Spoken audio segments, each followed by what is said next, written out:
Her words were a desperate, raw scrape from her throat. Please believe me. She clung to the hem of the elegant dress, the cold, expensive fabric a stark contrast to the filth of the basement floor. Her face, a canvas of bruises and dried blood, was tilted up in a final, agonizing plea. Trust me. I didn't do those things, but the foot in the pristine white heel remained unmoved, a symbol of the unbreachable wall between them. A softer voice cut through the tension. Sister didn't mean it.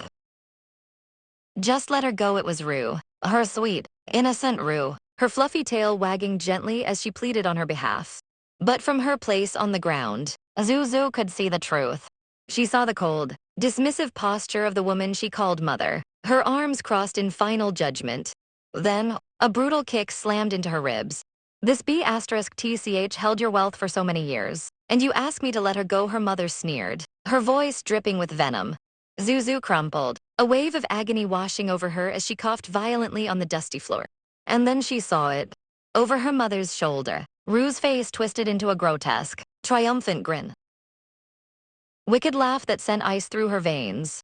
It may not be a bad idea to die, she thought, the pain a dull, constant throb. It's too painful to live in this world. Her adopted sister, the one she had treated with all her heart, had taken everything. Her grandfathers, her parents, her fiancé, all gone. In the blink of an eye, they had thrown her into this dark, oppressive place, left to rot like a reptile for 3 long years. The mother's voice was like shattering glass. Rue won't live long anyway. Throw her out to feed the dogs when she's dead of cold. Manicured hand reached out, but not for her. It caressed Rue's face. Sister, the woman cooed, pulling Rue into a warm embrace. You're my own daughter. The world tilted on its axis. The revelation was so complete, so absolute, that a hysterical laugh bubbled in her throat. This bastard is humiliating me! She screamed in her mind. The two of them turned their backs, their figures retreating up the stairs, leaving her in the suffocating darkness. The click of heels stopped. Rue was still here. Her shadow fell over Zuzu's broken form. A hand, once gentle, now full of malice, shot out and slapped her hard across the face. Rue's voice was a saccharine poison, her eyes wide with a terrifying glee. What is catching your eyes? She chirped. She leaned in close, her breath hot and reeking of victory. She's my mother now, she hissed. And I am the only daughter of the Zhu family. Zuzu gritted her teeth, a silent scream building in her chest. Zuru! I was so stupid, she thought, to come to be in this state today, giving everything to such an evil person with all my heart. Rue savored every word of her confession. You are about to die anyway, so I might as well tell you. You are actually the daughter of the Zhu family. She tapped a finger to her chin playfully. When we did the paternity test, I switched the label of my blood sample with yours. But I don't think my parents will care about it. A sweet, chilling smile spread across her face. Someone with a notorious reputation like you isn't worthy of being the daughter of the Zhu family, so they'd naturally tell everyone that you're the fake. Zuzu could only stare in horror. Yuru's smile widened. Though, sister, you seem to hate me very much, but there's more. She leaned in, her whisper a venomous secret. I was the one who poisoned your drink in the bar. And I was also the one who led those reporters to film the whole process. Every word was a hammer blow, shattering the last remnants of Zuzu's world. It was all her scheme. Since the day she came to my home, she has ruined everything in my life. Rue's taunts continued, dripping with false pity. I'm not reconciled to this. It's unfair. Why didn't I realize that she's a wolf in sheep's clothing? But you can go to hell without any worries, she sneered, grabbing a fistful of Zuzu's hair and yanking her head back. Chen keeps telling me that even a disfigured B*TCH like you is nothing compared to me. I'm the only person he has ever loved. Chen. The man who was willing to give everything to her. The man she worked so hard for day and night, only for him to stab her in the back and take it all for himself. A voice echoed from the top of the stairs. Honey, haven't you played enough yet, Lingbings? He descended the stairs, his face a mask of casual cruelty. His eyes landed on her broken form, and his lip curled in disgust. This disgusting bug is still alive. Bug? The man who had once lost his heart to her, the man she had loved, now called her a bug. How could she have been so blind? Rue feigned innocence, leaning against him. No, I can't do it. She's my sister, Ling Bing sneered, pulling a gleaming knife from his pocket. Sister, he scoffed. Ru, you're so kind-hearted.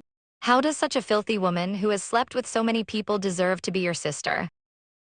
The blade lifted high, glinting in the dim light, before plunging deep into her chest.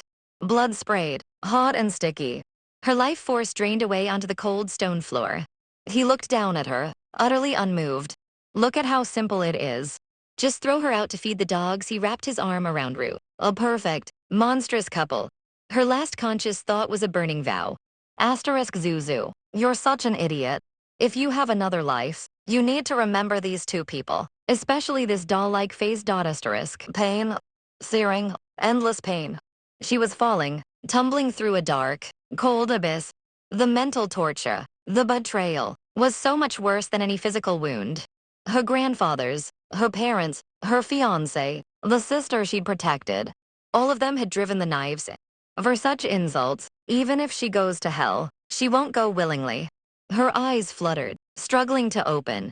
Asterisk, it really hurts. Will I feel pain after I die? Asterisk, but this pain. It was familiar. Every part of her body felt smashed to pieces. A memory surfaced from the deep recesses of her mind. The car accident. When she was 15. How could that be? A voice cut through her daze. Miss, are you okay? She turned. It was Uncle Chen, the driver her grandfather had assigned to her. The driver who died in the accident that Zuzu deliberately arranged. A thought, wild and impossible, sparked in her mind. Asterisk, have I really come back? Back to 3 months before Zuzu entered the Zhu family. Asterisk. She looked around, her hands trembling. The shattered windshield. The date on her phone. It was all real. Today's date is when the car accident happened. And I actually came back. The memories rushed back. This car accident. It was planned by Leng Shuang, a distant cousin of hers. She was so stupid at that time that she believed her cousin's lies. She was completely unaware that Leng Shuang had hidden her jealousy and malign intent in her eyes since she was little. The car door creaked open as she stumbled out. And there she was. Zhu, are you okay? Leng Shuang cried, rushing towards her with a face full of fake concern, her hands reaching out. Asterisk, she means to push my severely injured waist with her hands. Asterisk, Zuzu thought, her eyes hardening. Asterisk, if she pushes hard enough, my already damaged lumbar spine might be permanently dislocated! Exclamation asterisk. But this time would be different. With a speed that surprised them both, Zuzu's hand shot out, the sound of a sharp slap echoing in the street. Leng Shuang froze, her hand flying to her stinging cheek, her eyes wide with disbelief. How is that possible? How could Zuzu hit me? She thought, utterly stunned. She had always seen Zuzu as nothing more than a pampered, rebellious pet, an obedient dog she could easily manipulate. How could you hit me? I'm your cousin, she stammered, her voice trembling. Zuzu's reply was ice. It's a pity that you're just a distant cousin. If it weren't for the Zhu family's large household and wealth, I doubt the Leng family would have claimed kinship ties with us. She gave a hollow, mocking apology. Sorry, when I got off the car, I saw something rushing at me. I accidentally hurt you, didn't I? Leng Shuang stared, trying to process this new, feral version of her cousin. She quickly reverted to her usual act, her eyes welling up with crocodile tears. It doesn't matter. It doesn't hurt. Really, she whimpered, expecting Zuzu to comfort her like the fool she always was. Uncle Chen approached, his face grim. He informed Zuzu that the crash was strange, that the other driver deliberately smashed into them. He had already called her grandfather.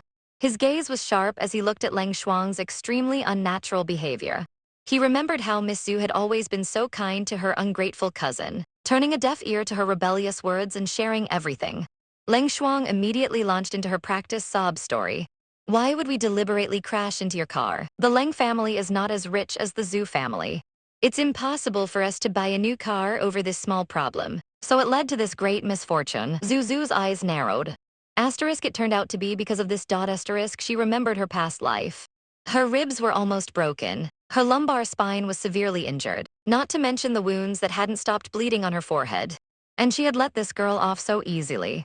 A slow, cold smile spread across Zuzu's face. Should we buy a car? She asked sweetly. Leng Shuang's eyes lit up. Asterisk, the slap just now was only an accident. Asterisk, she thought. Asterisk, Zuzu is simply a dog I raised, who will sit or stand as I wish! Exclamation asterisk, if so, Sister, she said eagerly. I'll ask Zuzu to buy a limited edition sports car that I've wanted for a long time, but my family can't afford. Zuzu's smile never faltered. Yeah, we need to buy a car. But I won't be paying for it. You need to compensate me. Leng Shuang's jaw dropped. What did you say? She shrieked, her face a mask of disbelief. Zuzu gestured to her wrecked vehicle. This car was a gift from my grandfather on my 15th birthday. There are less than 20 in the world. The cost of the repairs will be enough to buy a new one. For the sake of our friendship, I won't charge you for medical expenses. The color drained from Leng Shuang's face. How dare you ask me to pay for it, she screamed, losing all composure. Asterisk, did she get hit on her head? She's like a completely different person! Exclamation asterisk. Zuzu's voice dropped, becoming dangerously quiet. Leng Shuang, are you sure you're talking to me? Leng Shuang froze, a flicker of fear in her eyes. She remembered her place. A small family like the Lengs was nothing compared to the Zus. She only lived her rich life because her mother desperately pleased Zuzu's mother. For so many years, Zuzu had shared everything with her, making her forget who was the one who should kneel and look up to her. She grabbed her sleeve, her voice suddenly pleading. Zu, you must be joking with me, right? She asked, a desperate, forced laugh escaping her lips. Zuzu looked her dead in the eye. Yeah, I am. Her expression then turned to stone. In any case, your car smashed into mine. My grandpa won't let it go so easily. She pulled her arm away with a sharp tug. We'd better let my grandpa and your father discuss the specific compensation in her previous life. Leng Shuang just sobbed and shed a few tears, and she went to beg Grandpa to let the Leng family off. Grandpa was so disappointed that he didn't want this stupid granddaughter anymore, which gave Zuru the opportunity to enter the family. Not this time. This time, things would be different. Zu's gaze was steady as she looked at the family's trusted butler, her voice calm and collected as she asked if the car had arrived. Uncle Chen's face crinkled into a warm, knowing smile. He assured her it would be there in about 5 minutes. A wave of satisfaction washed over Zu. Asterisk, very good asterisk, she thought to herself, a flicker of triumph in her emerald eyes. Asterisk, Miss Zu's performance this time exceeds my expectations. Asterisk. She had finally seen through Leng Shuang's pathetic act, refusing to be fooled by just a few empty words. Uncle Chen's gaze drifted downwards for a moment, a complex expression on his face. He saw her standing there, so poised, so different.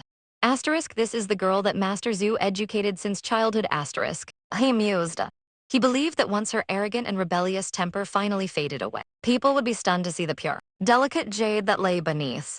But a sliver of fear pierced his thoughts.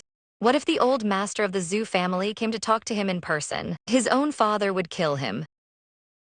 A pathetic scramble broke the silence. With a soft flop, Leng Shuang fell to her knees, her body trembling. She grabbed onto the hem of Zu's skirt, her face a mask of pure terror.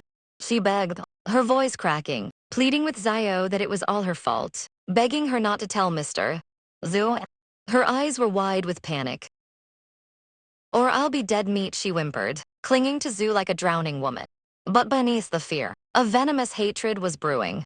Leng Shuang's teeth gnashed together in a silent fury. Asterisk, after I figure out the reason for Zuzu's change, I will definitely make her pay it all back! Exclamation asterisk, how could she, who had been so obedient, suddenly get out of her control? It was unacceptable. Asterisk, she will be my dog for the rest of her life! Asterisk. Leng Shuang vowed internally. Asterisk, and the Zu family will give everything to me! Exclamation asterisk, but Zu just stared down at her with an icy calm. Blame you, she asked, her voice deceptively sweet. Why would I blame you for deliberately asking the driver to crash into my car to kill me? The words hung in the air, sharp and deadly. She leaned in closer, her smile never reaching her eyes. Leng Shuang, I really don't understand.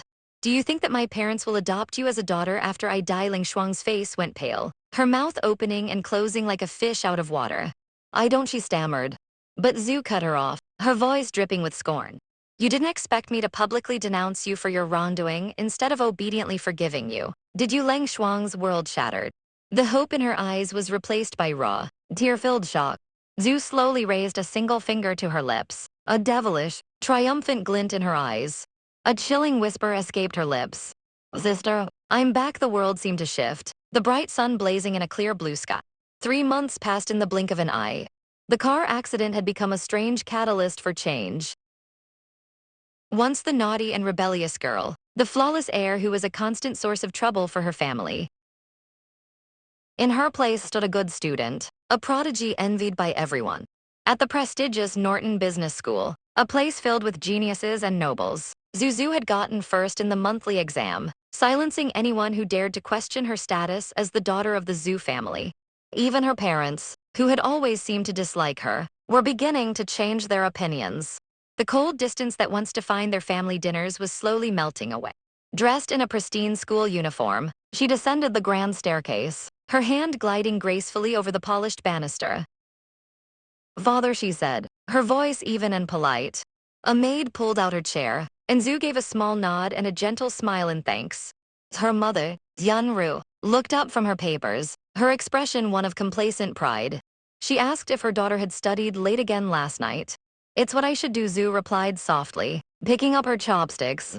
Her father watched her, a hint of regret in his eyes. He thought about how he didn't like this marriage before, and how coldly he used to treat his own daughter. But now things were different. Zhu closed her eyes for a moment, a serene smile on her face. Asterisk 3 months asterisk, she thought. It was enough time to change so many things. It could turn the grandfather who always behaved so solemnly into an amiable old man who loved his granddaughter. It could make parents who were always indifferent become affectionate. And it could also bring a loser with poor academic performance to the very top of her school. As she settled into the backseat of the car, she allowed herself a small, grim smile. Asterisk, of course, I also made the Leng family pay for a brand new car. And made it so Leng Shuang doesn't dare to speak so carelessly in front of me anymore. Asterisk, a flash of memory. Leng Shuang, looking small and defeated in the background as Zhu walked away with her head held high. But as she stared out the window, a shadow crossed her face. Asterisk, it seems like it's not enough. Asterisk, her emerald eyes narrowed with a dangerous light. Asterisk, I haven't forgotten what day is tomorrow. Asterisk, the car pulled up to the imposing gates of Norton Business School, a place for real geniuses or real nobles. Asterisk, I was originally one of the latter. Asterisk, she mused. Asterisk, but I became one of the former within only 3 months. Asterisk, she stepped into the bustling classroom, the noise immediately quieting as all eyes turned to her. Perfect smile bloomed on her face. "Morning, everyone," she chirped. A chorus of greetings answered her, her classmates' voices warm and welcoming. She walked to her desk, her posture flawless. Asterisk, in these 3 months, I've been able to win over the classmates who once dismissed me with my academic performance and attitude. Asterisk, she sat down, her expression calm and composed. Getting first place on a monthly exam might have been an accident, but getting first place 3 times in a row, that had cemented her place as the top of the school. The morning reading class went by smoothly. She could feel their eyes on her, their hushed whispers. They couldn't believe it. How could the girl who was in a car accident become so delicate? So perfect after recovering from her injuries. She glanced around the room, her gaze unreadable. She didn't know why the people who used to bully her in the past now blushed whenever they saw her. But it didn't matter. Asterisk, of course, I don't care what they think. Asterisk, a sudden, dark memory flooded her mind. The feeling of suffering, of pain so intense it felt like it would tear her apart.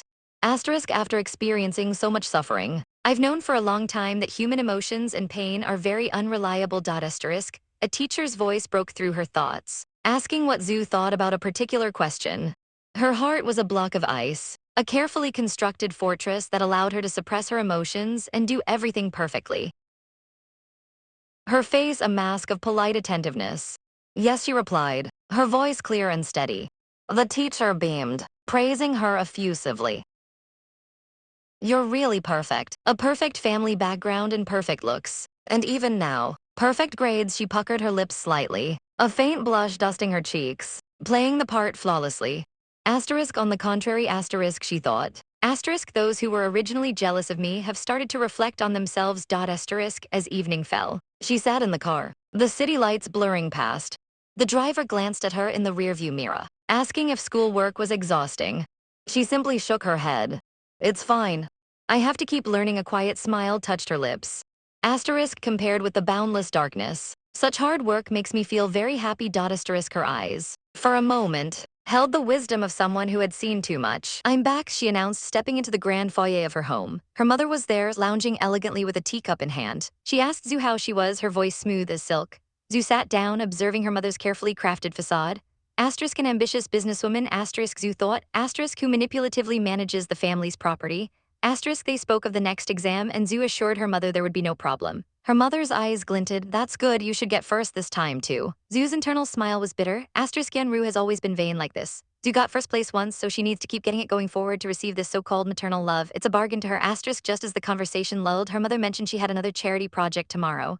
I'm going to visit the Mercy Orphanage, she said casually. Zhu's breath caught in her throat. Asterisk the Mercy Orphanage. Asterisk the name echoed in her mind, a familiar, unwelcome sound. Asterisk my sister didn't approach me through donating blood, but she is still trying other means to enter the Zhu family. Are those people really not going to give up? Asterisk it was no coincidence. They were using this specific orphanage for a reason, but on the outside her expression was one of perfect, daughterly concern. She smiled sweetly at her mother. Mother, you've been working so hard, so you should rest early tonight. The sleek car door opened and Zhu stepped out, giving a polite nod to the driver. Miss, thanks for your effort, Uncle Chen replied with a warm, respectful smile. As she settled into the plush leather seats, he couldn't help but notice the radiant glow about her. With a gentle voice, he asked if something good had happened today.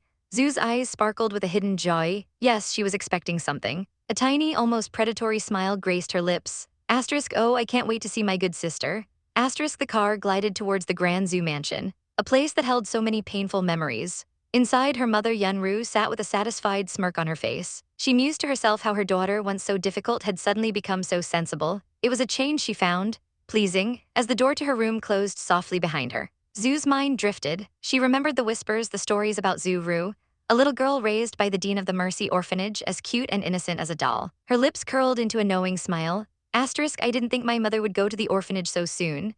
Asterisk a glint of cold calculation flashed in her emerald eyes. And just like that, the scene shifts to that very place, the imposing Mercy Orphanage. A pristine white heel stepped out of a luxury car, followed by the elegant figure of Yanru.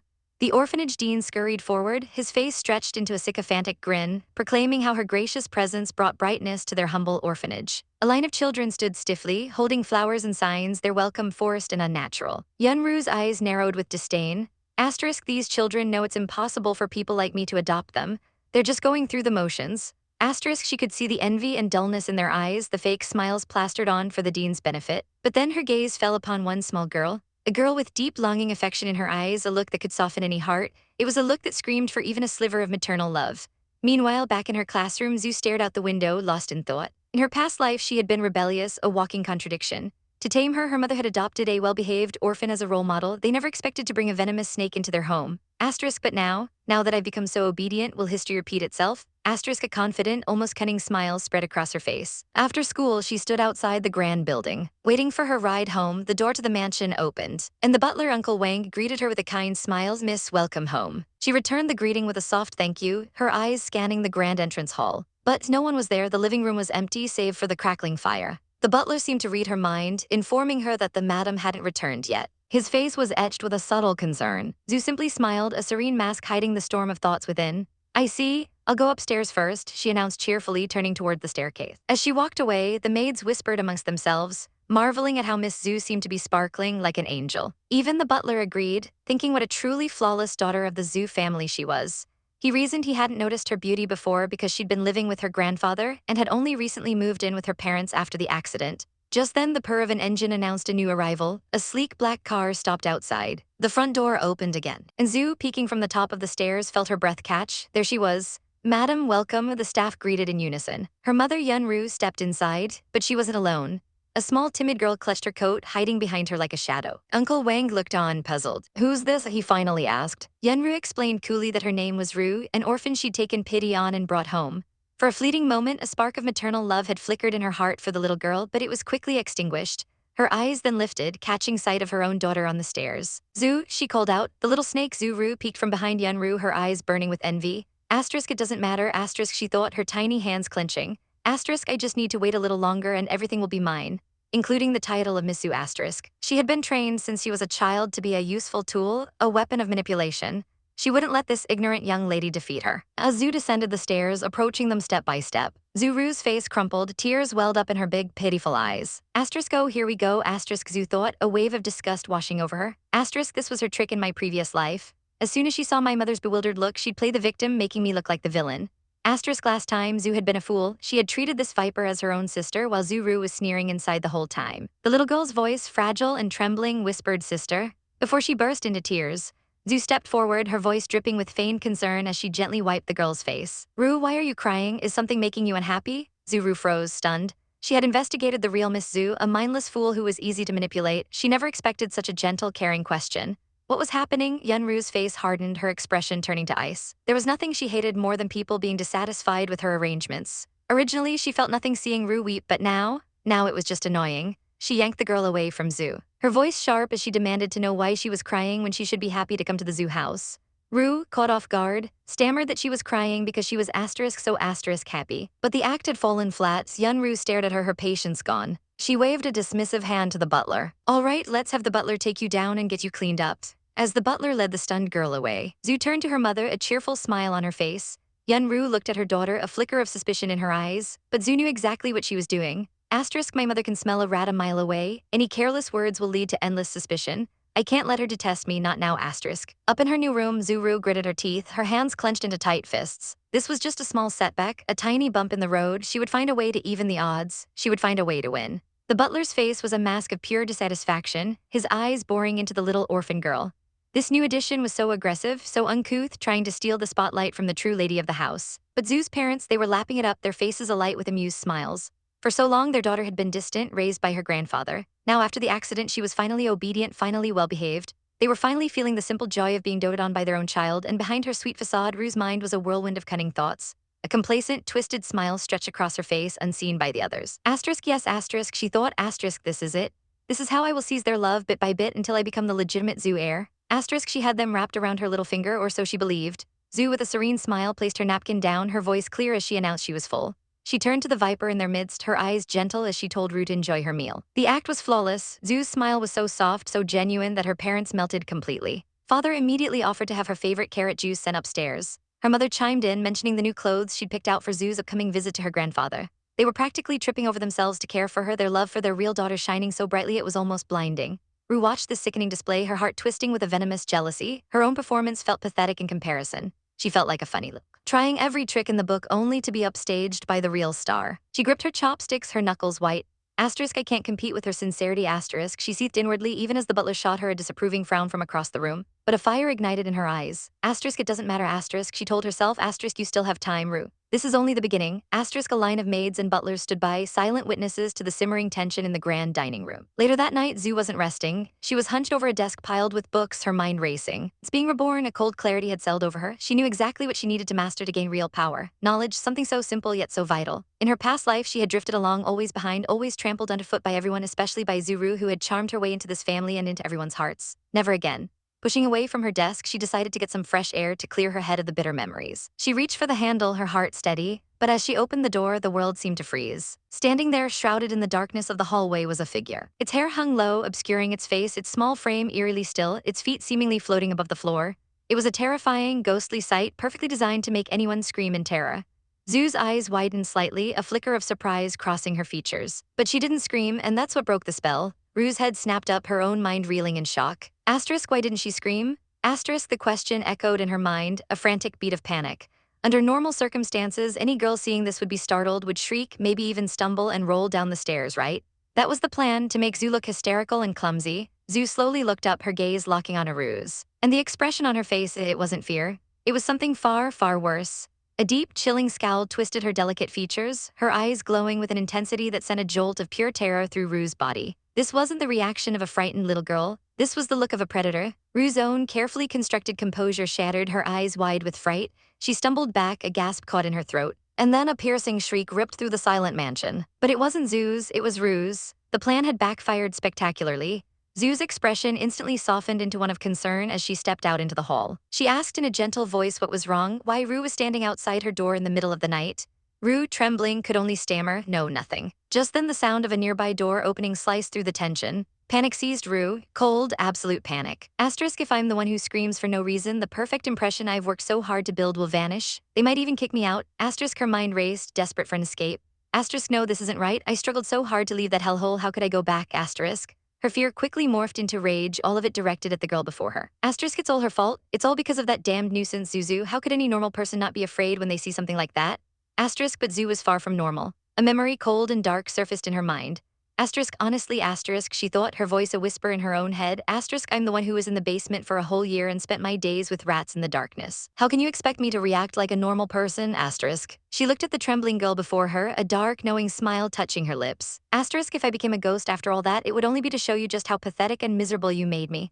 Asterisk Rue saw that smile and knew she was losing. She had to change the narrative and fast. Her face crumpled into a mask of tearful vulnerability. Sister, she whispered, her voice choked with fake emotion, don't you hate me. She needs to avoid being blamed, she has to move on to another topic. How could that be? She continued, not waiting for an answer. Zu's expression remained unreadable, a blank canvas of porcelain skin and emerald eyes. Rue pressed on, her voice trembling pitifully. After all, I'm just a child who grew up in an orphanage, she sniffled, her hand coming up to cover her mouth as if to stifle a sob. If it weren't for Auntie's kindness, I wouldn't have the chance to stand next to you at all. It was a masterclass in manipulation, and to Rue's relief, it seemed to work. Zu's hand gently came to rest on her head, stroking her hair as she murmured, silly girl. Feeling a surge of confidence, Rue buried her face in Zu's shoulder. Don't worry, she whispered, I've grown up all alone, I'm happy to have a younger sister. Zu's arms wrapped around her in a hug. If I have you as company, Zu said softly, her voice warm against Rue's ear, I think my mother will be happy too. Her hand gently caressed Rue's hair, but for Rue the touch was poison. Every point of contact felt like fire, like 1,000 insects crawling over her skin. She was utterly, absolutely terrified. A guttural revulsion rose in her throat and she couldn't stop it. Her body acted on its own. Smack. She violently slapped Zu's hand away. The sound echoed in the silent hallway. Zu stared at her stunned. What are you doing? She cried out, her voice filled with shock and hurt. And in that exact moment, their parents appeared at the end of the hall, their faces etched with confusion and concern. The mother rushed forward, gently taking Zu's hand, her eyes blazing with fury as she glared at Rue. I thought she was a cute and clever child. Her mother's voice was dangerously low, but she's actually so rude. Her gaze was like ice, what an ingrate. Rue's world crumbled, she immediately fell to her knees, the tears now genuine streams of panic. Sister, I'm sorry, please forgive me, she wailed. When I was in the orphanage, I was often bullied, that was just a conditioned reflex, I didn't mean it. But even as she begged, her skin crawled, the parts of her body where Zu had touched her felt filthy sick, she had to pat her hand off, she just had to. Zu looked down at the pathetic display, her expression a cool, unreadable mask. Her parents exchanged a look, their faces hard and disappointed. This apology was not landing. Don't cry, her mother said, her voice devoid of sympathy. She reached down, pulling Rue to her feet with a firm grip. How could I send you away? She asked, though the words felt like a threat, not a comfort. Zu stepped forward, a kind, forgiving smile on her face as she helped Rue up. Is it true? Rue asked, her voice small and hopeful. She wiped at her tears, playing the part of the relieved child perfectly. Of course it is, Zu confirmed, her smile never wavered. But as Zu's hand touched her arm, Rue had to physically resist the impulse to flinch away. She forced a weak smile.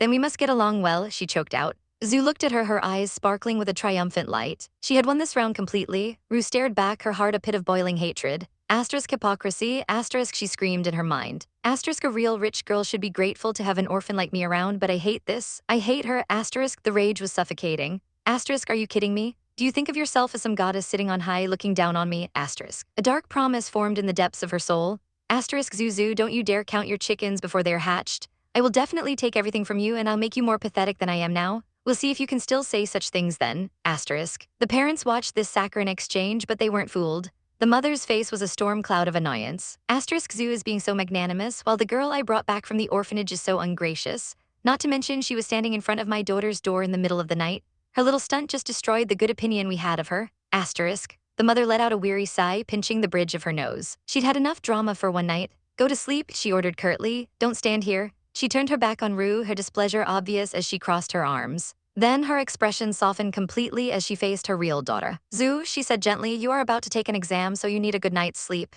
Zu nodded obediently. Okay, mother. As her parents led her away, Zu glanced back over her shoulder. Her eyes, no longer soft and gentle, were sharp and cold as steel. Asterisk, everything is different from my past life, asterisk, she thought, a thrill of victory running through her.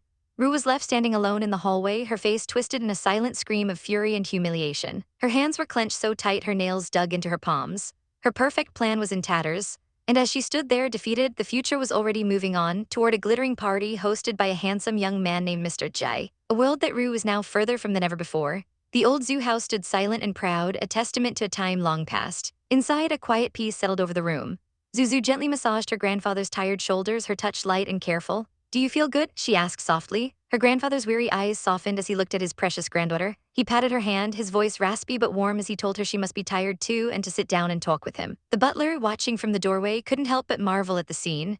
Not long ago, this grandfather and granddaughter were constantly at loggerheads, their wills clashing like steel. But now, the tender feelings between them were 100 times stronger, a bond reforged in the fires of a second chance. Zuzu sat beside him, taking his frail hand in both of hers. I'm not tired, she whispered, her gaze filled with an emotion he couldn't quite decipher.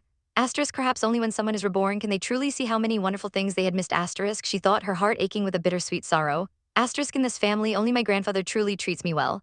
Asterisk, this was the hand that had held her so tightly in her previous life, even on his deathbed. But his strength was too small then, and she had been too stupid, too blind. She had disregarded his love, his warnings, and had handed over everything, the property of two families, to someone truly evil.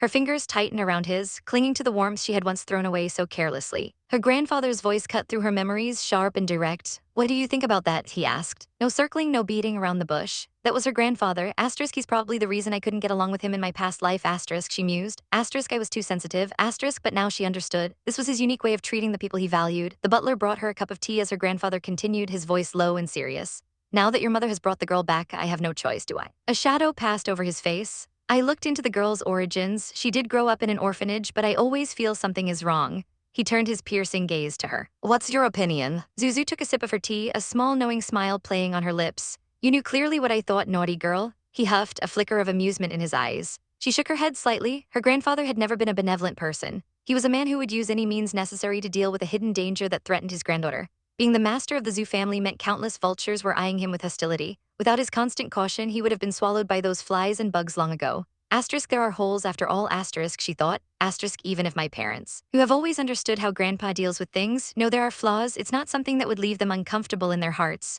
Asterisk, he looked at her, his expression unreadable. Girl, although you grew up by my side, what I've taught you is open and above board, he stated. His gaze hardened. If that girl really grew up in an orphanage, she probably has a scheming side to her. Zuzu was a good girl. She used to deliberately go against me when we disagreed, and her grades were below average. This disaster made her work towards becoming an excellent person, but how will this elaborately carved jade withstand colliding with these leftover stones? Grandpa, don't look down on me, she said, her voice filled with a quiet confidence. I can protect myself. He looked at her, a hint of pride in his eyes. Asterisk, you silly girl. Asterisk, he thought. Asterisk, those days and nights when she was bitten by bugs and rats gave Zuzu a willpower and endurance beyond ordinary people. If she loses in this, she deserves to die. Asterisk, he sighed, a wave of resignation washing over him. It might not be a bad idea. I have survived a great bloodshed. If not for those near-death experiences, there would be no awe-inspiring Zoo family today. It will be good for Zoo to endure a little hardship.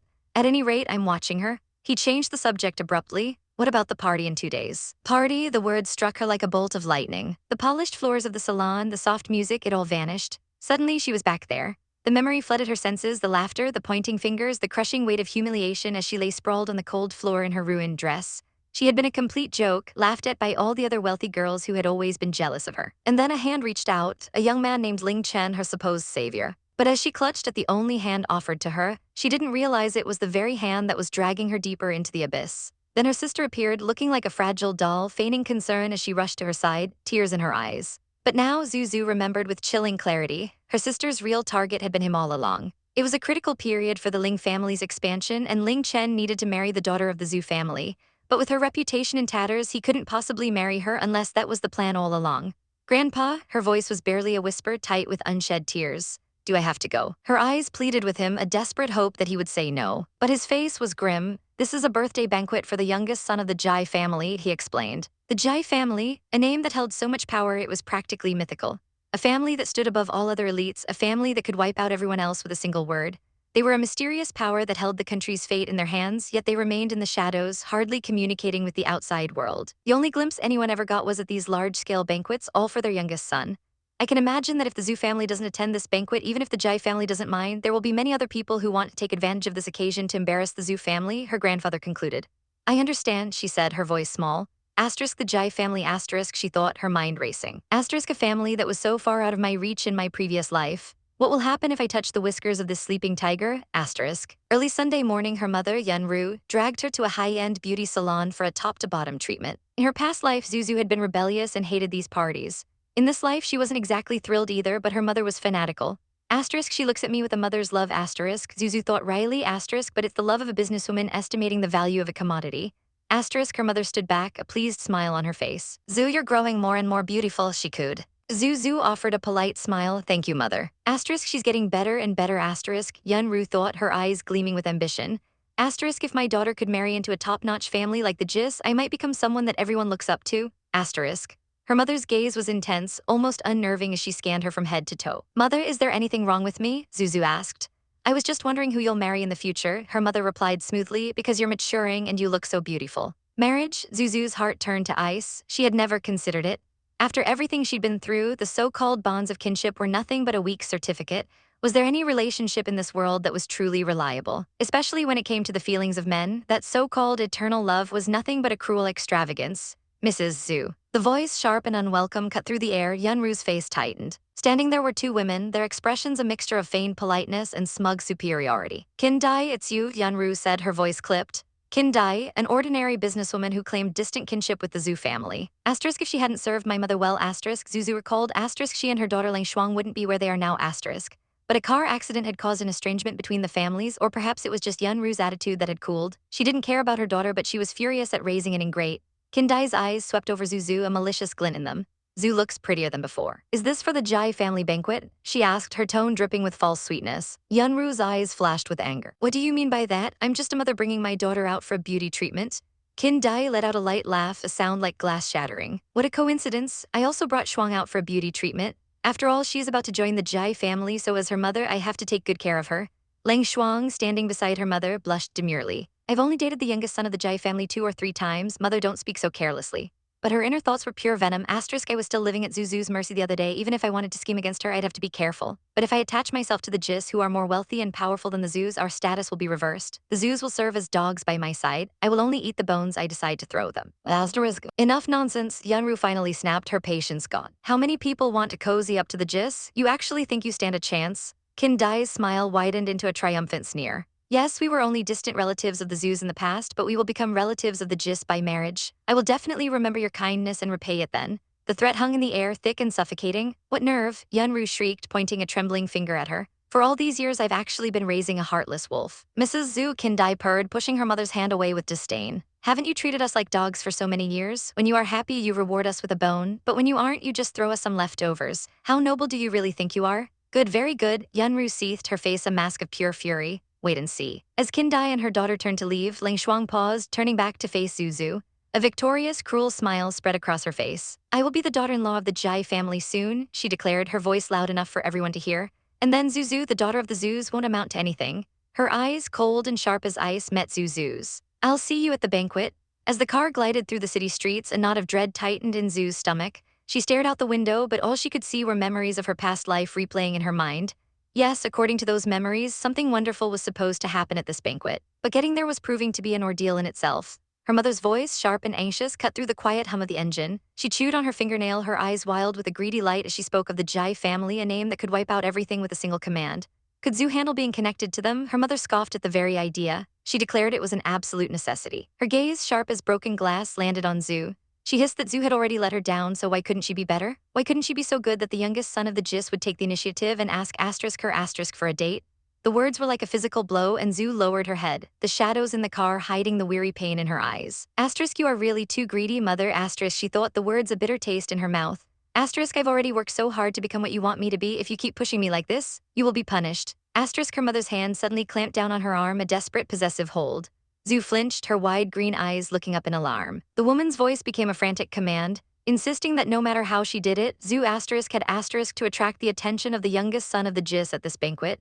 A sickeningly sweet, manic smile spread across her mother's face. She cooed about how beautiful and perfect her daughter was, how everyone would praise her. She was certain that for an impulsive teenager like the Jai son, a beautiful girl was all it would take. What couldn't she get? Zhu turned away, her expression flat and tired. She tried to reason with her, reminding her that they didn't need to worry about making a living anymore. But her mother's eyes blazed with a terrifying, insatiable hunger. What did Zhu know? They didn't have anywhere near enough. Her voice rose to a shrill shriek, her face twisting with desperation. If Zhu married him, she could manipulate anyone she wanted. She spat out the name of Kindai, calling her a filthy wretch, sneering at the idea that such a girl thought she could win. Zhu watched her, a profound wave of disgust washing over her. It's always about greed, she thought, her heart growing colder by the second. After eating and drinking their fill, they still want more. She was only casually irritated by a few words today, and now she wants me to sacrifice everything. The realization settled like a stone in her gut. Such a mother is just as repulsive as she was in my past life, With a quiet sigh, Zhu simply said she understood. Her mother's eyes narrowed, her face contorting in fury. Why was her attitude so offhand? So dismissive? An internal rage boiled within her. If it weren't for the fact that Zhu was brought up by a grandfather she couldn't afford to offend, she would have taught this girl a lesson right then and there. In the driver's seat, Uncle Chen's face was a stony mask, his eyes dark with disapproval in the rearview mirror. Asterisk, no wonder, mister. Zhu was so dissatisfied with this daughter-in-law, asterisk, he thought, his grip tightening on the wheel. Asterisk, he had to take his granddaughter back and teach her personally. Asterisk, the woman was utterly blinded by greed. She sought nothing but profit, willing to use her own daughter as a pawn and completely ignoring her happiness. It was despicable. He knew even a simple driver like him could see it. If Miss Zhu married into the Jai family with this kind of mother, she would never be happy. As they pulled up to the Grand Zhu house, Zhu gave the driver a small, grateful wave, thanking Uncle Chen for his hard work. Her mother, however, merely let out an indignant HMPH and stormed out of the car, expecting Zhu to follow. Once they were gone, Uncle Chen immediately picked up his phone, his expression grim as he made the call. The moment the front door opened, a sweet, girlish voice chirped, "Mom, you're back." The woman, Zhu's mother, looked up in surprise. Standing there was a young girl with soft brown hair and wide, innocent eyes, a picture of adoration. The butler standing nearby froze, his eyes wide with shock. Asterisk, Mom, asterisk, he thought, his mind reeling. Asterisk, how could this child I brought back from the orphanage be so shameless? Asterisk. Zhu's mother was taken aback, her green eyes wide with confusion. Behind her, Zhu watched the scene unfold, her own expression carefully neutral. Stepping forward with a polite, practiced smile, Zhu greeted the woman properly, her voice clear as she said, "I'm sorry, Auntie." The word auntie was like a trigger. The orphan girl's face immediately crumpled. Huge, fat tears welled up in her eyes and streamed down her cheeks as she sobbed. She wailed that she just thought the woman was so kind, like the mother she saw in her dreams, and that's why she called her that. She clasped her hands to her chest, her whole body trembling with faux remorse. "I'm so sorry, it's all my fault," she cried. "I shouldn't have acted on my own." But behind the woman's surprised face, her thoughts were cold and calculating. Asterisk, after that night, I don't care how naive or adorable this girl is. This is just an excuse, I need to get rid of her soon. Asterisk, but then, a new insidious idea began to form. Asterisk, it's just, if Zhu isn't willing to seduce the youngest son of the Jai family, what about this girl from the orphanage? Asterisk, the orphan continued to weep pathetically, her shoulders shaking. A slow, dangerous smile spread across the woman's lips. She reached out and gently stroked the girl's head. "Ru, right?" she asked, her voice suddenly soft and warm. She then made a declaration that stunned the entire room. "From now on, your name will be Zhu Ru." The butler's jaw dropped. Those simple words were an official recognition. She was making this orphan her daughter. Zhu Ru's eyes widened, tears still streaming as she asked in a hopeful, trembling voice, "Really? Can I call you Mom?" "Of course," the woman replied with a smile. And with that, she pulled the girl into a warm embrace. But as Zhu Ru buried her face in the woman's shoulder, her tear-stained expression twisted into one of pure, venomous triumph. Asterisk, look, asterisk, she thought, a vicious glee surging through her. Asterisk, your mother became mine in the blink of an eye, and everything you have will also become mine soon. Asterisk, she clung to her new mother, a perfect picture of a grateful daughter, while in the background, Zhu stood watching them, utterly unfazed by the dramatic display. A slow, knowing smirk played on Zhu's lips. Asterisk, congratulations, sister, asterisk, she thought, a hint of amusement in her eyes. Later, in her new, lavishly decorated room, Zhu Ru sat on the edge of the bed, the sweet facade gone. Asterisk, from now on, I will be worshipped by others. Asterisk, she seethed internally. Asterisk, I'll never have to endure those disgusting kisses and touches from the dean again. Asterisk, she clutched the fine fabric of her clothes. Her knuckles white, a dark, twisted expression contorted her face. Asterisk, once I am powerful, once I complete the mission I was given, I will burn down that orphanage with the filthy past. Asterisk, a sudden knock at the door made her jump, and in an instant the demonic look vanished, replaced by a bright, cheerful smile as she called out, "Please come in." A maid entered the room carrying a beautiful white dress on a tray. She announced that this was the dress the madam had prepared, as she placed it on a nearby table. Zhu Ru's voice cut through the air, sharp and commanding. "Wait a minute." The maid stopped, turning back. Zhu Ru's eyes were narrowed, her face a mask of cold fury. Asterisk, damn it, asterisk, she fumed internally. Asterisk, I'm already the second daughter of the Zhus. How can a servant give me that casual attitude? Asterisk, the maid, however, was unfazed. "Is there anything else I can do for you?" she asked politely. She could see the wild ambition burning in the girl's heart, a stark contrast to the genuine grace of Miss Zhu. Sitting up straighter, Zhu Ru's voice dripped with condescension. "Apologize to me," she demanded. The maid's expression didn't change. "Why?" she asked simply. The sheer audacity of the question sent a jolt of rage through Zhu Ru. She sneered, her voice turning ugly. "Does the master need any reason to make their servants apologize? How hateful! I'll punish you as a warning to others today." The maid simply let out a quiet HMPH, clearly unimpressed. "If I recall correctly," the maid stated calmly, "Mrs. Zhu brought you back from the orphanage 2 days ago. The implication was clear, you are not a true master here." Enraged, Zhu Ru snatched the pristine white dress from the table. In one swift, shocking motion, a blade appeared in her hand, and with a sickening asterisk tear asterisk, she ripped the delicate fabric right down the middle. The maid gasped, her eyes wide with horror. Zhu Ru, however, just smiled, a picture of pure innocence. "Me, why would I ruin my own dress?" she asked sweetly, her voice laced with poison. "Of course, it must have been someone jealous of the second daughter of the Zhu family, that or someone instigated you to ruin my dress so I can't go to the party." The maid was frantic, shaking her head as she sputtered, "I would never do such a thing." Zuzu leaned back, her smile widening into a triumphant smirk. "But no one will believe you," she purred. "I guess this dress is pretty expensive, so you'll lose this job, unless," she added, her eyes glinting with malice, "the person who asked you to do it can be excused from compensation." The maid's face turned white with terror, the trap closing around her as she screamed, "You ruined your own dress. How dare you try to frame Miss Zhu?" Zuru leaned back, a picture of smug satisfaction as her voice, dripping with saccharine poison, filled the room. "There's no surveillance camera in my room," she chirped, her eyes gleaming with malicious delight. She gave Zuzu two choices, either dress her personally or pay for the dress her sister had torn. Of course, the latter would be much easier, wouldn't it? After all, with the eldest daughter grounded, Shizuru would be the only one attending the banquet, basking in the flattery meant for another. But just as her victory seemed complete, Zuzu's quiet voice cut through the air. She acknowledged the lack of cameras, but then posed a chilling question. What if she had recorded everything? Zuru's smug smile faltered. What did she mean? A small black device appeared in Zuzu's hand. A recorder, every venomous word, every threat, every ounce of her ugly triumph captured. The color drained from Zuru's face. The world tilted on its axis. How could this be? Her sister, this pathetic doormat, had outsmarted her? Zuzu's expression was a mask of pure sorrow as she asked why her own sister would do such a thing. In the hallway, the scene was set. Zuzu stood before a stern-faced maid, pointing to the tear in her dress, her voice trembling with false accusation. She told the maid that the young miss, her own sister, had framed her, that she had torn the dress herself. The maid's face hardened with disgust, her words sharp as she condemned the girl. Such scheming at such a young age? She declared that a girl so vicious couldn't be kept in the house. But Zuzu, playing the part of the benevolent older sister, simply smiled. She thanked the maid for her hard work and dismissed her, saying she would handle her sister personally. The moment the maid was gone, Zuru's facade shattered. She lunged forward, her hands grasping desperately at Zuzu's dress. She fell to her knees, her face a mess of tears and snot, her voice cracking as she begged for forgiveness. "Sister, sister, I didn't mean to," she wailed, clinging to her like a drowning child. Zuzu looked down, her expression unreadable. She gently lifted Zuru's chin, her touch feeling like ice against her feverish skin. "Would she promise not to do such things again?" she asked, her voice deceptively soft. Through her sobs, Zuru swore she wouldn't dare, begging her sister to trust her. A small, satisfied smile touched Zuzu's lips. She promised not to tell their mother. But just as relief began to flood Zuru's system, Zuzu leaned in closer, her eyes glinting with something cold and sharp.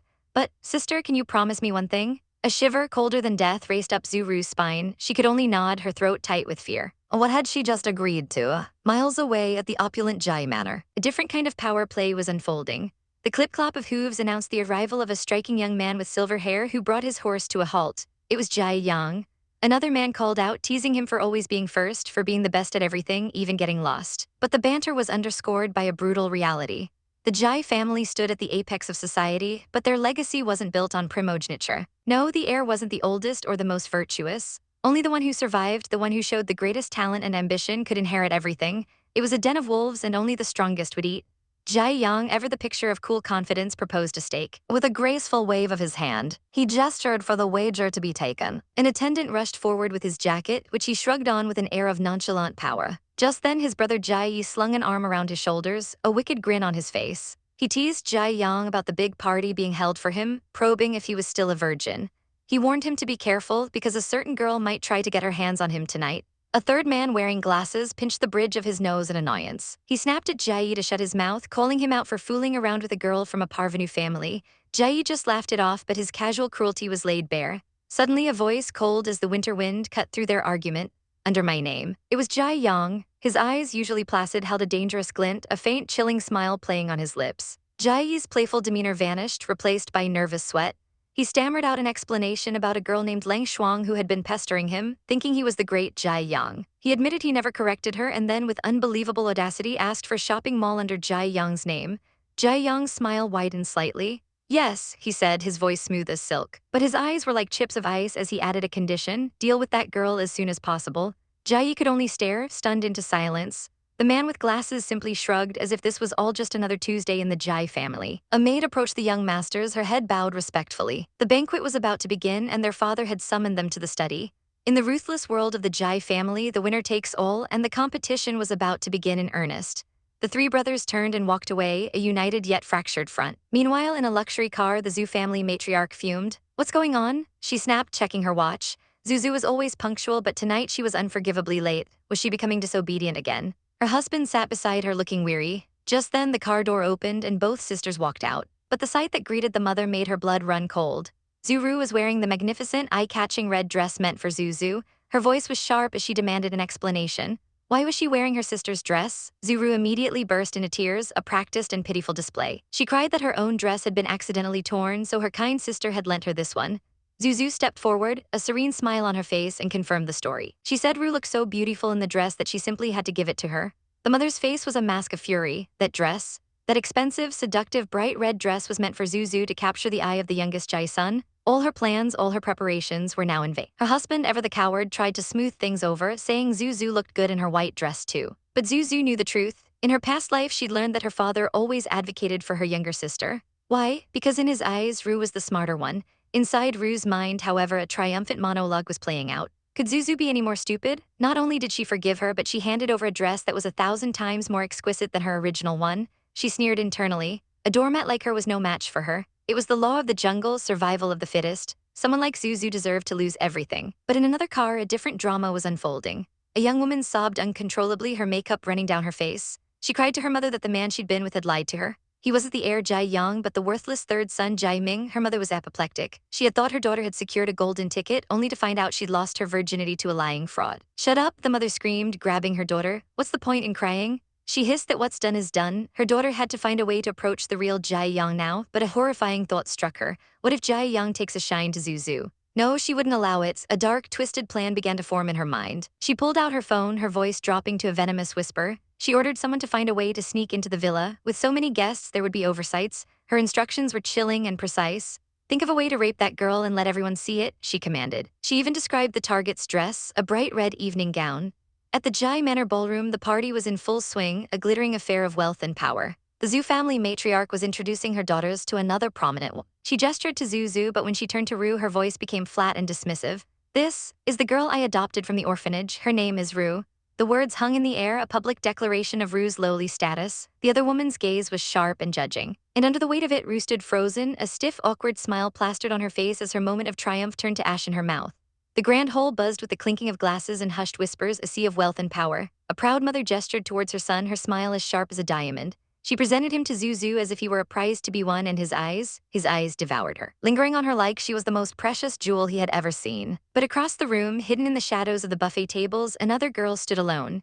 I'm just an ugly stone next to the jewel, she thought, her head bowed low. No one even bothers to look at me. Their eyes are filled with disgust when they do. Her fists clenched at her sides, the fabric of her dress groaning under the pressure. I hate it. I hate you so much. A firestorm of rage ignited in her eyes, her face twisting into a mask of pure loathing. Meanwhile, Zuzu, the object of all this envy, let a small knowing smile play on her lips. Is this all it takes? She mused internally, a silent taunt.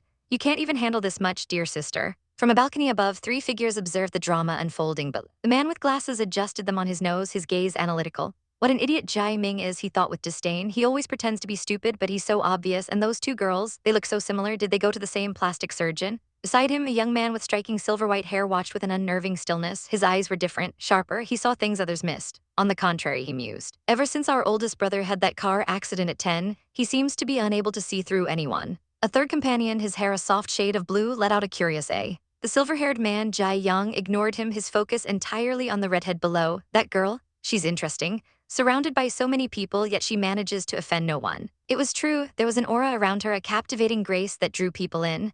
She was a bubble of tranquility in a room of sharks, making everyone around her feel at ease, even if just for a moment. But the blue-haired man wrinkled his nose in disgust. Who's the girl next to her? He scoffed. Ugh, I can smell the horrible stench even from here. She's from the Zhu family, the man with glasses supplied coolly. Her background isn't too bad, but the girl beside her, she's like a crow next to a phoenix. Hardly worth noticing. She does look pretty, the blue-haired man Jai Yi conceded with a grin and a natural face too. That's rare these days. The man with glasses shot a look at Jai Yang. Was that you speaking just now? He was stunned. The one who spoke was Jai Yang. He's younger than me, but he's always been aloof and disinterested, precise and to the point. He never so much as glances at a girl he's just met. Jai Yi leaned in, his voice teasing. Hey, why would you be interested in a girl? You and Jai Yi have never been close to any women. Jai Yang turned away, his expression unreadable. You're making too much noise, he said, already descending the stairs. Behind him, the 2 friends began to bicker. Who are you talking about? You want to fight? But Jai Yang's mind was miles away, his thoughts consumed by the girl. She has such bright and beautiful eyes, so filled with sincerity, especially with the gentle, kind smile on her face. And yet, why does it feel like something is wrong? It was like a perfectly calm lake hiding a raging volcano beneath its surface, a geyser of emotions that have never erupted. He felt a thrill course through him. Is it an illusion? She looked so simple and adorable, but this is interesting. Life is a bit too boring, he thought, a slow smile spreading across his lips. If I don't have some fun, this world will bore me to death. Downstairs, a different plot was brewing. Ling Chen's mother whispered urgently to her son, telling him he had to make that girl fall in love with him. Their family needed the zoo's help. Ling Chen's smile was pure arrogance. Don't worry, he oozed, confidence radiating from him. I'm best at dealing with little girls like this. He strode towards them, a predator approaching his prey. He smoothly introduced himself, his voice dripping with practiced charm, and when his mother clumsily tried to invite them over by mentioning their wine collection, he simply winced in embarrassment. He recovered quickly, extending a hand for a handshake, the perfect gentleman. But Zuzu simply raised her own hand, not to meet his, but to form a gentle, unshakable barrier between them. I'm sorry, Mr. Ling, she said, her voice polite but firm. This was Zuru's chance. She knew the Ling family was in decline. A fallen noble was still a noble, and Ling Chen was so handsome, a prince charming. Stepping forward, she introduced herself as the second daughter of the Zhu family. Zuzu's eyes glinted. You finally couldn't stand it, could you? Zuru gushed, asking Mr. Ling if she could visit his home sometime. He agreed, of course, but then he glanced at Zuzu. But Miss Zhu will come with you, right? Zuzu gave a breezy reply, saying she would if she had the time. A flicker of a memory, sharp and bitter, surfaced in her mind. In my previous life, I invested everything my grandfather left me to help the Ling family, only for his stepmother to extort us again and again. I wonder what their life is like now, The thought fueled her resolve, but Zuru was losing her grip on reality. Her hands clenched the fabric of her dress so tightly her knuckles turned white. In what aspect is this B TCH better than me? Why does she get all the attention? Why? The question screamed in her mind, her eyes wide with a manic fury. Sister, she whimpered, her voice suddenly frail as she clutched her chest. I'm not feeling well. Immediately, Zuzu's face filled with concern, asking if it was serious as Zuru leaned heavily against her. Whispers erupted from the crowd. Didn't they say she was adopted? They seemed to be on good terms. Zuru suggested a walk, blaming the stuffy air. More whispers followed. Why did she feel unwell just now? The lower class just likes to pretend. Zuzu simply nodded. Okay. They walked out to the villa poolside. The cool night air a stark contrast to the boiling hatred in Zuru's heart. Thank you, Zuru murmured, her voice soft. I'm feeling much better. But her eyes were dark with a twisted, cruel plan. If I push Zuzu in and draw others here, she'll have a wardrobe malfunction. How could you, naked in front of everyone, maintain your decency as the daughter of the Zoos? As the wicked fantasy played out in her mind, Zuzu's voice, full of gentle concern, cut through the silence. Good sister, I was thinking that if you still feel bad, I could ask the GIS for their private doctor. That was the last straw. Shut up, Zuru shrieked, her face contorting with rage. Don't call me sister, who are you trying to show that innocent face to? Zuzu flinched, her eyes wide with perfectly feigned shock and hurt. Sister, do you hate me so much? She whispered. A doormat like you isn't worthy of being the daughter of the Zoos. Zuru screamed, her voice cracking. She lunged, her hand reaching out like a claw, ready to shove her sister into the cold, dark water. But in a flash, Zuzu dodged, not by stepping away but by gracefully sitting down on the tiled ground, making Zuru's attack look like a clumsy, pathetic stumble. Sister, don't be impulsive, she pleaded from her spot on the floor. Looking every bit the terrified victim, Zuru stared at her entire body trembling with incandescent fury. The B*TCH. She played me, you B*TCH, who are you calling sister? She roared. I've changed my mind, I won't just embarrass you, I'll kill you. But as she opened her mouth to scream for help, a strong hand suddenly clamped over it from behind, silencing her completely. Her eyes widened in terror. From the shadows of the lavish garden, two figures emerged, their smiles twisted with malice. A cruel grin stretched across one of the thugs' faces as his hand shot out like a viper, clamping down hard over her mouth. A muffled scream died in her throat, her eyes wide with pure, unadulterated terror.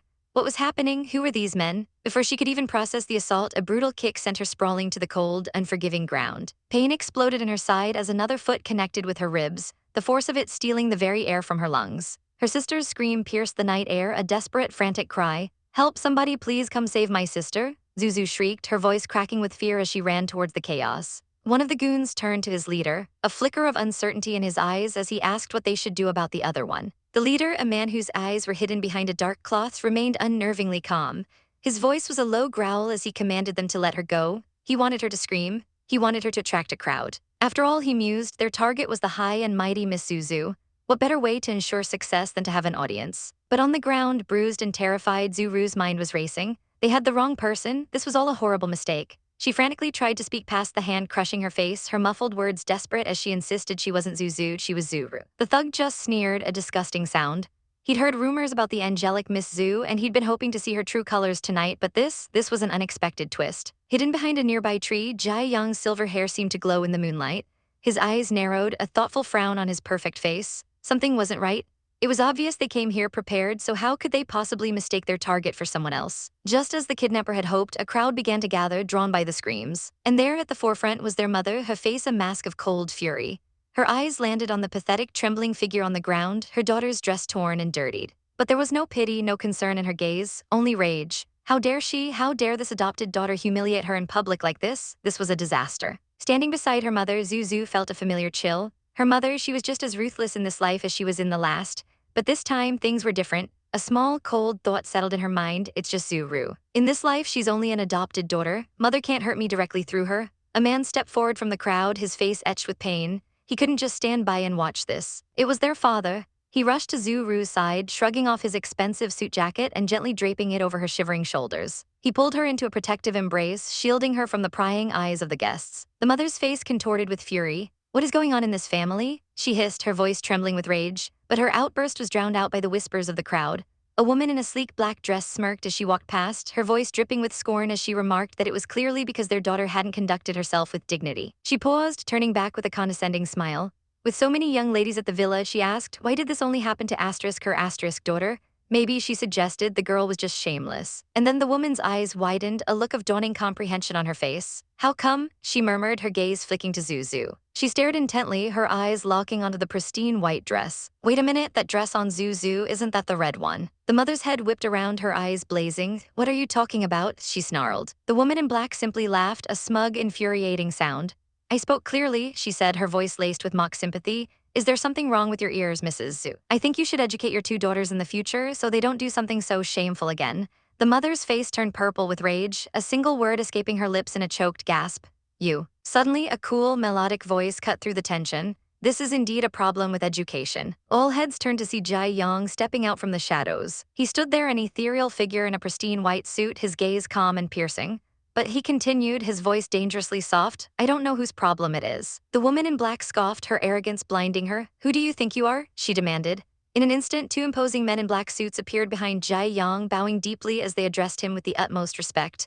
Little young master. The woman's blood ran cold. Her jaw dropped, her face paling to a sickly white. Little young master, this was Jai Yang, the youngest, most revered son of the Jai family. She had made a terrible, terrible mistake. Panicked, she grabbed her own daughter Shuang and shoved her forward. Shuang, say hello to Mr. Jai, say hello, she hissed. But Jai Yang's gaze passed right over them as if they were nothing more than dust in the wind. His silver eyes found Zuzu in the crowd, a silent question in their depths as she looked back, equally confused. As medics loaded a battered Zuru onto a stretcher, the mother's mind was already scheming. Obviously, my Ru'er is the one who suffered. Why is he comforting Zuzu? The Jis must take full responsibility for this. When Jai Yang turned to Zuzu and offered a sincere apology for the fright, the mother quickly intervened. You don't have to do that, Mr. Jai, she said, her voice sickeningly sweet. She waved a dismissive hand towards the stretcher, explaining that Zuru was just a recently adopted child and they weren't that close. An apology from the youngest son of the Jai family was far too precious to be wasted on her. Her eyes darted between Jai Yang and her biological daughter, a triumphant thought flashing through her mind. He's been looking at Zuzu this whole time. It's clear what this means. But her triumphant fantasy shattered when Jai Yang turned away, his expression unreadable and his voice like ice as he gave a single, chilling order to his men. Take her. The guards moved instantly, seizing the woman in black. Why are you detaining me? She shrieked, struggling in their iron grip. A man with sharp eyes and spectacles stepped up beside Jai Yang. Don't you know why? He asked, his tone leaving no room for argument. That's when her daughter Shuang finally snapped. Pointing a trembling finger at a man standing near the aide, she screamed, It's this man, he lied to me. He said he was Jai Yang and he slept with me. He's a far cry from the real Mr. Jai. The man in question, the imposter, merely offered a cold, detached smile. As the guards dragged her away, the mother screamed, Is it just because I was disrespectful that I'm being treated like this? The rules of the Jai family are too strict. The aide adjusted his glasses, his voice cutting through her hysterics. Those people you hired have already been caught, he stated calmly. The Jai family has its ways of finding out who's behind things. What I'm saying should be clear enough. The woman's face froze in a mask of pure horror. It was over. Her perfect plan, she had arranged everything, but she was just one step short of success. The aide watched her crumble, a thought passing through his mind. The Jis aren't as gullible as you expected. His gaze then shifted to Zuzu. She was even more perfect up close. A daughter from an elite family like the Zus. A possessive glint appeared in his eyes as he thought to himself, I want this woman for myself. The disgraced mother fell to her knees, her arrogance replaced by pathetic groveling. She confessed she was corrupted by evil thoughts, begging for forgiveness, offering to kowtow. She then scrambled towards Zuzu, clutching at the hem of her white dress. I beg you, Mrs. Zhu, please help me, it's my fault, please help me. Her desperate screams filled the air. The girl's mother looked on with utter contempt. How dare this ingrate demand sympathy from asterisk me asterisk? Zuzu watched the scene unfold, a cold calculation in her eyes. Begging mother is useless, but begging asterisk me asterisk, maybe there's a chance. Shuang rushed to her mother's side, her face streaked with tears. Zhu, she pleaded, since nothing bad happened to you, please forgive my mother, will you? We can't be so heartless. She tried to appeal to their past, reminding Zuzu of how she kept her company when she was confined at home, her voice desperate. Zuzu's eyes hardened. Forgotten? Oh, she hadn't forgotten a single thing. She remembered every word Shuang had said back then, the smug grin on her face as she'd boasted about moving into her room, taking her things, becoming the new daughter of the Zus. How could she ever forget such revolting words? But the face she showed the world was one of gentle kindness. Shuang, she said softly, I can't hurt your feelings now. I hope your auntie reflects on herself after this incident. She even added a final, devastating blow. If you feel lonely in the future, you can still come to see me. The false kindness was more brutal than any insult. Shuang's face went slack with shock and she collapsed to the ground, the words tumbling from her lips like a death sentence. My family is finished, my family is finished. Her despair quickly curdled into a burning, venomous rage. It's all Zuzu's fault. This is not irretrievable. Why wasn't it asterisk her asterisk who was? She gritted her teeth, her eyes filled with hate. I will definitely get my revenge on her someday. I'll make her pay. Jai Yong, having seen enough, turned to leave. He paused, casting one last look over his shoulder at the girl seething on the ground. The expression in your eyes makes me sick, he said, his voice dripping with disgust as he gave a slight wave of his hand. Instantly, a guard grabbed Shuang's arm, dragging the screaming girl away without a second thought. The aide watched his master, his mind racing. Jai Yong isn't a nosy person, but he showed interest in Zuzu again today and even went so far as to put her under his protection. It's so strange, so very strange indeed. A shadow fell over her, a presence she couldn't ignore. The man who stood behind her watching the entire pathetic drama unfold. Why did he just watch? Why didn't he step in and put a stop to it? Her mind raced, trying to piece together the puzzle of his inaction. What an interesting person. Did I just poke the tiger? Or is he nothing more than a sick cat feigning power he doesn't have? In her previous life, she'd had no contact, no interaction whatsoever with the Jai family. It was maddening, flying blind with no reference point. But her mother had plenty of opinions. Her voice, dripping with ambition, echoed in Zu's ears. He's the youngest Jai son, handsome with a sterling background. You need to settle this matter soon before other greedy vultures start circling him. Settle it? Zu's eyes narrowed. Since when did the youngest Jai son become something that belonged to asterisk me asterisk? Is she really that deluded, that ambitious? Her mother, oblivious, turned on her father, her voice sharp as glass. Say something, she demanded. Her father looked exhausted, the lines on his face etched with a deep weariness that went beyond simple fatigue. He sighed, his voice barely a whisper, suggesting that if Jai Yang really liked Zu, then it was a very good thing. Zu watched him, a flicker of concern crossing her face. Father, are you tired? He shook his head slowly. No, he was just thinking about what happened today, thinking about asterisk her asterisk, what will happen to Rue. The name was like a lit match in a room full of gasoline. Her mother exploded. Rue? She shrieked, her face contorting with rage. She's just a wild child from the orphanage. After something like this, we'll just throw her out when she recovers. But her father's spine, so pliable just moments ago, suddenly turned to steel. He looked at the trembling girl cowering behind another man. You can't blame her for this, he insisted. She's not to blame? Her mother's voice cracked with disbelief. So many people watched it happen. She claimed she wasn't feeling well and wanted fresh air, and then this happened. Why is it that everyone else was fine, but she was the one involved? What if Xue was hurt? Her father buried his face in his hand, his voice strained. Zhu Jing is fine. She's just an orphan girl who has only been here for a few days. How dare you talk back to me like this? The mother's fury reached a boiling point. Lightning seemed to flash behind her eyes as she pointed a trembling finger at her husband. For whom do I work every day at the company? How dare you enrage me like this? Do you even have a conscience? From the side, another young man watched the ugly scene, his eyes dark with judgment. He thought his mother was quite obedient before, but seeing her mother scolding her father like this, showing no respect, she really has no conscience. Alone under the cold moonlight, Zhu sat wrapped in her thin dress, the fabric doing little to ward off the chill that had settled deep in her bones. He does this every time, she thought, a bitter sigh escaping her lips. He always opposes my mother. He puts all the blame on his innocent daughter. He cares more about the child who lived with him for a few days than he does his own flesh and blood. Her mother's furious words carried on the night air. That's how it is. He's heartless. We'll look too heartless if we throw her out now, but just you wait. We'll send her back where she came from in 3 months, she vowed, slapping her hand down for emphasis. Meanwhile, in a plush room in the Zhu house, Rue lay in bed, her face a patchwork of bandages. Her wounds had been disinfected by the Jai family's private doctor, but the wounds inside her festered with a burning hatred. No matter what, it's not appropriate for me to go to any more banquets, she seethed internally. But I hate that bitch Zuzu, she's the cause of all my misfortune today, but it didn't matter, her mind was already working, scheming. In just a few seconds of contact, she had seen through the old man, Mr. Zhu. His mind was warped, bent out of shape from living under the thumb of his aggressive wife. As long as I am just a little considerate, she thought, Zhu Jing's father will be as obedient as a domesticated dog. Just then the door to her room clicked open, her heart leaped. Could it be Mr. Zhu? Immediately her expression shifted, the anger melting away into a mask of pitiful, tear-stained vulnerability. But it wasn't him, her eyes snapped open. A maid stood there, a cruel sneer twisting her lips. Rue flinched, sitting up abruptly. You, she stammered. The maid clutched the clean linens, her voice devoid of any warmth. The madam asked me to inform you to prepare to move out in 3 months. The words hung in the air, cold and heavy. Rue's eyes widened in panic. Move out? Where am I going? The maid's lips curled into a smirk. Of course, back to where you came from. She turned on her heel, not even gracing Rue with a final glance before slamming the door shut with a resounding bang. Outside, the maid's face was hard. That act she put on was really disgusting, she thought. If Miss Zhu hadn't told me not to give her a hard time, I really could have scolded her to her face. What an ingrate. Inside, Rue's world was collapsing. What should I do? She whispered, clutching the sheets in her trembling hands. It was hard enough getting into the Zhu family. I can't be driven out again. I can't go back to that place. Absolutely not. Her face was a mask of sheer terror and desperation. Later back at the estate, Zhu calmly reviewed her sketchbook. What happened this weekend had no effect on me, she thought. I escaped a premeditated disaster and struck an unexpected blow against my dear sister in the process. But a new wrinkle had appeared in her plans. Jai Yang, he hadn't presented himself to her in her previous life because she'd left too early. But if her memory was correct, while she was locked in the basement, she remembered hearing Zhu Ru mention that the Jai family heir had changed. Could it be this boy with the cold, clear eyes, the one who had toppled the original heir? She smiled politely at the butler. Uncle Chen, I'm sorry for the bother today, she said. The older man smiled warmly back. It's my pleasure to serve you, miss. But her moment of peace was shattered. Sister, how are you feeling? Rue's voice was sickly sweet as she approached, her face a picture of innocence.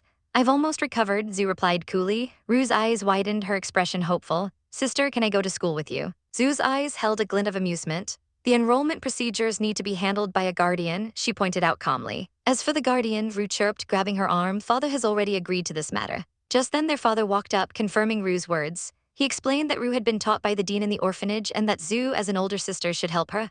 I see, Zhu murmured, her mind whirring. Interesting, just like she taught herself in her previous life and became a top student, so the dean must be an expert educator. But my father? Why should he help someone who has no blood relation to me at all? A slow, dangerous smile touched her lips.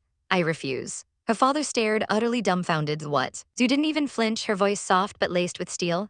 After all, isn't this something that should also have mother's approval? His face contorted with anger, but before he could speak, Rue began her performance. Tears welled in her eyes as she tugged on Zhu's sleeve, her voice breaking. Sister, I'm sorry, did you start to hate me after that? I'm just an orphan, I really don't deserve to be your younger sister. It was the final straw for her father. I thought you were so kind. He roared. But you are not even willing to help with such a tiny thing. She's your sister now. If you really don't care about kinship ties, you aren't worthy of being my daughter.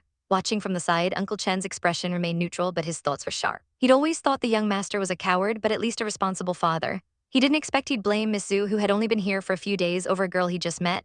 Zhu just sighed, the exhaustion returning. Asterisk, I'm not worthy. Asterisk, hidden from her father's view, Rue's face twisted into a look of smug satisfaction. Just a few little tricks, she thought. And this stupid old man stands on my side while the Zhu's own daughter loses all her favor. But her victory was short-lived. Uncle Chen stepped forward, his voice a block of ice. Sorry, he said, addressing Mr. Zhu directly. I am the asterisk young master's asterisk personal driver. If asterisk you asterisk want to go to school, please take another car of the Zhu family. His gaze was unflinching. Mr. Zhu, if you have a problem with me, I can call Master Zhu for instructions. The threat was clear. Mr. Zhu paled, sweat beading on his forehead as he took a step back. No, thanks. He'd almost forgotten Uncle Chen was one of his own asterisk father's men.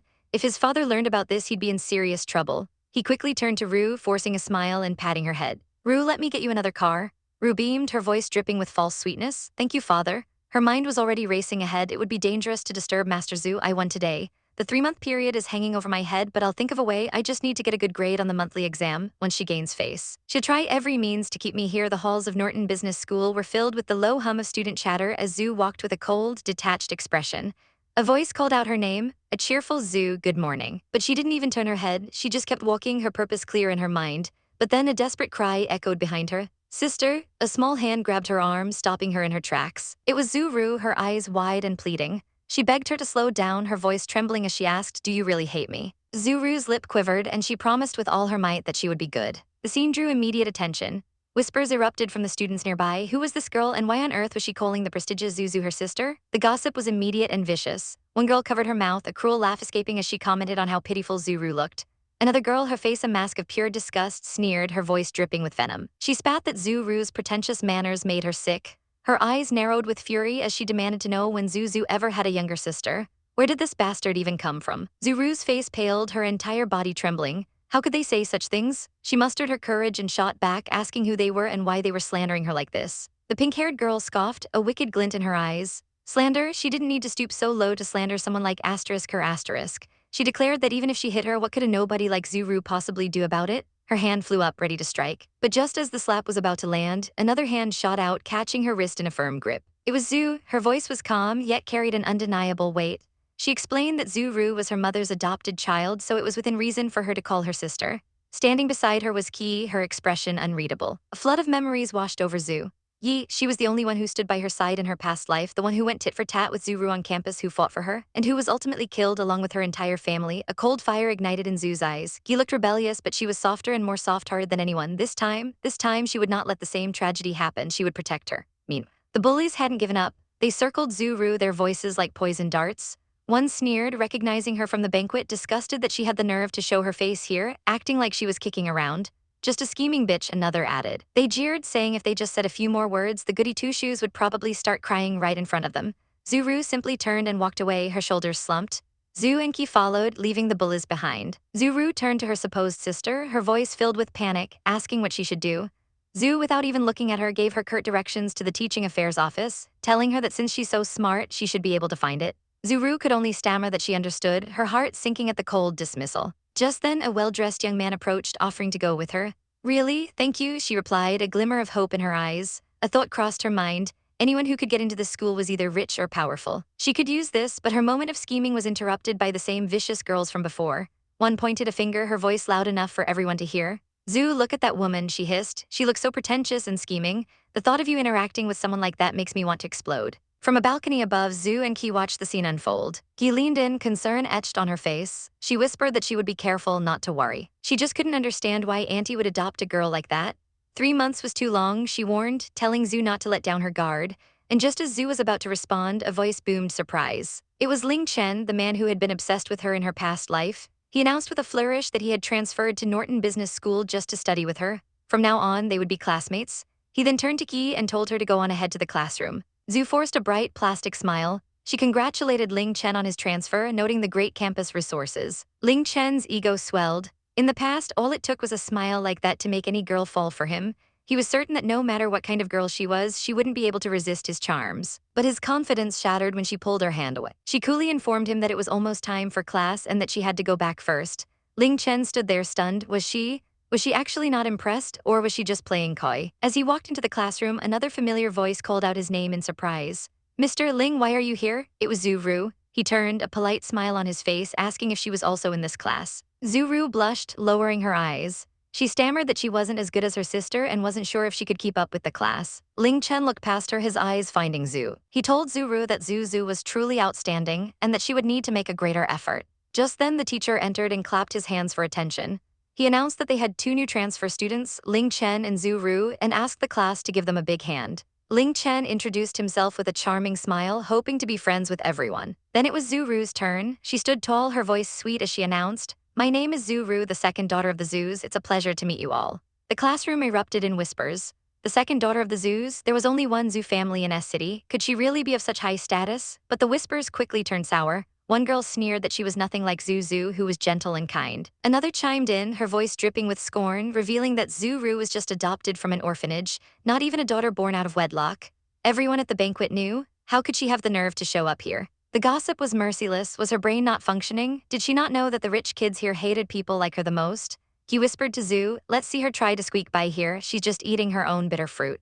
Zhu simply watched with a serene, almost knowing smile. The teacher instructed the new students to find their seats so class could begin. As they settled in, Zhu couldn't help but think about how they would all have to learn to get along in the future. Ling Chen and her sister. The 4 of them, Zhu, Qi, Ling Chen, and Zuru, now sat in the same classroom, a volatile mix of past lives and new beginnings. But for Zuru, it was a nightmare. Humiliation burned in her cheeks. "Why?" she screamed internally, her hands clenched into fists under her desk. "I'm obviously the second daughter of the Zhus, but now I've become a joke." Everyone's attention was on Zhu, the original daughter. She couldn't just sit here and let this happen, and since she was helpless, she would have to give her orders to the ones who could help her. A week later, the teacher made an announcement. The monthly exams were just 1 week away, and the top 10 grades would be posted on the bulletin board as usual. Immediately, Ki turned to Zhu, excitedly asking if she would come in first again this time, begging Zhu to teach her. Zhu smiled gently, saying she was just reviewing her lessons and they could look at anything Ki didn't understand together. The boys around them swooned. Zu was so gentle, they wanted her to teach them too. Another student encouraged her not to put too much pressure on herself. But behind them, Zuru seethed, her eyes were wide with disbelief. Zuzu got first place? No, those people clearly said she had bad grades. When the results were posted on the bulletin board, her worst fears were confirmed. There it was in black and white, Zuzu ranked first. Zuru stood frozen in the crowd, her mind racing. She actually got first? How can I use my good grades to get the Zhu family's attention now? My one advantage is gone. A dark thought began to form in her mind, a seed of malice taking root. She watched a car pull up, her eyes narrowing with a sudden, desperate resolve. I need to report this, she muttered to herself, a sly look crossing her face. She knew exactly what she had to do. She made her way to a quiet, secluded alley, finding the door she was looking for. But as she approached, a large man blocked her path, his hand shooting out to stop her. He gruffly told her this wasn't a place for students to play around and to go somewhere else. Unfazed, Zuru stated calmly that she'd like to see Mr. Sen. The man's expression didn't change as he curtly replied, he's out. Her eyes widened slightly. Is he so busy? She wondered aloud, a flicker of disappointment crossing her face. She turned to leave, saying she would come again another day. But just as she took a step, the man's phone rang. After a brief conversation, he called out, wait a minute, Master wants to see you. Zuru stopped in her tracks, a small triumphant smile playing on her lips. She was led up a flight of stairs in a lavishly decorated building, her heart pounding with a mix of fear and anticipation. What on earth does the master want to see me for? She wondered, clutching her hands nervously. She was brought before a closed door. Taking a deep breath, she knelt down respectfully and called out, Master, you wanted to see me. In the dimly lit room, a man in a half-mask lounged on a plush white sofa, his posture radiating an aura of absolute control. His voice, smooth and cold as polished marble, cut through the silence. He'd heard that Zuzu made someone take a beating. A flicker of amusement danced in his visible eye. If there was nothing else his little pawn could do, he commanded her to simply bring the girl here. A young woman knelt before him, her head bowed in submission. She whispered her thanks, her voice trembling slightly with reverence. But behind her docile facade, a wicked thought took root. A small, triumphant smile graced her lips. Yes, if Zuzu comes to the dark forest bar, the master will have his ways of dealing with her. The trap was set. The next day, under the bright blue sky outside the Grand Academy building, a handsome young man approached Zuzu at her desk. He smiled warmly, asking if she was busy this evening, mentioning a very good restaurant he knew. Zuzu's eyes widened slightly. A restaurant? From a classroom nearby, her so-called sister watched, her heart hammering against her ribs. No, no, no, don't say yes, her mind screamed in silent panic. I have to get her to the bar today. The master's orders were absolute. Her expression hardened with grim determination. Zuzu, however, turned to the young man with a polite, almost apologetic smile. She was sorry, she told him, but she couldn't. She needed to go out with her sister today. Her refusal was so sweet, so gentle. The young man, Ling Chen, simply waved it off with a charming grin, promising to ask her out another day then. The moment he turned to leave, her sister was on her in a flash, clinging to her arm like a limpet. She pouted, reminding Zuzu that she'd already agreed to go out with her, so she couldn't go back on her word now. Then, as if the thought had just struck her, she leaned in conspiratorially. Had she ever heard of the Dark Forest Bar? She claimed she just randomly found it. She whispered that she thought it was a messy place, but it was also surprisingly interesting. Zuzu looked at her, her gaze unreadable, as she asked if she really wanted to take her to a bar. The bar itself was a cavern of neon lights and shadows, filled with the low thrum of music and conversation. Holding Zuzu's hand tightly, her sister led her inside, her voice a soothing balm of lies. She insisted it was very interesting, that there were specific rules about respecting everyone's choices. Nothing bad could possibly happen to them here. But as Zuzu looked around, a memory from her past life surfaced with chilling clarity. Rules, so that's why they didn't just attack her outright last time. They drugged her drink first. A faint, knowing smile touched her lips. She told her sister she was going to the restroom and that she could go ahead and order. She was playing right into their hands. Or so they thought. Zuzu calmly took a seat at the bar, a solitary figure in her school uniform. From a balcony above, her sister watched, a frown creasing her brow. Why didn't Zuzu look surprised or scared? It was almost as if she'd been in a place like this before. The thought was unsettling. Shaking it off, she scurried back to her master, kneeling before him once more. She reported her success, telling him Zuzu was sitting below. The master swirled the red wine in his glass, a cruel sneer on his lips as he mocked the idea of rules. In a place like this, he mused, even murder wasn't something they couldn't be forceful about. His gaze fell upon his kneeling servant, and he gave his next order with chilling finality. Let Han-jun have a try. A wave of relief and excitement washed over the girl. Thank you, master, she breathed. As she walked away, her heart swelled with vicious pride. With Han-jun's legendary charm, it wouldn't matter how self-contained or aloof a woman was. He could make anyone fall for him. Zuzu, you're finished? She thought, a wicked smile playing on her lips as she descended the stairs. Meanwhile, in a VIP booth, a group of well-dressed men were enjoying their drinks. Among them sat a man with striking silver hair and piercing violet eyes, his white suit making him stand out like a shard of ice in the warm glow of the bar. Zuzu, sitting alone, happened to glance in their direction, her gaze briefly meeting his. The man's eyes widened in shock. Why is she here? He thought, his composure momentarily shattered. His friend noticed his distraction, asking him what he was looking at so attentively. The silver-haired man quickly tore his gaze away, murmuring nothing as he tried to regain his cool. But his mind was racing. That girl, she dazzles people wherever she goes. But is she really as pure and innocent as she looks? He couldn't shake the feeling that there was more to her than met the eye. Across the bar, a commotion was brewing. A handsome blonde man, Han Jun, was surrounded by a gaggle of adoring women, all fawning over him. He was the very picture of a playboy, a single red rose held jauntily between his teeth. Suddenly, Zuzu's sister pushed her way through the crowd, rudely shoving people aside. Step aside, she barked. Han Jun smoothly excused himself from his fans, claiming his friend needed his attention and promising the ladies they'd meet again. He strode over to the girl, his charming smile gone, replaced by a businesslike expression. The girl wasted no time, her voice low and urgent. The master had ordered him to seduce the girl sitting at the bar. She pointed a finger, her eyes cold as stone. That's Zuzu, the daughter of the Zoos, you know what to do. Han Jun's gaze followed her finger to the lone girl in the school uniform. His eyes widened in surprise. This is the first time I've been in a situation like this in a bar, he thought, a flicker of unease stirring within him. Can I just talk to this girl? From a nearby table, a group of men watched the scene unfold. One of them leaned over to his friend, his voice a low warning. He told him to be careful of Han Jun, calling him a rat who has deceived many women into losing their standing and reputation.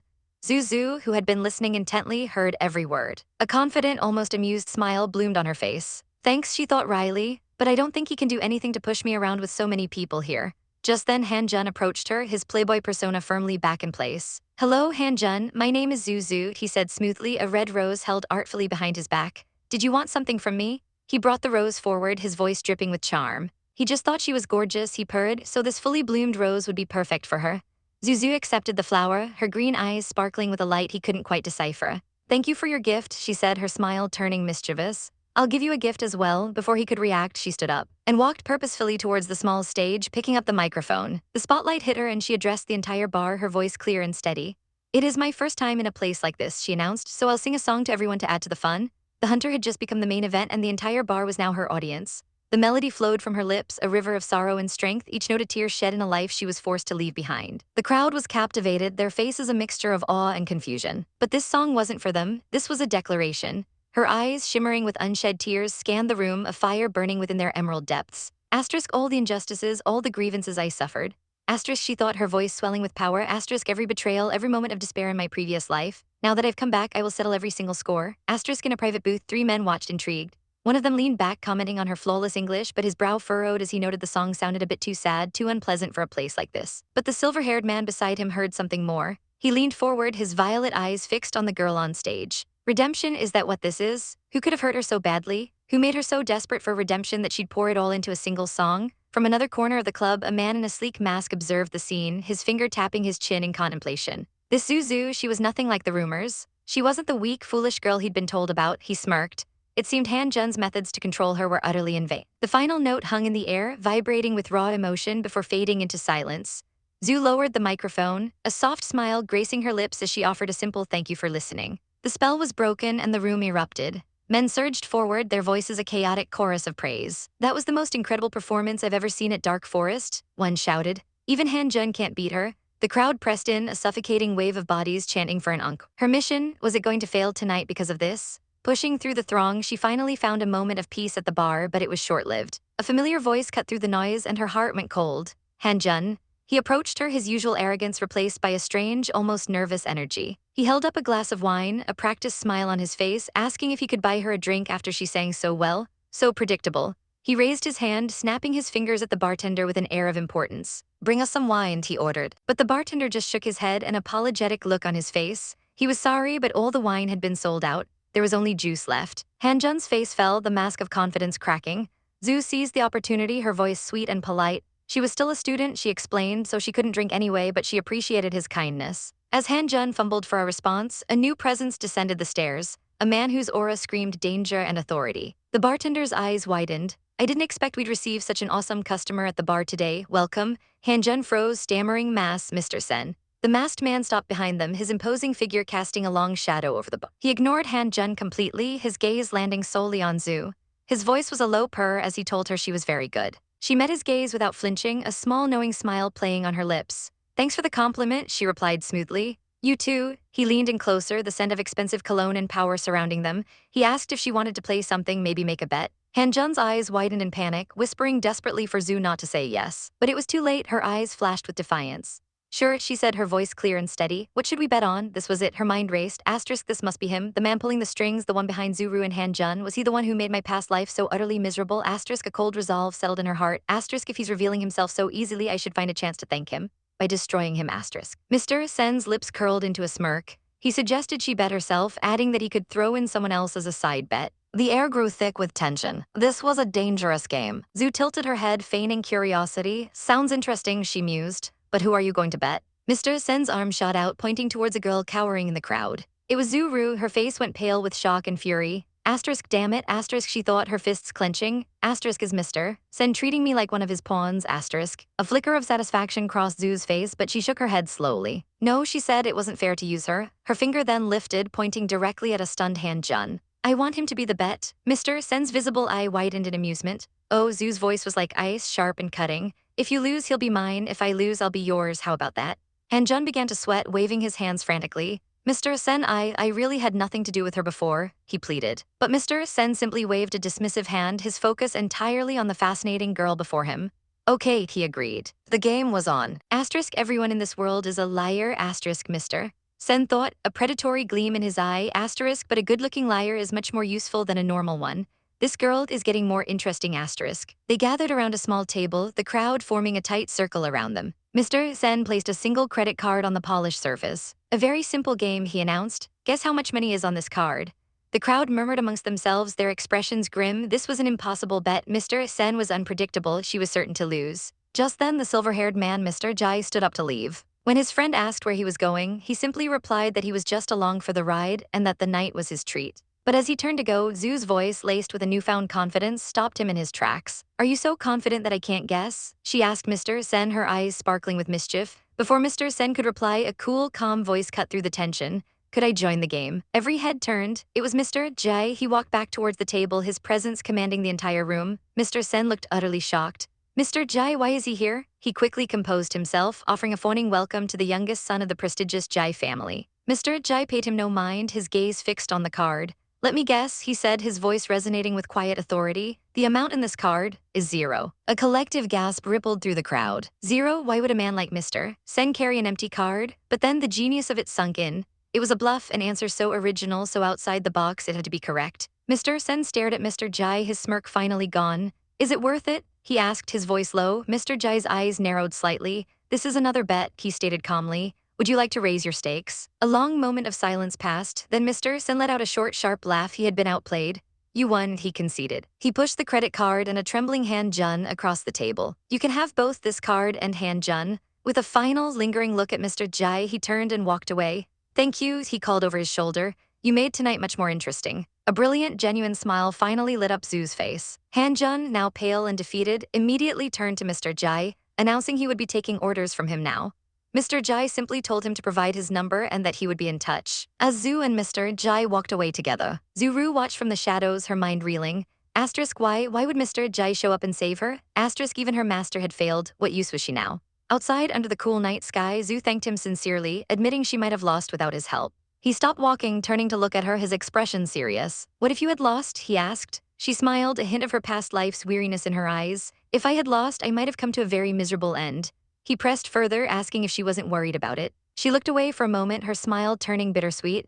Such is life, she said softly. Sometimes we don't get a chance to regret things. He just watched her, his piercing violet eyes unreadable. She turned back to him, her gaze suddenly intense. Mr. Jai, she began, her voice barely a whisper, your eyes are beautiful. Can you give them to me? He was stunned into silence, his composure finally breaking. Do you know what you're talking about? He stammered. Do you say this to other people? He looked away, a faint blush on his cheeks. Of course not, he muttered before turning back to her, his expression a strange mix of seriousness and something else, something softer. But if something happens to you and you die, he said, his voice low and intimate, give me your eyes, okay? She looked up at him, her own eyes reflecting the moonlight, and simply nodded. They stood there by his car, a strange, unspoken promise hanging between them. Mr. Jai couldn't look away. Asterisk, how many secrets has Zhu kept? Asterisk, he wondered. Asterisk, I seem to see a different side of her every single time I meet her. Asterisk. This girl was an enigma, a puzzle he was becoming desperate to solve. The car glided through the city streets, a silent, luxurious bubble cutting through the night. The driver glanced in the rearview mirror, his expression unreadable as he asked, "Miss, did you have a good time today?" A slow, satisfied smile spread across Zhu Jing's lips. She rested her chin on her hand, the city lights reflecting in her sharp, intelligent eyes. Yes, she thought it was more than fun. It was a complete success. She told him it was fun, that she'd met some interesting people. The driver nodded, a simple good escaping his lips. His gaze flickered back to the road, a thought crossing his mind. "It seems Mr. Zhu's concerns were quite unnecessary," he murmured, more to himself than to her. Miss Zhu is so smart that she can handle any difficult situations, and he had no idea just how smart she truly was. But as Zhu Jing returned to her world of luxury, another girl was trapped in a living nightmare. Under the cold, indifferent gaze of the moon, in a dark, grimy corner of the city, Zuru scurried towards the exit, her heart hammering against her ribs. She had to get out, she had to escape this place. But just as freedom seemed within her grasp, a heavy hand clamped down on her shoulder, cold and unyielding. A voice, dripping with menace, cut through the silence. "Rue, where are you going?" She froze, every muscle tensing. Her eyes widened in sheer terror as she looked up at the man, her so-called master. "No, nowhere," she stammered, her voice barely a whisper. His grip tightened, bruising her skin. His face twisted into a furious snarl as he hissed, "Are you trying to run away?" The world around her seemed to warp and bend with fear. A raw scream tore from her throat as she clutched her head, anticipating the pain she knew was coming.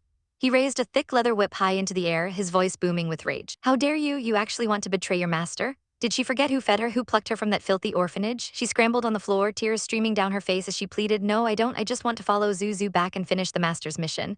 But her pleas fell on deaf ears. She was just an ungrateful wretch in his eyes. "How dare you argue?" he roared. The whip sliced through the air with a sickening whistle. It cracked against her back, the force of it throwing her forward. A scream of pure agony was ripped from her lungs as the burning pain seared through her body. Meanwhile, under a sky dotted with the same distant stars, Zhu Jing arrived home at the grand family mansion. She stepped through the ornate double doors, only to be met by the icy glare of her mother. Her arms were crossed, her face a mask of disapproval. "You came back so late." Her mother's voice was sharp, cutting. "Where have you been?" In an instant, Zhu Jing's confident smirk vanished, replaced by the face of a sweet, dutiful daughter. She lowered her eyes demurely and spun a believable lie. "Mom, I went to my classmates' home to review my lessons," she said, her voice soft and earnest. "I wanted to study for the monthly exam." The change in her mother was immediate. The stern facade melted away, replaced by doting affection. "Well, that's what you should be doing," she cooed, gently stroking Zhu Jing's cheek. "My daughter is so smart. You'll also get first place in this monthly exam, won't you?" Zhu Jing smiled brightly, the perfect picture of innocence. "I'll try my best," she promised. Taking her mother's hand, she said, "Mother, I'm going to go upstairs." Her mother nodded, patting her shoulder. "Go ahead, it's getting late now, or else you would languish in class tomorrow." But as Zhu Jing turned and walked up the grand staircase, her sweet smile twisted into a cold, bitter sneer. "Oh, Mother, in my previous life you also liked Zuru more because she had better grades than me, didn't you?" A bitter thought echoed in her mind. "You loved her despite the fact that she's not even your own daughter." Safely in her room, Zhu Jing sank into a chair, her mind racing. The masked man in the bar, that powerful aura, it had to be him. That big shot of an hour in 10 years from now, right? A slow, cunning smile spread across her face. "He let me off today probably because he thought the zero on the card meant he'd spare no effort to protect me, right?" Her fingers drummed against the armrest, her eyes gleaming with newfound power. "Oh, this is getting more and more interesting." At that very moment, in another part of the mansion, Zuru was facing her own interrogation. "Where have you been?" the mother demanded, her voice laced with suspicion. Rue stood before her, the very image of a frightened, timid mouse. "Mother, I have a monthly exam coming up," she whispered, her hands clasped nervously. "I was worried that I might dishonor you, so I was studying at school until just now." Her performance was flawless, but the mother was unimpressed. "Don't bother," she said dismissively. "You should come back earlier next time. Zhu ranks first in her grade. If you have any problems, you can just ask her for help. Otherwise, other people will think that our family is treating you badly." Rue's shoulders slumped, her eyes downcast. But then a flicker of something devious appeared in her gaze. "Okay, Mother, I'm just afraid that sister won't have any time for me," she mumbled, the mother's brow furrowed. "What do you mean by that? Zhu is also studying today. What do you think you can learn by yourself?" This was the opening Rue was waiting for. She bit her lip, feigning reluctance. But when I was at school today," she stammered, "I saw her walking around with a guy, laughing a lot." The mother's face went rigid with fury. "Nonsense," she exploded, rising from her seat. "Zhu has always treasured her reputation. She's never got close to any guys. You must have seen someone else." Rue immediately flinched back, her eyes wide with fake terror. "Yes, you're right, I'm sorry," she cried, bowing her head. She scurried away, closing her bedroom door behind her. The second the door clicked shut, her terrified expression melted away, replaced by a triumphant, wicked smirk. HMPH, this woman must have started doubting Zuzu. Doesn't this family of wealth and power weigh their reputation over life itself? Back in the living room, her mother paced back and forth, her mind in turmoil. If what Rue said is true, the marriage into the Jai family will definitely come to nothing. Her eyes hardened with a new resolve. "No, I must get Zhu to hook up with Mr. Jai as soon as possible." The seed of doubt had been planted, and it was already taking root. The next morning, the tension at the breakfast table was thick enough to cut with a knife. Zhu Jing entered with a bright smile, greeting her parents cheerfully. A moment later, Ru appeared, her voice a meek whisper as she greeted the family. Ru, come and eat something, her father said, gesturing to a seat. As she sat down, her sleeve accidentally slid up her arm, revealing a dark, ugly bruise on her wrist. The father's eyes widened in shock. Ru, what happened to you? He exclaimed. Zhu Jing's eyes darted to the mark, a flash of understanding in her gaze. Ru quickly pulled her sleeve down, her face a mask of panicked innocence. Oh, nothing, it's all my fault, she whimpered, casting a fearful glance at Zhu Jing. It's nothing to do with sister. The implication was clear. The father stared at her bruised arm, horrified. How could you have done this to yourself? He turned his angry gaze on his real daughter. Zhu, do you know what happened? Zhu Jing met his gaze without flinching. She looked at Ru's arm with feigned concern. Is it because you went to a bar last night? She asked, her voice laced with manufactured innocence. The word bar was a lit match on gasoline, smack. The mother slammed her hand on the table, her face contorted with rage. Bar? She shrieked, pointing an accusatory finger at Zhu Jing. How uneducated, how dare you go to a place like that? Don't you think you've brought enough disgrace on the Zhu family? Ru looked up, her eyes wide as she muttered, I didn't. A cold smile touched Zhu Jing's lips. You're suspecting your own daughter before even finding out the truth, she thought. Well played, Zhu Ru, well played. The father watched the scene unfold, his heart aching for the pitiable orphan. Zhu is as aggressive as her mother, but Ru is pitiable, he thought. What's wrong with me doting on her more than normal? Ignoring the chaos, Zhu Jing stood up calmly. Father, mother, I'm finished. I'm heading to school now. As she walked away, Ru quickly followed suit. I'm finished too. In the background, the maids whispered venomously. That Ru is evil, she actually slandered Miss Zhu. Kinds from the orphanage must have learned some devious tricks. Outside, the bright morning sun greeted Zhu Jing as the driver held the car door open for her. She paused for a moment, adjusting the collar of her uniform, a confident, knowing smile playing on her lips. The battle had just begun, and she was more than ready to win the war. The cold stone of the school building felt like a tombstone marking her impending doom. A shiver ran down Zhu Ru's spine, but it wasn't from the morning chill. The connections she'd so carefully cultivated, the men from the bar who were supposed to be her safety net, they were gone, her fists clenched around the handle of her briefcase. I can't await my doom, she thought, her jaw tightening. I can only rely on myself now. She glanced towards the school's main bulletin board where a small crowd of students had already gathered. A cruel, determined glint entered her eyes. A plan was already forming, a web of deceit spinning in her mind. I know, the exam's coming up. If I can frame Zuzu for cheating, she will definitely be criticized by the public. A wicked little smile played on her lips, but this wasn't a solo act. She needed an ally, someone with a grudge. Before Zuzu came along, Gulin had always been first. Her mind raced, connecting the dots. He should be interested in helping me reclaim my place and his. Meanwhile, in another classroom, the air was thick with the scent of old books and teenage gossip. One girl nudged her friend, whispering about the radiant girl with fiery red hair. What's wrong with this girl? Why is she so happy? Her friend, however, was less than impressed, snapping at her to do more revision if she had time to notice others. But it was hard not to notice Zuzu, especially when a classmate dramatically slid up to her desk, his hands clasped together in desperation. He pleaded with her, his voice cracking, Zu, you have to help me. Tears, real or fake, streamed down his face as he practically begged her for tutoring, clinging to her hands like a lifeline. In Gulin's classroom, the atmosphere was completely different. It was a shrine, and he was the sleeping deity at its center. Girls whispered from behind their textbooks, their voices hushed with reverence. How can he sleep every day and still get such good grades? He's so handsome, one girl swooned, imagining what it would be like to comfort him. Another, her eyes narrowed with jealousy, hissed that it wasn't up to them to comfort him, even if he felt terrible. Just then, a soft knock echoed from the doorway. Zuru stood there, the picture of innocence. Excuse me, she asked, her voice sweet as honey. Is Gulin here? Whispers erupted. Wow, who's this? She's so cute. I wonder if she has a boyfriend. Her eyes scanned the room, landing on the boy sleeping peacefully at the back, but before she could take another step, the jealous girl blocked her path, her expression sour.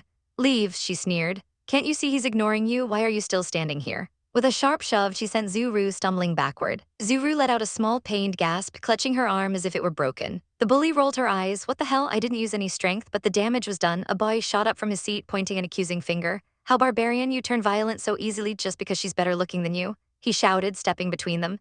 It's none of your business. She wants to meet Gulin. You need to be nice to her. Hiding behind her newfound protector, a venomous smirk twisted Zuru's lips. It's so easy to mess up relationships between men and women, she thought, a dark satisfaction blooming in her chest. This couldn't be simpler for me. Enraged, the girl lunged forward, her face a mask of fury. Don't think I don't know what happened at the Jai family's banquet, you shameless woman. She shrieked, shoving Zuru with all her might. Zuru cried out, collapsing onto the cold, hard floor. The classroom fell silent, all eyes on the heap on the ground. Whispers began to ripple through the crowd. Isn't she the zoo's adopted daughter? Look at the mess she's made of herself. That looks painful. It couldn't have been done by a maid. They wouldn't have the nerve to do that. Humiliation burned in her cheeks. She scrambled to her feet, her voice trembling as she begged them, please quit staring at me. Suddenly, a wave of excitement washed over the room. Gulin is here, someone announced. The The crowd parted like the Red Sea as he strode through, his expression unreadable. The boy who had defended Zuru panicked internally. Why is he back so soon? I haven't even had the chance to pin it on someone else. He grabbed Zuru's hand, his voice a low hiss. Whatever, the most important thing is framing Zuzu for cheating in the exam. He pulled her away, leading her out into the quiet schoolyard. Gulin stood there, his back to her, the picture of cool indifference. He finally turned, his eyes cold as he asked, "So what can I do for you?" Zuru immediately launched into her carefully crafted speech. "Gulin, you were always top of the class," she began, her voice laced with false sympathy, "until Zuzu beat you." She leaned in, a coy smile on her face. "Are you really going to lie down and accept defeat?" He cut her off, his patience wearing thin. "What do you want, Zuru?" She laid her cards on the table. "You and my sister will be in the same exam hall. If you promise to help, I'll do anything for you," she offered, her eyes wide and pleading. A picture of vulnerability. Gulin stroked his chin, a thoughtful expression on his face. "I can help you," he said slowly, "but why would you do something like that to your own sister?" Zuru's face darkened instantly. "I treat her as my sister, but look at the way she treats me. I refuse to be a doormat any longer." For added effect, she pulled up her sleeve, revealing an angry red scratch on her forearm. "Did she do this to you?" Gulin asked, his gaze fixed on the mark.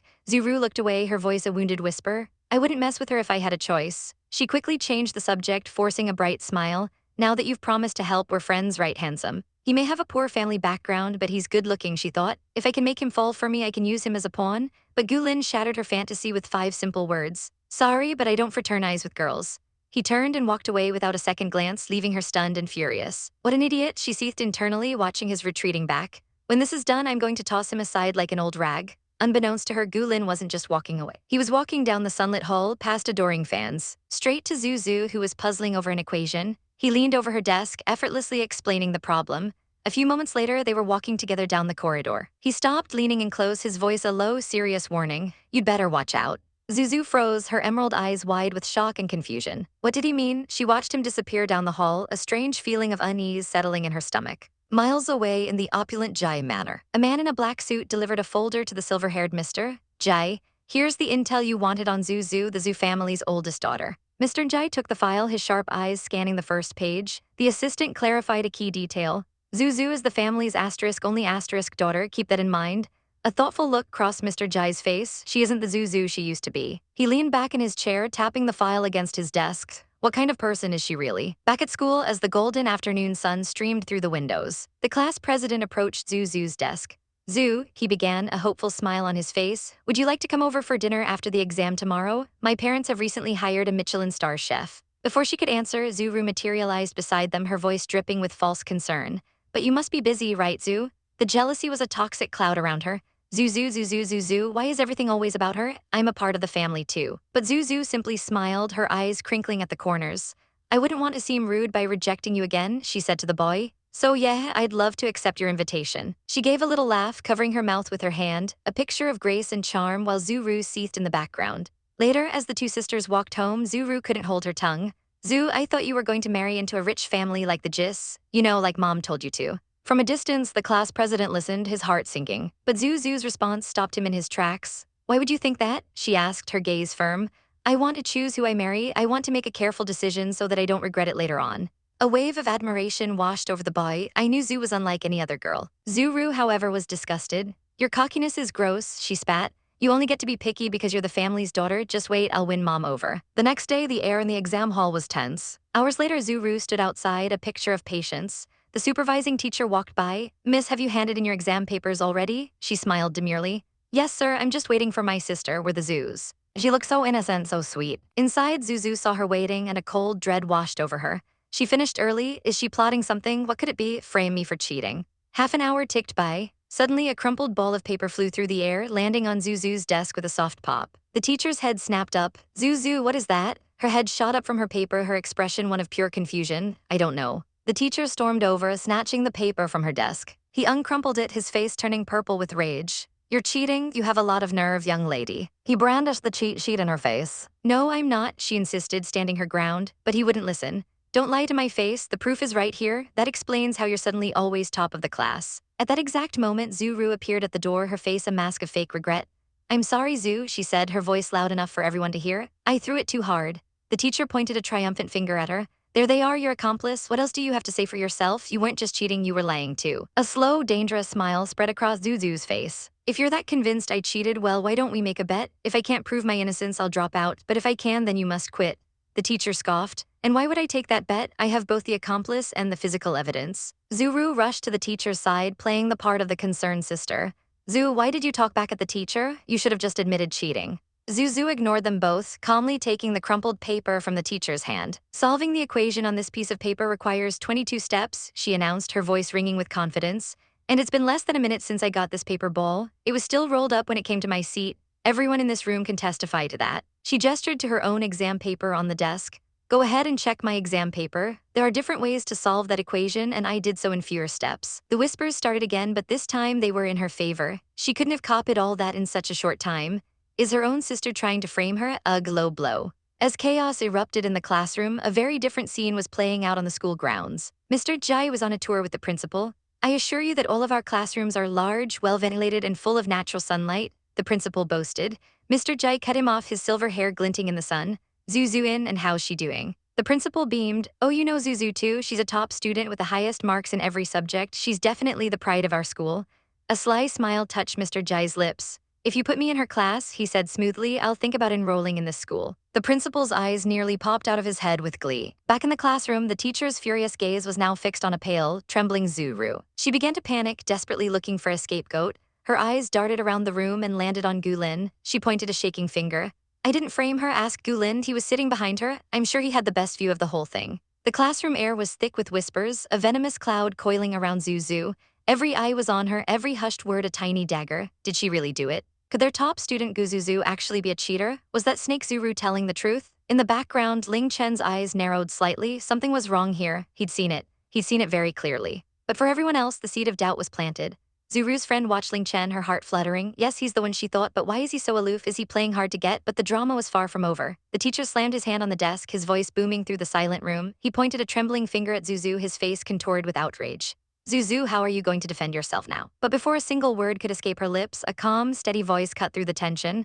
Sir, I haven't finished. It was Ling Chen. He stood up, a shield between Zuzu and the furious teacher. His voice was low but firm. Zuzu did not cheat. The entire class gasped. The teacher sputtered, his face turning a blotchy red. Ling Chen's gaze was like ice as he faced the teacher down. He sneered, you've been trying to give her a bad name by calling her a cheater. What kind of teacher are you?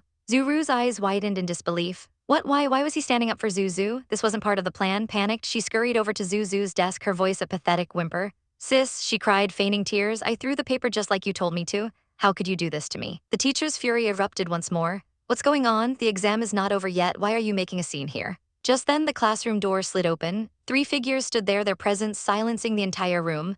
It was the headmaster. The teacher's face went pale. He rushed forward, stammering, Headmaster, here's the thing. But the headmaster wasn't listening. His face was a thundercloud as he pointed a finger right at the disgraced teacher. You accuse your student of cheating without proper evidence? He thundered. I can't let you teach in my school anymore, you're fired. The teacher's jaw dropped. Oh no, I'm fired. He whimpered, his career shattering before his very eyes. The headmaster turned to Zuzu, his expression softening.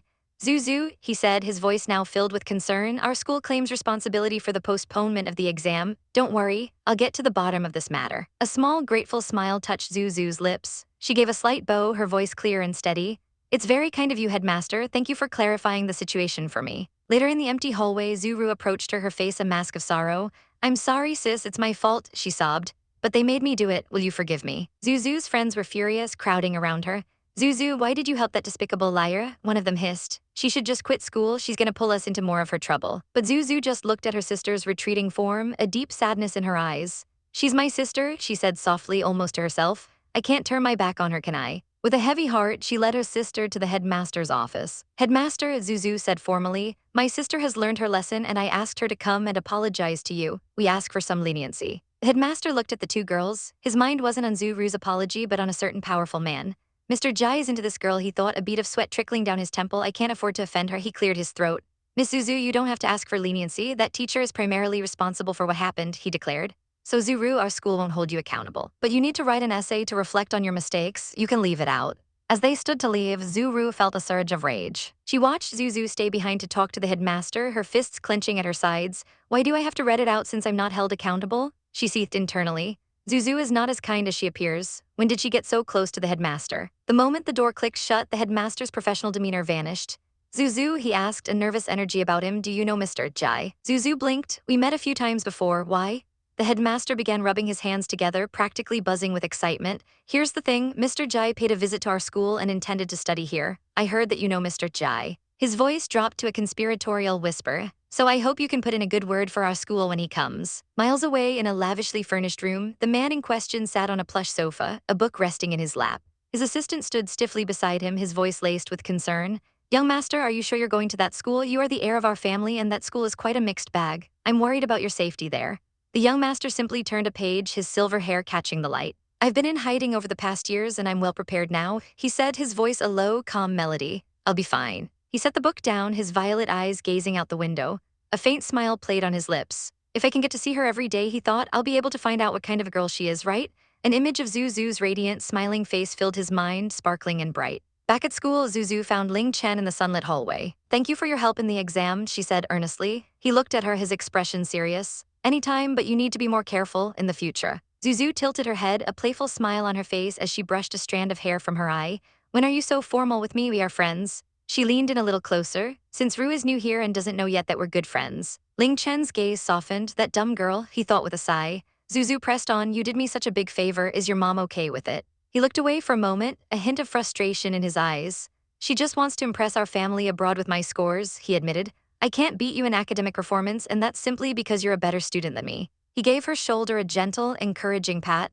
Good luck then, let me know if you need any help in your studies. All right, she chirped, her smile brilliant and genuine. A moment later, as she was leaving the school building, his voice called out again, Zuzu, he jogged to catch up with her. Ling Chen, what's up? His face was grim. I heard about the exam, you're such a caring sister to Zuru and she stabbed you in the back, so ungrateful. Zuzu's smile faltered for just a second, a shadow passed over her eyes. Ungrateful, the word echoed in her mind, tearing open a wound from a past she couldn't forget.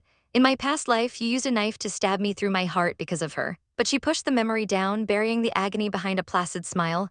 No big deal, she said lightly. She's too young to know what she was doing. Maybe she was egged on by somebody. Ling Chen sighed, shaking his head. You're so kind, you know what? Adopted girls like her are usually quite designing. I'll keep an eye on her for you. I think it's time for me to go. As they walked together through the corridor, he turned to her, a hint of a blush on his cheeks. Zuzu, he began hesitantly, can I call you Zu? She beamed, what's in a name, right? Call me anything you want. He smiled, relieved. Great, good luck with your exam, Zu. But as he walked away, his kindness was a key, unlocking a Pandora's box of horrific memories. The past came rushing back, a tidal wave of betrayal. She saw him, his face desperate, pleading with her. Zu, my family is having problems with our cash flow again. Would you let me take over the zoo's subsidiary for the moment so I can keep afloat? His hands on her shoulders, his eyes boring into hers. If you love me, you should trust me, right? The memory of her collapsing to the floor, her world shattered. She remembered him with another woman on his arm, smiling coolly as he said, Zu, Lingying is just a playful little girl. You're her sister-in-law, you'll forgive her, right? She remembered being treated like a maid in her own home, serving them tea while they laughed. Ling Chen sitting on the sofa like a king, ordering her around. To leave your sister home alone, right? Bring her here and she can keep Lingying company too. And the final soul-crushing blow, hiding behind a door, tears streaming down her face as she heard his voice, dripping with false affection for another. Don't cry, Ru. Then the words that killed her. I only call her Zu to get her family business. You know you're the love of my life. The image of him in bed with her own sister burned into her mind forever. The darkness faded. She was back in the present, the exams were over. Finally, her friend cheered, stretching. Gotta go home and have a big happy meal. But Zuzu wasn't listening. Her gaze was fixed on something or someone across the courtyard. What are you looking at? Her friend asked, following her gaze. And then she saw him, a man in a brilliant white coat exuding an aura of cold elegance walking towards them. He stopped right in front of Zuzu, his violet eyes meeting hers. Hello, Miss Zood, he said, his voice smooth as silk. I'll register as a student here too, glad to be part of this school. As he and his assistant walked past, Zuzu's friend grabbed her arm, her eyes sparkling like stars. He already left, stop looking at him, okay? She teased before her voice exploded in a squeal. Mr. Jai, that's Mr. Jai Zu, you know him, and he said hi to you. She shook Zuzu's hands excitedly, practically bouncing on her feet. What's going on between you two? Come on, tell me about it, I want to know. A small, mysterious smile touched Zuzu's lips as she watched the silver-haired man disappear into the school building. Say hi to me, she thought. He probably came to this school for me. From high above, he watched the world move below him, a silent observer in a cold, sterile room. His pale blue hair seemed to absorb the faint light, his eyes fixed on the two small figures walking across the courtyard below. A voice cut through the silence, an assistant reporting dutifully. He was told that Miss Jai Mizu would probably be visiting the Ling family tomorrow. A flicker of interest, barely perceptible, crossed the man's face. He turned from the window, his expression unreadable as stone. His voice was quiet, yet carried the weight of absolute authority as he commanded his subordinate to have someone keep an eye on her and keep him informed. A storm was brewing, and he would be watching from its very center. Meanwhile, in the opulent Ling family mansion, the air was thick with anticipation and simmering resentment. The setting sun cast long shadows through the grand living room where Ling Chen was being cornered by his own mother. Her voice was syrupy sweet, but her words were laced with pressure as she told him Zuzu would be arriving tomorrow. She was sure he could make that pretty girl fall for him soon, wasn't she? But from the corner, another voice, sharp and dripping with jealousy, chimed in. It was Ling Ying, his sister. Her face was a mask of contempt as she questioned what the big deal was with this girl. Was she the center of the universe? Why did they all have to show up just to greet her? Ling Chen's smile was tight, a carefully constructed facade to hide his own weariness. He had to explain it to his clueless sister yet again. He reminded her that Zuzu wasn't just the daughter of the Zhu family, she was their only heir asterisk. Their entire family's future could hinge on this visit. His voice hardened as he insisted they must do their best to impress her tomorrow. Ling Ying pouted, her anger deflating into a practiced whine. She clung to her brother's arm, her tone shifting to one of feigned concern. She claimed she was only complaining because she worried about him, that he wouldn't care about her anymore once he got married. But Ling Chen just patted her head, his smile never quite reaching his eyes. He reassured her she would always be his little sister. His mother, however, saw through the act. She warned her son not to indulge that girl, cautioning him that if he made her think she was the boss, he would be the one to suffer. Ling Chen just sighed, promising he knew what to do. His mother smiled, a picture of maternal pride, as she said no one could walk all over her son. She then announced she was going to visit Grandma, leaving the room with an air of satisfaction. But Ling Ying's mask dropped the second she was gone, her words a bitter whisper. She scoffed at her brother's self-interested nice talk. Ling Chen's smile finally vanished, his gaze turning cold as he watched the door close. The bickering didn't stop there. As soon as Ling Chen left, the stepmother turned on her daughter, scolding her for how she spoke to her brother. But Ling Ying was defiant. She shot back that it wasn't like they were the ones pestering him. Her mother insisted it was her duty to care for her stepson. At this, Ling Ying sneered. Stepmother, really? The word was poison on her tongue. Her mother's face contorted with rage, demanding to know what she just said. But Ling Chen, walking away, heard it all. He didn't turn back, he didn't intervene. A single thought echoed in the silence of his mind. Morons. The next day, under a bright blue sky, the grand gates of the Zhu estate stood waiting. Inside, a maid informed Miss Zhu that her car was ready. Dressed in a prim white blouse and a flowing pink skirt, Zuzu descended the grand staircase, an image of youthful elegance. She nodded, telling Uncle Chen they could go, but just as she reached the bottom, a desperate voice called out from behind. Sis, wait for me. It was her younger sister, Rude, running to catch up. The butler immediately stepped in her way, his expression stern. He reminded her that Madame Zhu had grounded her. Where did she think she was going? Rue's eyes filled with tears, her voice pleading as she explained their mom was on a business trip and their dad said she could go out. She just wanted to go with her sister to visit Mr. Ling. Her small hands clenched into fists, her whole body trembling with hope. But Zuzu's reply was swift and merciless. She was sorry, but she couldn't take her. Ling Chen, she explained with a cool, detached smile, had explicitly invited only her. With that, she turned and walked away, leaving her sister standing in the grand hallway, utterly defeated. Rue's face twisted in rage, her innocent plea turning into a venomous curse whispered under her breath. It was just an excuse, she just didn't want to take her. The word bitch echoed in her mind, a silent scream of fury. In the car, a handsome blonde man with a charming smile opened the door for Zuzu. He greeted her warmly, noting it was their first time meeting since she'd helped him. What did she want to see him about today? As she settled into the plush leather seat, Zuzu's expression turned serious. She could tell he was living a pretty good life now, but today she was giving him his first task. He was to come with her to visit the Ling family. The man's smile faltered. The Ling family? Was he going to meet Ling Chen? He'd heard rumors about the man younger than him but already immensely popular. He'd even heard a girl from a lesser family had committed suicide for him. Was he courting her? But Zuzu cut him off, her tone sharp and dismissive. She didn't care what he wanted from her, she just wanted him to do as she said. The man immediately straightened up, his playful demeanor gone. He bowed his head slightly, acknowledging her authority. Okay, he said, you're my master now. And whatever you say goes. So what exactly did she want him to do? He asked, a hint of apprehension in his voice. Zuzu's lips curved into a sly smile. She pulled out a photograph and handed it to him. On it was a picture of a pretty girl with blonde hair, Ling Ying's. You know this girl, right? She asked, her eyes glinting with mischief. She's your target today, I want you to seduce her. The man's jaw dropped. He sputtered in disbelief, his face flushing crimson. Seduce her? Her? A random gigolo hitting on a lady from the prestigious Ling family? He was way out of her league. They pulled up to the magnificent Ling family mansion, the sheer scale of it making him feel even smaller. As Zuzu gracefully exited the car, he shivered in the driver's seat, completely overwhelmed. But Zuzu simply looked back at him, her smile unwavering. But you're like no other gigolos, she said, her voice filled with a strange confidence. Her gaze was so intense, so compelling. He let out a defeated sigh. Fine, he'd do it. But he drew the line at one thing: he wasn't going into any closer contact with her. He valued his virginity, you know. Zuzu's eyes widened in surprise, and then she let out a small, amused laugh. What a surprise, he still kept his virginity. Just then a maid announced that Ling Chen was out. Perfect timing. Zuzu grabbed the flustered man's arm, her grip firm. Let's go. Inside the Ling residence, the family matriarch sat stiffly on a sofa, her face a stern mask of disapproval. The family's money was tight, and she reminded everyone that Chen had finally managed to get a date with that girl today. They were to tread very carefully and make sure their guest was happy. Ling Ying and her mother stood by, promising to make Miss Zhu feel right at home. The moment Zuzu appeared at the doorway, Ling Chen was there to greet her, his smile perfectly polite. He'd been waiting for her, he said, but his eyes flickered to the man beside her. Who was he? Zuzu beamed, introducing Han Jun as her cousin. She explained her dad didn't want her to be here alone, so he asked Han Jun to come along. Ling Chen's eyes narrowed. Cousin? This guy was probably just like Ling Shuang, another leech trying to take advantage of the Zhu family and butter her up. But he kept his thoughts to himself, plastering on a welcoming smile and inviting them inside. The entire family was waiting in the parlor. Zuzu apologized for making them wait, but the stepmother waved it off, gushing about how grandma never waits for anyone. She was so jealous. Ling Ying's eyes, however, were fixed on Han Jun. He stepped forward, extending a hand with a dazzling smile.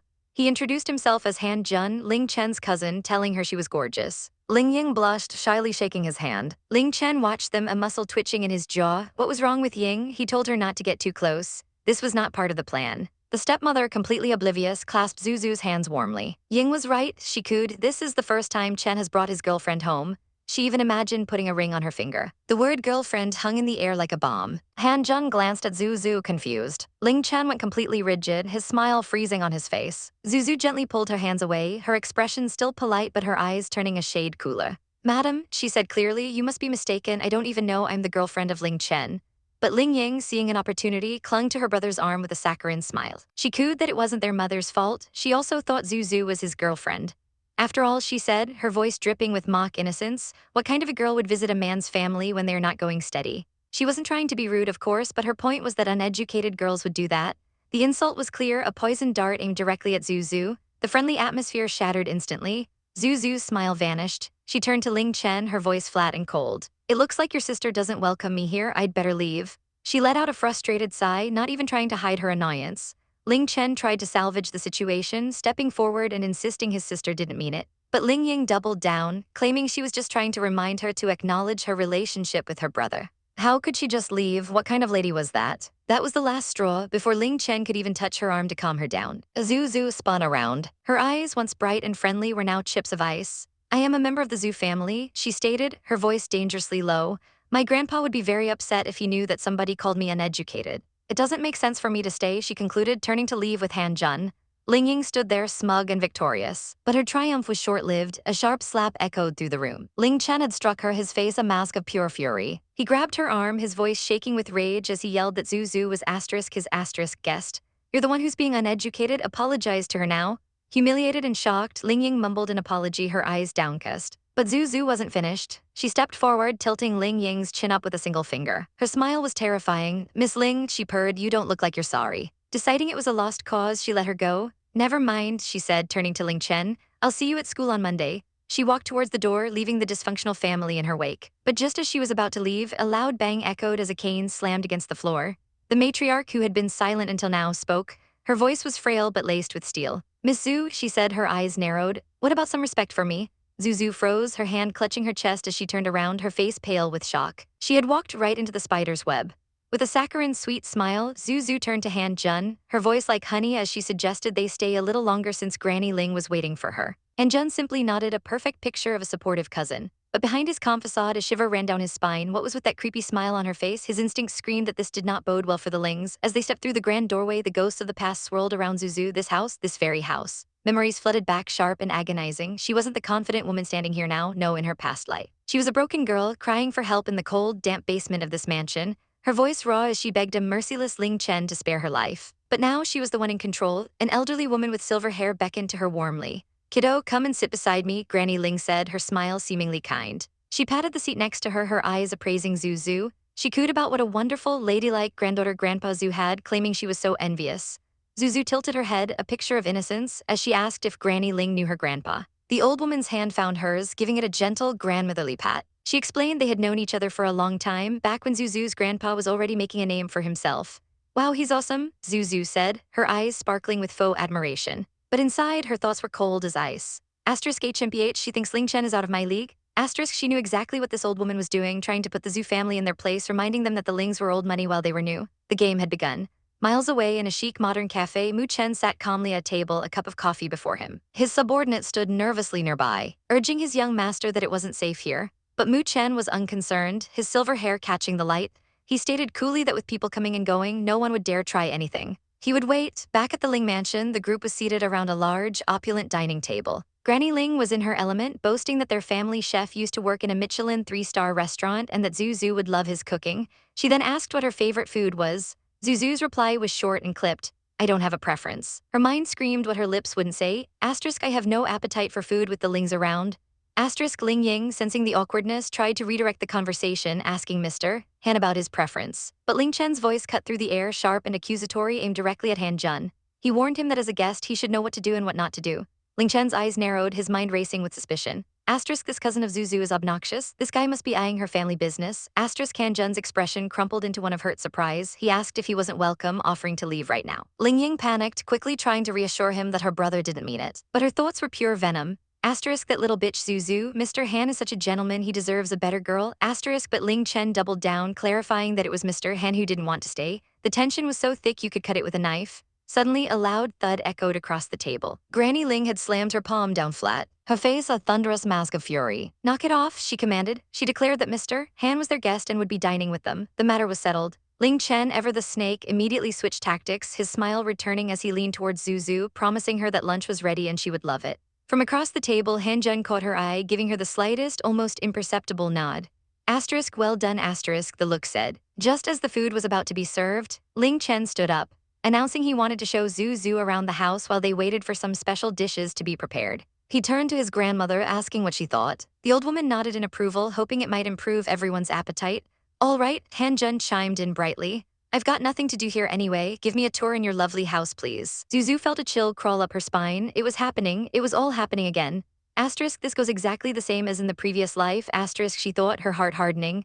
Asterisk, he's going to show me those forgeries again. Asterisk. As they ascended the grand staircase, Ling Chen gestured proudly to a painting on the wall. He boasted it was a masterpiece from a Renaissance artist. He thought to himself with a smug grin, asterisk, girls of her age are usually very much into art. I'm sure she'll be impressed. Asterisk, but Han Jun saw the truth. This house, he thought, was like a museum of fake famous paintings. They must have cost a fortune, and he admitted he would have been fooled if it weren't for his master's instructions. Ling Chen crossed his arms, looking expectantly at Zuzu. What do you think of these paintings? He asked, his voice dripping with arrogance. Zuzu met his gaze, her own expression unreadable. She let the silence hang for a moment before delivering her verdict. With all due respect, she said, her voice clear and steady, they are rubbish.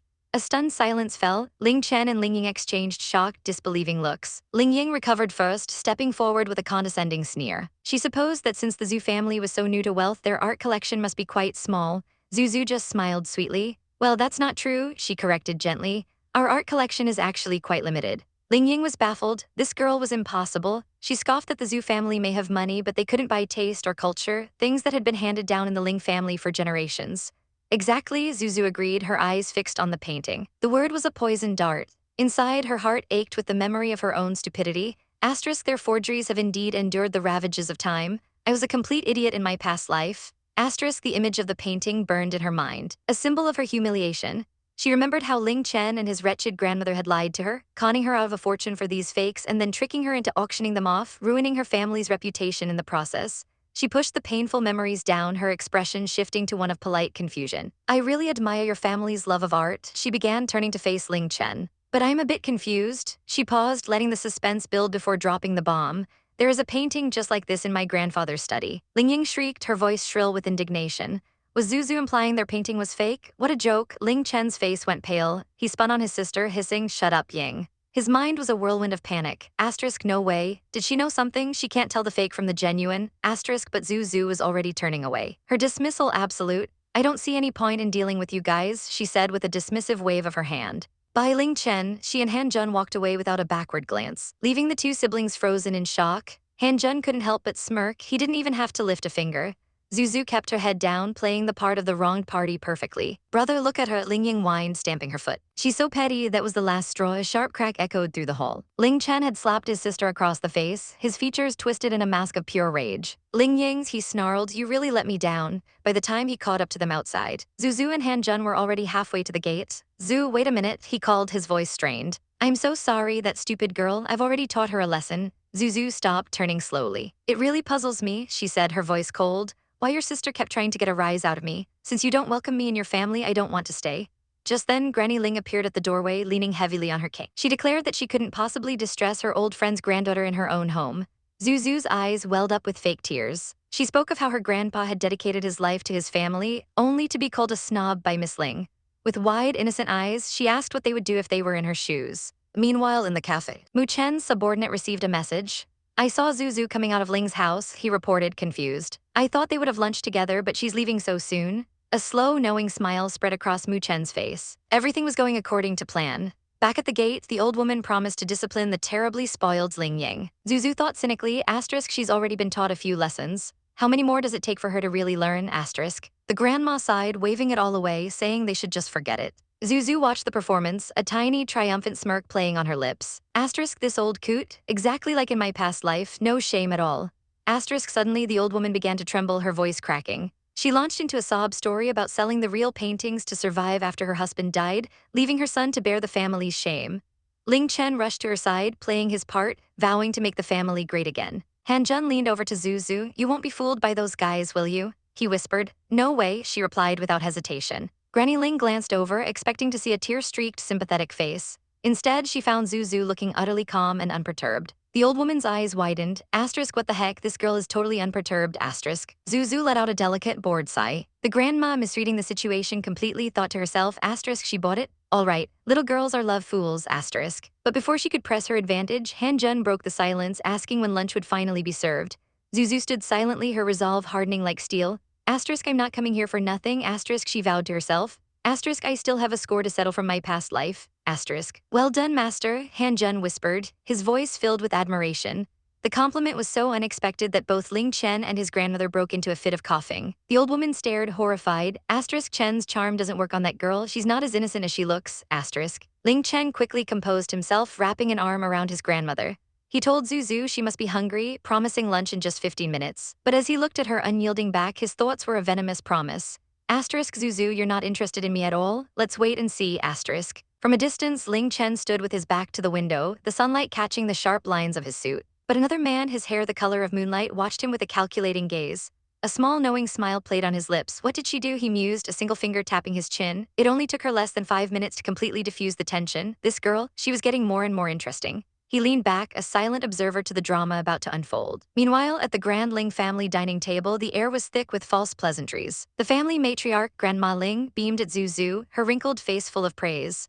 Her voice, though old, was sharp and clear as she announced that Chen had told her everything. Zuzu had taken first place in the exam again, just like a true granddaughter of the Ling family. The woman beside Ling Chen chimed in, her smile a little too tight, telling Zuzu what a wonderful student she was and not to forget to help Chen with his studies, okay. Zuzu merely offered a polite, humble smile in return. Thank you, she said softly, her eyes downcast. I was just lucky. But as the suffocating praise continued, she suddenly feigned illness. Sorry, she murmured, I'm not feeling well. Excuse me for a minute. As she left, a handsome blonde man in a navy suit rose from the table, a look of utter annoyance on his face. I need to take care of that moron Ling Ying, he thought, his jaw tight. It was just his luck to have to leave a feast like this behind. Back at the table, the woman turned to Zuzu, her voice dripping with condescending sweetness as she asked if she liked the food. These are the best dishes provided by our top chef, she boasted, adding a venomous little jab. This girl is not worth it at all. Zuzu, ever the gracious guest, simply replied that she loved it and thanked her for everything. The woman smirked, taking a delicate sip of her wine. Too bad our Mr. Playboy isn't here to enjoy this rich meal, she sighed with mock sadness.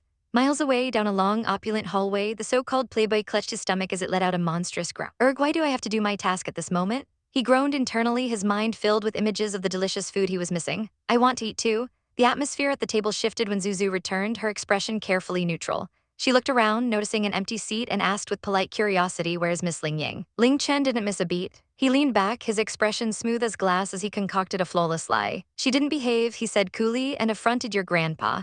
So Grandma told her to stay in her bedroom to reflect on herself. Zuzu simply lowered her head, offering a quiet nod, but behind her serene facade, her mind was screaming. Yeah, right. As if I'd believe a single word coming out of your mouth. In another part of the mansion, the very same Ling Ying was cornering a terrified maid. She grabbed the servant's tray, her eyes blazing with fury as she demanded to know which of the soups was for Zuzu.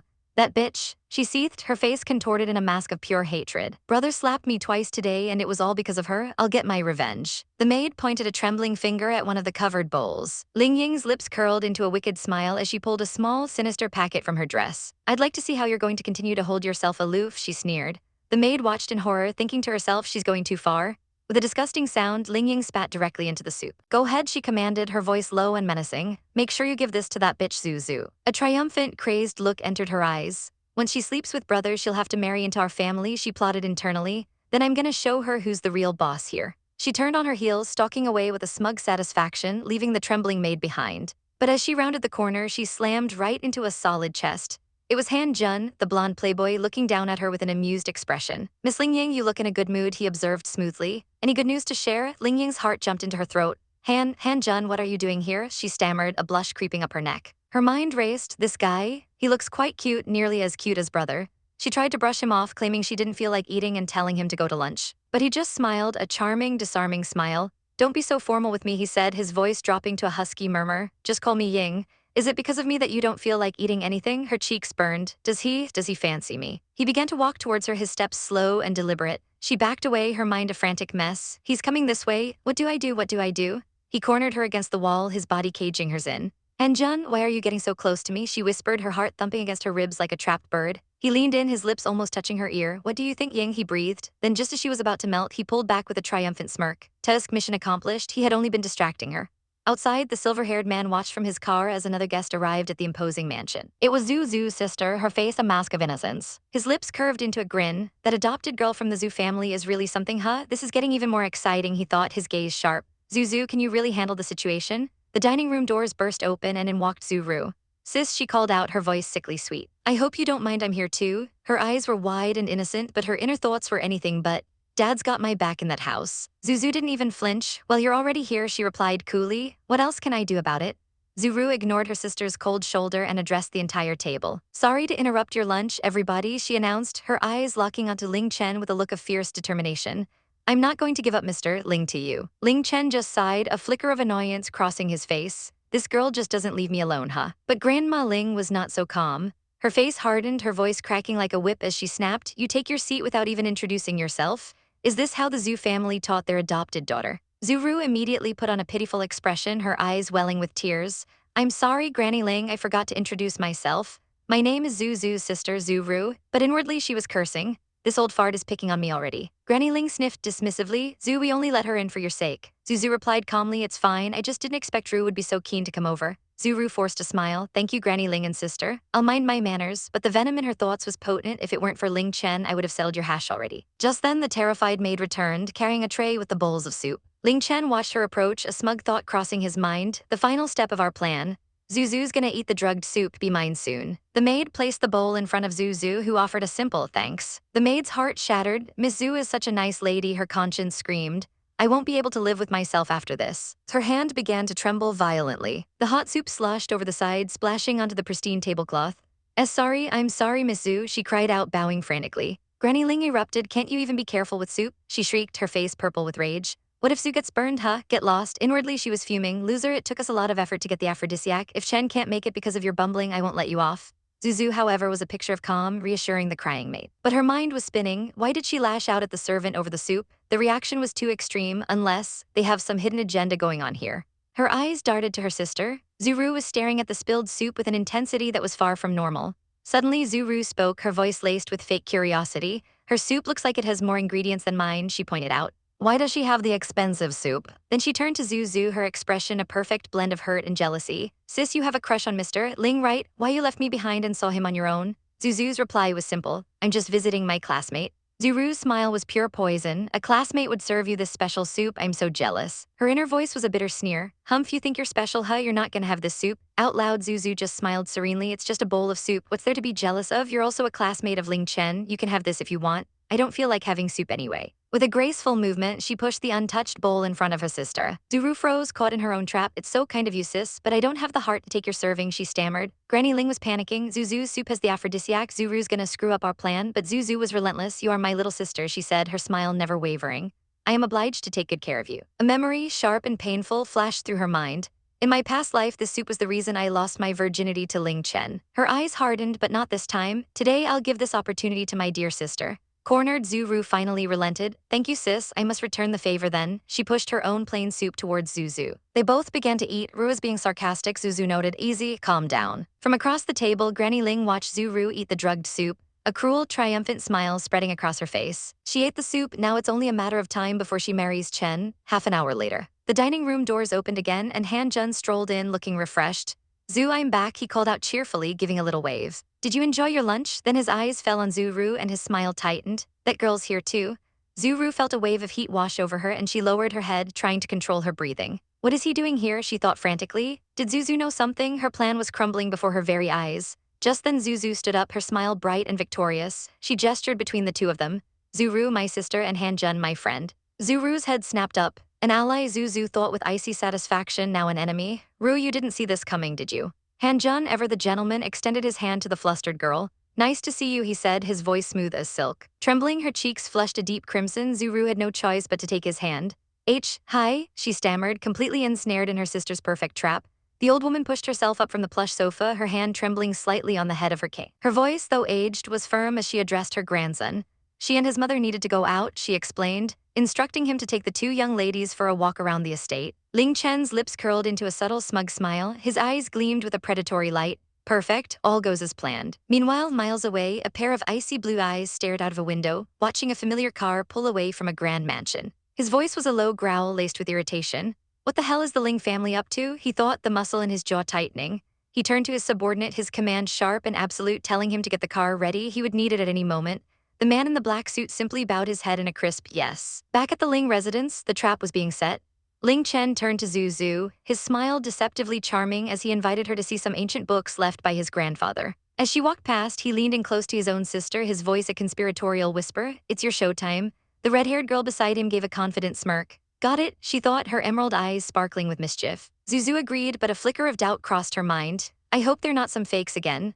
Her loyal companion Han looked utterly bewildered by the sudden invitation. Ling Chen threw a dismissive glance over his shoulder, a condescending smirk playing on his lips. What are you talking about, Mr. Han? He asked, his tone dripping with sarcasm. He was practically radiating embarrassment for the other man. D***mn, this guy is a third wheel. But before Han could retort, Zuzu's sister, stepped in with a sweet, cloying smile. She chided him gently, declaring it was ridiculous to think the distinguished Ling family would ever put fakes in their house. With a wave of her hand, she dismissed the topic and gestured towards the grand, sweeping staircase, inviting them all to go upstairs together. As they ascended the polished marble steps, Han caught Zuzu's eye. He gave her a subtle, encouraging look. Way to go, keep up the good work. She returned his glance with a tiny, almost imperceptible smile. The best is yet to come. In the vast, sun-drenched study, Zuzu began to browse the towering shelves of books. From across the room, Ling Chen watched her, his gaze intense and possessive. Another 15 minutes, he thought, a cruel smile touching his lips. And Zuzu will be mine. I'm gonna keep her under my thumb. But his predatory gaze was interrupted. Zuru materialized at his side, her voice deceptively innocent as she pointed out he was looking at her sister again. He snapped his head towards her, his expression hardening as he denied it, asking what she wanted. Her eyes widened with feigned helplessness as she pointed to a high shelf. Would you get that book for me? She pleaded, her voice a soft murmur. I can't reach it. What? Ling Chen's eyes narrowed in a suspicious squint, but he moved to oblige. He reached up for the book, his body deliberately pressing close, trapping her between the hard shelves and his own frame. His mind churned with vile thoughts. This girl looks not bad. After I make it with Zuzu, perhaps it would be a good idea to get this girl too. Zuru's heart fluttered. She leaned into him, a triumphant smirk on her face. HMPH, no man can resist my charm. His hug is so warm and cozy, she thought, melting against him. I wish I could stay like this forever. He pulled the book from the shelves and handed it to her. Her cheeks flushed as she accepted it, her voice a saccharine whisper as she thanked him for being so sweet. But the intimate moment was shattered by a loud BAM. The study door was thrown open with violent force. A blonde woman in a blue dress stood framed in the doorway, her face a mask of fury as she stared at the two of them pressed together. Her voice was a shriek. Who the hell is this girl, brother? Zuru instantly pulled away, clutching the book to her chest, her face a perfect picture of innocence. She introduced herself as Zuzu's sister, her voice trembling as she asked if she'd done something to upset her. The blonde woman Ling Ying sneered in disgust. Zhu, another shameless girl from the Zhu family, you're just as good as your sister at seducing Manhwa. Ling Chen's face darkened. He grabbed his sister's arm, his voice a low warning. Ying, knock it off, you're grounded in your room, remember? Ling Ying glared at Zuru, her eyes blazing with hatred. D***, if it wasn't for brother's plan, I wouldn't have tolerated this flirty little B***, TCH. He didn't wait for a response, yanking his sister's wrist and dragging her from the— This girl is so out of order, he fumed internally. She didn't learn anything from the slaps. From the doorway, Zuzu watched them go, a contemptuous sneer twisting her lips. Heck, brother and sister? They don't even have the same mother. I know exactly what that girl Ling Ying is up to. Outside on the balcony, Han saw Zuzu emerge from the study and smiled. This visit really pays off. Zuzu ignored him, her eyes fixed on her sister, Ru. She didn't beat around the bush. Her voice was cool and direct as she asked, "You fancy Ling Chen?" Zuru flinched, her face paling. "Sis, what do you mean? Everybody knows that Mr. Ling Chen is into you." Han, ever the loyal servant, puffed out his chest. "Well, Master is indeed a gorgeous girl." Zuzu's eyes glinted with a dangerous light. "I'm your elder sister," she said, her voice dropping to a conspiratorial tone. "I can let you have the guy if you really like him." Panic seized Zuru. She waved her hands frantically. "Sis, no way, I'm just an adopted daughter. Mr. Ling Chen is way out of my league." Her mind was racing. Is she upset now? Is she upset because I made a pass at him? There's no way she's gonna give him to me. She's trying to trick me. Zuzu calmly closed her book with a soft snap. "I'm not going to beat around the bush with you, Ru. I think this is a good opportunity for you. If you do like Ling Chen, I'll make it work for you too, as long as you don't regret it." Regret? Zuru's heart pounded with avarice. Never. The Ling family has been around for a century and enjoys great prestige. Her eyes drifted down the grand staircase, seeing not just art but mountains of gold. Those famous ancient paintings, each one is worth a fortune. It speaks volumes about how wealthy this family is. A dreamy, determined look entered her eyes. "If I can marry Ling Chen, I'm gonna be very conservative for the rest of my life. Who doesn't want a life like that?" Zuzu watched the play of emotions on her sister's face. "I take that as a yes, then." Zuru snapped back to reality, her voice eager. "Sure, Mr. Ling Chen is a talented young man. I do like him a lot," with a nod. Han stepped forward, extending a small, ornate red pouch to the stunned Zuru. "Aphrodisiac," he explained coolly. "Put it in his coffee and it will dissolve. This thing is expensive, you know, and it goes undetected." Zuru stared at the pouch in her hand, her mind reeling. What do you want me to do?" But Zuzu simply turned her back, walking away without a word. Han immediately started pestering her. "Hey, that thing was imported and it cost me a lot. You gotta reimburse me." Her answer was a flat no. He began to whine, reminding her that she won him from his old master, so she was responsible for him now. She glanced back, a smirk on her face as she told him to go find himself a sugar mommy. "What the hell?" he sputtered, utterly scandalized. "I have moral principles, okay? Since when?" She shot back, not missing a beat. Watching them bicker, a dark realization dawned on Zuru. Obviously, Zuzu doesn't like Ling Chen at all, so I don't think she lied to me. She's just using me to get rid of him. A cruel, ambitious smile spread across her face. "After I marry into the Ling family, I'll probably enjoy a higher social status than her. Then I'm gonna get back at her." Just then, Ling Chen returned, his expression smooth once more. "Zu, I already gave Ying a dressing down. You're not upset by her anymore, right?" Zuru sneered internally. "HMPH, he acts like Zuzu is his queen. I hope she won't regret it." But Zuzu played her part perfectly, turning with a look of sweet concern. "But Miss Ling Ying has had a rough day because of me. Are you sure she's okay?" Ling Chen just shook his head, a dismissive smile on his face. "Ying is so ill-mannered, she needs some discipline." Zuru's eyes lit up. "All right, opportunity knocks." She clutched the red pouch tightly, but as she did, a strange sensation washed over her. "Weird, why do I start to feel hot all of a sudden?" She quickly excused herself and hurried away. Far from the mansion's drama, in a quiet cafe, the silver-haired man sat motionless. His subordinate draped a heavy coat over his shoulders. Gu Yahan's patience had finally run out. He rose to his feet, his handsome face set like stone, his voice a low, dangerous command that promised retribution. "No more waiting. We're going to pick her up." He was a man on a mission, and heaven help anyone who stood in his way. His smile was a carefully crafted mask of concern as he looked at the red-haired girl standing by the window. "Zu, are you feeling okay?" he asked, his voice smooth as silk. But behind his eyes, a storm of impatience was brewing. The aphrodisiac should be working by now, he thought, his gaze narrowing slightly. So why does she look perfectly normal? Did the plan fail? Did she somehow see through their little trick? No, that was impossible. She was just a naive little girl. He just needed to give her a little push. Zu turned from the window, her hand clutching the book to her chest as if it were a shield. She looked down, avoiding his gaze as she murmured that now that he mentioned it, she did feel a bit sick. A triumphant smirk threatened to break through his facade. Perfect. It was working. His voice dripped with false sympathy as he offered to take her to a guest room to have a rest. He stepped closer, his intentions thinly veiled by his polite words. He reached out his hand, ready to grab her, to guide her into the trap he had so carefully laid. But just as his fingers were about to brush against her sleeve, she moved. In one fluid motion, she dodged his touch, her own hand pulling back as if from a flame. "No thanks," she said, a tiny, almost unnoticeable smile playing on her lips. "I'm going there myself." He was momentarily stunned but quickly recovered, calling after her to be careful not to fall. He watched her walk away, his mind racing. Drop the act, he sneered internally. You can't wait to jump on me now, can you? The little game of cat and mouse was amusing, but he knew how it would end. A confident, predatory smile spread across his face. He would show her who the boss truly was. Just then, a sweet voice cut through the air. "Sis, what's wrong with you? You don't feel well?" It was Zuru, holding a tray with 2 steaming cups. Her eyes were wide with feigned worry as she hurried over. Zhu and her sister exchanged a brief, knowing look. Playing her part to perfection, Zhu pressed a hand to her forehead, her voice weak as she replied, "I feel sick." Zuru's expression softened with sympathy. "I've brought some coffee for you," she said, her voice like honey. "Have something hot and maybe you'll feel better." She pointed to the cups on the tray, an innocent offering. Zhu reached out, thanking her for being so thoughtful. But before her fingers could touch the porcelain, Ling Chen stepped in, taking one of the cups for himself. Asterisk Zuru is holding me back asterisk, he thought, annoyed asterisk, but this coffee smells good asterisk. He brought the cup to his lips, completely oblivious to the poison he was about to consume. He took a long, satisfying sip, and then it hit him. A sudden, intense wave of heat washed over his entire body. His face flushed a deep crimson. What was wrong with him? Why did he feel like he was on fire? He gasped for air, his hand flying to his collar, desperately trying to loosen his tie. He was breathing heavily, his vision starting to swim. This was Zuru's cue. She rushed to his side, her hand gripping his arm as if to steady him. "Thanks anyway, sis," she said, not even glancing at Zhu. "You're welcome," Zhu replied, her voice cold, and even as she pointed towards the guest room, "The room is right there." As Zuru led the stumbling, drugged Ling Chen away, she cast a triumphant, venomous look over her shoulder. "When I marry into the Ling family," she whispered, her voice laced with malice, "I'll definitely return the favor." Her mind was already racing with schemes. Asterisk, "I'm going to put you in your place after I marry Ling Chen, but I'll let you have your way for now, asterisk." Zhu watched them disappear down the hall, a chilling smile gracing her lips. "No need," she said softly to the empty space. "I hope you won't regret it."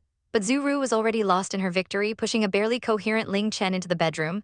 Asterisk, regret, no way, asterisk, she thought as she shoved him onto the pristine white sheets. She crawled on top of him, her hands tearing at his tie. He was hers now, a possessive fire burned in her eyes. "He's mine, finally." Clothes were hastily discarded onto the marble floor. And in the corner of the lavish room, a tiny red light on a hidden camera began to flicker, capturing every sordid detail. The bed began to shake violently. Outside the door, Mu Chen had arrived, panting slightly. He looked at Zhu, who stood there as if she were merely waiting for a bus. He asked her if she thought they deserved each other. A slight blush crept up his neck as he quickly added that they were a perfect couple, and it was a blessing for all of them if they were together. He turned away, clearly flustered by the sounds coming from the room. But Zhu remained unnervingly calm, her fingers still resting on her book. Mu Chen stared at her in disbelief. Was she some 1,000-year-old demon who had taken the appearance of a girl? Why was she so cool, calm, and collected? Zhu finally closed her book with a soft snap. "What do you think I'm supposed to do when I hear that?" she asked, her voice dangerously quiet. A dark memory surfaced. Asterisk Ru, I heard plenty of noises they made together in my past life. Asterisk Mu Chen pressed her, asking what she truly wanted. Was it just to get the two of them to sleep together? Asterisk no way, asterisk she thought, her eyes turning to ice. A flash of a memory, a packet of white powder labeled aphrodisiac being slipped into her drink. Asterisk the Ling's attempt to drug me in this life again, asterisk her inner voice seethed. A cold fury settled in her heart, asterisk so I'll make them pay, asterisk she turned her back on the stunned Mu Chen. "Let's go," she said, a wicked glint in her eyes, "it's showtime." They stood before the door, the sounds from within now shamelessly loud. "The Lings can't even afford soundproofing," Zhu commented with a dry, sarcastic laugh. "I feel sorry for them." Mu Chen's face burned with embarrassment. Meanwhile, in a separate room, Ling Ying sat glued to a surveillance monitor, her phone buzzing incessantly against her ear. "That bitch Zuru has always been trying to seduce brother," she fumed, mistaking the woman on the screen for her rival. "And Grandma told me to keep an eye on the surveillance monitor. I'm not gonna let this go. I can't wait to see what happens to her now that she's drugged anyway." She impatiently tapped the screen as her phone continued to buzz. "Ying, how's it going?" A harsh voice crackled from the other end. It was Grandma Ling. I think everything is going as planned," Ling Ying stammered, her eyes still fixed on the screen. "You think?" The old woman shrieked. "I told you explicitly to watch the monitor, but you sound so unsure. Whatever, just go to the room and listen at the door, then tell me exactly what's going on in there." Ling Ying reluctantly agreed, her face twisting in a pout. Asterisk, what kind of attitude is that? This is not my fault, okay? Asterisk, she grumbled internally. Asterisk, that little bitch is to blame, asterisk. In a luxury car speeding through the city, Grandma Ling lowered her phone. Her daughter-in-law sitting beside her confirmed their success. They had seen Zuzu have the soup and Ying had put the drug in it. Everything was going according to plan. The daughter-in-law smiled, her eyes gleaming with greed. "I can always count on Ling Chen. Once he marries Zuzu, we'll have the Zhu family's money in our pocket." Then another thought struck her. "But I find her adopted sister quite coquettish and designing. Maybe we should ask Ling Chen to get that girl as well." Grandma Ling scoffed. "Are you sure? I don't think that's necessary. Zhu Ru is just an outsider to the Zhu family. She's of no use to us." But her daughter-in-law was persistent. "Ling Chen's gonna have a tough ride ahead if he acts alone. Zhu Ru looks like a smart girl and she obviously fancies Ling Chen, so she'll be a help to us." The old woman considered this for a moment, her fingers stroking her prayer beads. "Well, as long as it benefits Ling Chen, it's totally fine with me." Just then her phone beeped. A message from Ying. "I got a message from Ying." She could hear them doing it in the room. He made it. A cruel, triumphant smile spread across Grandma Ling's wrinkled face. "Let's go to Zhu's house now." In another life, a life of misery Zhu was fighting to prevent, she sat in a cold, opulent room, a stack of papers in her lap. "We're cash-strapped now," she lamented to herself, "and I've married a useless man who can't help with the family finance." She stared at the grim figures, her heart heavy. The economy was in decline, the company was failing, and the directors were leeches. And her husband? Her husband just sat there, glued to his phone, a world away. Asterisk, there we go again, asterisk, he thought, annoyed by her presence. Asterisk, she was such a charming and lovely girl when we were dating, but ever since we got married, she's been bossy and nagging all the time. Asterisk. She finally stood up, her patience shattered. "Are you deaf, huh? Did you hear what I just said?" He finally looked up, his expression bored and dismissive. Yeah, they're all loafers, and you're the only one who keeps the company afloat." A bitter sneer twisted her lips. "Exactly, I'd love to have some leisure time myself, but too bad I marry a useless husband and have to be the breadwinner." The argument shattered the morning calm. Her father's voice, raw and desperate, echoed through the room. He accused her mother of forgetting her place, snarling that she was the breadwinner, a gift from her father when they were married. But her mother, Yunru, was a fortress of defiance. Her voice dripped with icy contempt as she shot back, asking when he ever gave a damn about the company. She pointed a sharp, accusatory finger at him, her words like daggers. She was the one who ran it, the one who cared for everything, while he acted like a complete outsider. Her arms crossed over her chest, a shield of fury. What else did her father ever give him? Almost all of the Zhu family's assets were owned by him, not this useless man standing before her. She sneered, telling him they would have starved to death by now if he were the one in charge. He hesitated, his face a mask of wounded pride, but the venom wasn't done spilling. He looked at her, his lips curling in disgust, and muttered just loud enough for her to hear that it was like mother, like daughter. So that's why Zuzu was such a weirdo. The insult hung in the air, thick and poisonous. And then he did something even more despicable. He pulled out his phone, his thumb swiping across the screen before thrusting it in her face. On the glowing screen was a picture of a young girl, far too young, with a shy smile. A wave of nausea washed over Yunru, her breath hitched. What was this? Who was this child? Her voice trembled with rage as she spat the words, calling him a sick bastard. How could he do this? Her entire body was shaking, her hand clutching her phone so tight her knuckles turned white. He had the audacity to look away, feigning innocence, claiming he just happened to tap the picture by accident and didn't mean to show her. An accident? The lie was so blatant, so insulting that her fury erupted.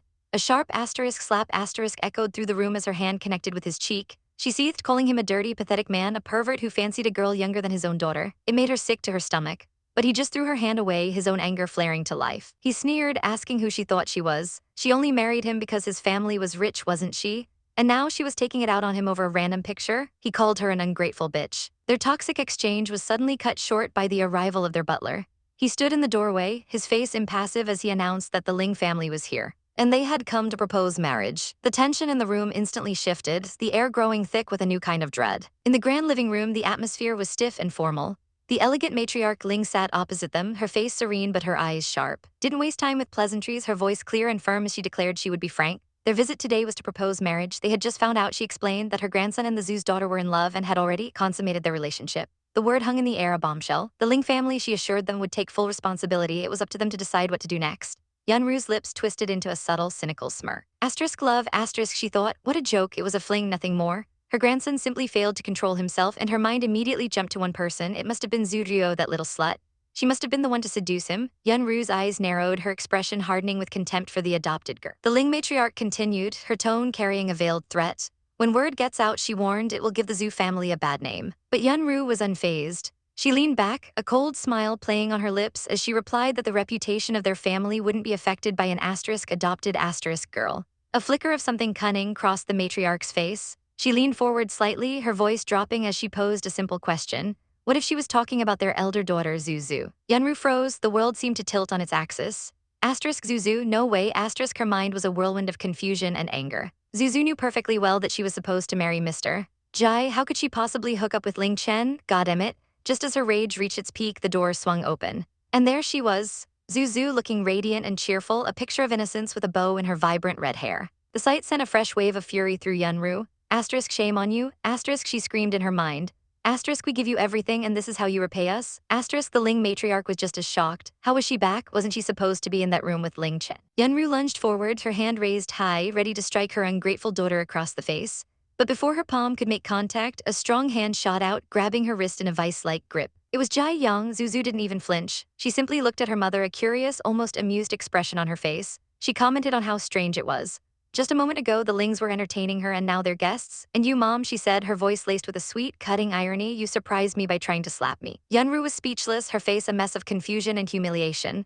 What was going on, and what on earth was Jai Yang doing here? Zuzu gently removed her mother's hand from Jai Yang's grasp, turning her attention to the guests. "You're here to propose marriage, aren't you?" she asked, her voice calm and steady. The matriarch, recovering her composure, cut to the chase. She declared that Zuzu and Ling Chen were in love and they should be together. From the couch, Jai Yang let out a barely audible scoff. "In love?" He gestured for Zuzu to sit down. The matriarch eyed him warily. What was he doing here, interfering between their two families? Zuzu gave Jai Yang's shoulder a reassuring pat before facing the Lings again. A polite smile touched her lips as she delivered her next line. "Strange," she mused. "I don't even know I'm in love with Ling Chen." Her auntie tried to pressure her, saying it was just a matter of time since they'd already done it, but Zuzu's smile never wavered. "Shy auntie, you must be mistaken," she said sweetly. "Your son doesn't like me, he likes Ru." Her father, Zhu Jing, immediately leaped to his feet, his face red with anger. He ordered Zuzu not to dig dirt about her sister, reminding her that Ru was still just a teenage girl. Zuzu met his furious gaze without a trace of fear. "The facts will tell you whether I'm digging dirt about her or not," she replied coolly. A private, chilling thought crossed her mind as she looked at him. My father is such an interesting man. In my past life, he never pitched in when bad things happened to me, but somehow he cares a lot about the adopted girl.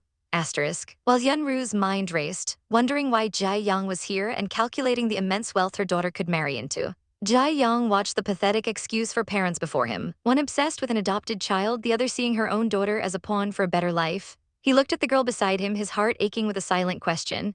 Zuzu, does this make you sad? But Zuzu showed no sadness. She stood, her back straight and resolute, and had her assistant bring over a laptop. With methodical calm, she inserted a small USB drive. The screen lit up. Gasps filled the room. "Ru, no way," her father choked out in disbelief. "It's her." The Ling matriarch cried, her face pale. A thick, suffocating silence descended upon them. Realizing the catastrophic mistake, the matriarch scrambled to her feet, leaning on her cane and feigning old age.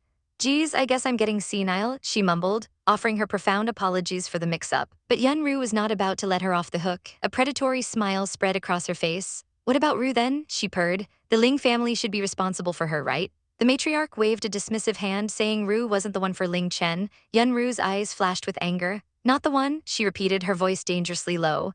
"You said, and I quote, they already consummated. What, your grandson's not going to take his responsibility?" It was then that her father intervened again, his voice pleading. "Ru is too young," he insisted. "She only did it in a heat of moment. Nobody should be held accountable for it." His desperation grew, turning to rage as he pointed a trembling finger at Zuzu. "Zu, delete it right now." The other woman from the Ling family quickly agreed, urging her to do it. "Didn't you hear me?" he roared, his face contorted in a mask of fury. "Delete it now, we can't put Ru's reputation at stake." He lunged for the laptop, trying to snatch it away from her. But Zuzu was perfectly still, watching him with cold, clear eyes. A final thought echoed in her mind, a truth she had learned across 2 lifetimes. He was a wimp and a jerk in my past life. And in this life, he's also a dirty old man who falls in love with his adopted daughter. How ridiculous. A furious voice cuts through the tension, demanding to be heard. Zuzu's father stands there, his face contorted in a mask of rage, his hand raised in a gesture of dismissal. But this isn't a dismissal, it's a prelude. His hand flies through the air. And Jai Yang's voice rings out, sharp with disbelief. He questions what kind of father would snap at his own daughter for an adopted one. But it's too late, the damage is done. Zuzu's father collapses onto the sofa, his composure completely shattered. He mutters to himself, his voice laced with venom and confusion. How could Jai Yang, the prized heir, possibly fancy a girl like Zuzu? It made no sense. He was supposed to be with Zuru. As the man spirals, Jai Yang gently takes Zuzu's hand, his touch a silent promise to calm the storm. She watches her father, a bitter thought crossing her mind. This was so typical of him. A paper tiger to outsiders, a doormat to his manipulative wife, and a snarling dog to his own innocent, defenseless daughter. Her mother, ever the opportunist, chimes in, her voice sickly sweet. She declares that it's a good thing for Ru to marry Ling Chen, insisting he'll be a great husband. Her words are a thinly veiled threat. She warns Jai Yang that his interference will only raise suspicion about his real intentions. So was Mrs. Zhu insisting that Zhu Ru should marry Ling Chen? The question hangs in the air, heavy and accusatory. The Jai family matriarch's face is a mask of weary disdain. She scoffs at the idea. Was Mrs. Zhu suggesting her grandson would dump Zhu Ru after sleeping with her? And how on earth did she prepare a list of demands so quickly? Mrs. Zhu's eyes narrow, her fury barely contained. She snaps back, accusing the old woman of premeditating this, of trying to trick her, but she wasn't falling for it. The matriarch warns her to watch her words, asking if she was trying to give the Jai family a bad name. But Mrs. Zhu is relentless. Was the old woman trying to teach her what to say? She leans back, the picture of arrogance, and lays down her ultimatum. Her grandson slept with her adopted daughter, and if the Jai family didn't come up with a solution today, she would make this whole sordid affair public. The old woman stands, her posture frail but her will unbroken. A heavy silence falls. Finally, she concedes. All right then. In 3 months, she will let Ling Chen and Zuru get engaged.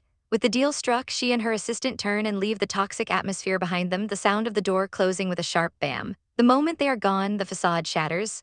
Mrs. Zhu turns on her husband, her hand striking his face with a resounding slap. Her voice is a shriek of pure rage as she calls him an asshole, accusing him of being infatuated with that little bitch. He shoves her away, his patience finally snapping. He screams at her to knock it off. Watching from the side, Jai Young is stunned. He can't believe Zuzu was raised by these monsters. And Zuzu, a cold emptiness fills her, so these are her parents for 2 lifetimes. A bitter thought surfaces, she should have disowned them long ago, but as long as they don't hurt her, it's fine. Her expression is a mixture of sorrow and resolve. Suddenly the fighting escalates. Enough, her father roared. In a fit of rage, he grabs a glass of wine and hurls it to the floor, the red liquid splashing like blood. That's the final straw. Zuzu raises her head, her voice devoid of emotion as she makes an announcement.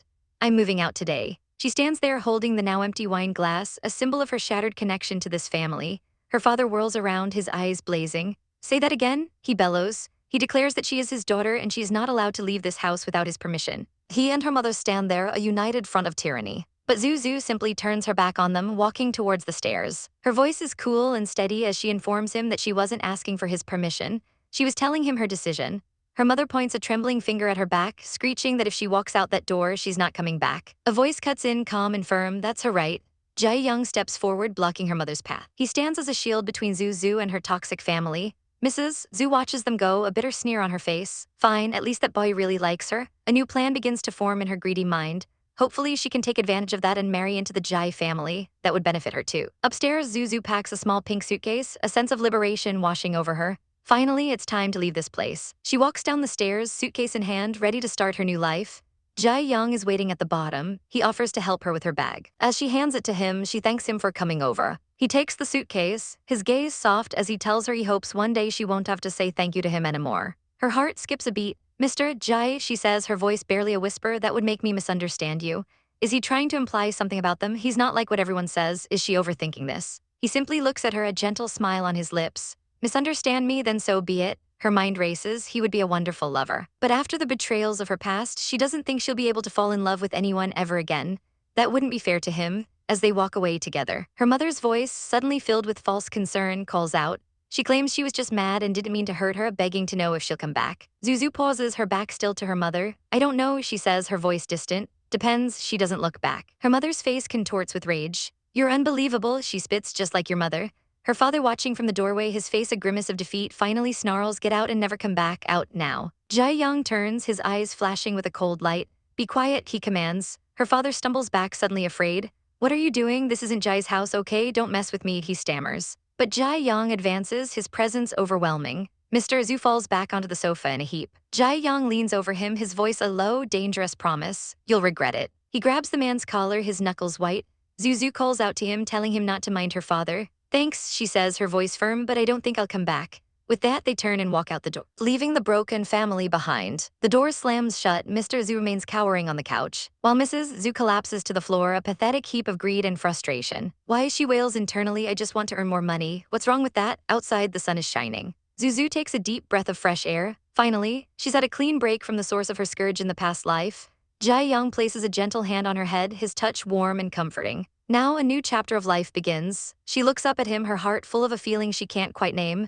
Mr. Jai, thank you for everything. Her original plan had been to trade information about a future star for his help, but before she could even say anything, he had already agreed to help her out. He just smiles. Pleasure, what a show in there, huh? She decides she has to repay him somehow. I really appreciate it, she begins. Have you heard of Star Futura? Since he did her a great favor, she'll just tell him about it. He looks at her, a curious tilt to his head. What's that? She knows he hasn't heard of it. She explains it's a small startup founded by 4 elite university students, specializing in AR and VR, and it's on the verge of bankruptcy. But according to the information she has from her past life, it has great potential. He considers this 4 students, promising young men should be given more opportunities. But she continues, explaining that because the company is in crisis and they're just students, no one sees a future in their technologies and they can't secure investment. With just a small push, she tells him these technologies will change the world.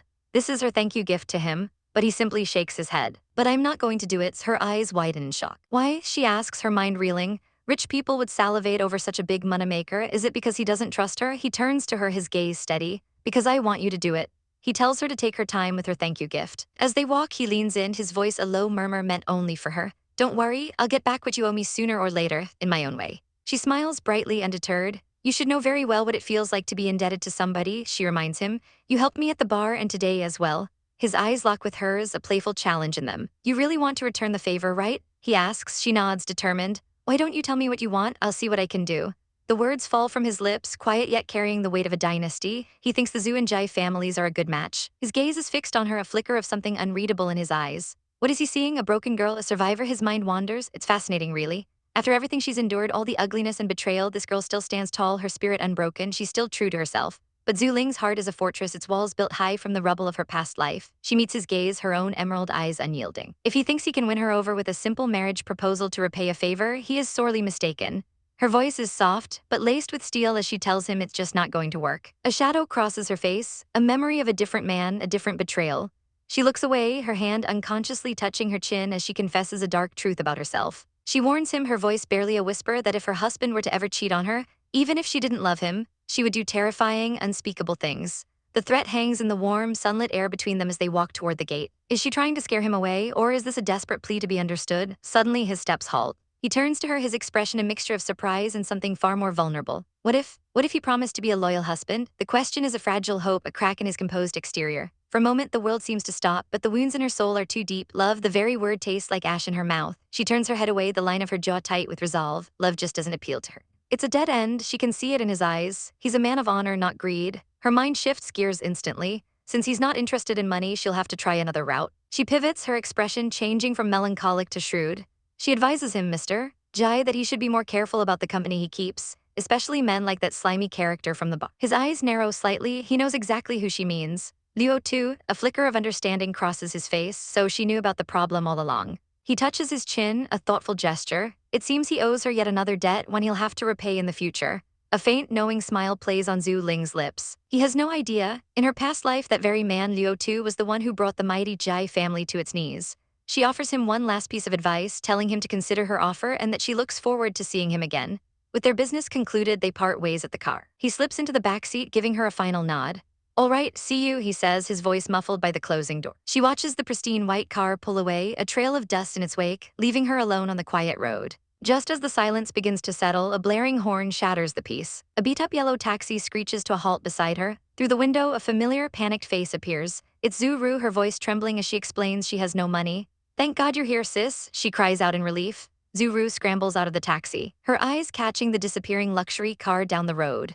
Her voice is filled with a cloying mix of curiosity and envy as she asks what Mr. Jai Yang was doing here. Was he here to see her asterisk? Zhu Ling's mind screams, I can't believe she's back so soon. All warmth drains from Zhu Ling's face, replaced by a mask of pure ice. She tells her to mind her own business. And then the final cutting blow, from now on, stop calling me sis. Zuru reels back as if struck, her face a canvas of disbelief and hurt. What does she mean? Is she breaking her promise? But Zhu Ling is relentless. Oh no, she says, the marriage with Ling Chen is still on. But as she turns her back on the trembling girl, she delivers the final verdict. From now on, Zhu Ru is on her own. Panic flashes in Zhu Ru's eyes. She's not going to live here anymore, as the car carrying Zhu Ling vanishes from sight. A strange transformation occurs. The fear in Zhu Ru's eyes slowly morphs into something else, something calculating. A single thought echoes in her mind. That means I'm now the only daughter of the Zhu family, right?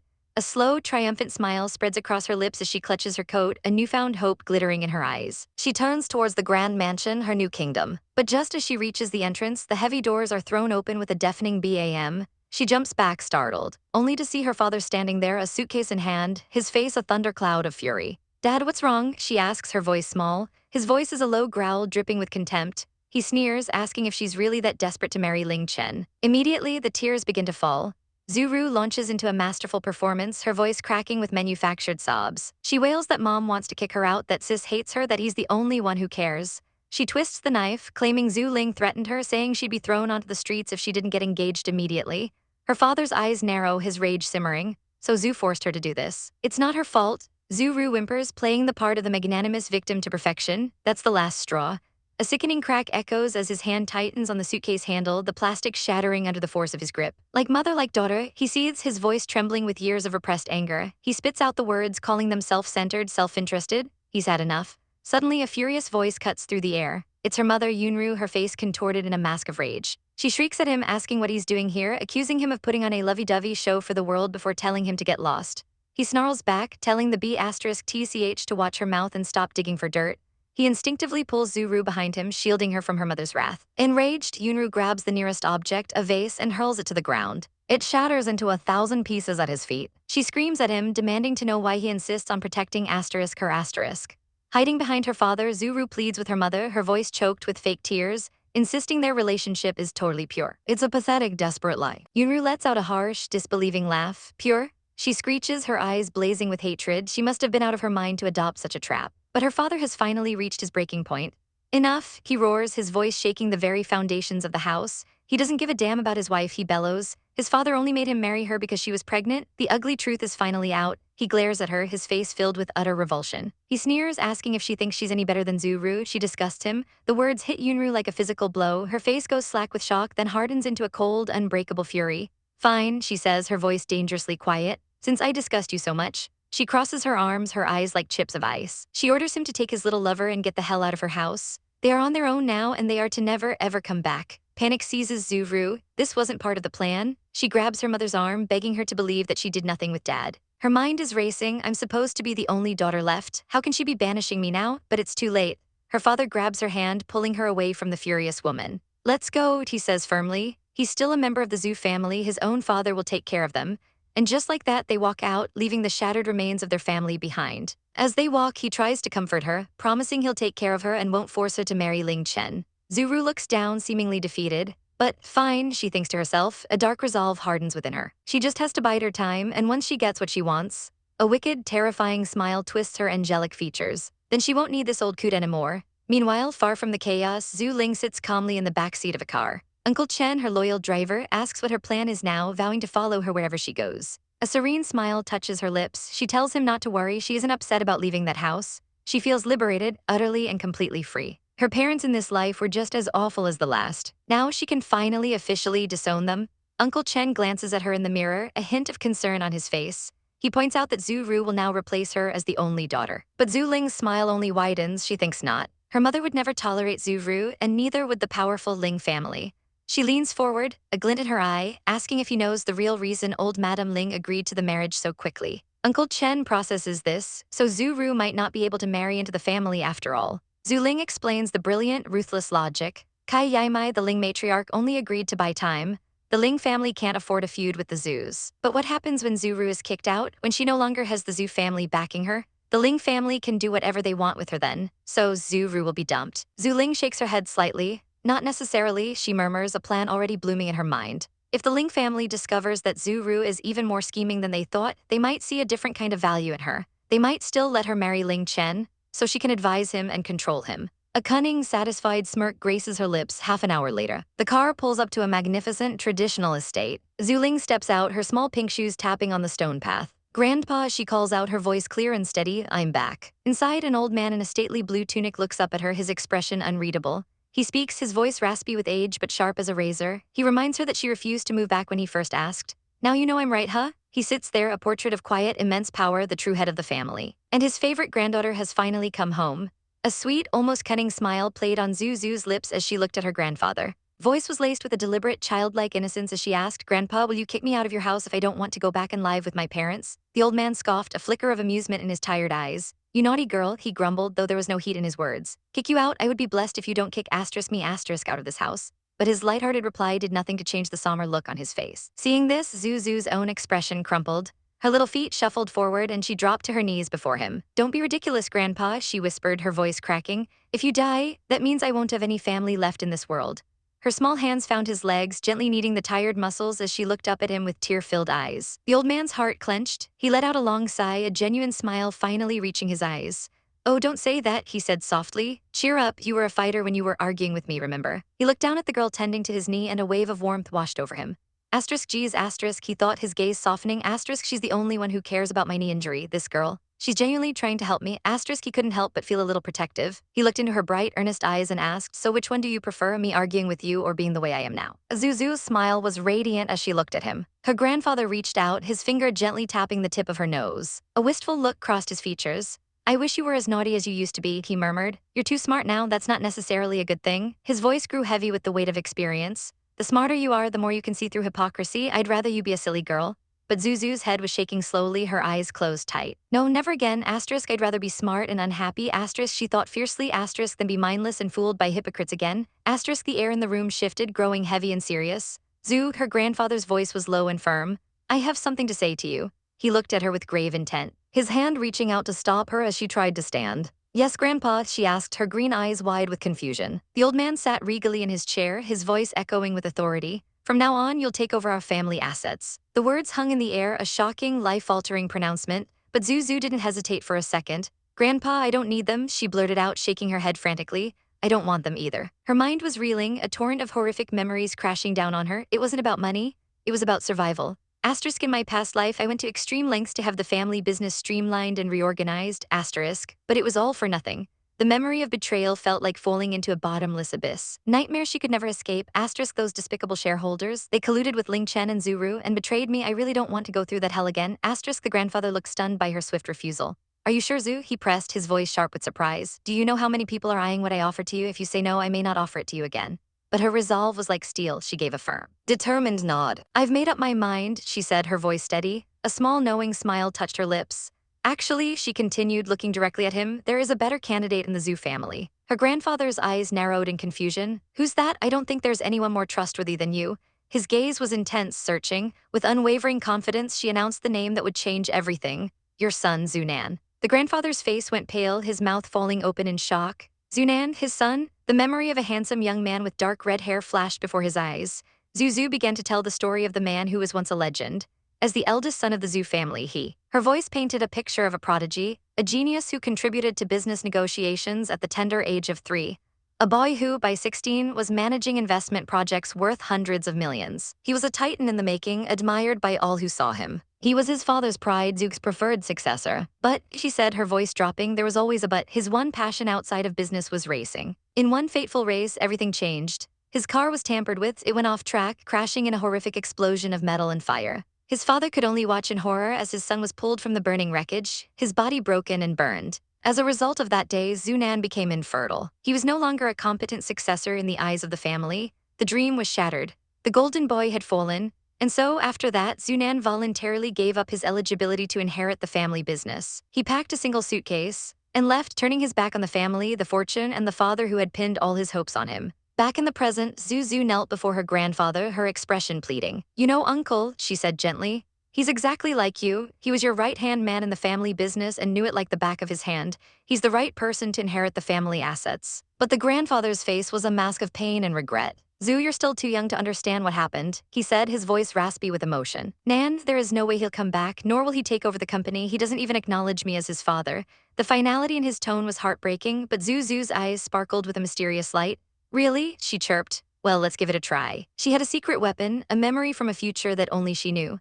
Asterisk, in my past life, Grandpa and Uncle cared about each other, asterisk, she thought, picturing the two proud men standing back to back, unable to bridge the gap between them. Asterisk, but they lived in denial and refused to reconcile until they died.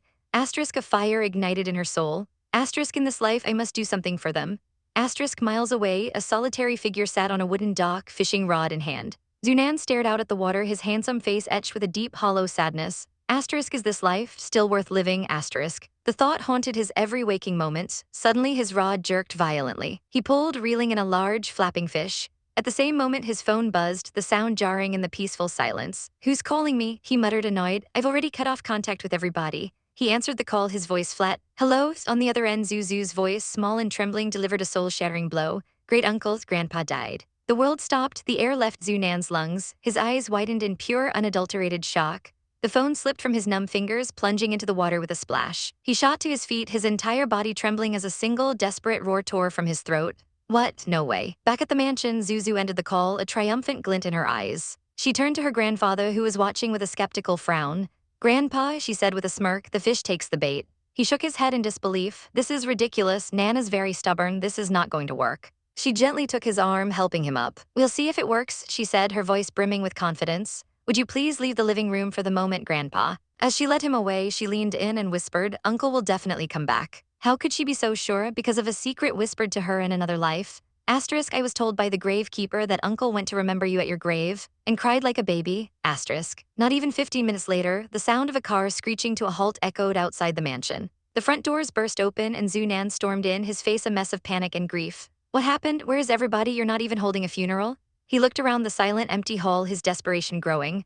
Uncle, please have a seat, Zuzu said calmly, gesturing to a sofa. But he was in no state to sit. He stomped towards her, his voice shaking with rage and confusion. What's going on? Father was in good health. How could he fall ill all of a sudden, and why isn't there a funeral? He grabbed a nearby butler, pointing an accusing finger at Zuzu. She just watched him, a slow, enigmatic smile spreading across her face. She tilted her head, her voice deceptively sweet. What do you think? His eyes widened, a horrible realization dawning on him. He stared at her as if seeing a monster. I see, Zuzu, you wicked girl, he seethed, his voice dripping with venom. He adored you so much, he thought you were the apple of his eye, but you killed him for his money, didn't you? A butler tried to intervene, but Zunan shoved him aside. Inside, Zuzu was celebrating. Asterisk, it worked. Asterisk, she thought, her heart soaring. Asterisk, uncle really cares about grandpa. Asterisk. She picked up a glass of water from a tray and offered it to him. Zuzu, I'll make you pay, he roared, slapping the glass from her hand. It shattered on the marble floor. You cruel and ungrateful bee, asterisk starred. I'll get the evidence and put you in jail for the rest of your life. He was so consumed by grief and rage, so utterly destroyed by the thought of his father's death. And just around the corner, hidden from view, the grandfather watched it. He saw his son's frantic panic, heard his heartbroken accusations. He saw the raw, unfiltered love that his son had kept hidden for so long. The old man's lips trembled, a single name escaping as a choked whisper. Nan. A lifetime of misunderstanding and pain melted away in that one moment, replaced by a single, overwhelming realization that washed over him like a warm tide. Asterisk, he cares. Asterisk, my son, he still cares. Zuzu's posture was the picture of grace as she sat on the plush sofa, a calm smile playing on her lips. She looked at her uncle, her voice a soft melody laced with steel as she cut through his pretense. She told him to drop the act. Grandpa never wanted him to leave the family. Her offer was laid bare on the table, a tempting proposition. If he agreed to come back and help manage the company, she would give him half of Grandpa's assets. But her uncle's face contorted with rage, his eyes burning with a hatred that felt ancient. He snarled at her to dream on, his voice a venomous promise that he would avenge his father's death and kill her. Kill her? A flicker of amusement danced in her eyes. She leaned back, her smile widening slightly as she questioned how he planned to do that. After all, she was about to inherit the entire family business. Compared to her, he was nothing now, and he knew it. With a delicate movement, she extended her hand, offering him a simple white cup filled with tea. He snatched it from her grasp, his knuckles white, but the offer of wealth meant nothing to him. His voice was raw with grief and determination as he vowed that as long as he was still alive, he would never give up on seeking revenge, even if it meant losing everything. He glared at the cup in his hand, his grip tightening. He swore that as long as she didn't kill him right away, he would make her pay for what she did to his father. His face was a mask of fury as he leaned in, hissing that he would cling to her like a leech, torturing her day and night. Just as the tension in the room reached a breaking point, Zuzu's eyes widened in mock fear. She called out into the empty room, her voice trembling theatrically, begging for Grandpa to come out before her uncle killed her on the spot. Her uncle froze, pure shock washing over his features. What? He stammered, his mind reeling. He went completely stiff, his ears catching a faint, familiar sound, a slow, rhythmic tapping. His eyes darted down past the ornate rug to a pair of soft blue shoes and the tip of a wooden cane. His blood ran cold. Standing there, silhouetted against the bright doorway, was the man he thought was dead. Nan, the name spoken by the old man, shattered the silence. The uncle's entire body went rigid, his breath catching in his throat. He turned around slowly, mechanically, as if his body was no longer his own. His face was pale, his eyes wide with disbelief and a storm of emotions. He told his father that this wasn't funny and that he shouldn't do it again. His voice cracked as he insisted he wouldn't come back, no matter what. Zuzu, ever the actress, turned to the old man with wide, innocent eyes. She called out to her grandpa, asking what was wrong with him, her voice laced with feigned concern. The uncle whipped his head back towards his father, utterly bewildered. Fa, he started, but the words died on his lips. The old man simply stood there, a calm presence beside Zuzu, and stated that nothing had happened.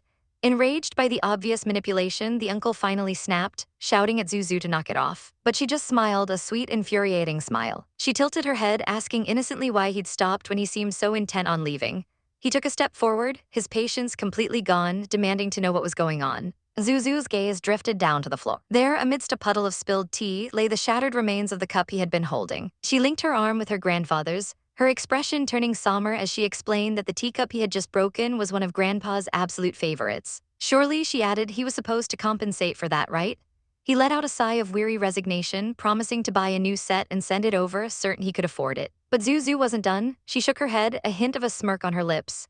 A tea set is easy to find, she mused, but it's not so easy to find one that Grandpa actually likes. To his dismay, his father nodded slowly in agreement, confirming that the broken teacup was the only one he truly liked. The uncle's shoulders slumped in defeat. He let out a frustrated breath, asking what exactly they wanted him to do. This was her chance. Zuzu's eyes sparkled as she looked from her grandfather to her uncle. Can't you see how stressed Grandpa is, she asked, managing so many things in the company all by himself? Shouldn't he, as a son, share his father's burden? Her uncle was stunned into silence. He stared at her, utterly baffled, asking if she was seriously suggesting he should run the company instead. He reminded her it was a lot of money, a massive responsibility. Was she sure she wanted him to take over?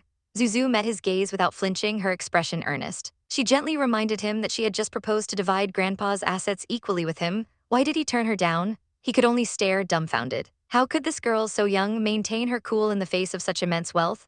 A voice in the back of his mind admitted with a sting of shame, even I can't do that, asterisk. She continued, her voice softening, explaining that she was also doing this for Grandpa. She couldn't bear to see the two of them estranged for the rest of their lives over a simple misunderstanding.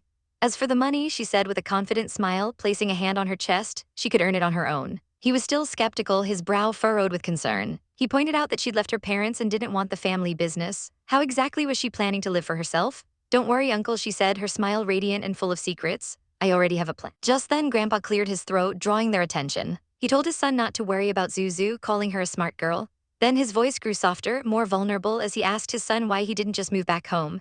He confessed he didn't want to live away from him anymore.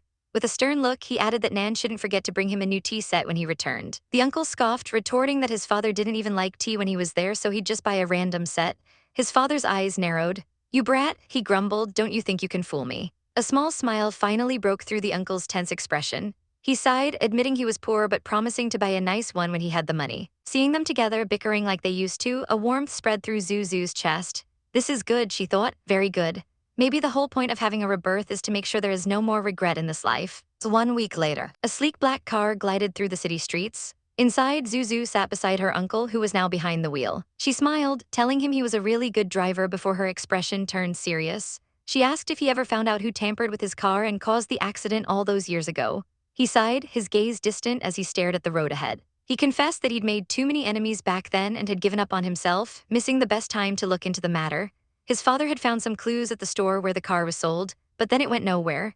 To this day, he still had no idea who the culprit was. The car pulled over to the side of the road. It's okay, Zuzu said gently, her voice full of reassurance. Take your time and you'll find out one day. Meanwhile, in a luxurious mansion under a bright blue sky, a hand with slender fingers picked up a book. A man with striking silver hair and piercing eyes listened as his subordinate informed him it was time for school. He instructed the subordinate to tell him about the Zhu family on the way. As their own car drove through the city, the subordinate reported that Mr. Jai Zunan has officially taken over the Zhu family business. He continued, explaining that Zuzu was still living in the old house with her grandpa and would probably go to school today. But he added with a hint of concern, he'd heard some rumors about her in school. The silver-haired man snapped his book shut with a decisive click. Okay, I got it, he said, his voice calm and authoritative. Don't do anything until I tell you to. His subordinate, reading his master's mind, asked how Zuzu would cope if her classmates gave her a hard time. He simply replied, yes, young master. As they neared the school, the subordinate offered to take him to the teaching building. Back in her uncle's car, he looked at Zuzu with worry etched on his face.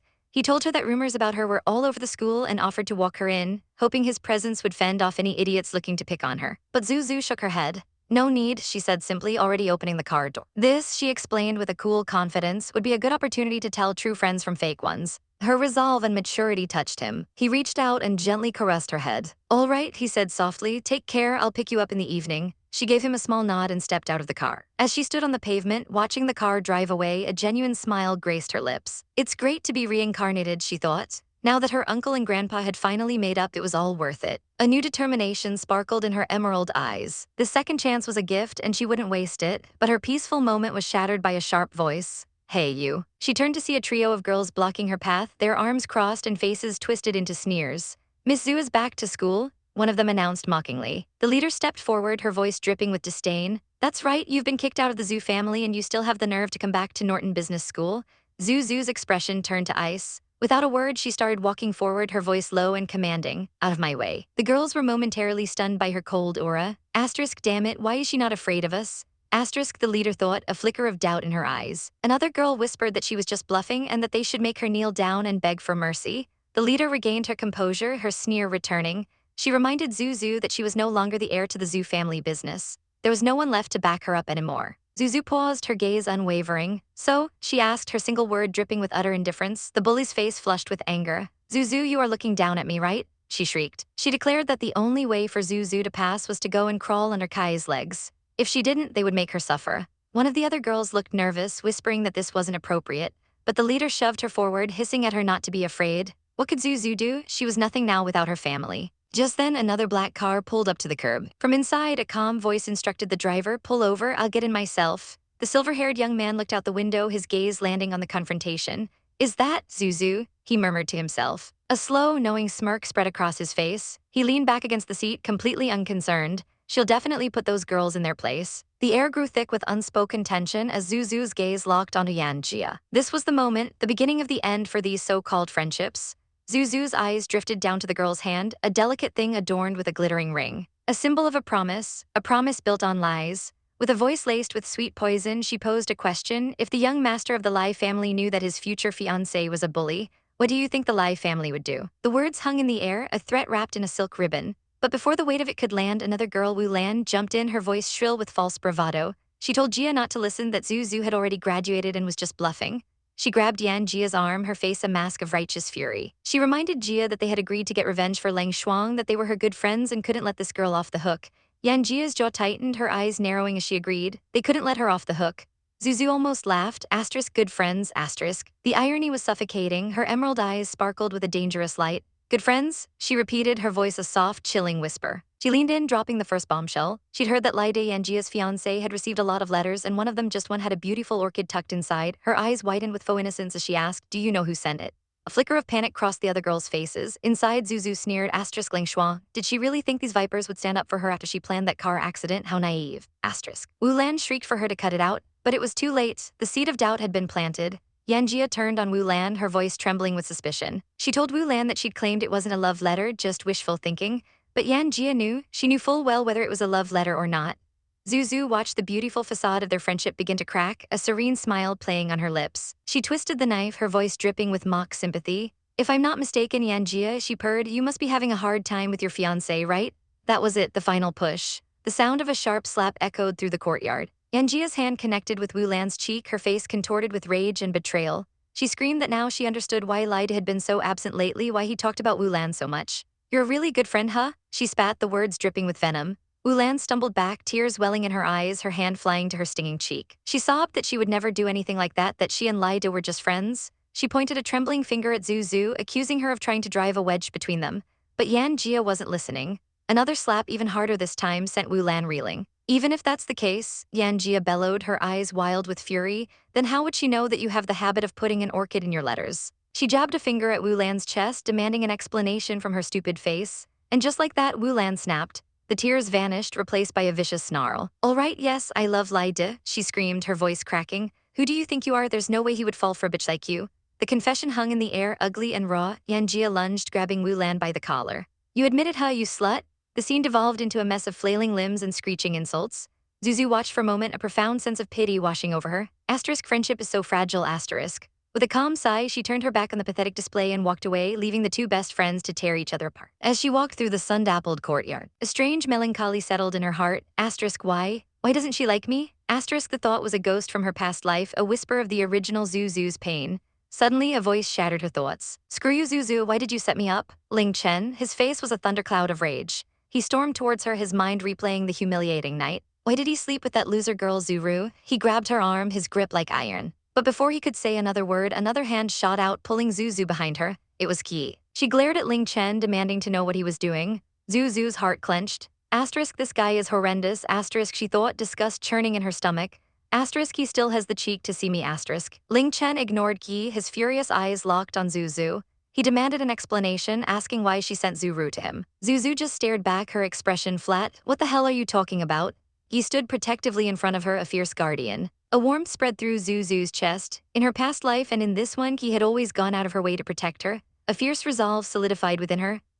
This time I'll protect her as well, She gently pushed Qi's hand away, stopping her. This was her fight, her voice was ice as she faced Ling Chen. "I really don't get it, Ling Chen," she said, her eyes flashing. "It's your whole family who set me up first. Do you expect me to swallow it, be given a bad name, and marry you so that you can push me around for the rest of my life?" A smug, twisted grin spread across Ling Chen's face. "We did set you up, so what?" he sneered. "You are no longer the heir to the Zhu family business. No one will come to your rescue even if I take you away by force right now." He took a step closer, his voice dropping to a threatening whisper. "You better be smart and marry me or—" Zuzu didn't flinch. "Oh, bring it on then," she challenged, her gaze unwavering. Ling Chen's face contorted in rage. "You think I don't dare to do it? I'll make you pay." He lunged for her, his hand outstretched, but his fingers never reached her. In a blur of motion, another hand shot out, grabbing his wrist with impossible strength. "Arg!" Ling Chen cried out as his wrist was twisted painfully. A man with silver hair and eyes like amethyst stood between them, his expression glacial. He looked at Zuzu, his voice calm and steady as he asked if she was all right. Zuzu looked up at her savior, a small, genuine smile gracing her lips. Mr. Jai, he released Ling Chen's wrist with a dismissive flick. Ling Chen stumbled back, clutching his arm. Mr. Jai surveyed the scene with disdain. It's my first day of school, he said, his voice dangerously low. Looks like this place needs an overhaul. Ling Chen stared up from the ground, his face pale with shock and fear. Mr. Jai, he stammered, why was he here? How could this be? Mr. Jai didn't even spare him a glance. I don't want to see some undesirable people here, he stated, his words an undeniable command. Got it. Ling Chen scrambled to his feet, bowing repeatedly. Yes, I'm sorry, Mr. Jai, I'll leave the school right now. He fled, his mind racing. His family was a minnow compared to the Jai family. He would have to find another solution. He watched him scurry away and let out a chuckle. Haha, if those girls in the class who fancy Ling Chen saw him almost pissing in his pants, they would regret falling for this loser. She turned to Zuzu, who was already looking at Mr. Jai. You've helped me again, Zuzu said softly. Thank you. Her hands were clasped nervously in front of her. Mr. Jai's gaze softened almost imperceptibly as he looked at her. Don't say thank you, he said. Zuzu looked up, confused. Then what should I say? Her mind was a whirlwind of confusion. Asterisk, why did he come into my life after I was reborn? I'm starting it all over again to take revenge. I shouldn't fall for anyone ever again. Asterisk, he took a small step closer. I'll make sure you never have to say thank you to me, he promised. The words echoed in her memory. Asterisk, that's what he said last time. Asterisk. A sigh escaped her lips. Asterisk, how stubborn. I owe him another favor now. Asterisk. As Mr. Jai turned and walked away, he sidled up to Zuzu, a mischievous grin on her face. He, she giggled before gently pinching Zuzu's cheek. Stop talking gibberish, come on, let's go, we're running late for class. She grabbed Zuzu's arm, her excitement bubbling over. So Mr. Jai comes to our school for real? Zuzu put a finger to her lips, trying to shush her friend. Bucky just leaned in closer, whispering conspiratorially, so when are you two going to get married? A blush crept up Zuzu's neck. Don't be silly, she mumbled, pushing her friend away playfully. And they headed to class. The classroom was already filled with hushed whispers. She's back, one student muttered. She's no longer the heir to the Zhu family business, then who is the heir now? The school bell rang, cutting through the gossip. The teacher walked in, but he wasn't alone. Walking beside him, clad in a crisp white jacket, was Mr. Jai. The teacher fussed nervously, telling the class to maintain order and let Mr. Jai pass first. One girl, Yang Zioyu, boldly stepped forward, trying to introduce herself. Mr. Jai's response was swift and cold. Out of my way, he said, not even looking at her, and keep your distance away from me. The girl froze, humiliated. The classroom erupted in fearful whispers. Holy sh*T, what is he doing in our class? That's Mr. Jai, people would die to get to know him. The teacher cleared his throat loudly. Quiet, he gestured towards the man beside him. Class, this is Mr. Jai, your new teacher, let's give it up for him. A stunned silence fell over the room. Their teacher, how is this possible? How did the school manage to get a big shot like him to teach us? Does he have a crush on a girl here? The whispers started again. Zuzu sat frozen in her seat, her mind blank with shock. Asterisk, I can't believe he's here to teach. Asterisk, beside her, he was practically vibrating with excitement. She leaned over, her voice a giddy whisper. Friends, huh? He's obviously here for you. Zuzu gently pushed her away. Listen carefully and take notes. I won't give you mine if you keep gossiping, she chided, trying to ignore the frantic beating of her own heart. He just smiled, thinking to herself, Asterisk, Zhu is totally calm and collected even when Mr. Jai is here. She's really something. Asterisk, at the front of the room, Mr. Jai's sharp gaze swept over the whispering students. His lips thinned into a straight line. Quiet, he commanded.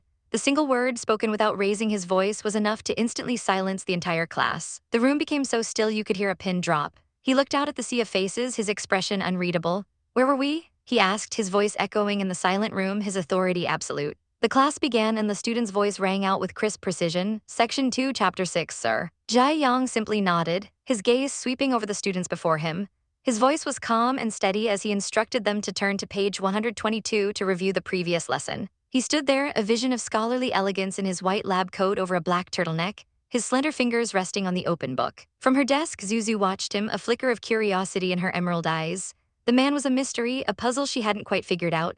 The minutes ticked by, the clock on the wall a silent witness to his lecture. 40 minutes later, the piercing shriek of the bell finally shattered the silence. As students began to pack their bags, Zuzu remained seated, lost in thought. I thought teaching was just a pretense for him, she mused, a faint hint of surprise coloring her thoughts. But he was actually good. He explained everything with a clarity that was almost startling, breaking down complex ideas into simple language. She had to admit she actually learned some new things from him. From the front of the classroom, Jai Yang's gaze was fixed on only one person. A small, almost imperceptible smile touched his lips. Finally, he thought, a wave of satisfaction washing over him. Finally, I get to be closer to her. He turned slightly, the profile of his face sharp and determined as he watched her from the corner of his eye. Beside Zuzu, her friend sighed dreamily, her eyes sparkling. Jai Young would make a perfect husband, she whispered conspiratorially. But Zuzu's expression remained placid, a wall built around her heart. A perfect husband? Maybe, but I simply don't want to fall in love again in this life. The pain of the past was a ghost that still haunted her. The bell rang again, signaling the end of the period, and Jai Young announced that class was dismissed, turning to leave the room. As he walked away, his shoulders were tense. A storm was brewing behind his calm facade. She always looks at me with such aloofness in her eyes, he thought, his fist clenching invisibly at his side. What can I do to make her change her mind? The moment he was gone, her friend nudged her arm insistently. Hey, he left, what are you waiting for? She urged. Zuzu just blinked, confused. What do you mean? Her friend threw her hands up in exasperation, grabbing onto her. Gosh, I wish you two could be together, you're perfect for each other, she wailed dramatically. Zuzu gently patted her friend's head, a wry smile on her face. You might as well worry about your exam, she chided softly. Her friend pouted, finally letting the topic go. Forget about that, she sighed, her expression turning serious. She leaned in closer, her voice dropping to a concerned whisper. Did Yan Jia and Wu Lan pick on you at the entrance this morning? The memory brought a flash of annoyance to Zuzu's eyes. Those bitches are totally crazy. A dangerous glint appeared in her gaze as she thought ahead. Wu Lan will definitely try to get back at me. I need to find a way to get rid of her for good. Her friend nodded vehemently, shaking her head. She's so petty, I'm sure she'll pick a fight with you again, she said, her own eyes hardening with resolve. Don't worry, I'll be there to protect you. Zuzu couldn't help but let out a small puff of laughter, a genuine smile finally reaching her eyes. Great, I'm looking forward to that, Miss Knight, she teased. Her friend beamed, puffing out her chest with a surge of confidence. No problem, she declared proudly. Nothing can scare me away. But while they shared a light-hearted moment, a darker presence was lurking just outside the classroom.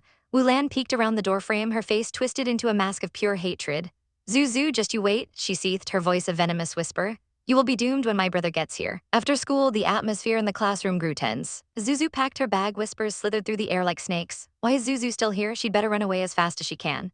Another student chimed in, their voice hushed with morbid excitement. Alas, even that is useless. Wu Lan has already sent someone to wait at the school gate. The gossip grew more vicious. Geez, she's such a bully, someone whispered, recalling a horrific story. I heard she once forced a girl from a poor family to drink urine. A little ways away, Gulin watched Zuzu, his own thoughts swirling. Now that Zuzu is no longer the Zhu family's heir, he realized, a slow smile spreading across his face. I can finally approach her openly. Otherwise, my darn mother will force me to get engaged to her as soon as she finds out.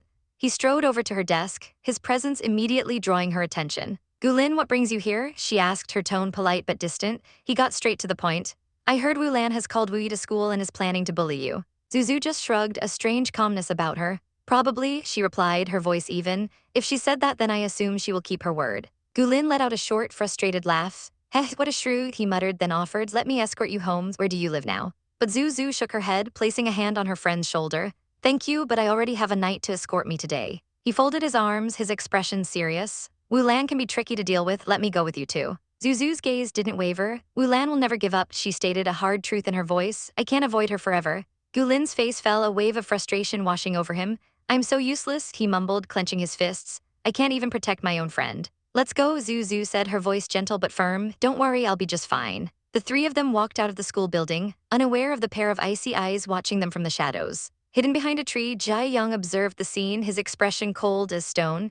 A bitter thought crossed his mind. Even dogs can bully tigers when their luck is down. Even a weak family like the Wu's dares to take advantage of Zuzu now. He couldn't stand it. He stepped out from his hiding place, his sudden appearance startling the small group. How come you're still here, Mr. Jai? Zuzu asked, surprised. His eyes were fixed solely on her. Let me escort you home, he said, his voice low and intense. I've heard some people in the school have done shameless things recently. Zuzu immediately shook her head. Mr. Jai, don't worry, I can handle it, she insisted. But he stepped closer, his gaze unwavering. Those maggots who bully the weak and fear the strong will take advantage of you now that you've hit rock bottom, he said, his voice laced with a protective fury. But as long as you're with me, they won't dare do anything to you. His eyes softened, a plea entering their depths. Please, just trust me this time. Then his gaze flickered to Gulin, hardening once more. All right, he conceded, but then added a shocking condition. But he can't go with you. A spark of anger ignited in Gulin's eyes. Why's he demanded, completely taken aback. Why did he make that request? Jai Young thought darkly, his possessiveness flaring. I can't obey someone from the Jai family. But if I can't stay with her, then nobody can. Gulin, however, relented with a sigh, patting Zuzu's shoulder gently. Sure, he agreed, giving her a reassuring look.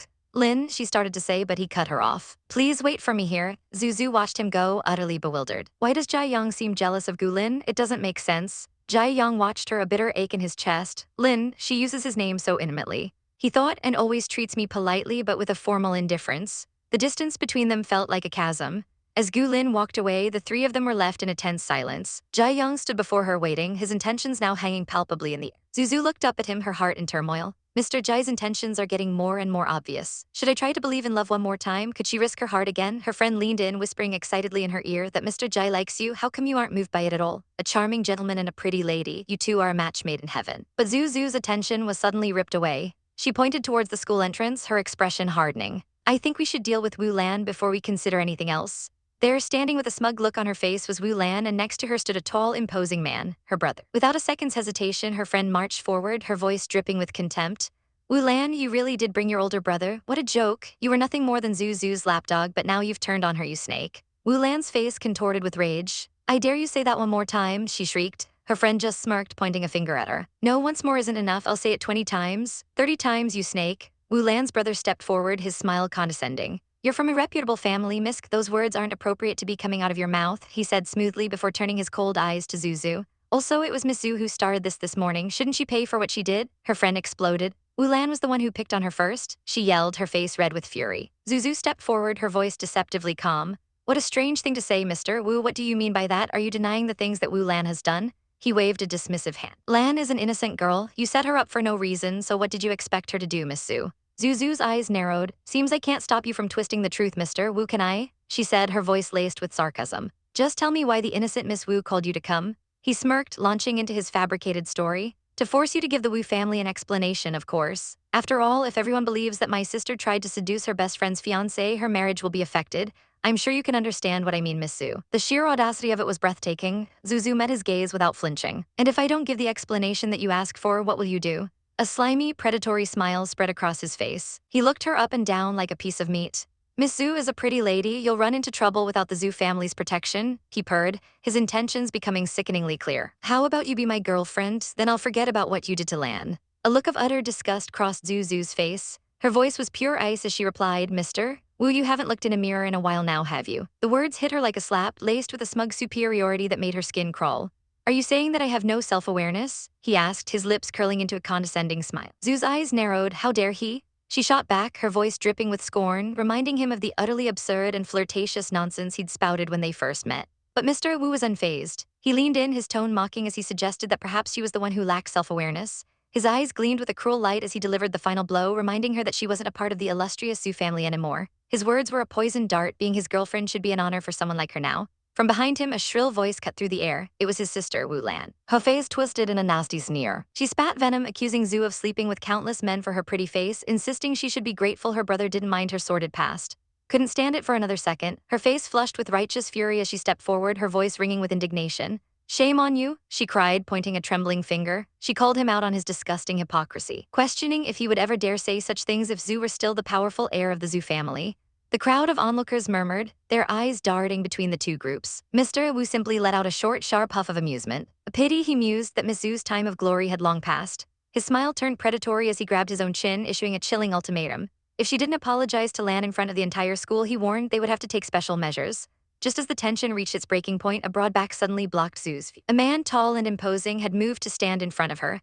His voice was a low, steady rumble as he told her to leave the fighting to him. Mr. Wu scoffed. Who was this idiot? He sneered, telling the man this wasn't something he should get involved in and ordering him to get out of there. But the man didn't move. Instead, Mr. Wu just snapped his fingers with a smug grin. On cue, the doors of a nearby black car swung open, and two thuggish-looking men stepped out, flanking Mr. Wu like loyal dogs. One of them leered at Zhu, his eyes raking over her as he muttered to his boss that she was pretty hot. The other agreed, telling Mr. Wu to leave it to them, they wouldn't waste his money. His heart hammered against her ribs. She glanced around frantically, her voice a desperate whisper as she reminded him they were right at the school gate. Was he really sure he wanted to make a scene here? Mr. Wu's smirk only widened. He looked down his nose at her, his voice oozing with confidence. He told Misk not to be silly. Before, he wouldn't have dared to touch Zuzu, but now, his eyes darkened as he asked a chilling question, who was going to help her now? In that moment, the bodyguard spoke again, his voice calm and firm as he told Zhu to please step back. He would handle this. Before anyone could even process what was happening, he moved. He was a blur of motion, his body a coiled spring of controlled violence. A fist connected with a sickening crunch, sending one of the thugs reeling back with a cry of arg. A powerful kick followed, striking the second goon squarely in the shin. He let out a sharp hiss of pain, stumbling as his leg gave out from under him. In seconds, both men were on the ground, groaning in agony as the bodyguard stood over them, his expression unreadable. He calmly spat to the side, a gesture of pure contempt. Unbelievable, he thought, that a weakling like this would dare to try and harm his masters. Well, his master's concern. He turned his attention to Mr. Wu, who was frozen in place, his face a mask of disbelief. The bodyguard took a single, menacing step forward, and Mr. Wu scrambled backward, his legs giving out as he collapsed to his knees. "You, how dare you?" he stammered, clutching his jaw where a stray bit of spittle had landed. "You hit me, who's your master?" His mind was racing, trying to connect the dots. Could it be? Did Jai Young order this? Did he do all this for her? Standing off to the side, Zhu and could only stare, their eyes wide with shock and awe. He's amazing, they breathed in unison. Just then, the crisp sound of footsteps echoed on the pavement. A figure in a pristine white coat emerged, walking with an air of effortless authority. It was Jai Young. He held a green popsicle in his hand, looking completely unfazed by the chaos. He stopped before the kneeling Mr. Wu, his expression icy as he posed a simple question. "Is there anything wrong with hitting you?" Mr. Wu's jaw dropped. Mr. Jai, what was he doing here, and why was he with Zuzu? Panic seized him. He immediately started to grovel, stammering that there was no problem, that he was sorry, and that he was leaving right now. But as he tried to scramble away, Jai Young's voice, cold and sharp, cut through the air. "Stop, did I say you can leave?" Jai Young was now holding two popsicles, the plastic wrapper of the second one rustling in his hand. Mr. Wu froze, a cold sweat breaking out on his brow. He tried to laugh it off, claiming it was all just a misunderstanding, that he was only joking with Misu. But he knew he was in deep, deep trouble, it looked like. Mr. Jai wasn't going to go easy on him. He had to think of something fast. Jai Young ignored the pathetic man on the ground and turned to Zhu, offering her the second popsicle. His voice was soft as he asked her if she was tired of watching them. He then gestured to Mr. Wu, his eyes still fixed on Zhu's. He said it was a misunderstanding. "What do you think?" Exploded. "How dare they? That's bullshit." She seethed, her protective instincts flaring. Those two perverts almost kidnapped Zhu. Before Jai Young could respond, his bodyguard took matters into his own hands. He grabbed Wu by the hair, forcing his head back with a sharp tug. Then, with a voice like thunder, he roared at the terrified Wu Lan. "Kneel down before me." Wu Lan stared in disbelief, her mind reeling. "Brother, did you just tell me to kneel down?" she whispered, her voice trembling. "Kneel down and apologize to Miss Zhu, you idiot," he snarled, shoving her forward. Wu didn't hesitate. He grabbed his sister's shoulder and forced her to the ground. Her knees hit the hard pavement with a dull thud. Humiliation washed over her, hot and bitter. Tears welled in her eyes as the same agonizing question echoed in her soul. Why is it always me?" Zhu, however, looked completely unimpressed. She took a casual bite of her popsicle, her expression bored. "Forget about it," she said, her voice flat. "Let's go." She turned her back on the pathetic scene. "I'm sick of your act," she stated, her words sharp enough to cut glass. She looked at Wu Yi, her eyes filled with a disgust that went far beyond this single incident. "You sacrifice your family for your own benefit. Wu Yi is the exact same as my parents, just as disgusting as them." Wu Lan, hearing this, found a spark of defiance. She glared up at Zhu, her voice shaking with rage. "Take back your fake kindness. I won't thank you for it." The sound of a sharp slap echoed in the stunned silence. Wu Yi had struck his own sister across the face, her head snapping to the side from the force. He then turned to Zhu, his face a mask of desperate apology. "Sorry for my sister's rudeness," he pleaded, bowing his head. "I'll teach her a good lesson when we get back. She won't cause you any trouble, Miss Zhu." He and his sister remained kneeling on the ground, a truly pitiful sight. Jai Young's eyes were like chips of ice. "Did you hear Zuzu?" he asked, his voice dangerously low. "Get lost." He then added, a thought crossing his mind. "Zuzu is too soft-hearted. She's going too easy on them." Wu Yi bowed his head lower, thanking them both profusely as he prepared to leave. "Yeah, get lost," Jai Young said with a lazy wave of his hand. "Don't stand up, just leave like that." The command was absolute. Without another word, Wu Yi and Wu Lan began to crawl away, scrambling on their hands and knees like frightened animals, promising their mercy and that they would never be seen again. Jai Young turned to Zhu, his expression softening slightly. "Let's go," he said gently. "Looking at them will only hurt your eyes." Zhu simply nodded, a small, genuine smile gracing her lips as she praised him. "Well done." He leaned in slightly, his voice a low murmur. "Aren't you going to thank me this time?" Zhu froze, her body going rigid as he invaded her personal space. A flicker of her usual defiance returned, and she pointed a finger at his chest. "Did you already forget what I said earlier? I can handle my own problems." He simply smiled, his eyes crinkling at the corners. "I believe you, of course," he said smoothly. "It's just that with me around, you don't need to get your hands dirty." His gaze shifted past her, and in his mind a thought surfaced. That must be Zhu Nan, the current heir of the Zhu family. It looks like Zuzu is pretty close with him. A sleek car had pulled up to the curb, and a handsome man with dark magenta hair leaned out the window. "Zhu, are you all right?" he asked, his voice filled with concern. Zhu's face brightened instantly. "Don't worry, uncle, I'm fine," she reassured him, gesturing to Jai Yang. "This is the young master of the Jai family, Jai Yang. It was him who helped us." Jai Yang gave a polite nod. "Nice to meet you, I'm Jai Yang." Zhu's uncle smiled warmly. "Mr. Jai, thank you for helping Zhu. We'd love to have you over at our home when you're free," he offered, clearly impressed. He thought to himself, "I never imagined Zhu would know the Jai family's youngest son. I heard he's a nice boy. Zhu should be safe with him." Zhu politely declined the ride, explaining she had something to attend to with her friends. Her uncle waved it off. "No worries, I'll be heading back now. Take your time," he said, waving goodbye as he pulled away. Call me anytime if you need help. Once the car was gone, Zhu turned back to Jai Yang. Sorry that I ruined your plan, she said, a hint of guilt in her voice. He looked at her, a playful glint in his eyes. He leaned in close again, his voice dropping to a near whisper. How about you accompany me somewhere as compensation? Her heart did a little flip. Compensation? This is the first time she has invited me to do something with her. She thought, her cheeks warming slightly. She agreed without hesitation. No problem, where are we going? She snuck a glance at him from the corner of her eye. When I closely observe him like this, I find that Jai Yang is pretty gentle. He caught her gaze, a small curious smile playing on his lips. What's she thinking right now, he wondered. He answered her question. We're heading to Fuping Road. When she asked where that was, he elaborated. Remember the company called Star Future I mentioned to you before? He led her towards his own sleek black car. Yes, she recalled, that small company with great potential you spoke of last time. He opened the car door for her, a charming smile on his face. Right, he said. Since you weren't interested, I invested in it myself. He paused, then added, but we have to take Glyn and Gulin with us. The car door closed with a soft final click. As the luxury vehicle purred to life, Jai Yang's voice cut through the quiet hum, his eyes fixed on the road ahead. He asked her, his tone unreadable, if she was planning to partner with them. Zuzu's gaze drifted out the window, a flicker of regret in her emerald eyes. Asterisk, damn it, asterisk, she thought, her fingers clenching slightly in her lap. Asterisk, I should have been the one to propose it. I should have suggested a partnership the moment you mentioned the company to me. Asterisk, but it wasn't too late. A small, determined smile touched her lips as she declared that good things should be shared with the people who deserve them. She announced they were going to pick them up. Jai Yang simply nodded, a silent agreement passing between them. He told her to let him know if she needed any help. And the sleek black car accelerated, leaving the grand building behind in a blur. Pulling up to the curb, Zuzu rolled down the window, a bright smile lighting up her face as she waved. Here, she called out. Her friends Yi and Gulin turned, their faces a mixture of surprise and relief. Yi immediately wanted to know where she'd been. Leaning out, Zuzu explained she had just finished talking to her uncle, then her eyes sparkled with a mischievous plan.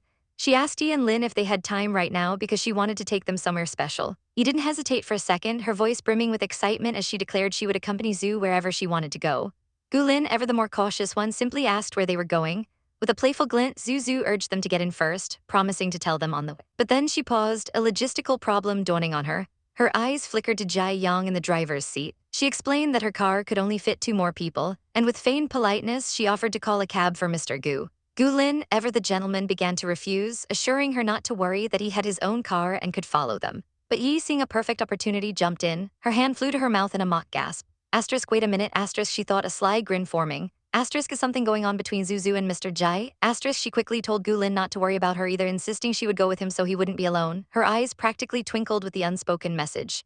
Asterisk, I refuse to be the third wheel. Asterisk, she thought gleefully. Asterisk, it's much better to let them spend some time alone. Asterisk. Zuzu just sighed, a puff of air escaping her lips. All right, whatever you say, she conceded, telling you she'd see her at Fuping Road. In the driver's seat, Jai Yang remained silent, but a storm of possessive thoughts brewed beneath his calm exterior. He turned slightly to his assistant in the back and commanded him to go with the other 2. Asterisk, no one, asterisk, he thought, his eyes narrowing ever so slightly, asterisk, can disturb my alone time with Zhu. Asterisk, as the car pulled away. He could barely contain her excitement. Geez, did you see that? She exclaimed. Zhu is riding in Mr. Jai's car. Do you think they'll fall in love with each other? The man beside Gulin stood stiff and embarrassed. But Gulin wasn't smiling. His gaze was fixed on the disappearing car, his expression serious. He stated firmly that their relationship was their own business, but if Jai Yang ever dared to hurt Zuzu, he wouldn't let him get away with it. Yi's curiosity was piqued. She turned to him, her head tilted, and asked him how he met Zhu. Was it possible that he liked her too? Gulin looked away, a faint blush on his cheeks, murmuring that it was a long story.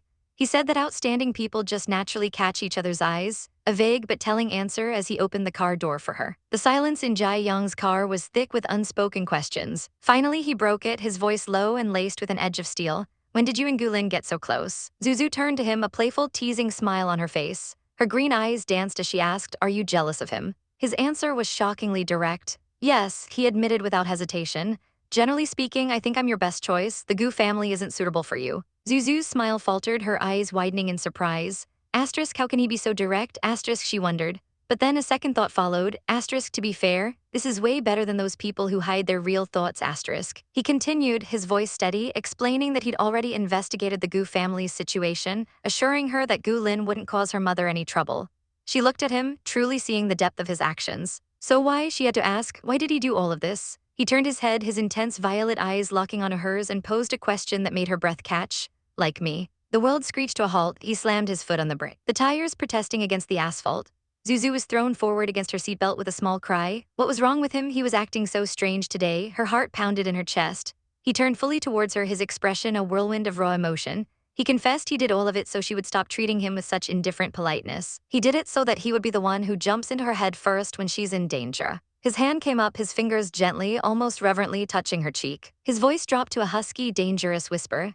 I said it before, he murmured. If you want to love me, you should be prepared to be tied to me for the rest of your life. Before she could process his words, he grabbed her hand. His grip firm, possessive. Did you think I was joking? He asked, his eyes burning with a terrifying intensity. He leaned closer, spelling out his dark promise. If she ever betrayed him, he would pursue her and kill her at any cost. He would ruin everyone she cared about, all her family members one by one. He gave her a moment, letting the weight of his threat sink in. This is why, he said softly, I hope you can take your time to consider your decision. But as he held her hand, expecting fear, perhaps hesitation, she did something unexpected. Her fingers interlaced with his, holding on tightly. A serene smile graced her lips. All right, she said, her voice steady. I hope you won't run away from me next time. Her eyes, clear and unwavering, met his. Okay, you have my word. She was giving him a chance, a real one. Overwhelmed by a feeling he couldn't name, he leaned forward and pressed a soft, lingering kiss to the back of her hand. A silent vow sealing their promise. The intimate moment was broken when Zuzu gently pulled her hand back. A professional calm settling over her features. This is the destination, she said smoothly. Let's go. Jai Young looked almost startled, then a wave of disappointment washed over him. Asterisk geez, time passed so fast, asterisk he thought, already missing the bubble of intensity they had shared. They arrived at Fuping Road where their friends were waiting. He immediately ran up, asking where on earth they were going. Zuzu just laughed, a carefree chiming sound. Follow me and you'll soon find out, she teased. I promise I won't kidnap you. Watching her, Jai Young felt a pang in his chest. Asterisk Zuzu always looks as happy as a carefree child around he. Asterisk he observed silently. Asterisk I hope that she can act like this in front of me as well one day, asterisk. He was still joking around, telling Zu she wished she asterisk would asterisk kidnap her and take her home. Zuzu just rolled her eyes, retorting that she'd have to prepare an extra set of tableware. He leaned in close, her voice dropping to a conspiratorial whisper. Did anything happen when you were alone with Mr. Jai? Tell me, she begged, nudging her friend. Zuzu gave her a playful pinch on the waist, warning her to stop talking nonsense or she couldn't guarantee what would happen. Jai Young watched them, his patience wearing thin. He stepped forward, his expression all business. It's time to get down to business, he announced, turning to his assistant. He ordered him to go buy some takeaway for the people they were about to meet. As the assistant left, Zuzu turned to her own friends, her playful demeanor gone, replaced by a serious focus. Yi Lin, she began, her voice clear and confident, I need your help with managing a company. She looked up toward the sky as if seeing their future there. It's called Star Future. Her friend stared at her, stunned into silence. Managing a company, Yi repeated, her hand flying to her chest. Could I really do that, Star Future? I don't think I've ever heard the name before. Zuzu's expression was reassuring. Of course you can do it, she said firmly. I've investigated this company already. It has great potential, and the only thing they need now is some financial support. He looked from Zuzu's confident face to Gulin, then back again. The trust in her eyes was absolute. Zu, I trust your judgment, she said with a determined smile. I will try my best. Zuzu then turned to Gulin. He didn't need any convincing. His support was unwavering. I have faith in your judgment, he said, his voice soft but firm. Just let me know whenever you need any help. With her team assembled, Zuzu beamed, announcing they would go inside once Jai Young's friend returned. Soon after, the assistant reappeared, his arms laden with bags of food, listing off the delicious-sounding dishes, but Jai Young wasn't finished. He took the bags and gave another order, go to the supermarket and buy 2 boxes of instant noodles as well. Gulin immediately offered to help carry the heavy bags, but Jai Young waved him off, taking them himself. Zuzu watched in mild astonishment. Asterisk I can't believe a rich young master like Jai Young dropped his ego and carried the oily takeaway food bags, asterisk she mused. The boys insisted on handling it, leaving the girls unburdened. Yi, however, was confused. Zu, she whispered, won't it be a bit inappropriate to give them instant noodles? Zuzu smiled, her wisdom shining through. We need to be measured when choosing gifts, she explained patiently. If we buy things that are too expensive, they'll suspect that we've come with bad intentions. Her eyes sparkled with insight. It's easier to touch other people's hearts when you give them the things they need the most. Jai Young looked at her, a genuine smile of admiration on his face. Good point, Zu, he said. Although you're younger than me, you're no worse at communicating with people. He playfully rubbed Zuzu's arm, defending her friend to Jai Young. Thank you for your compliment, Mr. Jai. He is a straightforward person. Please don't mind what she just said. Jai Young's smile tightened ever so slightly at the formal address. A possessive glint entered his eyes as he looked at her. Asterisk, why is she still calling me Mr. Jai? Asterisk, the question echoed in his mind, a promise of future lessons to come. They finally stood before the apartment building, ready to change someone's future. And inside, oblivious to the opportunity knocking at their door, 2 young men sat slumped at a table, surrounded by a sea of scattered papers, the weight of their failing dream pressing down on them. The sun beat down on the unassuming apartment complex, a place where dreams went to die. Inside one of those cramped units, the air was thick with despair. Four figures huddled around a cheap table littered with the ghosts of their failed pitches. A voice crackled over the phone, heavy with exhaustion. Monkey, what do? I can't hold on any longer. On the other end, his friend's voice was a whisper of defeat, suggesting they sell their technology to Mr. Wang. The man on the phone, his face pale, gripped the device tighter. Sell it? His voice was laced with bitter irony as he reminded them that Mr. Wang only offered 500,000. It wasn't a sale, it was robbery. He was practically taking it for free. A fist slammed against the table, the sound echoing the shattering of their hopes. That vulture, when Cheng spat, his eyes blazing with fury. He knows our technology has the power to change the world once we finish it. But his righteous anger was met with a soul-crushing reality. Liu Liu, her face a mask of desperation, looked up, her eyes glistening with unshed tears. Yeah, change the world, she whispered, her voice trembling. I just hope we don't starve to death before that. The name Wang Yuanqi hung in the air like a death sentence. He was a member of the Wang family, a behemoth they couldn't possibly afford to offend. Another team member sighed, his shoulders slumped in defeat. If only we could finish developing it earlier. We're halfway there, but we can't even find a single investor. The question hung in the silence, a blade poised over their necks. What should they do? They had to give their answer today. Liu Liu stared at the table, the grain of the cheap wood blurring through her tears. Was this it? Was this the end of everything they had worked for? Meanwhile, outside that very building, a different reality was unfolding. A group of four stood, their crisp, clean clothes a stark contrast to the building's shabby exterior. Zhu, her brilliant red hair catching the sunlight, explained that the company inside had just 4 employees. She detailed their roles with a knowing smile. Qiang Wai, the tech leader, Mahi, the R&D genius, Wen Cheng, the marketing mind, and Liu Liu, the smart, thoughtful final decision-maker. Her companion, a woman with short brown hair, looked skeptical, her brow furrowed in doubt. Zhu, are you sure? She asked, her voice low. Can their technology really change the world? It sounds unbelievable, especially considering they work in this place. Zhu's smile only widened, a spark of confidence in her eyes. You'll see what I mean when you meet them, she promised, a hint of mystery in her tone. With that, they headed towards the stairs, their footsteps a quiet promise of change. As Zhu walked, a secret thought bloomed in her mind. I find it so strange, she mused, a small private smile on her lips. The famous star future from my previous life is soon becoming our company. She paused before a worn-out door, her heart steady. Ready? She asked her companions, her voice bright. Now let's meet our future partners. She raised her hand, her expression serene as she gestured towards the door. And knocked, knock, knock, knock. Behind her, her small entourage waited. A silent testament to the power she now wielded. I just hope I'm not too late. Just an hour ago, the mood inside that very room was far from professional. The loser doesn't get to complain. When Cheng snapped at the blonde man Qiang Wai, go sell your blood now. Qiang Wai recoiled in mock horror. Come on, I did it yesterday, I can't do it again today. When Cheng then turned to another, suggesting he looked energetic enough to go, he placed a hand on his shoulder, a placating gesture. But the tension was still thick enough to cut with a knife. Suddenly, Liu Liu shot to her feet, her patience completely gone. Her voice cut through their bickering, sharp and filled with a weary anger. That's enough, Qiang Wai and Mahi have already sold their blood to buy us food. It's my turn now. Mahi, the quiet one in the turtleneck, stood up as if to protest, his expression grim. But before he could speak, Qiang Wai, the dramatic blonde, collapsed onto the sofa in a heap of despair. He threw his head back, his voice a desperate wail to the heavens. God help me, I would sell my soul for a box of instant noodles. And as if in answer to his prayer, a sharp knock knock knock echoed from the front door. Everyone froze, panic flared in Wen Cheng's eyes. Crap, is the landlord here for the rent? Qiang Wai, ever the optimist, tried to calm him down. It shouldn't be him, I paid the rent with money I got from selling my blood last time. But Liu Liu's sharp retort shattered his hope. What you paid was last month's rent, she's here for this month's. When Cheng clutched his head, a strangled noise escaping his lips. This was it, they were going to be thrown out on the street. Pretend that no one's home, Liu Liu whispered urgently, her eyes wide with fear. Outside, a tiny bird seemed to watch from the peephole. Jai Yang, his voice a low murmur, instructed his companion, get closer to the peephole. Let the people inside see what you're carrying. The man nodded, holding up a package, and announcing through the door, hello, I have a package for you. Inside, Qiang Wai's ears perked up. His head shot up from the couch. A package, wait, did God hear my prayers? Is that guy carrying a box of instant noodles? His eyes widened, a flicker of genuine hope igniting in their depths. What, for real? He gasped. The others, drawn by the possibility of food, scrambled to the door to peek through the peephole. Seeing the well-dressed visitors, Liu Liu took a deep breath and opened the door. The light from the hallway spilled in, illuminating the figures of Jai Yang and his group. And in Jai Yang's hands was a steaming container of food. For the 3 starving men, it was a divine vision. Their eyes turned to literal stars, tears of joy streaming down their faces as they gaped at the newcomers. Have angels come to save us? Zhu had to bite her lip to keep from laughing. This is all for you, she said, her voice warm. Eat it while it's still hot.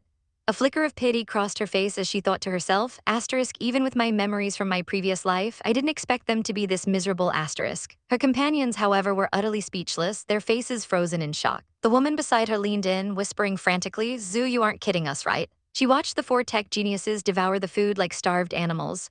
Asterisk, no matter how I look at them, they don't seem to be geniuses at all. Asterisk, then she noticed the blur of their hands, the swift, precise movements. Asterisk, their hands move really fast. It seems they're programmers. Asterisk, Zhu and Jai Yang simply stood in the doorway, observing the scene with a calm patience. When Cheng, not even pausing his eating, mumbled with his mouth full, "We can't pay you for this, if you knocked on the wrong door." Liu Liu quickly pushed his head down onto the table, mortified. Hi, excuse me, who are you?" she asked, trying to salvage some dignity. Zhu smiled brightly, her green eyes sparkling. "Hi, my name is Zuzu, your investor B." Silence, the only sound was the frantic chewing, then disbelief. "Investor?" Liu Liu stammered, looking her up and down. "Are you joking? Seriously? You look like you're 15 or 16. Before the situation could get awkward, Jai Young stepped forward, his presence commanding the room. His voice was cool and steady. "I'm Jai Yang from the Jai family," he stated simply. "If you have any further objections, we'll leave at once." The name hit Liu Liu like a physical blow. Asterisk, Jai Yang from the Jai family? Asterisk, her hand flew to her mouth, her eyes wide with astonishment. As if on cue, Qiang Wai fumbled for his phone, his fingers flying across the screen. He pulled up a picture and his jaw dropped. It was him, it was really him. "It's true, they're from the Zhu family and the Jai family," he shrieked. "Did a pair of angels just fall from heaven?" Jai Young ignored the outburst and calmly took a seat at their small table. He looked directly at Liu Liu, his gaze intense. "I hope you can take this more seriously," he said, his voice leaving no room for argument. "Whether or not you're in luck, you need to ask Miss Zhu." Liu Liu's eyes darted to the empty food containers, the reality of their situation crashing back down. She took a deep breath, her professional demeanor returning. "Miss Zhu, Mr. Jai, I really appreciate it," she began, her voice shaking slightly. "But we have a couple of questions, do you mind?" Zhu gestured to the chair opposite her. "Come on, sit here." Jai Young pulled out the chair for Zhu as she sat, and the two of them faced Liu Liu, a picture of calm confidence. Liu Liu composed herself. "First of all, why did Miss Zhu come to our small, pathetic office in the middle of nowhere for cooperation?" she asked, her team watching her with bated breath. "Second, as an investor, what is your approach to cooperation?"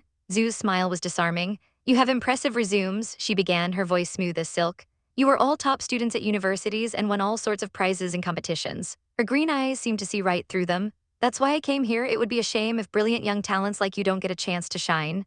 Jai Young watched her impressed. Asterisk, very good. She's young, but she's very adept at convincing people. Asterisk, but Liu Liu was still cautious. Asterisk, why does the huge business empire of the Zhu family take interest in these new graduates? Asterisk, Zhu seemed to read her mind. "As for our cooperation, you can rest assured, I'll definitely not steal your core technology in the name of cooperation. Instead, I'll give you a nice offer." She leaned forward slightly, her expression earnest.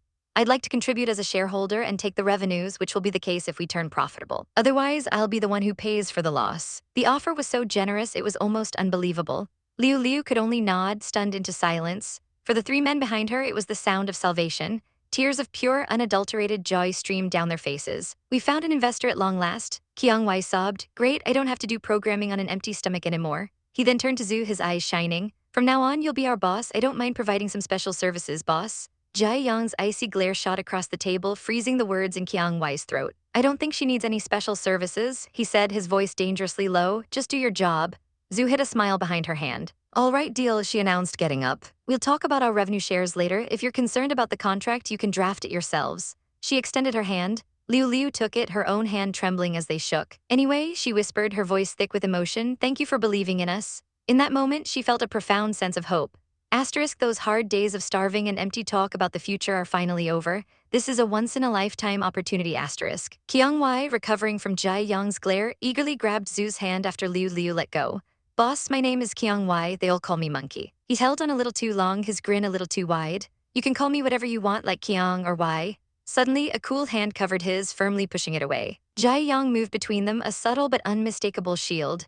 Zhu looked up at him, a flicker of surprise in her eyes. Asterisk, I'm not in harm's way right now, asterisk, she thought, a strange warmth spreading through her chest. Asterisk, but I feel like I can really trust Jai Yang. Asterisk, a genuine, gentle smile touched her lips as she looked at her self-appointed guardian. The envy in the room was a thick, suffocating cloud. The rest of the team could only watch, their faces a mixture of pouting jealousy and bitter resentment. Why did she get to shake the boss's hand? Her hands looked so soft, it just wasn't fair, but Zuzu paid their childish glares no mind. Her voice cut through the tension, crisp and professional as she declared they should get down to business. She laid out her offer and the air in the room instantly froze. The initial investment, she stated calmly, would be 50 million, not only that, but she would find them a new office. Their jaws dropped. Her words echoed in the sudden silence as she added that they wouldn't be working in this place anymore. A promise she wanted put directly into the contract. Qiang Wai stared, her eyes wide with utter disbelief. 50 million, for them? Her voice trembled as she asked if Miss Zhu was absolutely sure she wanted to invest so much money in their fledgling company.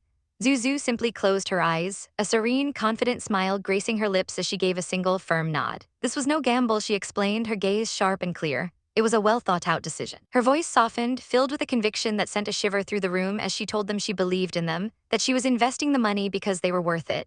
The team looked down, completely overwhelmed by this sudden, immense vote of confidence. Just as they were processing the sheer scale of their good fortune, Zuzu added that she had one small request.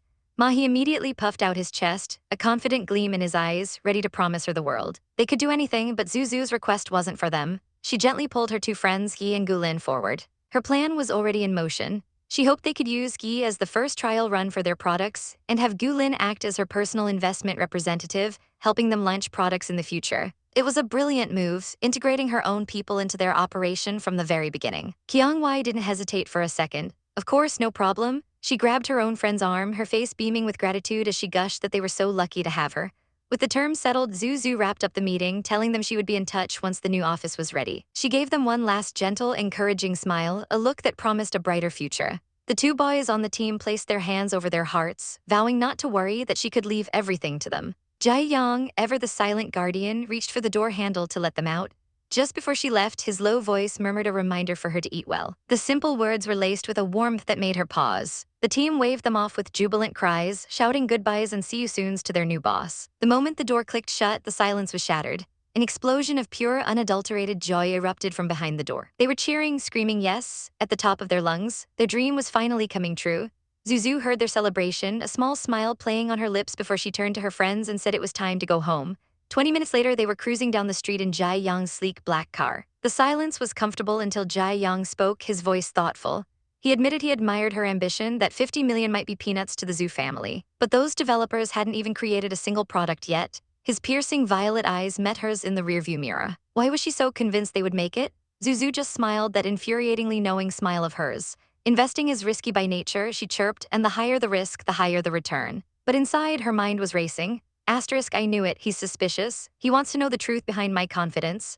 Asterisk, so she gave him a piece of it. She began to list their credentials, how Kyung Wai was the winner of Hacker International and Liu Liu was the champion of the business simulation competition. And then there was Mahi. She paused dramatically, admitting that he loses most of the gambles he takes, but he never, ever gives up on gambling-like activities. Jai Yang's hands tightened on the steering wheel, his knuckles white. His brow furrowed in confusion. Gambling, he asked, his voice laced with disbelief. And she saw potential in asterisk, that asterisk. But that wasn't the whole story.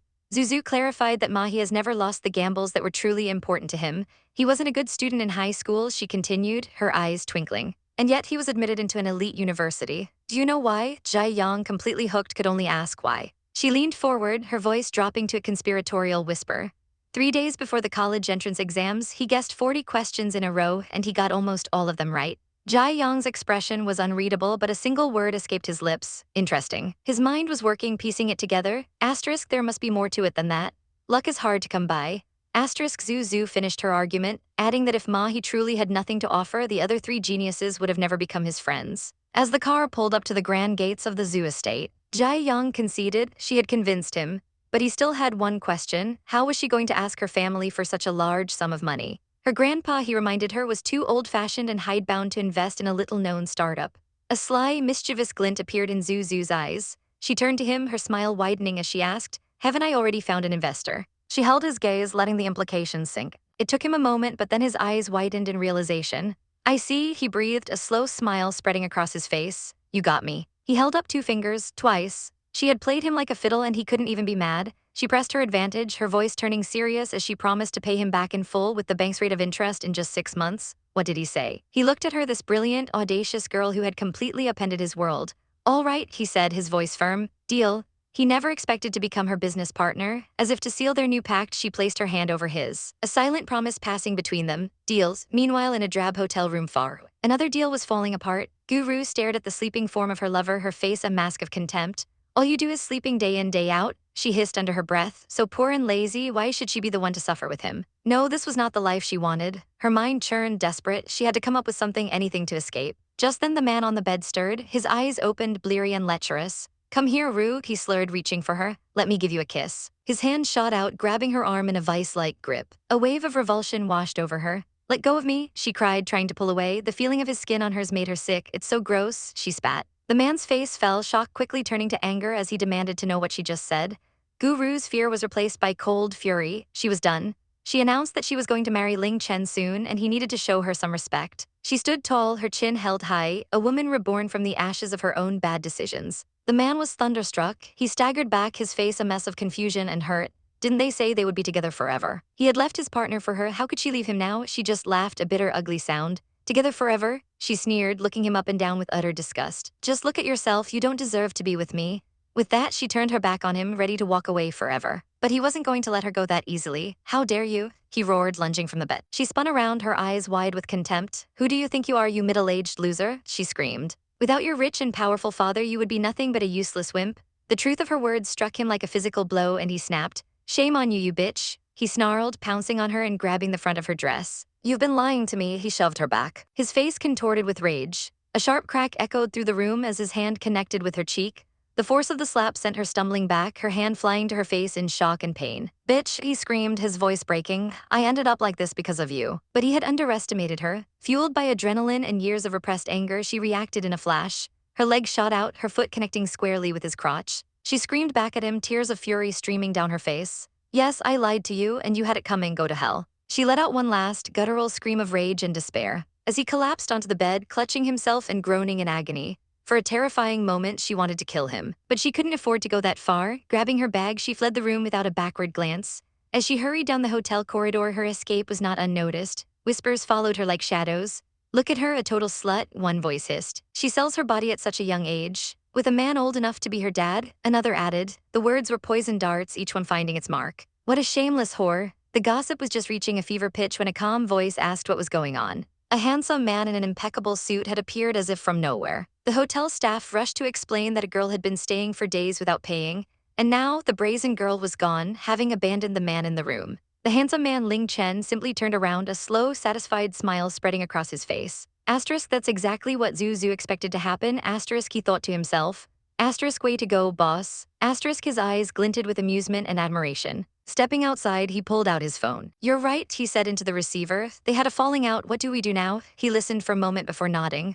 Okay, got it, let them be. On the other end of the line, Zuzu listened, her expression cool, calm, and utterly collected. Ling Chen hung up the phone, a small shiver running down his spine. Gee, she's cold, he thought, back at the zoo's grand estate. The afternoon sun streamed into the parlor. Inside, a peaceful game of chess was underway between Zuzu's father and grandfather. Her uncle watched impatiently, complaining that his dad was getting dark from playing so slowly. The tranquility was broken when the butler entered the room.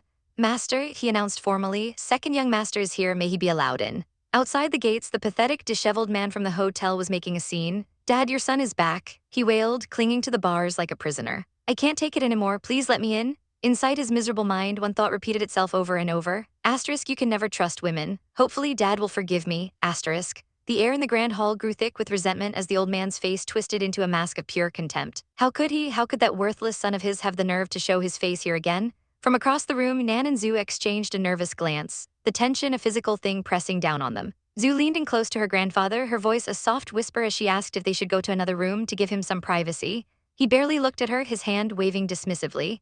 A grunt escaped his lips, a sound of pure annoyance as he told them to go wait somewhere else. He settled back into his plush chair, but there was no comfort in his posture. His hands clenched into tight fists on his knees, the knuckles white with rage. His voice was a low growl, cutting through the silence as he ordered them to let him. The sound of hurried footsteps echoed on the marble floor, and then the doors burst open. It was Zhu Jing, his face pale and slick with sweat, his expensive suit rumpled. He didn't just walk in, he stumbled, collapsing into a desperate plea. He cried out, "Father," his voice cracking with feigned remorse. He proclaimed it was all his fault, calling himself an asterisk hole for ever accusing Zhu and that little b asterisk tch. He reeked of desperation. The old man looked at him, not with pity, but with an icy disgust that could freeze fire. His voice was flat, devoid of all emotion as he reminded Zhu Jing that from the moment he kicked Zhu out of the family, she had already disowned him. And now, he continued, his eyes narrowing, he had disowned him too. He sneered, asking what he was doing here. A thought bitter as bile rose in his mind. Was this wimpy, groveling creature really his son? As if the weight of those words shattered his spine, Zhu Jing fell to his knees. The sharp crack of bone on marble echoed in the silent room. He confessed he was fooled, that he was so stupid, his words a pathetic whimper. He began to crawl forward, his hands scraping against the pristine floor like a beggar pleading for scraps. He insisted that no matter what, he would always be his son, begging his father to forgive him, claiming he'd learned his lessons. His face was a mess of tears and shame, a portrait of a broken man. From the doorway, Zhu watched, her eyes wide with disbelief. Was that really her father? That weak, pleading voice, she couldn't believe the cowardly man she knew could end up this pathetic. The grandfather's voice boomed, dripping with scorn. He scoffed at the idea that Zhu Jing had learned his lessons, telling him to look at himself. Even a beggar on the street looked more dignified. He spat out a comparison to his brother, who had left with nothing but his pride and started all over again. Why couldn't he do the same? This finally broke through Zhu Jing's act. He lunged forward, grabbing his father's pristine blue tunic with desperate hands. All the fake remorse vanished, replaced by raw, venomous resentment. He screamed about Zhu Nan, his father's favorite son. He wailed that his father had never cared about him, even after Nan left, still giving him the cold shoulder and handing the family business to Zuzu. His voice rose to a hysterical shriek as he demanded to know what he was to him. The old man ripped his son's hand away, his face contorting in a furious snarl. He finally revealed the truth, a truth that had been buried for years. He asked if Zhu Jing even knew why Nan left in the first place. It wasn't abandonment, it was a sacrifice. He was trying to protect him. The grandfather confessed he had been ready to hand over evidence to the police, evidence that would have sent Zhu Jing to prison for the rest of his life. But Nan had begged him not to, pleading to inherit the business instead, all to save his worthless brother. The old man's voice cracked with rage and sorrow as he roared at Zhu Jing for the shame he had brought upon them all, for causing a public problem that led to people calling Nan an impotent loser. The words struck Zhu Jing harder than any physical blow. The world tilted on its axis. No way, how could Nan? How could he possibly give up everything for him? He staggered back, collapsing onto the floor in a heap, his mind completely shattered by the revelation. The grandfather turned away, his shoulders slumped with the weight of it all. With a final, weary wave of his hand, he declared it was over. From now on, he had nothing to do with him. Panic seized Zhu Jing. He scrambled to his feet, screaming for his father, crying that he was penniless and begging for just one more chance. But it was too late. Two stone-faced guards appeared, grabbing him by the arms and dragging him away like a sack of garbage. His desperate cries faded as the grand doors slammed shut with a deafening bam, sealing his fate forever. In the heavy silence that followed, the grandfather looked at Nan, his harsh expression softening into one of deep regret. He admitted he had indulged Zhu Jing for far too long, acknowledging the pain Nan had endured. Nan simply placed a comforting hand on his father's shoulder, his touch gentle. His voice was quiet but steady as he said he never blamed him. Watching them, a warm smile finally touched Zhu's lips. 3 days later, the world felt brighter. Zhu sat in a car with Jai Yang and a friend heading to see her new office. Her friend glanced out the window, noting how remote the location was. Jai Yang immediately offered to find them a better office. But Zhu just smiled. She explained that they were dealing with groundbreaking technology. He gave her the money and she would take care of the rest. He chuckled, his eyes sparkling with admiration as he said he couldn't wait to be wowed. The car pulled up to a building that looked more like a forgotten warehouse than a tech hub, a strange mix of stone walls and old shipping containers. The container doors were rusted all over. Her friend looked skeptical, her voice laced with doubt as she asked what kind of technology they were developing in such a shabby place. Zhu teased her, asking if she was afraid of being held captive. She playfully grabbed her friend's hand, joking that her nasty parents wouldn't pay a penny to get her back if she was kidnapped. Her friend couldn't help but smile. Then the rusty doors groaned open. Their jaws dropped. The shabby exterior was a lie. Inside was a breathtaking, futuristic wonderland of sleek white corridors and glowing blue lights. It was like stepping into a spaceship. A woman in a crisp white shirt hurried towards them, her face beaming as she greeted Zhu as boss. Zhu smiled, immediately getting down to business and asking if they could have a test run today. Her entire team was buzzing with excitement, one man exclaiming that they'd been working their butts off and she wouldn't be disappointed. Zhu's expression softened. She asked them if they'd been eating well, her voice full of genuine concern as she hoped they weren't surviving on instant noodles. One of the programmers grinned, patting his stomach and joking that thanks to her, he'd put on a few pounds. Her employee friend looked on with pride, whispering to the other friend how lucky they were to have such a considerate and pretty boss. The other friend was practically vibrating with excitement, grabbing the employee's hand and demanding to know what this secret powerhouse was. The employee led them deeper inside, explaining they were developing a holographic game. She gestured towards a sleek, futuristic pod. She picked up a high-tech helmet, presenting it like a crown jewel. She explained they had achieved maximum resolution with minimum delay, and that when it launched, it would be a revolutionary event. Her friend took the helmet, her eyes wide with wonder as she asked if it was expensive. The employee clarified that the headset itself wasn't too costly, though the full pod experience was superior to simple VR glasses. She urged them to try it. Everyone looked to Jai Yang, but he simply watched Zhu try on the gear. Zhu turned to him, a playful smile on her face as she asked if he wasn't going to give it a try. He gently shook his head, his gaze fixed on her, intense and unwavering. He spoke softly, his words meant only for her. "You are here," he said. "Why would I want to go to a world without you?" Her breath caught in her throat, thump, her heart hammered against her ribs. He wasn't going anywhere. For a fleeting moment, a wave of sadness washed over her, a ghost of a past she couldn't forget. Is it really true? Can I trust this life? Can I fall in love again? But as she looked at him, a fragile hope bloomed in her chest. Maybe Jai Young is different. He noticed her strange expression and asked what she had just said. She quickly brushed it off, changing the subject back to the game. He was already analyzing the gameplay on the screen, where a massive dragon-like monster was battling a plague. He commented on the brilliant graphics and accurate damage detection, correctly guessing that the sensors adjusted damage based on the force and position of strikes. An employee confirmed his theory, and Zhu added that the sensor data needed improvement to make the game accessible for everyone, including children and the disabled. Jai Yong nodded thoughtfully, adding a critical point about the risk of personal information being compromised if the game was hacked. The employees scribbled down their notes, watching them work together seamlessly. Are they really not a couple, she wondered. Just then, a game over screen flashed. One of the testers took off his helmet, sighing in disappointment. He said he was so close to beating level 3, marveling at how realistic the graphics were. A colleague patted his shoulder, assuring him that no one had passed level 3 on their first try, but Zhu just smiled and pointed at her own screen. The words level 4 glowed brightly. The team stared in shock. One of them asked if she used to be a professional gamer. Zhu just shrugged, admitting she'd learned kendo as a child and was a brave girl. As if to prove her point, her screen flashed again, level 5. An employee mused that while her family considered her kendo a disgrace, she could be a great warrior in this game. But another disagreed, suggesting it was more than just kendo and that they should test her reflexes later. The levels kept climbing until finally, at level 7, her game ended. Her friend was ecstatic. This is so cool, she cheered, grabbing the helmet. She gushed that Zhu was right, this technology would change the world, and begged to do a reflex test. But Zhu had turned back to her team, her expression suddenly serious. She gave them one final, critical instruction. The resolution of the simulated moment of death needed to be lowered. A dark memory surfaced, unbidden. In her past life, the death images were so hyperrealistic that they were repeatedly reported by horrified parents, causing a massive public uproar that nearly destroyed the company. She stared into the glowing screen, the ghosts of her past weighing heavily on her. This time, she would not let that happen. The developer's face flushed with passion, his glasses slipping down his nose as he argued with his team. Why? He pleaded, his voice cracking with conviction. Everyone wants the best resolution for games. If we do otherwise, we'll just do ourselves a disservice. But before the argument could escalate, the soft click of expensive shoes on the polished floor silenced the room. A figure emerged from the doorway, his presence alone commanding immediate respect. Jai Yang, his silver hair like spun moonlight and his eyes a piercing amethyst, stood there, his expression unreadable. His voice was calm, yet it carried an authority that no one dared to question. He ordered them to do as she says, explaining that realistic death scenes are far too risky. A wave of relief washed over the team. Okay, boss, no problem, they chorused, nodding in unison. As they walked away, a small smile played on Zhu's lips. She had to admit Jai Yang was incredibly smart. His decisiveness saved her so much time and effort in explaining.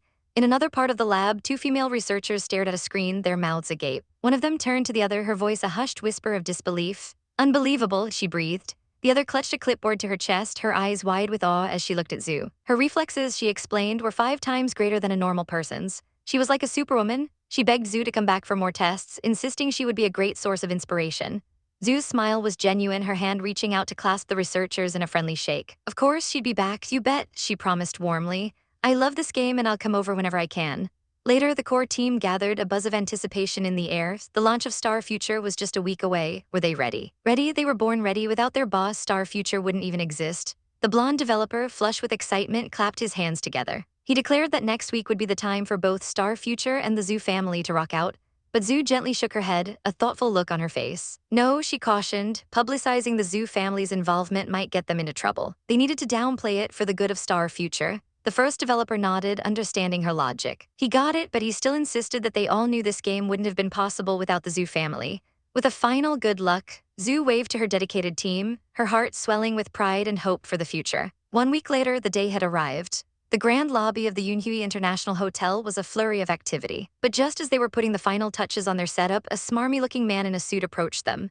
Miss, I'm sorry, he began, his tone anything but apologetic. He informed them the lobby was only available for another 2 hours because they were hosting a wedding reception at 2 p.m. The team stared at him, dumbfounded. Outrageous, one of them sputtered, his voice trembling with anger. They had paid for this place from noon to 6 p.m. How could he change his mind all of a sudden? The manager, Mr. Zhang, just gave them a smug look, glancing at their Star Future name tags with disdain. He shrugged, claiming he'd received the news on short notice and his hands were tied. He suggested they ask another hotel, then his lips curled into a disdainful sneer. But that would be a breach of contract on their side and they wouldn't get a refund. The developer's face turned crimson. Damn you, you've got to be kidding me. We signed a contract, I'll sue you, he roared. The manager merely scoffed. Sue me, he sneered, leaning in menacingly. Do you know whose territory this is? Panic began to set in. One of the team members whispered nervously to the other, what do we do now? Do you know whose hotel this is? Mr. Zhang waved a dismissive hand, turning his back on them. He suggested they think about it and leave by 1:30, claiming he was doing them a favor.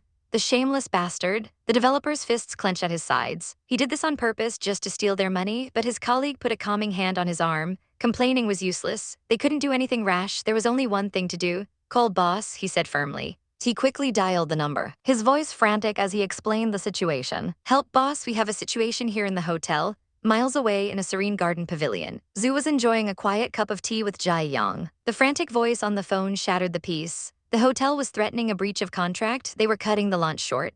Zhu's brow furrowed in confusion. Isn't the hotel Jai Yang's business? How could this possibly be happening? She held the phone, her mind racing. Jai Yang, noticing the distress on her face, spoke up, his voice a low, soothing balm. Sorry, my bad, he said calmly. I'll talk to the manager. He took the phone from her hand, his expression unreadable. It's okay, he reassured her. I don't blame you, but this happens to be a good opportunity for you to find out the problems within.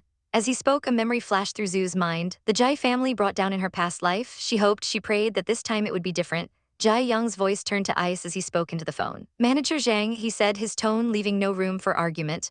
I've heard that our hotel has received a lot of complaints lately. Is that true? Back at the hotel, the team was pacing anxiously. The developer who made the call was still worried, muttering that their boss said the problem would be solved in 10 minutes. His colleague had heard enough, smacking him lightly on the back of the head. You think boss was trying to fool you? He scolded. Has she ever failed us? Another team member patted his shoulder gently, her expression firm. Easy, she said, we can trust her. Just then Mr. Zhang tried to slip away, but they blocked his path. Wait a second, don't go. One of them called out. The manager turned, his face a mask of impatience. What do you want? Our event hasn't overrun yet, he snapped. But then his phone buzzed, his eyes widened as he saw the caller ID. A moment later, his entire demeanor shifted, the arrogance vanished, replaced by a sweaty, desperate panic. He bowed deeply, his voice trembling. Sorry, I apologize. You can stay as long as you want, and I'll give you the refund as compensation. It's all my fault. Please forgive me. He grabbed the developer's hand, shaking it vigorously as if his life depended on it. Jai Yang hung up the phone, a satisfied glint in his eyes. Don't worry, he told Zhu, his voice returning to its usual calm. It's all sorted out. I'll keep an eye on the hotel. He then turned to her, a curious smile playing on his lips. But you really have faith in those guys, don't you? Zhu nodded without a second's hesitation, her eyes shining with conviction. Yes, she said, even if I were offered hundreds of millions to let them go, I wouldn't do it. Jai Yang raised an eyebrow. Was it because of their talent? She shook her head softly. No, because of the people they are and their friendship. A smirk touched Jai Yang's lips, his gaze intense. Okay, he purred. I'll keep my mouth shut and watch closely. If any one of them dares to betray you, I'll show them who's the boss here. Zhu just smiled. You'll see, she said, getting up from her seat. All right, we should get going. The launch event was in full swing. The room was packed, but the team noticed something odd.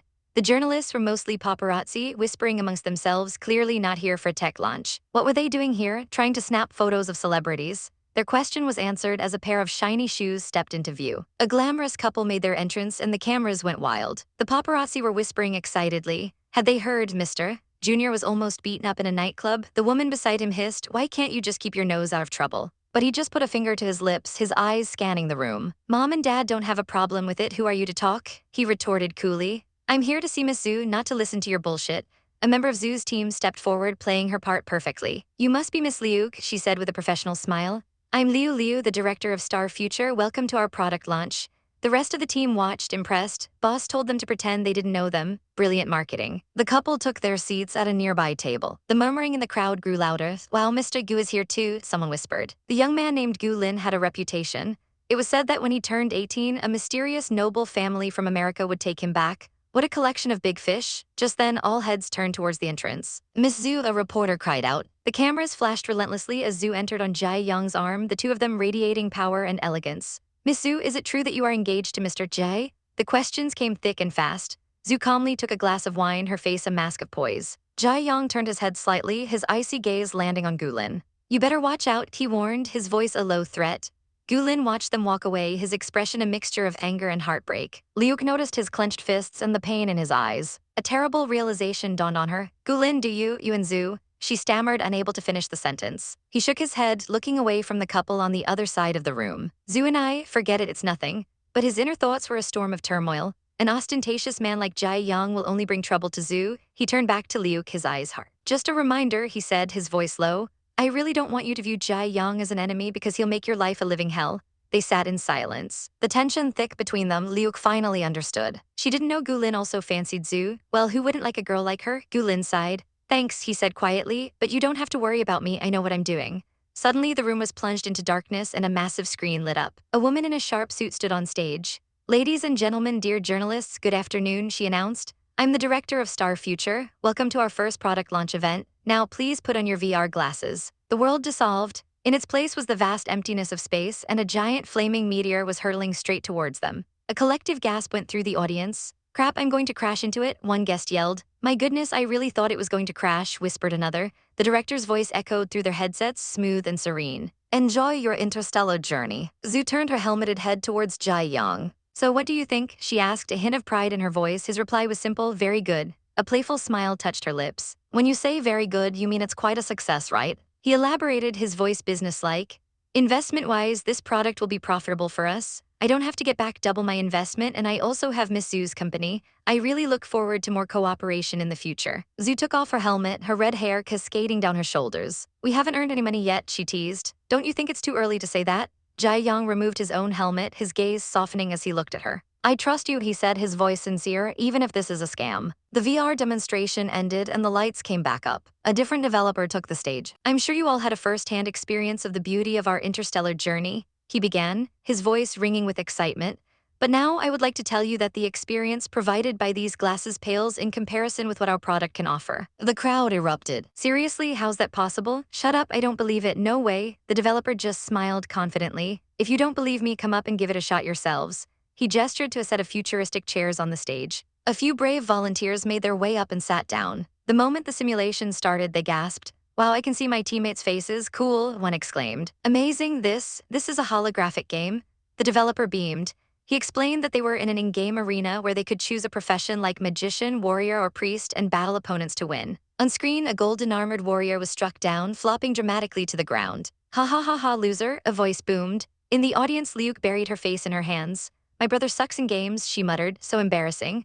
Amidst the excitement, Jai Yang leaned towards Zhu, a curious glint in his violet eyes. So what profession do you prefer? He asked. Zhu looked at him, a slow, confident smile spreading across her face, her green eyes sparkling with a challenge. His eyes were closed, a serene and almost detached expression on his face as he thought about his choice. A paladin, he'd said, her lips curved into a curious smile as she questioned him. Why a paladin? Magicians and thieves were always the most popular, weren't they? They could deal so much more damage. What was the point of a class that just stood there? But he just looked at her, his gaze unwavering as he explained. A paladin is able to protect the person he wants to protect. His words hung in the air, a silent question directed at her. What about you? A thoughtful look crossed her face, her green eyes sparkling with an idea. She preferred to be a priest, the true key to the game. Without the priest, she explained, everybody in the team would have been killed already. The healer, the supporter, the one who keeps everyone else standing. That memory, a quiet moment of understanding between them, shattered like glass. The gentle tap-tap of her heels on the floor was drowned out by a sudden, jarring command. A woman in a magnificent wedding gown, flanked by two thuggish men, stormed into the venue, her voice shrill and filled with rage. Smash everything? The manager scurried forward, his face pale with panic, begging her to wait, pleading that he could explain. But she shoved him aside, her voice echoing through the hall. Stop it, she shrieked. From her table, another woman watched the chaos unfold, her expression hardening. The bride was hysterical, gesturing wildly. Smash everything here, come on, Star Future. What kind of stupid company dares to take my wedding venue? But then a calm, icy voice cut through the noise. Zuzu rose from her seat, her movements graceful and deliberate. Smash this place, she warned, her eyes glinting with a dangerous light, and I'll make you pay. The bride froze, her eyes widening in disbelief as she finally recognized the woman standing before her. Zuzu, it's you, she stammered, pointing a trembling finger. Zuzu walked toward her, her light blue dress flowing around her. She stopped just a few feet away, her voice laced with a cool disappointment. It's been a long time, Ling Shuang, she said, her smile not quite reaching her eyes. You're getting married, be a decent bride, will you? Ling Shuang's face twisted with bitterness. I have no other choice, she spat back. Who would want her big day to get ruined, huh? All around them, cameras flashed, capturing the dramatic confrontation. The sharp tap-tap of expensive leather shoes approached as whispers began to snake through the crowd. No wonder she's so condescending to Zuzu, she has the Wang family behind her. Another voice chimed in, low and venomous. I heard that this Mr. Wang is in his 40s and has already married 3 wives, all of whom died. Rumor has it that he killed them. I know, right? This girl would do anything for money. The bride, Ling Shuang, saw her groom approaching and immediately switched tactics, her face crumpling into a mask of perfect victimhood. She clung to his arm, her eyes welling with tears. Honey, she whimpered, the manager went back on his word and rented the venue I had booked for our wedding. She gestured vaguely towards Zuzu, her voice dripping with false innocence. I had no choice but to break in. I didn't know I would actually run into Miss Zuzu, my former best friend. The groom, Mr. Wang, a man whose face was already set in a permanent scowl, glared at Zuzu's party. It's you, he growled. He pointed a thick finger at them, his voice booming. This pathetic company is taking my wedding venue. Throw them all out. I don't give a damn about the Zhu family. Zuzu's assistant paled, whispering urgently, Hi, Mr. Wang. Her mind was racing. Asterisk, holy crap, he's the one we refused to work with before, asterisk. Mr. Wang turned his furious gaze on Zuzu. Miss Zuzu, did you have them take our wedding place? That isn't appropriate, is it? Zuzu merely met his stare, a cool, unbothered smile playing on her lips. Come on, Mr. Wang, I didn't even know my former friend was getting married. We're not renting this place on purpose. His eyes narrowed, suspicion flaring. Is that so? Looks like you're the boss of this company, aren't you? He took a menacing step forward. But before he could say another word, a new voice, smooth as silk and cold as ice, sliced through the tension. Wang Qiyuan, this place is mine. Everyone turned. There stood Jai Yang, immaculate in a white suit, his expression utterly calm. Mr. Wang's jaw dropped.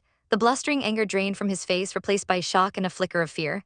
Mr. Jai, he stammered, I know Yunhui International Hotel is your business. I can't believe you're here too. The pieces clicked into place in his mind. Asterisk, so Zuzu is not the boss. But Jai Yang, asterisk, Jai Yang's gaze was dismissive. You're getting married here today? He didn't even wait for an answer. Since you're here, Mr. Jai, I'm not getting married here. Gotta find another hotel. Jai Yang cut him off with a simple final statement.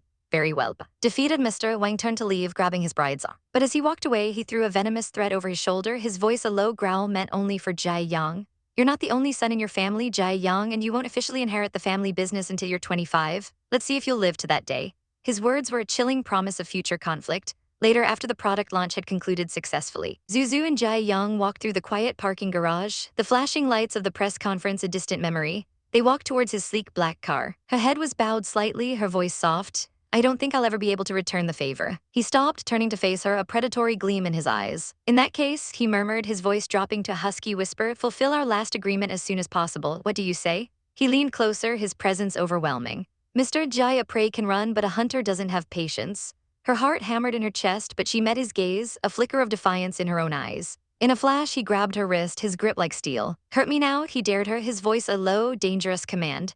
He pinned her against the cool metal of the car, his body pressing against hers. Trapping her, his face was inches from hers, his breath warm on her skin. If you betray me, he whispered, the words both a promise and a threat, I'll torture you.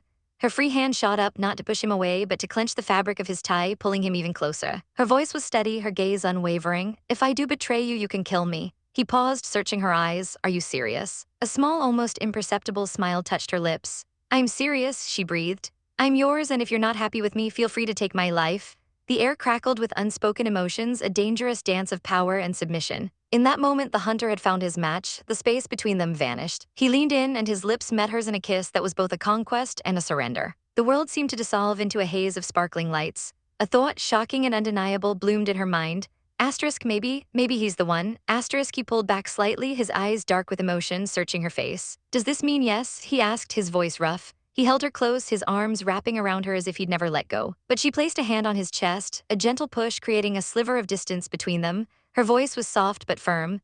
At my 20-year birthday party, if you still don't change your mind, I would like you to put the ring on my finger. A slow smile spread across his face, his eyes softening. Okay, he whispered, his gaze locked on hers. I can wait. He started to lean in again, but she raised a finger to his lips, stopping him. But until then, without my permission, I hope we can keep our distance, Mr. Jai.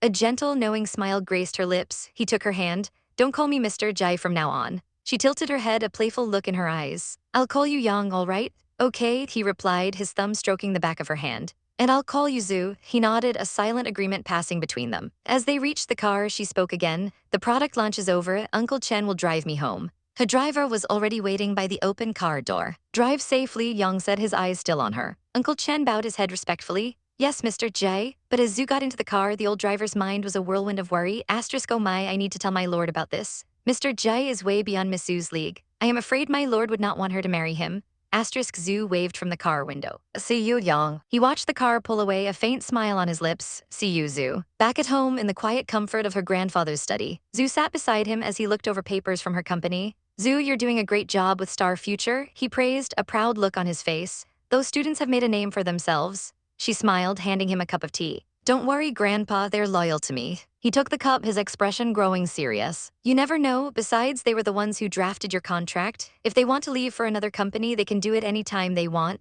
She placed a reassuring hand on her chest. I know, but I trust them. He sighed, his stern features softening with affection. Silly girl, I've got your back no matter what happens. Just then a phone on the table began to buzz, its vibration sharp in the quiet room. Her grandfather glanced at the screen. She's calling, he said, his voice tight with displeasure. Zhu picked up the phone, her own expression becoming guarded. Mother, it's been a long time. The voice that answered was sharp and cold, devoid of any warmth. Zhu, where are you? Come back home right now. I can't take any more of your drama. Zhu's voice remained even though a chill crept down her spine.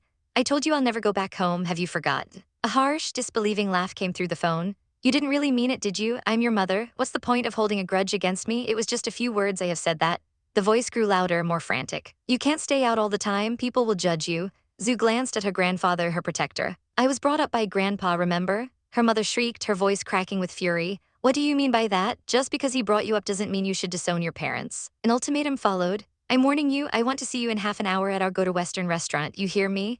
Then the line went dead with a sharp beep. Her grandfather's face was a thundercloud of rage. What does she want? Is she going to force you back home? Zhu stood up, trying to soothe him. Grandpa, don't be mad. I'll just go and meet her. She's my mother after all. His fists clenched on the arms of his chair. What kind of mother is that? He spat, his voice trembling with old anger. If it wasn't for her, that bastard Zhu Jing wouldn't have dared to plot Nan's car accident. He looked at Zhu, his eyes filled with fear for her. And now she's acting against my granddaughter. She just wants to marry you to the Jai family, but she has no idea it will put you in harm's way.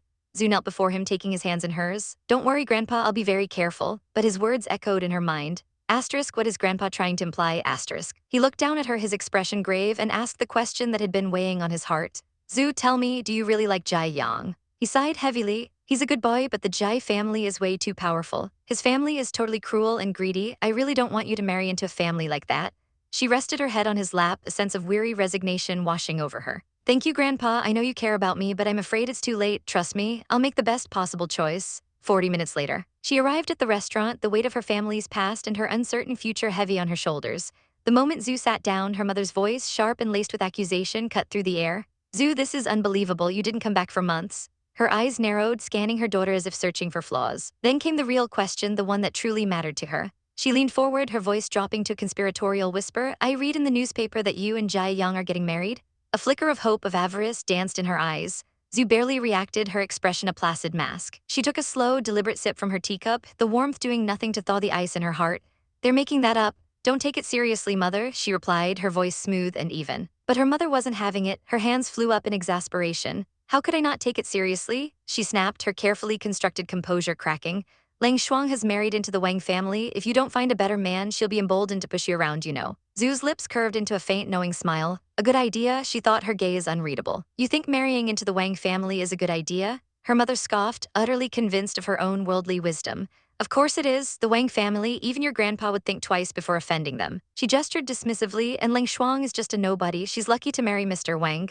Zhu lowered her gaze, her bangs shadowing her eyes. I'm too young to get married, she said softly. Grandfather wouldn't let me marry Jai Yang. Hands rested in her lap, a picture of youthful innocence. But inside, her thoughts were sharp as glass. Asterisk HMPH, you're just trying to use me to give yourself a good life. I don't believe your bullsh asterisk T of doing it for my own good. Asterisk, her mother leaned in again, her voice urgent, persuasive. He's too old and stupid. While Jai Yang is still interested in you, don't let him go or you'll regret it. The words hung in the air, thick with greed.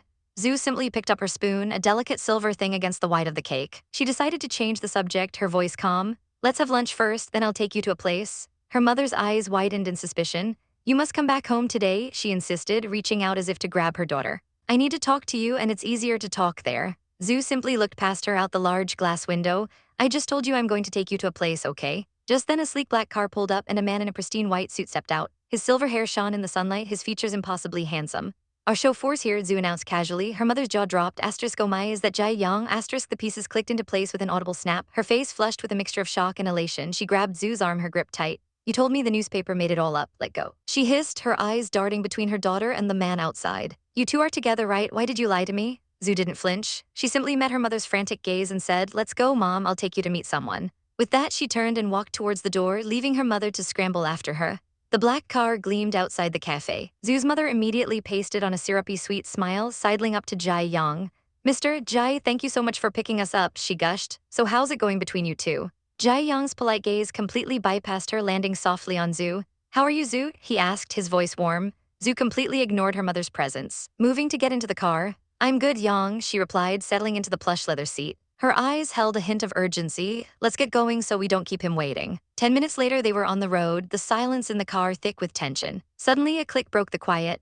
Zu's mother was holding up her phone, shamelessly snapping pictures of Jai Yang. She leaned forward, her voice dripping with false flattery.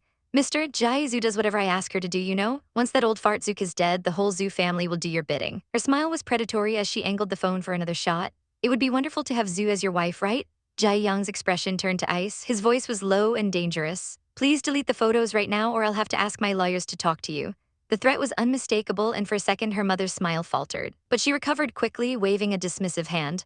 Oh, come on, Mr. Jai, why we'll be family sooner or later, she chirped, patting the back of his seat familiarly. Before she could say another word, a hand shot out and snatched the phone from her grasp. It was Zu. She held the phone tightly, her green eyes cold and hard as jade as she stared at her mother. Mother, I think it's time you learn how to treat people politely. Yunru's face twisted in anger and confusion. Zu, where are you taking me? She demanded, a note of panic creeping into her voice. She tried to soften her tone, a wheedling quality entering her words. My lovely daughter, you wouldn't do anything against me, right? Her eyes darted around nervously. Asterisk, is that old fart behind all this? Did he tell Zu to kill me or what? Asterisk, Zu almost laughed. Asterisk, lovely daughter, seriously? Asterisk, she thought, a bitter taste in her mouth. Asterisk, hasn't she been using me since forever just because she knows I'm her daughter? Asterisk, a small, cold smile touched her lips. Pull over, she commanded the driver. The car slowed to a stop beside a grimy, forgotten-looking building. The street littered with trash. Two disheveled men sat slumped against a wall, their faces blank and hopeless. Yunru's face contorted in disgust. Zu, what are you trying to do? Why did you bring me to this sh** hole? She shrieked, her voice echoing in the sudden quiet. As she stepped out of the car, her pristine heels nearly touching the filthy pavement. Zu turned back with a serene smile. I want you to meet an old acquaintance. She and Jai Yang started walking, leaving Yunru to follow reluctantly. This disgusting place stinks, she complained, pinching her nose. How could I have an acquaintance here? As they walked, Jai Yang's hand found Zu's, his fingers lacing through hers. The contact was warm, steadying. My princess, this is not against your rules, is it? He murmured, a playful glint in his eye. She squeezed his hand gently. First foul, she whispered back, a hint of a blush on her cheeks. 3 and you're out. Her mother, however, was reaching her limit. I want to go home, this place makes me sick, she whined, her face pale with revulsion. Zu stopped and turned, a single finger raised. Mother, look. She pointed towards one of the men slumped against the wall. He was gaunt, his clothes rumpled, a haunted look in his eyes. Jai Yang's jaw tightened, his expression hardening with contempt. Asterisk, this guy would rather look for food and garbage than go to work. Asterisk, he thought, his protective instincts flaring. Asterisk, I'll never allow a man like that to talk to Zu again. Asterisk. The man's head lifted, his eyes slowly focusing on Yunru. Recognition dawned, followed by utter disbelief. Zu Jing, he stammered. Yunru froze, her face draining of all color. It was her husband, her useless, gambling-addicted husband. He scrambled to his feet, rushing towards her with a desperate, pleading look. Yunru, I can't believe you're here. Help me go back to father's place. I want to go home. He reached for her, his dirty hands grabbing at her expensive coat. She recoiled as if burned, shoving him away with a cry of pure disgust. *CK off, don't touch me, talk to Zu. She's living with your old man now. God knows what he promised her. A weary sigh escaped Zu's lips. Mother, don't you understand? She said, her voice cutting through her parents' ugly squabble. Grandpa has disowned both father and you. She let the words sink in before delivering the final blow. He's going to take back all the family assets under your name. The statement was like a lit match in a room full of gasoline. Yunru's face contorted with rage. She whirled around and delivered a vicious kick to her husband's side. Arg, he cried out, what did you just say? Explain? She screamed, her composure completely shattered. Her husband could only clutch his side and whine. I've been working my ** off for the family. How could that stupid old man take everything back? But Yunru wasn't listening. She turned her fury on Zu, who was already walking away with Jai Yang. Come back here, you told him to do that, didn't you? She shrieked, trying to catch up. I can't believe it, you want your mother to go broke just because I slighted you? Zu stopped but didn't turn around. Mother, I have no say in Grandpa's decisions, she said over her shoulder, her voice deceptively calm. I'm just a kid. Bullsh*T, you're in cahoots with that old B***starred you. Yunru lunged, her hand raised to strike her own daughter. But her wrist was caught in a grip of iron. Jai Yang had moved so fast he was almost a blur. His eyes, once warm, were now chips of violet ice. Mother, you don't deserve any sympathy, he snarled, his voice a low growl. If you dare to hurt Zu again, I will make you pay. Yunru struggled, her face turning purple with rage. You want to dump your mother now that you've hooked up with this guy, huh? Shame on you. Zu's hands clenched into fists at her side, her knuckles white. She let out a long, slow breath. You were also involved in the accident, right? She asked, her voice chillingly quiet. Grandpa didn't tell anyone about it because he wanted to protect you, but now, it's time to make the truth known. Her green eyes were wide and filled with a sorrow that seemed ancient. Yunru's face went slack with terror, her hand still trapped in Jai Yang's grasp. I have no idea what you're talking about, she cried, her voice cracking, but Zu wasn't finished. You don't? She pressed, her gaze relentless. Father is too much of a coward to try to kill uncle, and he's not smart enough to do that. The implication was clear. Yunru began to struggle frantically, her denial becoming a desperate shriek. Zhu Jing did it had nothing to do with me. Zhu calmly got back into the car, settling into her seat. Mother, Grandpa is fed up with you, she said, her voice soft but unforgiving. Look how father ended up, you think you'll be any different? A memory flashed behind her eyes, sharp and painful. Asterisk in my last life, Grandpa kept putting up with them, until Zhu Jing and Yunru killed him with slow poisoning. Asterisk the image of her grandfather, pale and weak, was seared into her mind. Asterisk I won't let them off the hook in this life. Asterisk Jai Yang had seen enough. With a final, disgusted look, he uttered a single word, get lost. He shoved Yunru away from him, and she stumbled backward, landing hard on the filthy ground with a sickening thud. A pained gasp escaped her lips. Zhu, I can explain, I'm your mother, I'm doing everything for you, she pleaded from the ground, her dignity in tatters. Zhu just stared at her from the car window, her expression unreadable. Then she held up the phone she'd taken and simply let it drop out the window. It clattered on the pavement a few feet from her mother. A driver will pick you up here. I took you here to let you know what will happen, she stated coldly, and meet father. As the car door closed, Yunru scrambled for the phone. No, Zhu, wait for me, don't leave me here, she screamed, her voice raw with desperation as the car pulled away, leaving her nailing in the dirt. The moment she had the phone, she frantically dialed. Butler, send a driver to pick me up immediately. She screeched into the phone, her face a mask of fury. That B*TCH has learned her dirty tricks from the old coot. Inside the car, the silence was a stark contrast to the chaos they'd left behind. Jai Yang reached over, his hand covering hers. Zhu, I will always stand by your side, don't bother with people like her. Zhu leaned her head back, her eyes closed. I'm fine, I won't cry for her, she has it coming. She opened her eyes and glanced at the side mirror.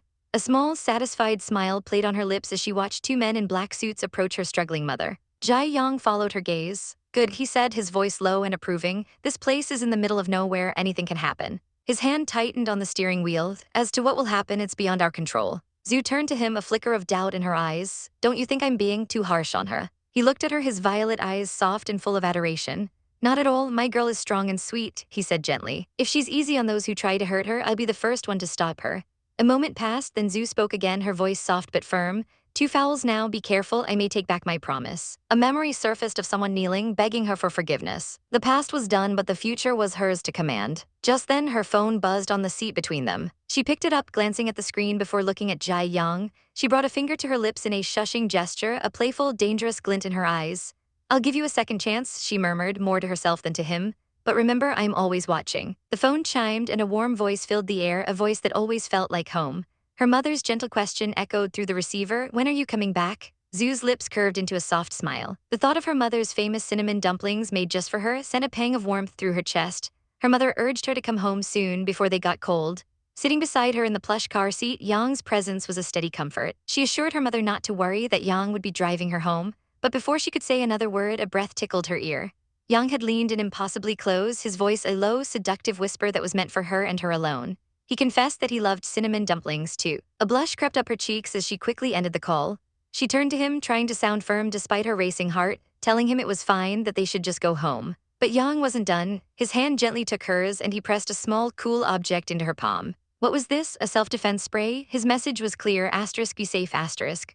1 hour later, the warmth of that moment felt a world away. In another part of the city, a woman's voice, shrill with terror and rage, cut through the air. Get off me, you pieces of sh*t. Her mother was surrounded, her arms pinned by 2 grimy thugs while another knelt at her feet. Panic clawed at her throat. Where was that stupid butler? What was taking him so long? Her eyes, wide with fury and fear, darted around wildly. One of the men sneered, his filthy hand reaching for her coat. A sickening rip echoed in the alleyway as the fabric tore. A scream was wrenched from her lips, a desperate plea. Nuo, get away, don't touch me. Just as a sliver of her skin was exposed, the blinding headlights of a black car sliced through the darkness. The thugs froze, their eyes wide like cornered rats. The car door swung open and the family butler stepped out, his face a grim mask. The cowards immediately scattered, one of them tripping over his own feet in his haste to escape. The mother stood there, trembling with rage, her coat hanging in tatters. She screamed after the fleeing lowlife, her voice dripping with venom, calling him a filthy old bastard. Just you wait, she hissed, her hands clenched into fists. I'll make you pay. Back at the sprawling family estate, the world was serene and peaceful. Zhu stood with Yang in the perfectly manicured garden, the scent of flowers filling the air. She thanked him for taking her home, but his gaze was distant, filled with an emotion she couldn't quite place. He confessed softly that he'd never felt so cozy and happy, not even in his own family. His amethyst eyes then met hers, and the intensity in them stole her breath away. Holding a warm cup, he looked at her as if she were the only person in the world, his voice thick with emotion as he admitted, I think I'm desperately in love with you, Zhu. The next morning, the confession still lingered in the air between them. They sat at the breakfast table with her grandfather, whose sharp eyes were fixed on Yang. The old man's voice was like gravel as he acknowledged Young's identity. "You're Jai Young from the Jai family, right?" His gaze hardened, a silent accusation passing between them. He scoffed, telling Young he had a lot of nerve to stay over on his very first visit. Young, ever the gentleman, tried to explain they had talked late into the night and he'd stayed in a spare room, offering his profound apologies. But Grandpa was having none of it. His expression was stern as he cut him off, warning him that being from the powerful Jai family didn't mean he could do whatever he wanted. Then came the real threat, his voice dropping to a low, dangerous growl. "If you break my granddaughter's heart," he promised, "I'm going to break your legs." Zhu quickly intervened, trying to soothe her grandfather's temper with a cup of tea. The old man took the cup, but his glare never left Yang. He warned him that if he disappointed him, no one would be there to stand up for him. Zhu wrapped her arms around him, assuring him that he was the best grandpa in the world. Her words softened him instantly, and he took her hands in his touch surprisingly gentle. He told her to let him know if Yang ever misbehaved. At that, Yang stood, his posture rigid with determination. He looked the old man straight in the eye and made a solemn vow. "I'll never break her heart. I'll protect her with my life," he declared, his hand pressed firmly against his chest. "Please trust me, Grandpa."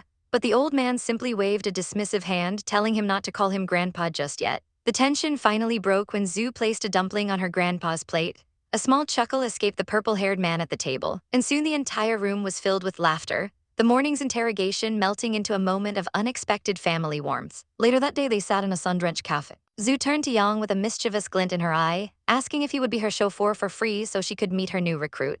Yang smirked, teasing her back. "Now I see why you're such a mean girl," he mused. "It runs in the family." His eyes sparkled as he leaned in, his voice a low murmur. "What, you don't like mean girls, huh?" Instead of answering, Zhu leaned forward, a playful, sly smile on her lips as she grabbed the lapel of his pristine white suit. He feigned a wince, crying, "Ouch, I was just teasing you," as he gently captured her hand in his. From across the cafe, a young man with blonde hair watched them, his expression unreadable. He approached their table, greeting Zhu as boss before his eyes fell on Yang, a flicker of surprise on his face. He quickly recovered, apologizing and greeting Mr. Jai, explaining that he'd been waiting for a while. Zhu made the introductions, presenting Han Jun, the man in charge of her intelligence gather. She explained she had invited him for some updates, and Yang gave a polite nod, introducing himself in return. As Han Jun took a seat, he got straight to business. His news was grim.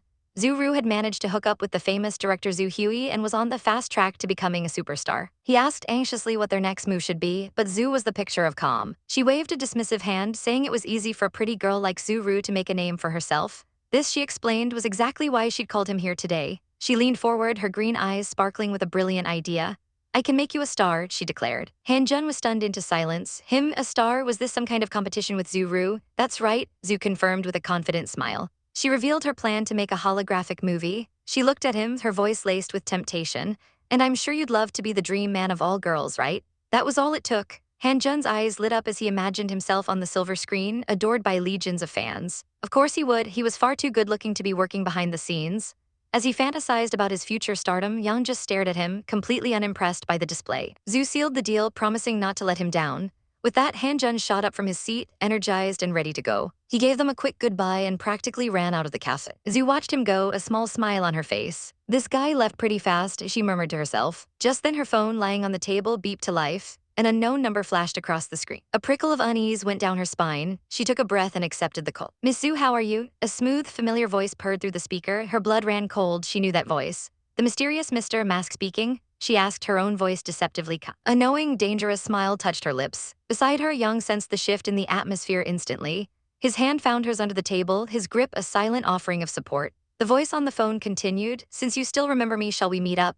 Their hands were clasped together now, a hidden anchor in a suddenly turbulent sea. Zhu kept her tone light and playful, tracing a circle on the table with her free hand. "But I don't really know you," she teased. Yang's grip on her hand tightened, a surge of protective energy flowing from him to her. He caught her eye and gave a subtle wink, a silent, urgent message passing between them. Asterisk, he's dangerous, asterisk. But Mr. Mask or Luo too was persistent. "You'll know me soon enough," he promised, his tone leaving no room for argument.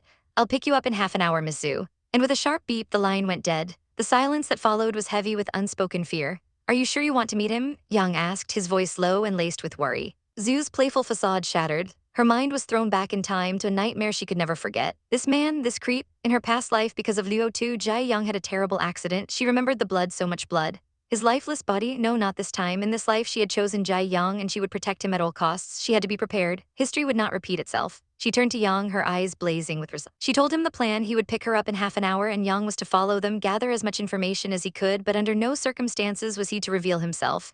Yang's face contorted in protest. Why, if it's dangerous then don't go, he pleaded, his voice cracking. I'm here to protect you from that guy. She looked at him, her heart aching. How could she explain the horrors she had seen? She couldn't tell him why, not yet. All she could do was clasp her hands together and beg him with her eyes. Please, trust me. Yang's mind was a battlefield of warring emotions. Did she really have to do this? What if she was in danger? But then a single, clear thought cut through the chaos. So far, she's never made a wrong decision. He closed his eyes, took a deep breath, and gave a slow, reluctant nod. But he had one condition. His eyes snapped open, hard as diamonds. Okay, he said, his voice deadly serious, but if he tries to hurt you, I'll intervene, no matter what. He leaned in, his lips finding hers in a kiss that was both a promise and a prayer. Pulling back, she looked into his worried eyes and made her own vow. Okay, she whispered, I promise you that I'll come back to you intact. Half an hour later, a sleek white car pulled up to the curb. The window rolled down to reveal Liu Tu, his signature mask hiding his expression. Hello again, Miss Zhu, he greeted her smoothly. Let me introduce myself, my name is Liu Tu. He gestured for her to get in. As she settled into the seat, she forced a polite smile. Hello, Mr. Liu Tu, what can I do for you this time? He leaned toward her, his proximity unsettling. We're friends now, he declared, his voice like velvet-wrapped steel. Catching up is what friends do, right? Zhu's smile sharpened, her eyes flashing with defiance. Friends? She questioned, her voice dripping with sarcasm, but friends don't wear masks when they meet. The man in the mask leaned back in his seat, the picture of smug relaxation. His voice was a low, chilling purr as he spoke to her. It's for your own good, Miss Zhu, you have no idea how scary my face is. He crossed his legs, the expensive fabric of his suit rustling softly. I'd feel bad if you had nightmares because of me, so I'd just keep it on. A sly smile played on his lips, visible even with the mask. Those who wanted to know what I really look like are all dead, he added, a casual threat hanging in the air. I hope Zuzu won't irritate me because of her curiosity. Zhu's expression remained neutral, but her mind was racing. This man was a snake, she cut straight to the point, her voice steady. Mr. Luo, you're not here to invite me to afternoon tea, right? Why don't you just tell me what you're here for? He chuckled, a smooth, unsettling sound. I'm just a bit curious about the card that I gave you after I lost the bet, he said, gesturing with a gloved hand. It seems that you still haven't used it. Zhu's eyes widened slightly. The card, she had completely forgotten about it. Now she had to think of something to do with it. Is there anything special about that card? She asked, feigning simple curiosity. He leaned back again, the picture of confidence. Well, it would be more fun for you to discover the surprises by yourself. His tone shifted, becoming more pointed. By the way, Miss Zhu, you've been getting very close to Jai Yang, right? Her heart skipped a beat. How did he know? She lowered her eyes, admitting quietly, I guess so. A cold warning dripped from his lips. Think twice if you want to marry that guy. He tapped his mask, his eyes gleaming with a dark, hidden meaning. Life as a widow is hard, he purred, especially for a widow in the Jai family. Her blood ran cold. Was he threatening Jai Yang's life? Her gaze sharpened, her chin lifting in defiance. No one knows what's going to happen. She shot back, her voice laced with ice. Are you a fortune teller, Mr. Luo? You know when Jai Yang's going to die? The tension in the car was so thick you could cut it with a knife. He simply stared back at her. So the tabloid is right, you two are getting married, otherwise you wouldn't be so angry. Zhu met his gaze without flinching. So, what exactly happened between him and the Jai family? It's a pity I died too early in my past life, otherwise I would have known more about them. His voice dropped, losing all its earlier charm. It was flat, cold, and deadly serious. Miss Zhu, this is my first warning. His words were a physical blow. I don't like Jai Yang and I don't want to see you marry him, be very careful. He leaned back, the mask of the charming gentleman slipping back into place. You're young and the best is yet to come, don't you think? She offered a saccharine smile, her own mask of pleasantries firmly in place. Well, there's a difference between life as we dream it and life as it is, don't you think? His eyes narrowed for a fraction of a second before he let out a short, sharp puff of air. Fine, very well. The chauffeur in the front seat was sweating bullets. Those who talked back to Mr. Luo before all died. Such a pretty girl. Luo Tu's voice was deceptively casual. That's true. There are always things out there that we have to put up with. I wonder how many do you have, Miss Zhu? She looked at him, her green eyes holding a universe of secrets. A few, she admitted softly, but if I look at the long term, I think I'll be grateful for them. Her mind flickered back to their last encounter. I lost the bet to you because somebody stepped in. He gestured elegantly with his hand. Shall we make another bet now? A spark of defiance lit up in her eyes. This was her chance. No problem, she agreed instantly, a confident smile blooming on her face. Go ahead, he beckoned her closer with a single finger. Now come with me. From another car, Jai Yang watched them drive. His knuckles white on the steering wheel, his heart aching with worry. Please be safe, Sue. 10 minutes later, they arrived at a lavish private club. Inside a private room, a scene of depravity was unfolding. A young actress, Zuru, was nestled against an older man, Director Zhu, clinging to him like a helpless kitten. He looked down at her, a possessive fondness in his eyes. Zuru looks like a helpless little animal I can't reject. I want to take care of this girl. Suddenly, another woman appeared, her face a mask of fury, a glass of red wine in her hand. Director Zhu, I'd like to propose a toast to you, she said, her voice dripping with sarcasm. That bitch Zuru stole my leading role. Director Zhu waved her away dismissively. Zuru looked up, her eyes wide and innocent. Is it because I'm too young and not reliable enough to help you, director? She whispered, clutching his shirt tighter. No way, he cooed, stroking her hair. You're so lovable, I adore you. He then glared at the other actress, Man Lanlin. What the hell are you wearing, Man Lanlin? This is so inappropriate. In her rage and humiliation, Man Lanlin's hand trembled, and the red wine sloshed over the rim of the glass, staining her light purple dress like a splash of blood. Zuru immediately jumped to her defense, her voice full of false concern. She just wants to make you happy, Director Zhu. Don't be mad at her, she pleaded, looking up at him with wide, tearful eyes. Man Lanlin snapped, shut up, I don't need your pity. The director exploded, pointing a furious finger at her. Man Lanlin, what do you think you're doing here? So you want to get fired, huh? Get out. Man Lanlin stumbled back as if struck. Zuru snuggled closer to the director. Thank you, Director Zhu, I feel so protected, she whispered, a triumphant, wicked little smile on her face. He softened instantly, picking up a cherry from a bowl and feeding it to her with a grin. Remember, I'm here for you. Come see me if anyone picks on you again. In the box next door, Zhu and Luo Tu watched the entire sordid affair on a monitor. Luo Tu leaned in, his voice a low murmur against her ear. Miss Zhu, you see what I mean? He gestured to the screen. The movie Zhu Hui is making will be released in 4 months and Zhu Ru will become a star. You said we should be grateful for the ups and downs in life. I wonder if you're grateful to Zhu Ru now? Zhu's smile was a masterpiece of defiance. Of course I am, she replied, her green eyes glinting. But my movie will be released in 4 months too, and she's no match for that. Luo Tu raised an eyebrow. Oh, Zhu Hui is an asshole, but those girls who worked with him all became big deals. His gaze was sharp, probing. Zhu simply tilted her head, a playful look in her eyes. So there are exceptions. A slow, predatory smile spread across Luo Tu's face. Well, let's have another bet then. No problem, she shot back without hesitation. What are the stakes? His voice was a silken trap. Same as last time, if I win, you will be mine.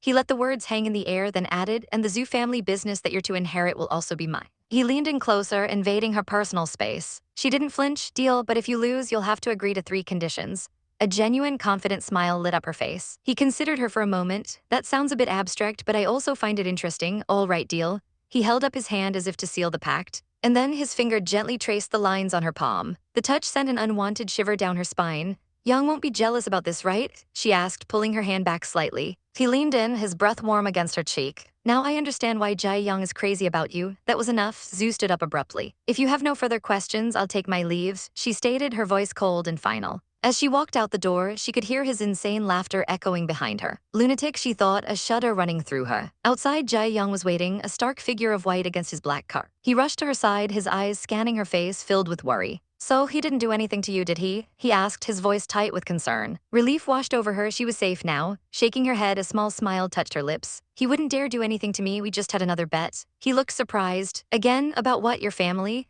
A playful glint entered her eyes as she looked up at him. He made it sound like it's about my family, but I think what he really wants is... She paused for dramatic effect, Star Future. His eyes widened in understanding. 1 hour later, they walked hand in hand into the futuristic lobby of Star Future. A receptionist at the front desk looked up. Hi, do you have a reservation? Zhu smiled warmly. My name is Zuzu and I don't have a reservation. The receptionist's eyes went wide with recognition and she immediately bowed her head.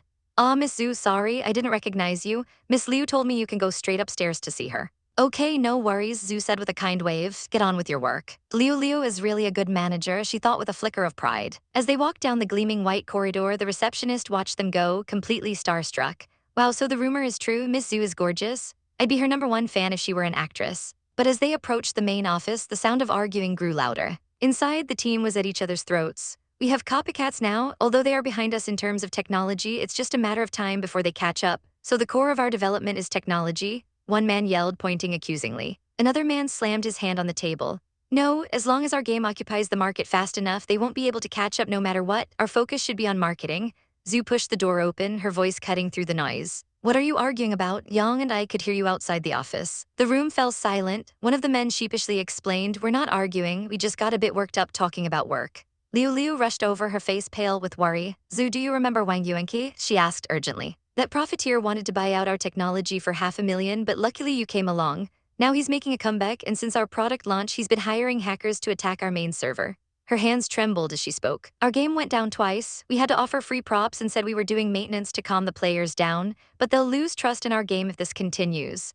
Zhu listened intently, her expression growing serious. This was a direct assault. Before she could respond, Jai Young placed a firm, protective hand on her shoulder. His voice was pure ice, his eyes flashing with a dangerous light as he looked at her. Zhu, the Wangs are losers. I can make their entire family disappear if you want. Zu's grip on Tian's arm tightened, a silent pull of determination. His presence was a steadying force, a solid wall she could lean against as they plotted their next move. He glanced down at her, his voice a low, cool murmur that sent a shiver down her spine. He mused that it would be great if they could just get rid of Wang Yuanqi. Her heart skipped a beat. Was he suggesting something permanent? But he simply settled back beside her, the fabric of his pristine white suit brushing against her arm. He continued, a hint of a smile playing on his lips, saying he had an easy way out of this mess. Her emerald eyes sparkled with a cunning light. He saw it, that flicker of genius, and his smile widened. He told her that Shi Yang was their secret weapon and that she should just bide her time until their biggest threat appeared. He leaned closer, his voice dropping to an intimate whisper, confessing that she seemed to have a special kind of magic, a way to make any tricky problem feel like a simple game. For the first time, he admitted he'd never felt so easy and relaxed about business. A playful smirk touched her lips. She told him he'd just found out, declaring herself a witch, the kind that eats those who get too close to her. The office staff in the background erupted into laughter, their joy infectious. Their faces bright and relaxed. Suddenly, his hand was on her shoulder, a firm, possessive grip that sent warmth spreading through her. He looked at her, his amethyst eyes locking with hers, his expression a mixture of awe and amusement. He confessed that he'd fallen under her spell and could no longer escape. Her heart fluttered, but she quickly composed herself, her mind already on the next crisis.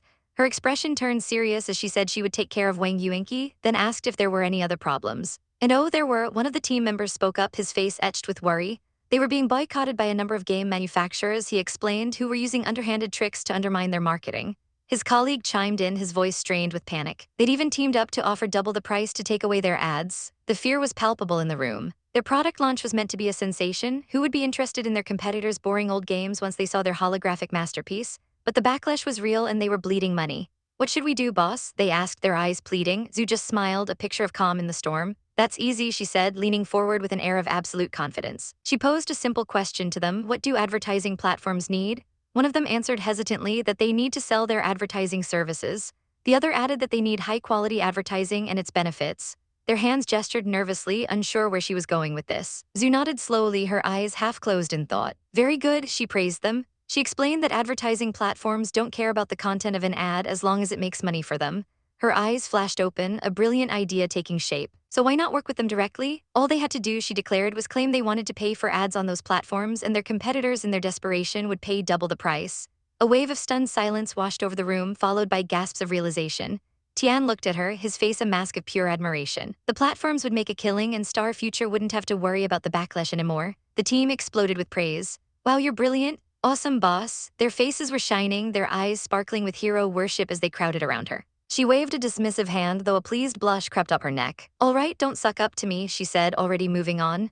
She announced her next grand plan. She was going to make a holographic movie and she needed their tech support. The director's face lit up, his entire being radiating confidence. No problem, he exclaimed. That's actually easier than a holographic game. The key was generating a sense of interaction, which was all up to the director's skills. With the advertising and movie plans settled, Zhu felt a sense of accomplishment. The team was buzzing with renewed energy. As they began to file out of the room, Tian stopped them. He told them they'd been working hard and that he would buy them lunch, anything they wanted. A chorus of cheers erupted. I need a lot of meat, one shouted. Thank you, boss, you rock, another chimed in. They waved at Zhu, begging her to come and see them more often. Tian's voice was soft as he told her he agreed that she should check on them more often. As they walked out together, his hand found hers, their fingers lacing together in a silent, comfortable promise. 3 days later, the atmosphere couldn't have been more different. In a sterile, cold boardroom, the architects of the boycott were gathered, their faces grim.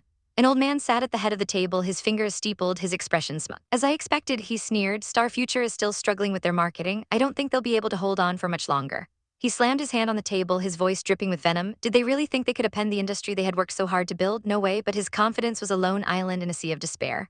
A woman sighed heavily, her shoulders slumped in defeat. If this continued, she lamented, they wouldn't be able to hold on much longer either. They had to spend a fortune on those damn ads for nothing. A younger man shot back, his voice sharp with resentment. It was easy for them to talk, they were big deals. Those losses were nothing to them. But our company is just a minnow, he cried, his voice cracking. We can't afford to lose all that money. Are you trying to drag us down as well? Another man stood up abruptly, his chair scraping against the floor. That's right, we don't care about Star Future. We need to save ourselves first. I'm out. He stormed away, leaving the old man utterly speechless. The alliance was crumbling before his very eyes, his face contorted in a mask of pure rage. Damn Star Future, he roared, damn holographic games. Meanwhile, in a much more luxurious office, Zhu sat comfortably on a sofa, watching her uncle toil away at his desk. He looked exhausted, buried under a mountain of paperwork. He finally looked up, his expression weary. What are you here for? He asked, a hint of annoyance in his voice. I don't think you came to care about your uncle, right? His face was pale, the stress of his work evident in the lines around his eyes. Zhu simply smiled and tapped her finger on her tablet, pausing whatever she was watching. She stood, her posture radiating a confidence that seemed out of place. "Take me to the tender meeting this afternoon," she demanded. Her uncle stared at her dumbfounded. She leaned forward, her green eyes blazing with ambition. "I'm going to show you who's the boss this time," she declared. "Everything will be different, just you wait." Her uncle sighed, running a hand through his hair. He knew about her business acumen, he admitted, but a tender negotiation was a huge deal. He offered a compromise. If she really wanted to learn, he would take her to another meeting, but not this one. The warmth vanished from Zu's face, replaced by an icy disappointment. She stood up straight, her voice clipped and cold. "Well, since you don't have any confidence in me, I'd better go." She turned to leave, her back ramrod straight. Her uncle watched her, his expression a mixture of frustration and panic. He couldn't let her walk away angry. "Okay, fine," he relented, his voice laced with exasperation. "Just sit next to me and watch what I do. Try not to say anything, okay?" A triumphant smile instantly replaced her frown. "Got it, thank you, uncle," he sighed, shaking his head. "You're impossible," he muttered, already reaching for his phone. He dialed his secretary. Shanshan, he said into the receiver. "Prepare another copy of the tender this afternoon. I'm taking Zhu with me." Back in the secretary's office, the news was not well received. Two other managers, Zuzu and Kaio Shan, were there. "Mr. Zhu's going to take Miss Dalha," Zuzu scoffed. "Are we going to listen to that girl at the negotiating table too, Tisk?" The other manager, Kaio Shan, shot him a sharp look. "If you really don't like it, then talk to Mr. Zhu yourself. What's the point of complaining to Shanshan?" Zuzu immediately backed down. "Fine, I got it. Let's just hope Miss Dahl won't make any trouble." He then stormed out of the office, slamming the door behind him with a loud bang. But a moment later he reappeared, his face a mask of polite apology. "Shanshan, I'm sorry," he said, his voice smooth as silk. Shanshan, ever the professional, just smiled faintly. "That's okay, Mr. Zhu, I appreciate it." Then his request came, seemingly casual. By the way, he said he'd like a copy of the president's business plan. He put on a worried expression, claiming he was concerned something might go wrong with the final offer and that he just needed to double-check. Shanshan hesitated, her brow furrowed in thought. This was highly irregular, but he was a manager. She reluctantly took out a sealed envelope and handed it to him. "Please keep it safe, Mr. Zhu," she urged, "and don't let anyone see it." She rationalized it in her head, trying to soothe her own unease. Usually Mr. Zhu would only reveal the final offer at the meeting itself. But this was manager Zuzu. Surely it was okay to let him see it beforehand?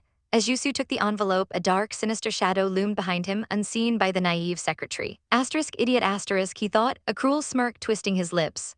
A short while later, Shanshan entered Mr. Zhu's office, carrying the prepared documents. She placed them on his desk, her eyes filled with admiration for her boss. "Mr. Zhu, here are the documents you asked for." He gave a curt thanks, "Now go back to work," not even looking up. As Shanshan turned to leave, Zhu, who had been watching silently from the couch, spoke up. "Uncle, what do you think of your secretary?" A mischievous thought crossed her mind. That girl is nice. If they get married, maybe I'll have a cousin, asterisk. Her uncle, however, was all business. "She's very professional and never makes mistakes," he said flatly. He pushed a tablet across the desk towards her. "Check out these documents. The Jai family is not involved in this tender, so I'm convinced we'll win." Zhu picked up the tablet, her eyes scanning the details. Suddenly her blood ran cold, her voice was a horrified whisper. "Uncle, are you really going to buy this land?" He nodded, oblivious to her distress, and launched into his grand vision. He had a whole business plan. The land was undeveloped, perfect for a new hospital and a shopping street. But Zhu wasn't listening. She was trapped in a nightmare from her past life. The memory hit her like a physical blow. The shareholders, giddy with greed, had bought this exact piece of land at an exorbitant price. Her face paled as the timeline clicked into place in her mind. 3 days later, an earthquake that hit the outskirts of the city, turning their investment into worthless rubble. The Zhu family lost almost everything.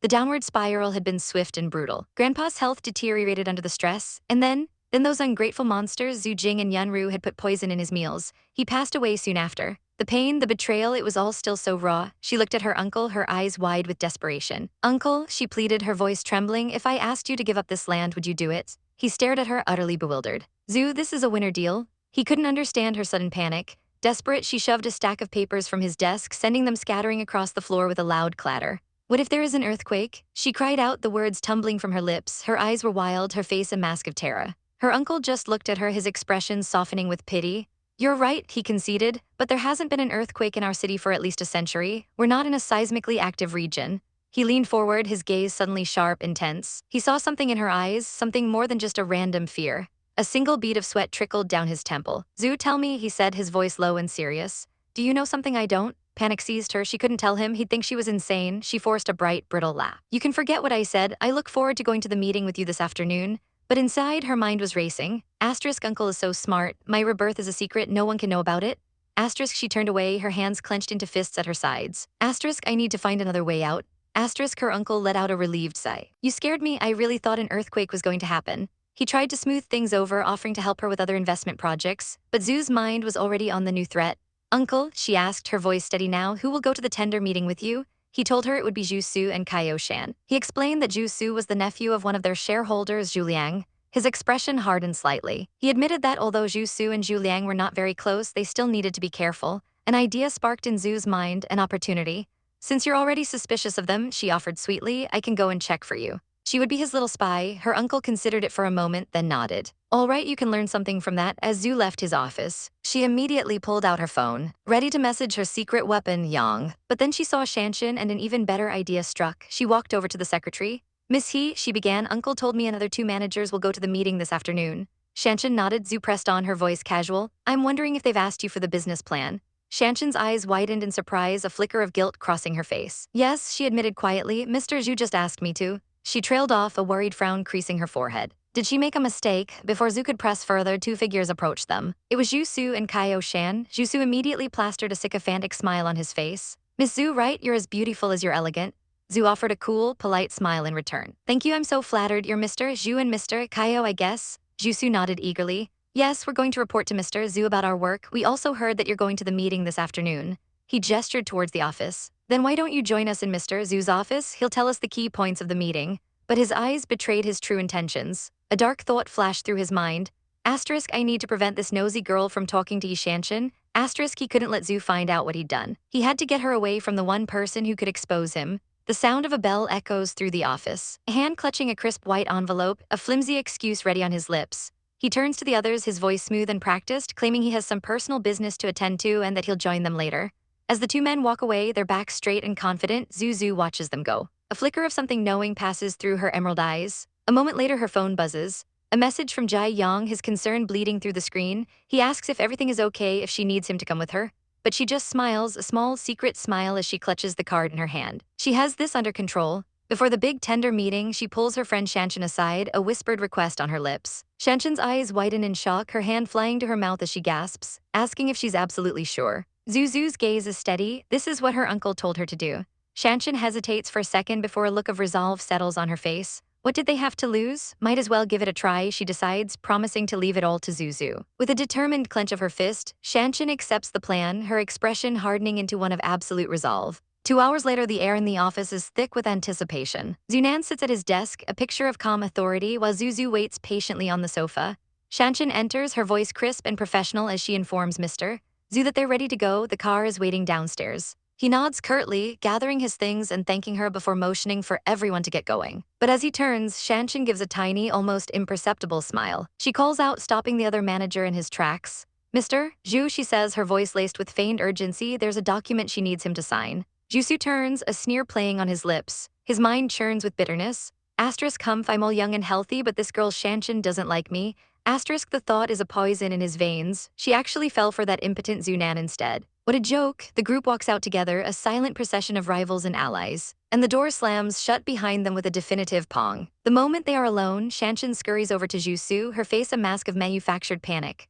Mr. Zhu, she stammers, she just found out she didn't offer the last final tender copy in his business plan. Her eyes are wide with fake fear as she begs him to just put it in and not tell Mr. Zhu about it. He lets out a gruff sound of agreement, grabbing the paper from her. He warns her to be very careful next time.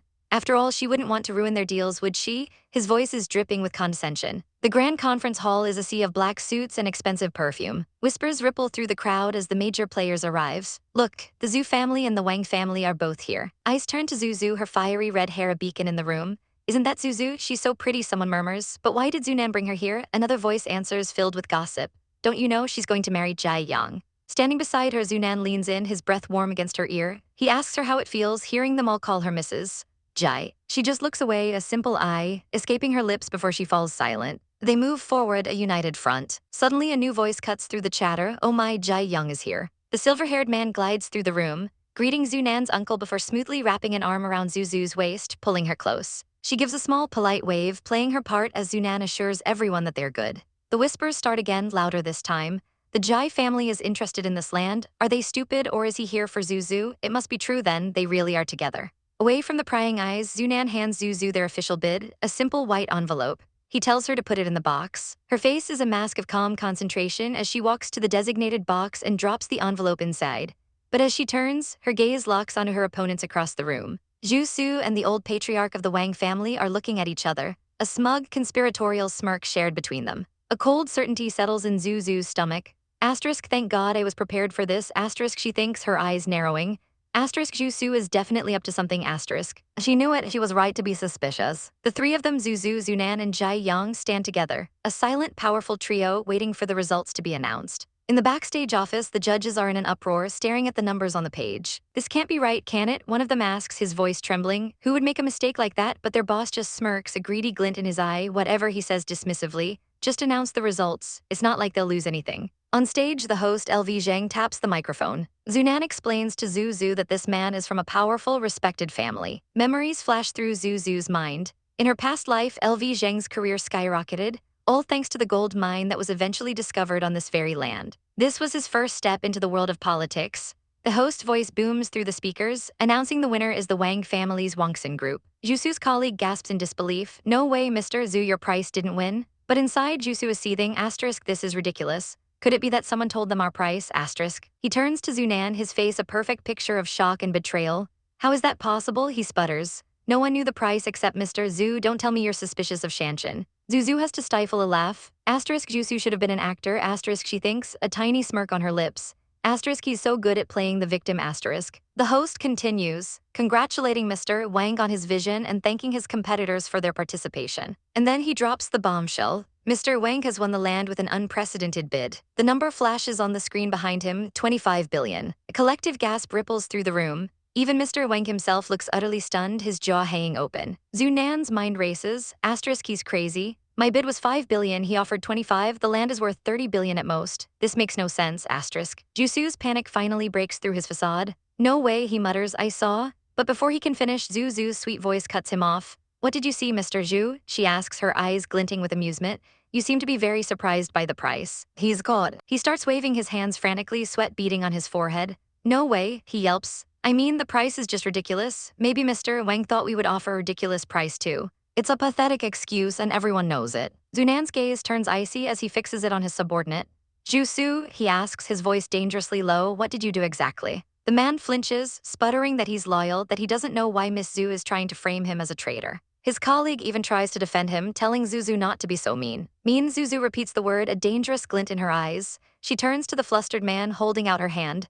Mr. Zhu, she says calmly, could you show me your hand? Her voice is soft, but it carries an undeniable authority. Put your hand out and I can tell whether you're innocent or not. He scoffs, trying to appear unfazed as he shoves his hand toward her. Fine, there you go. With a small smile, Zuzu pulls out a small spray bottle and spritzes his outstretched palm. Instantly, a bright red splotch blooms on his skin. The last tender form that Missy showed you had VC powder on it, she explains, her voice as clear as a bell, and this spray is a litmus solution. She lifts her gaze to meet his terrified one. So, Mr. Zhu, she asks again, are you really innocent? A memory surfaces a few hours ago. Jai Yang sits in a meeting, a text conversation open on his phone. It was a message from Zuzu asking him what she could use to leave evidence of a person's touch. His reply was simple and scientific. Litmus turns red when exposed to acid. Back in the present, Zuzu is wiping sweat from his brow, his face pale. This is ridiculous, he shouts, pointing an accusing finger at Zuzu. I've always been loyal. You set me up because of your feud with Mr. Zhu. You want to replace him? But Zuzu is unfazed. You told Wang Yuanqi our price by phone, right? She asks sweetly.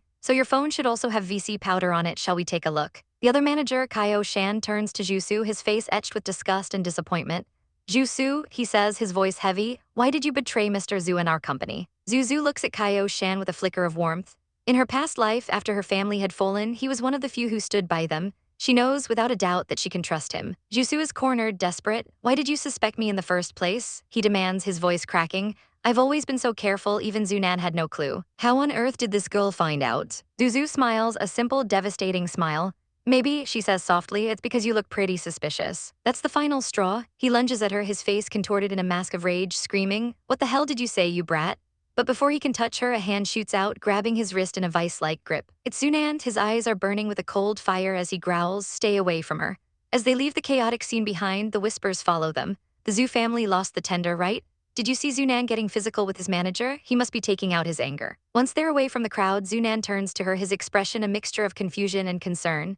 Zhu, he asks, why didn't you tell me anything? She just looks at him with those all-knowing eyes. Wang Yuanqi may have spent a fortune on that land, but she knows it's just pocket change for the Wang family. A slow, dangerous smile spreads across her face. The real game has just begun. Well, she says, her voice a low purr, we'll see. As the man scurried away like a frightened rat, Jai Young's voice was a low warning in Zhu's ear. Zhu, he murmured, his eyes cold as they followed the fleeing figure, if you let him go just like this, he'll get back at you sooner or later. But Zhu just offered a serene, confident smile. Why should she lift a finger? Why should she dirty her own hands? Don't worry, she said, her voice calm and steady. We don't have to do anything, someone else will teach him a lesson. A warm hand came to rest on her shoulder, a silent gesture of support and trust. She looked up, her green eyes meeting his violet ones. In that moment, he didn't need to say a word. She knew he would stand by her no matter what. Then his fingers gently found hers, intertwining in a firm, possessive grip. Hold. The single word flashed through her mind as she stared at their joined hands. A slow, knowing smile spread across his handsome face as he looked down at her. The first foul, he whispered, his voice a playful caress. You don't have many fouls to make, so make the most of each one. Her heart fluttered. What did he mean? Was he telling her to be bolder, to push the limits? A soft blush dusted her cheeks as a new, thrilling confidence bloomed within her. Suddenly, a voice cut through their private moment. Mr. Zhu, it's been a long time. From the dim light of the conference room, an older man with silver hair emerged, his sharp eyes watching them with an unreadable expression. Zunan stepped forward with a polite smile, congratulating the man, Mr. Wang. But the pleasantry was met with a venomous glare. Mr. Wang's face twisted into a mask of pure rage. A dry, rattling laugh escaped his lips, sounding more like a choke. Haha, I'm very impressed, Mr. Zhu, he spat, his body trembling with fury. Well done. Zunan, ever the picture of calm professionalism, simply inclined his head. I'm so flattered, he replied smoothly, but I owe it all to my two wonderful managers. He gestured to Zhu and Jai Yang, the three of them presenting a solid, unbreakable front. Asterisk perfect, asterisk Zunan thought, a flicker of triumph in his eyes. Asterisk uncle played his part beautifully. Now Wang Yuanqi will pour all his rage on a jutsu. Asterisk as if on cue, Wang Yuanqi turned on his heel, his back rigid. Mr. Zhu, I've definitely learned my lesson this time, he snarled over his shoulder. Just you wait. A younger man with glasses hurried to smooth things over, apologizing for his boss's crude behavior. He offered a polite invitation to visit before they quickly took their leave. 10 minutes later, in the cool quiet of the parking garage, the tension finally broke. We finally brought Wang Yuanqi down a notch this time, Zunan said, his voice filled with admiration as he looked at Zhu. Well done. The other manager agreed, nodding enthusiastically. Miss Zhu, you're amazing, so young but so incredibly tactful. He then turned to Zunan. You know what? You're a better president than me, Zhu. Zunan just smirked, deflecting the compliment by turning to Jai Yang. Am I right, Mr. Jai Yang? Jai Yang simply shook his head, his gaze soft as it rested on Zhu. You're a great president, uncle, he said, but Zhu wants a career of her own. Zhu's chin lifted with determination. I'll be better off creating my own business, she declared, her voice ringing with ambition. Zunan's smile was full of pride. Makes sense, he mused, looking between the two of them. I'm sure you'll make a name for yourselves very soon. He offered them a ride, but Jai Yang politely declined, gesturing to his own car. My chauffeur is waiting for me. He then added, almost as an afterthought, I left a meeting to come here. Everybody is waiting for me, I need to go back. The words hit Zhu with surprising force. Asterisk, he left a meeting for me, asterisk. He didn't have to do that. Before she could even process the thought, he moved. In one swift motion, he closed the space between them, pulling her into a sudden, fierce hug. Her face was pressed against his chest, her senses filled with the clean scent of his coat. His arms were a steel band around her, holding her tight as if he'd never let go. His voice was a raw whisper against her ear. But I wanted to see you so badly, he confessed, the words vibrating through her.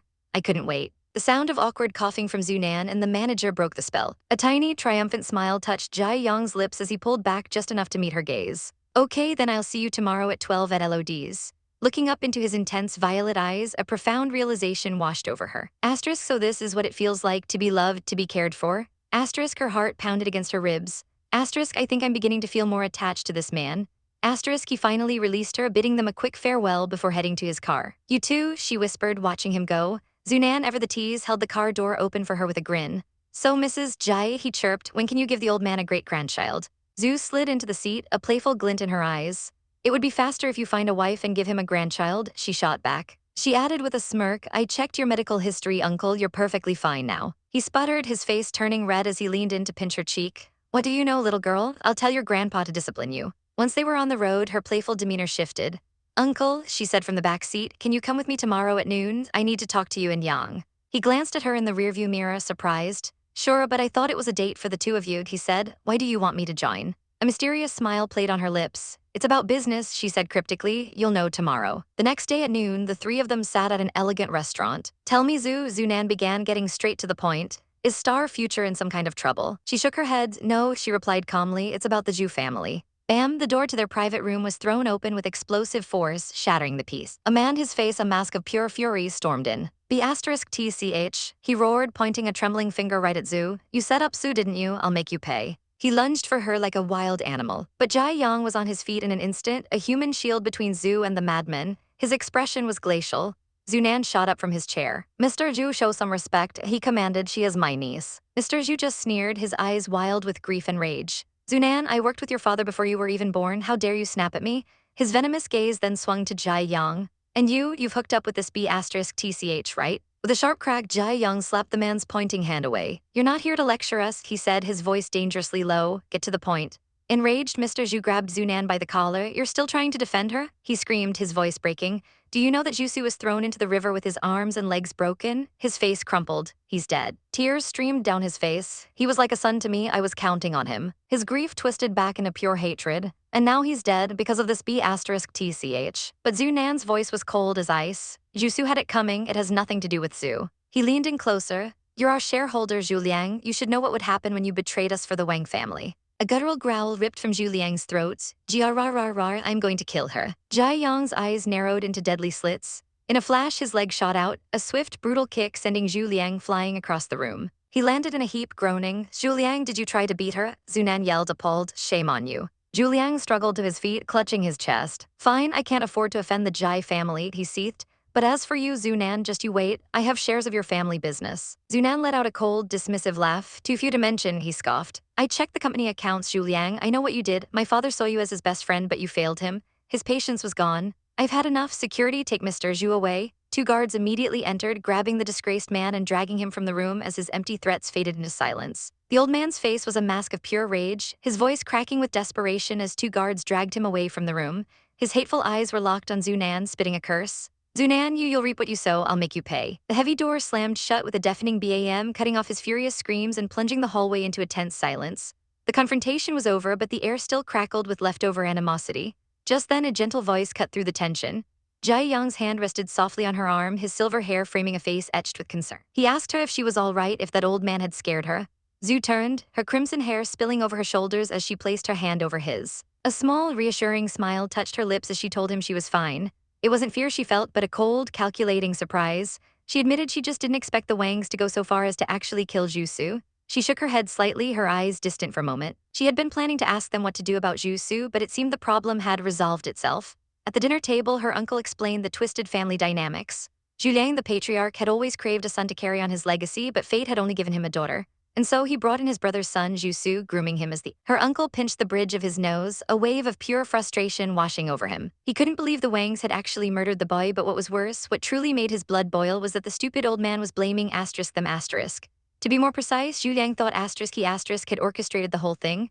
Zhu's eyes widened, a single thought echoing in her mind. What a moron, asterisk. The sheer idiocy of it was almost laughable. Her uncle's gaze turned serious as he looked at her. He warned her not to go to school for a while, just in case that unhinged old man decided to come after her too. But Zhu's resolve was like steel. She met his gaze without flinching, refusing to interrupt her studies because of him. She promised she would be very, very careful. Beside her, Jai Yang spoke up, his voice firm and unwavering. He promised his uncle that he would protect Zhu. He would trust him with her life. A faint, almost imperceptible smile touched her uncle's lips as he looked at the young man. He saw the conviction in his eyes and nodded, saying very well he trusted him. The atmosphere was still heavy, and Zhu knew they couldn't stay. She suggested they leave right now, that this place was no longer safe. Her uncle agreed, offering to walk her to her car. As they stood to leave, Jai Yang's hand found hers, his fingers lacing through hers in a silent promise of protection. A day later, Zhu walked into her uncle's company building. The air was different, lighter. People who once ignored her now smiled. A receptionist greeted her warmly, "Hi, Miss Zhu." Another woman, his secretary, approached with a friendly smile, her hand resting a little too comfortably on her uncle's arm as she offered to take Zhu to his office. Inside the spacious, sunlit office, Zhu sat on the plush sofa, watching her uncle work at his desk. A strange feeling settled over her. Asterisk, why is everyone so nice to me all of a sudden, asterisk. As if reading her mind, her uncle looked up, a hint of amusement in his eyes. He explained that all his colleagues were impressed, applauding her for helping to finally take the arrogant Wang family down a notch. He was in the middle of speaking when the world began to tilt. The floor beneath them started to tremble violently. A low growl rumbling through the building, a scream echoed from outside the office. Earthquake, both of their eyes flew wide with shock. In a split second, her uncle was moving, his hand catching her wrist in a vice-like grip. He pulled her from the sofa, his voice urgent and sharp.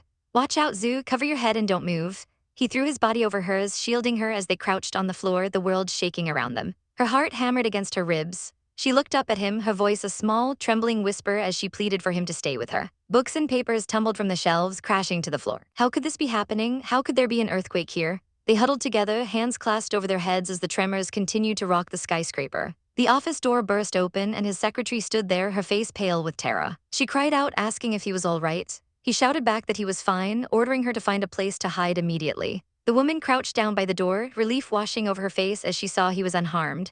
Watching the raw concern on the secretary's face, a strange thought bubbled up in Zu's mind, even amidst the chaos. Asterisk, I didn't know I would be a matchmaker in this life. Asterisk, a tiny secret smile played on her lips. The rumbling of the earth continued. But for Zu, it was the sound of opportunity. This earthquake, this was perfect. Her uncle was focused on survival. But her mind was already miles ahead, plotting her next move.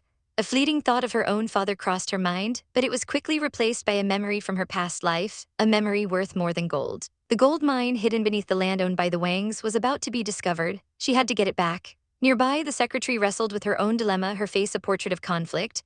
Asterisk, to tell him or not to tell him, asterisk. Suddenly, another loud BAM echoed as the door was thrown open with incredible force. Standing in the doorway, breathless and frantic, was Jai Young. His eyes darted around the ruined office, his voice filled with panic as he screamed her name.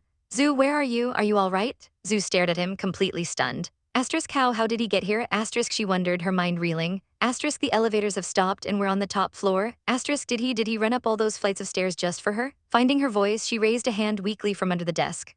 I'm here, she called out. He saw her in an instant. He crossed the room, pulling her out from under her uncle's protection and into his own arms. He crushed her against his chest in a desperate, trembling hug, burying his face in her hair. Great, it's not too late, he whispered, his voice thick with relief. She could feel the frantic, heavy thump of his heart against her own chest. He held her as if she were the most precious thing in the world, whispering her name over and over like a prayer. Zuzu, his face, when he finally pulled back enough to look at her, was a canvas of pure terror and profound relief. She gently patted his back, her voice soft as she tried to soothe him. Young, I'm fine. He just nodded, holding her tighter. Yes, I'm here. His embrace was a fortress. Then his voice, low and intense, murmured against her ear. He reminded her of her own words, the promise she had made, that if he hadn't changed his mind by her 20th birthday, she would be his fiancée. He could have been killed in the chaos, crushed by falling debris, but he came here without a single moment of hesitation, all for her. In that moment, something inside her shifted. All the walls she had built, all the hesitations, crumbled to dust. Asterisk, maybe this time. Asterisk, she thought, closing her eyes and breathing him in. Asterisk, I should be braver. Asterisk, he pulled back just enough to look into her eyes, his own gaze burning with an unwavering certainty. He told her he hadn't changed his mind and he never, ever would. A slow, beautiful smile spread across her face. Leaning in, she pressed a soft kiss to his cheek. So, she whispered, now you can give me the ring. She gently pushed away from him, and his eyes widened in stunned, joyous disbelief. Yes, he breathed. Beaming, she declared that they could have their engagement ceremony right here in the middle of the wreckage. As their hands found each other again, a gruff voice cut in, excuse me, I'm still here. Her uncle was looking at them, a deep frown on his face. He warned Jai Young not to be so impulsive, that this was a monumental decision. He reminded them that there was still a month until her birthday, that she should at least wait until she was 20. But Jai Young held her tighter, his gaze defiant. He shot back that Zu had agreed to get engaged, asterisk, right now, asterisk. A mischievous glint appeared in Zu's eyes. Let's make a deal then, she said slyly. Then turning to her uncle and his secretary, she added, and uncle and auntie, you're our witnesses. Her uncle froze, his eyes wide with confusion. Auntie? He repeated, looking over at his blushing secretary. The woman's face turned 50 shades of red as the realization hit her. Asterisk, oh no, Miss Zu knows, asterisk. Ignoring the chaos he'd just caused, Jai Young turned back to Zu, his voice suddenly soft and full of adoration. Zu, will you marry me? Her smile was radiant as she held out her hand. Yes, she said, her voice clear and strong. I look forward to the moment you put the ring on my finger. Jai Young is my mister, right? The day after the earthquake, the city was picking up the pieces. In the office, her uncle switched off the news report about the quake. His expression thoughtful, he turned to Zu, his gaze sharp and probing. He told her he knew she was hiding something, that she had mentioned the earthquake before it happened. How did she know? Zu just smiled, a picture of innocence. She gently reminded him of her special relationship with Jai Young, implying that it wasn't so unusual for her to know things that others didn't. Her uncle nodded slowly, seeming to accept the cryptic explanation. Just then, a new woman entered the office, remarking that Wang Yuanqi had played dirty and the earthquake was probably karma. She placed a cup of coffee on the desk. With a professional smile, Zu watched her, a thought clicking into place. Asterisk, a new secretary, so uncle has already made a choice. Asterisk. Her uncle dismissed the woman, who turned and left with a tap of her heels. As the door closed, he explained that Shanshan, the previous secretary, was meant for more than just a secretarial role. He then introduced the new woman as Yuan Lai before taking a sip of coffee. And asking where they were, Zhu didn't waste a second. She looked him straight in the eye, her voice firm. Uncle, I want to buy back that land. A memory from her past life surfaced, sharp and clear. A secret buried deep beneath the earth, a gold mine in the northern suburbs discovered by the Zhu family, a fortune that had been stolen from them. Her eyes hardened with resolve. She would not let the Wang family get that bonanza again. Her uncle looked at her, misinterpreting her intentions. He asked if she felt sorry for the Wangs and wanted to help them, warning her that there was no way they would sell that precious land, especially not to a Zhu. A sly, confident smile touched Zhu's lips. She agreed that the land had potential and that Wang Yuanqi would never sell it to the Zhu family. But she added, her eyes glinting with cunning, he was very, very likely to sell it to her asterisk. The question hung in the air, heavy with confusion. Why? He asked, his brow furrowed, unable to comprehend her logic. But for Zuzu, the answer was crystal clear. A sly smile played on her lips, her emerald eyes gleaming with a cunning light. Asterisk, he just doesn't get it, does he? Asterisk, she thought, a little hum of satisfaction in her chest. She explained patiently, her voice smooth as silk, that Wang Yuanqi would never, ever want the Zhu family to profit from that piece of land if he sold it to them. The hatred ran too deep, but if he sold it to her asterisk, a seemingly helpless girl with no connection to the family business, well, then the only thing he would care about is how she could possibly pay him. A confident smirk spread across her face. And oh, she was going to make him an offer he couldn't refuse. Her fingers gently touched her lips, hiding the triumphant grin. The game was afoot. The scene shifts, the sky a pale blue canvas above the opulent Wang's house. But inside this grand mansion, a storm was brewing. Lang Shuang sat huddled in bed, the silk sheets a cold comfort against her bare back. Humiliation and rage burned in her gut like acid. Her world, once so bright and promising, had been shattered into a million miserable pieces, and there was only one person to blame. It's all Zuzu's fault, she seethed, clutching the blanket to her chest. Her eyes, wide and haunted, stared at nothing. Asterisk, if she hadn't fallen, if she hadn't dragged me into her mess, I wouldn't have ended up like this. Asterisk. A life of luxury, of ease, was supposed to be hers. But now she was trapped with that pervert Wang Yuanqi who abused her every single day. A wave of despair washed over her. What was she supposed to do now? How could she escape this living nightmare? A sharp knock echoed through the room. Madam, the car is ready, a voice called from the other side of the door. Ling Shuang's face hardened, the despair replaced by a chilling resolve. She pulled on a crisp white shirt, her movements sharp and angry. Zuzu, you be asterisk TCH, she whispered, her voice a venomous hiss. I'll make you pay. She stood, wrapped in a simple white robe, but her eyes burned with the fire of a woman who had nothing left to lose. 20 minutes later, she was standing in a high-end boutique, the air thick with the scent of expensive perfume. A sales assistant fawned over her, presenting a dress from a world-class European designer, one of less than 10 in the entire country. The assistant smiled brightly, sure of the sale. But Lang Shuang merely sneered. She ran her fingers over the fabric, her expression one of pure disdain. The color was too dark, the texture not smooth enough. I know what looks good on me, she snapped, cutting the woman off. You don't have to tell me. Inside, her stomach churned with frustration. Asterisk crap. Asterisk, she thought, her pride stinging. Asterisk, Wang Yuanqi has been so grumpy, he only gives me peanuts. I can't even afford a decent dress. Asterisk. Just then, the chime of the boutique door announced a new arrival. Hello, may I help you? The sales assistant asked cheerfully. Lang Shuang glanced over and her blood ran cold. Standing there, radiant and smiling, was Zuzu. Oh hi, I'm just browsing, Zuzu said, her voice light and airy. Lang Shuang's eyes widened in shock and fury. What was she doing here? The audacity? Zuzu, what are you doing here? She demanded, her voice sharp as glass. Zuzu turned, her expression a perfect mask of pleasant surprise. Shuang, what a coincidence, she chirped. But behind those innocent eyes, a meticulous plan was unfolding. Asterisk goal number 1, check, asterisk Zuzu thought, a hidden smile touching her lips. Asterisk next, I need to make her think she can get what she wants from me, and then she'll take the bait all by herself, asterisk. Ling Shuang forced a brittle smile onto her face. You're going to marry Jai Yang soon, she said, her tone dripping with false sweetness. You still have time for shopping. Zuzu's expression softened into one of mild hurt. I was going to say congratulations to you for getting married, she replied, her eyes downcast, but you don't look like you want to see me. As she spoke, Lang Shuang's gaze drifted past her out the large window of the shop. And then she saw him. Leaning against a sleek black car stood Jai Yang, a vision in a crisp white suit, exuding an aura of wealth and power that made her heart ache with longing. An idea, desperate and brilliant, exploded in her mind. This was her chance, her escape. Her entire demeanor shifted in an instant. The hostility melted away, replaced by a frantic, pleading apology. Zu, hold on, she cried, grabbing Zuzu's arm. I'm sorry, I thought you didn't like me. But her inner voice was a venomous whisper, asterisk, that is Jai Yang. If I can get to know him through Zuzu. Wang Yuanqi won't dare to push me around anymore, asterisk. A predatory glint shone in her eyes. Shuang, I didn't know how to clear up our misunderstandings. Zuzu began, playing her part perfectly. Why don't we have dinner together and talk it through? Lang Shuang suggested eagerly. Inside, her mind screamed a triumphant yes. The trap was working. She began to spin her web of lies, her face a mask of sorrow. Geez, I'll try to put the past behind us and move on, she said, her voice trembling slightly. Since the Jai family came down on my mother, I've been having a really tough time. Internally, she scoffed at her own pathetic performance. Asterisk, you moron, don't blame others for what they do. Asterisk, she quickly justified her past actions in her head. Asterisk, it's not that I didn't want to help her, but it was the Jai family she took on. If I had gotten involved, my family would have been implicated. Asterisk. Then she delivered the final, calculated blow. Besides, she added, her eyes welling with fake tears as she leaned in close, she also hurt my sister Rue. Zuzu feigned confusion, her brow furrowing. Rue. As they settled into the backseat of the car, Lang Shuang wasted no time greeting the handsome man in the front seat. Hi, Mr. Jai, I'm Lang Shuang. Then she turned back to Zuzu, her voice filled with manufactured pain. Mother adopted Rue from an orphanage and told me to treat her as my own sister, Zuzu explained, her eyes distant. Lang Shuang pounced on the opening. But I told my mother that I liked you better than Rue, she whispered, her voice breaking. Then why were you so mean to me? Zuzu asked, her voice laced with a hint of accusation. My bad, Lang Shuang said, shaking her head sadly. Rue overheard me saying I preferred to have you as my adopted sister, so she started to badmouth you when I was around. She took Zuzu's hands in hers, her grip desperate. Repeat a lie often enough and it becomes the truth.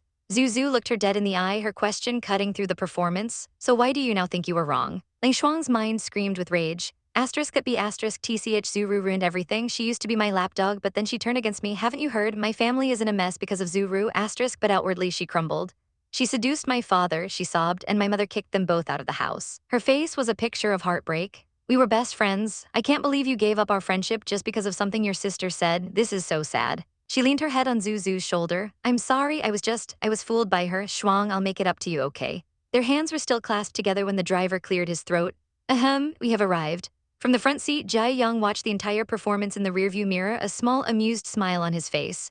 Asterisk, she should get an award for Best Actress, asterisk, he thought to himself. He turned to Zuzu as they exited the car. Keep up the good work. He held the door for Zuzu, leaving Lang Shuang to stare after them, momentarily forgotten. What a fancy restaurant, she exclaimed, her eyes wide as she took in the opulent building. Quickly catching up, inside, a maitre d' greeted them. Mr. Jai, Miss Zhu, lunch is ready, it will be served soon. They were led to a private dining room, the table already set with gleaming silverware and crystal glasses. The performance continued. Lang Shuang dabbed at her eyes with a napkin. Zhu, you're the only person in the whole world who's this nice to me, she cried. Zuzu gently picked up a piece of food with her chopsticks and placed it on Shuang's plate. I see you've lost weight recently, she said softly. Eat well, all right, don't cry. Shuang looked up, her eyes shining with unshed tears. Now that you're married and the Wang family is rich and powerful, she began, her voice filled with envy, your husband must pamper you a lot. Her expression suddenly shifted, the fake sadness replaced by genuine fear and disgust. No, she hissed, her voice a harsh whisper. He's a pervert. She leaned across the table, her eyes wide with terror. That's why all his 3 ex-wives died. Their deaths were not accidents. Zuzu and Jai Young stared at her, stunned into silence. What happened? Zuzu finally managed to ask. In a shocking, dramatic gesture, Lang Shuang turned her back to them and yanked down the collar of her shirt, revealing angry red marks across her skin. Zhu, you have to believe me, she wailed. Wang Yuanqi did all this. She pulled down her blouse even further. Don't look, turn away, Zuzu yelped, instinctively throwing a hand over Jai Young's eyes. A ghost of a smile touched his lips. Asterisk, it's the first time I've seen her get so nervous. Cute, asterisk, he thought. Unfazed, he calmly stated, the earthquake has reduced the value of his land in the northern suburbs by a great deal. Lang Shuang pulled her shirt back on, her face streaked with tears. He took it all out on me, she sobbed, and even tried to kill me. Zuzu rushed to her side, pulling her into a tight hug. This is unbelievable, I'm so sorry, she murmured, stroking her friend's hair. Poor me, Lang Shuang cried, burying her face in Zuzu's shoulder. I envy you, Zhu, you're marrying Mr. Jai. Her voice broke as a fresh wave of tears streamed down her face. And I actually married a nasty man older than my father. And then the moment Zuzu had been waiting for. Zhu, can you help me? She begged, how can I help you? Zuzu asked, her voice gentle. I know this may be too much to ask for. Shuang clutched at her arm, her eyes pleading. But could you buy back that land? Zuzu's expression was a perfect blend of shock and contemplation. Please, you're the only one who can help me, Shuang begged, her voice cracking with sobs. Wang Yuanqi is going to kill me, you don't want that to happen, do you? Zuzu let out a long, weary sigh. Geez, fine, I'll see what I can do. Relief washed over Lang Shuang's face. She threw her arms around Zuzu in a fierce hug. Zhu, you're my best friend forever. But as she held her supposed friend, her mind was cold and calculating. Asterisk, idiot. Simple sweet talk does the trick, just like before, asterisk, she thought, a smug smile hidden from view. She pulled back, her eyes shining with triumph. But Zuzu wasn't finished. But the price Mr. Wang paid for that land was exorbitant, she said, looking troubled.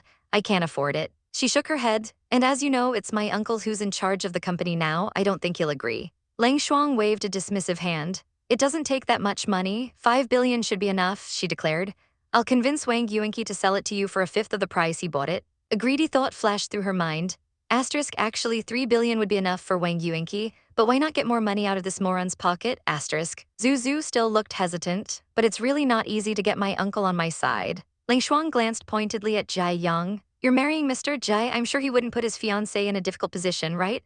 Jai Yang's gaze turned to ice. Mind your own business, he said, his voice dangerously low. He leaned forward, his eyes boring into her. If I hear you talk about Zhu and me again, I'll kick you out immediately. Ling Shuang shrank back in her seat, her face pale. I'm sorry, Mr. Jai, I won't do it again, she stammered. Zuzu gently patted her shoulder. Easy, Yang, she didn't mean it. Ling Shuang immediately clung to her savior. Zhu, it's so nice of you, you're all I have now, she whimpered, her eyes wide and pitiful. I'll find a solution and get back to you in a few days, Zuzu promised, gently wiping a tear from Shuang's cheek. The bait was not just taken, it was swallowed whole. 7 hours later, night had fallen over the Grand Wang estate. Wang Yuanqi strode through the door, his face a thundercloud. Where is she? When did she come back? He demanded of the maid. The maid bowed her head. 6:15 p.m., sir. He found her at the dining table, a picture of domestic tranquility. He stood over her, his presence looming. I heard you came home late today. Ling Shuang looked up, a bright, innocent smile on her face. Yes, honey, you're back, she chirped. She placed a hand over her heart, her eyes sparkling with mischief. I met someone at the mall today. Guess who? Wang Yuanqi just stared at her, his face an unreadable mask of stone. Silence descended upon the room, thick and suffocating. Yuanqi forced a smile across her lips, the expression feeling tight and unnatural as she sat across from the imposing figure of her father. His voice was deceptively calm as he explained he had run into Zuzu and they'd even shared a long dinner. But then his face twisted into a familiar sneer, the warmth vanishing from the room. Zuzu, he scoffed, his eyes narrowing with contempt. That little b asterisk tch. I seem to remember you hated her guts. What happened? You're friends again. A flicker of pain crossed Yuanqi's face, but she quickly masked it. I still hate her, she whispered, her voice barely audible, but she treats me as her best friend just like she always has. Her hand trembled as she placed it over her heart, a gesture of feigned sincerity. Her father's patience wore thin, his voice a low growl. So, what's your point? Just say it, don't waste my time. His hands were clasped tightly on the table, a coiled spring of barely contained violence. Taking a shaky breath, Yuanqi began to spin her web of lies. We grew up together, she said, her eyes wide and innocent, so I'm kind of special to her. She listens to me, I convinced her. I told her she should buy that piece of land in the northern suburbs and she promised she would. The man's eyes sharpened instantly. The northern suburbs, a cruel, bony hand shot out, grabbing her chin with brutal force. His voice was a low threat, dripping with menace. I don't like when people joke with me, he hissed, especially at a time like this. Terror seized her, her whole body shook as she stammered, I really want to help, you've been working so hard. But inside, her mind was racing, a desperate mantra repeating over and over. Asterisk, I must convince Zuzu to buy the land. I have to do this so I can finally get some respect in this godforsaken family. Asterisk. He released her, his gaze still sharp and analytical. Is it the Zhu asterisk family asterisk who's actually going to buy the land? He demanded, or is Zuzu herself going to buy it just because of you? Yuanqi blinked, confused by the distinction. What do you mean? She asked, her voice small. He leaned back, a calculating look in his eyes. If it's just her, he explained, then she's a fool, that land is now totally useless. But if it's the Zhu asterisk family asterisk, that means they have a development plan, and in that case, I'm not going to let them get it so easily. A memory flashed through Yuanqi's mind, Zuzu always so kind, so trusting, even taking the blame for her mistakes. The thought was fleeting, replaced by a cold resolve. She's always been very nice to me, Yuanqi said, her voice dripping with false sentiment. She's a really stupid girl, I think we can use her. A slow, cruel smile spread across her father's face. Well then, he purred, I'll reward you. Yuanqi's own smile was a perfect, sweet mask. Thank you, honey, she cooed. But beneath the surface, a silent scream echoed in her soul.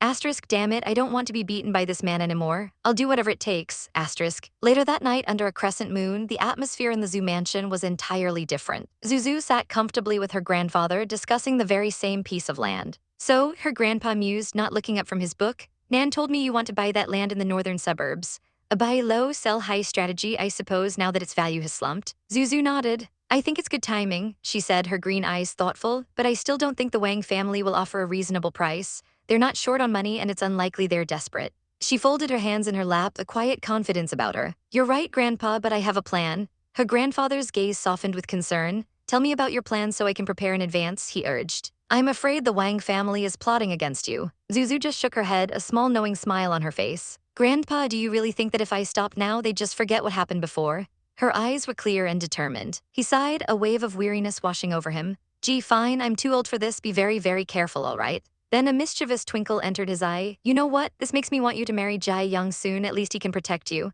Zuzu's cheeks flushed. What are you talking about, Grandpa? He let out a hearty laugh. Nan told me that you and that boy have already agreed to get engaged when you get older. He waved a dismissive hand. But you're still too young for that. All right, now's not the time to talk about this. Zuzu touched her warm cheek, a shy smile gracing her lips. Asterisk uncle has so much on his plate, but he still spared a thought for me and Jai Yang, asterisk. Her grandpa chuckled, "You're a big girl now, I thought you'd be shy talking about that boy." But just as quickly his expression turned serious, his brows furrowing in alarm. "Hold on, what do you mean by saying Nan has enough on his plate?" Zuzu leaned forward, lowering her voice conspiratorially. "You don't know? Uncle's former secretary has a crush on him. When the earthquake struck, instead of running for her life, she came to his office to check on him." Her grandpa's eyes widened with interest. "But Uncle doesn't like her back," Zuzu continued, and transferred her to a subsidiary. The old man's face lit up with a brilliant idea. "Oh, it would be nice to have that girl as my daughter-in-law." Zuzu nodded slowly. "But Nan's condition? You checked his medical record too, Grandpa. You know his problem is psychological, not physical. Maybe the problem will be solved when he finally meets his Miss Right." A shadow of sadness crossed her grandfather's face. "That's true, he's been single all these years. His mom would be very disappointed if she was still alive." He straightened up, a new resolve in his eyes. "I'll talk to him about it when he gets back. I don't care who the girl is as long as Nan likes her." Zuzu threw her hands up in mock horror. "No, please don't do that," she pleaded. "You'll make it look like an arranged marriage. Let nature take its course, all right, Grandpa." She leaned in with a playful grin. "I'm just telling you this to prepare you for the day when Uncle brings his girlfriend home. Don't kick your daughter-in-law out when that happens, okay?" Her grandpa sputtered, his face turning red. "What? I would never do that." Zuzu burst out laughing, clapping her hands. Asterisk perfect asterisk, she thought. Asterisk now Grandpa's attention is all on Uncle. Asterisk across town, her uncle suddenly let out a loud sneeze. "Achoo," he rubbed his nose, a frown creasing his brow. Asterisk, is someone cursing me? Asterisk, his new secretary approached his desk, her expression a mask of concern. "Are you all right? Are you feeling well, Mr. Zoo?" But inside, she was seething with frustration. Asterisk, why is he so indifferent to me? Asterisk, he didn't even look up from his papers, his voice cold as ice. "I'm okay, you can go back, and remember, don't come to my office if it's not for work." As she walked away, a thought surfaced in his mind, unwelcome but persistent. Asterisk, I'm beginning to miss my former secretary. She's a professional. Asterisk. The new secretary retreated, her shoulders slumped in defeat. Alone again, he stared out the window, a strange emptiness settling in his chest. Asterisk, geez, what's wrong with me? I feel like there's something missing. Asterisk, the Wang family suffered a huge loss and his company is on a roll. I should be delighted, so why did he feel so hollow? 3 days later, the afternoon sun warmed the patio where Zuzu and her grandfather sat. Suddenly, her phone began to ring, shattering the peaceful silence. She answered it, her expression calm. A vaguely familiar female voice purred on the other end. "Miss Zhu, what do you think about what I might proposed last time?" Zuzu's eyes narrowed slightly. "May I have your name?" "Wang Yuenqi," the voice replied smoothly. "I'll see you at 3:30 p.m. at the Blythe Clubhouse." The line went dead. Her grandfather's face hardened. "It's Wang Yuenqi, right? Take the bodyguards with you." His voice was iron. "I won't let anyone put my granddaughter in harm's way." Zuzu smiled, patting his hand. "Don't worry, Grandpa, I'll ask Young to go with me." He nodded, relieved. "Very well, he can protect you." 2 hours later, Zuzu, flanked by Jai Yang and an army of men in black suits, was stopped at the clubhouse entrance. "Can they go in with me?" she asked the receptionist politely, gesturing to her entourage. The woman looked flustered. "Well, I'm sorry, Miss Zhu, but according to our rules, each member can only bring 2 guests. "Fine," Zuzu said without missing a beat. She turned to Jai Yang. "You come with me and the rest of you stay here." They entered a private lounge where Wang Yuenqi was waiting. "Zhu, what took you so long?" Yuenqi asked, her voice laced with impatience. She eyed their 2-person party with a smirk. "I was told that you brought more than 20 bodyguards with you here. You don't trust me." Zuzu sat down, completely unfazed. "Of course I do," she said smoothly. "Grandpa insisted on sending them here." Just then, Yuenqi's father emerged from the shadows. "We meet again, Miss Zhu, Mr. Jai." Zuzu cut straight to the point, her voice clear and firm. "Mr. Wang, let's cut to the chase. I don't have 5 billion. The man's face fell, his eyes flashing with surprise and anger. Yuenqi started to protest, but her father silenced her with a sharp gesture. He glared at Zuzu, his voice tight with fury. "What do you mean by that? Are you saying you'll break your promise? So you brought Mr. Jai here to put pressure on me?" Jai Yang leaned forward, a lazy, dangerous smile playing on his lips. "Wang Yuenqi, don't flatter yourself. I'm here simply because I'm Zu's fiancé." As he spoke, he gave Zuzu's like a sharp pinch under the table. A silent signal, he then turned his icy gaze back to her father. "I'll do my best to deliver my promise to Shuang," he said, the veiled threat hanging in the air. "But 5 billion is a lot of money," Zuzu interjected smoothly, "and Uncle refused to lend it to me, so how much can you pay instead?" Asterisk, so Jai Young is playing along, asterisk, Zuzu thought, a wave of relief washing over her. Asterisk, I didn't expect him to be here, but now I know for sure that it's not Zhu Nan's idea to buy the land. Asterisk. Jai Young's hand found hers, giving it a reassuring squeeze. "To be honest with you, Mr. Wang," Zuzu said, her voice laced with regret, "I borrowed some money from my grandfather and also sold some of the property he gave me. All I've got now is 3 billion. A loud thump echoed through the room as Yuenqi slammed her hand on the table, her face a mask of betrayal and rage. "Zuzu, that's not what you promised. You lied to me," she shrieked. Zuzu slowly rose to her feet, her expression turning to ice. "Shuang," she said, her voice dangerously quiet, "I wouldn't even have offered to pay 3 billion if it weren't for you." She looked down at her so-called friend with utter contempt. You know what? Uncle thought this land is worthless. Now that you don't like my offer, this is not going to work. Let's just forget it. She turned to leave, her movements sharp and decisive. Panic flashed across Yuenki's face. All her plans, her hopes of escaping her father's wrath, were about to crumble. She lunged forward, grabbing Zuzu's arm desperately. Zu, stop, it's all my fault. Please don't be upset, I was just too worried. Let's talk it over, all right? Zu's voice was strained, a desperate plea for understanding as she faced her friend. You have no idea how hard I've tried to raise the money. But it wasn't her friend who answered. A slick, oily voice slithered into the conversation. Mr. Wang, with a smile that didn't reach his eyes, chimed in. He told Miss Zhu that since she and Shuang were best friends and he was in need of money, this was a bargain for her. A bargain? Zu's mind reeled. Shuang was right, she thought bitterly. Zuzu really is a dumb girl. She forced a smile, her voice dripping with false sweetness. She told Mr. Wang it was a good deal for her, knowing full well the northern suburbs were the epicenter of the earthquake. The land was practically worthless and she'd have to shell out a fortune to compensate the residents. But what else could she do? She sighed internally, her shoulders slumping just a fraction. This was all for Shuang. If she suffered a little, so be it. At that moment, Shuang wrapped her arms around Zhu, her voice sickeningly sweet. Zhu, it's so nice of you, she cooed, holding her tight. Later, the three of them sat on a plush sofa, the air thick with tension. Shuang's words echoed in Zhu's ears. You're my best friend. My best friend who is currently selling me out. Zhu stared ahead, her expression a mask of indifference, while Jai Yang sat beside her, a silent, imposing statue of white-suited perfection. Mr. Wang, ever the businessman, gestured to the papers on the table. His voice was smooth as he told Miss Zhu that if she had no problems with the contract, she should sign it. Zhu's hand trembled as she reached for the pen. Every instinct screamed at her to stop, to tear the paper to shreds. But she thought of Shuang, of their supposed friendship, and her resolve hardened. With a heavy heart, she signed her name, sealing the disastrous deal. The moment the ink was dry, Jai Yang moved. He coolly took out a gleaming black card. A silent statement of immense wealth. He informed Mr. Wang that the contract was signed and he could now pay with this card. Mr. Wang's eyes widened in greed as he took the card, his hand placing it on the signed contract. He praised Mr. Jai for his generosity, suggesting they put the past behind them. Then with a sly swipe of his phone, he turned his attention back to Zhu. He suggested that she and Shuang should catch up more often. He casually mentioned it would be great if Ling Shuang could befriend both of them, two people with a combined worth of $1 billion. Zhu played along, a small, polite smile on her face. She'd love to, she said, but she was afraid his shareholder Zhu Liang didn't really like her.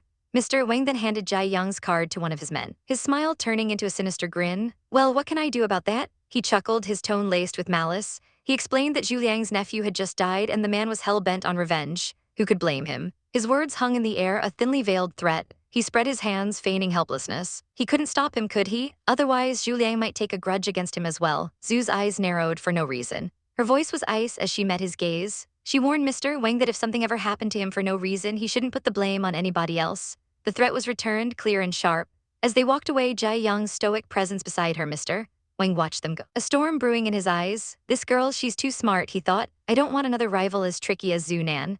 But with Jai Yang's help, she'll soon be a tough enemy of mine. He watched their retreating figures disappear from the room, the weight of his new problem settling heavily on his shoulders. Outside, a convoy of sleek black cars waited for them, a testament to Jai Yang's power and influence. Safely inside the lead car, surrounded by bodyguards, Jai Yang finally spoke. He turned to Zhu, his violet eyes serious. He warned her to be careful of Wang Yuanqi and his dirty tricks. And also, he added, holding out the black card, to beware of this card. Zhu took it from his hand, her fingers brushing against his. She looked at him, her green eyes filled with a quiet determination. She told him she would. The owner of the card is quite eccentric and nobody knows his background. She needed to be careful too. Jai Yang's expression softened, a ghost of a smile touching his lips. He promised to protect her. And she, looking back at him with unwavering trust, promised to protect him too. With the danger temporarily at bay, she asked if they should go to Star Future. In the bright, futuristic meeting room of Star Future, Zhu stood before her team. A confident and capable leader, she announced that the issues with advertising and Wang Yuanqi were taken care of. Now, she asked, what about the technical issues of the holographic movie? One of her key tech guys, a young man with reddish-brown hair, spoke up. He confirmed that they had the technical prowess, but they lacked a good script or actors. Zhu nodded, leaning forward over her laptop. She asked if he'd read the email she sent. Her vision was ambitious, to shoot the movie from different angles, allowing the audience to choose their perspective, whether it were a passerby or the hero himself. It would be a truly immersive experience. The tech guy's eyes lit up, his fists clenched in excitement. He loved the idea. As long as they had enough creatives, they could make it work. It was just an idea now, but once it came to fruition, people would flock to pay for such an unprecedented experience. Zhu smiled warmly. She told him to take care of himself and not get overwhelmed before they finished production. Another colleague, a man with glasses, chimed in with a laugh. He teased that the movie was all his friend could think about these days, sometimes giggling at his computer in the middle of the night. He even joked that at one point he thought he was watching obscene blue movies on VR. The tech guy sputtered in protest, furiously denying it as his friend covered his mouth. Laughing, a female colleague shushed them, bringing the meeting back to order. She turned to Zhu, her expression serious again. Zhu, what about the director and actors? She asked. Zhu's smile was serene as she made her next announcement. The most valuable thing about their movie was the technology and the idea. To make sure nobody leaked any information, she would be the director herself. The tech guy immediately voiced his support, adding that he thought Mr. Jai and Zhu were the best candidates for the leading actor and actress. Another colleague enthusiastically agreed. Ditto, no one can do it better than Zhu. All hands went up in agreement, but Jai Yang's voice cut through the excitement, sharp and final. No way, he stated, his arm protectively behind Zhu. This wasn't a 2D movie, it was about realistic experiences. He declared that he didn't want Zhu to be featured in realistic scenes and become an object of desire and fantasy. It was not going to happen. Zhu placed a calming hand on his arm, agreeing with him. Grandpa wouldn't approve either, she added with a smile. Her female colleague nodded in understanding. They would have to find another actress. But Zhu's eyes twinkled with mischief. But I do want to play in this movie, she said, leaning towards Jai Yang. She suggested they could have a cameo as a couple in the background of a coffee shop. Jai Yang considered it, then a small smile graced his lips. He thought it sounded good. They could be the owners of a coffee shop called an ode to Zhu. Zhu's heart fluttered. I like it, she whispered, her gaze soft as she looked at him. We'll add this into the script. A dreamy look crossed her face. She confessed that when all the problems were solved, she would love to lead a reclusive life. The rest of the team watched the tender moment, their hearts melting. So sweet, they whispered, cupping their blushing cheeks as they started chanting, kiss, kiss, kiss. Flustered, the female colleague snapped at them to be quiet. A light blush on her own cheeks, Zhu cleared her throat, eager to change the subject. She announced that she had already decided on the leading actor. His name was Han Jun. A wave of confusion washed over the room. Who is Han Jun? Has he ever won a prize? Is he some kind of third-tier star? The questions flew, none of them having ever heard the name. Zhu shook her head with a knowing smile. He wasn't a third-tier star, she explained. In fact, he hadn't starred in any movies yet. Her team was aghast. The woman with glasses spoke first, her tone cautious. While they never doubted their boss's decision, a holographic movie was novel enough. Having a famous actor would be less risky. Another colleague agreed vehemently. They had invested so much in the equipment, they couldn't let it all go down the drain because nobody knew the actor. Zhu listened patiently, her smile never wavering. She knew their budget was tight, which was why using a new actor would be more cost-efficient. She assured them he'd be here soon. But her tech guy wasn't convinced, slamming his laptop shut. He'd rather cut his own salary to feature a bankable actor. The woman beside him put a hand on his arm, telling him to calm down. She was sure Zhu had a good reason for this. Just then, the door slid open and a frantic staff member rushed in. Miss Zhu, she panted. She asked if Zhu had invited someone called Mr. Han. Zhu confirmed with a calm smile, asking what was wrong. The woman's face was pale with panic. She exclaimed that a large number of people had surrounded him at the entrance and wouldn't let him get in. Zhu's colleague looked bewildered. What were they, his creditors or police officers? No, the staff member cried, gesturing wildly. Please come downstairs with me. They all hurried out of the room, following her down the corridor. When they reached the lobby, they were met with a scene of utter chaos. A massive crowd of girls was screaming, their faces flushed with excitement. We love you, they shrieked, pressing against the glass. And in the center of the swarm was a handsome blonde man looking utterly overwhelmed. I want an autograph, please. A girl begged, shoving a notebook at him. The marketing lead explained the situation with a grimace. They had invited some young stars for nearby roadshows to promote their game. Apparently, Mr. Han had gone up on stage, taken the microphone to sing a song, and now this was the result. The girl gushed at him, asking if he was a star from Korea.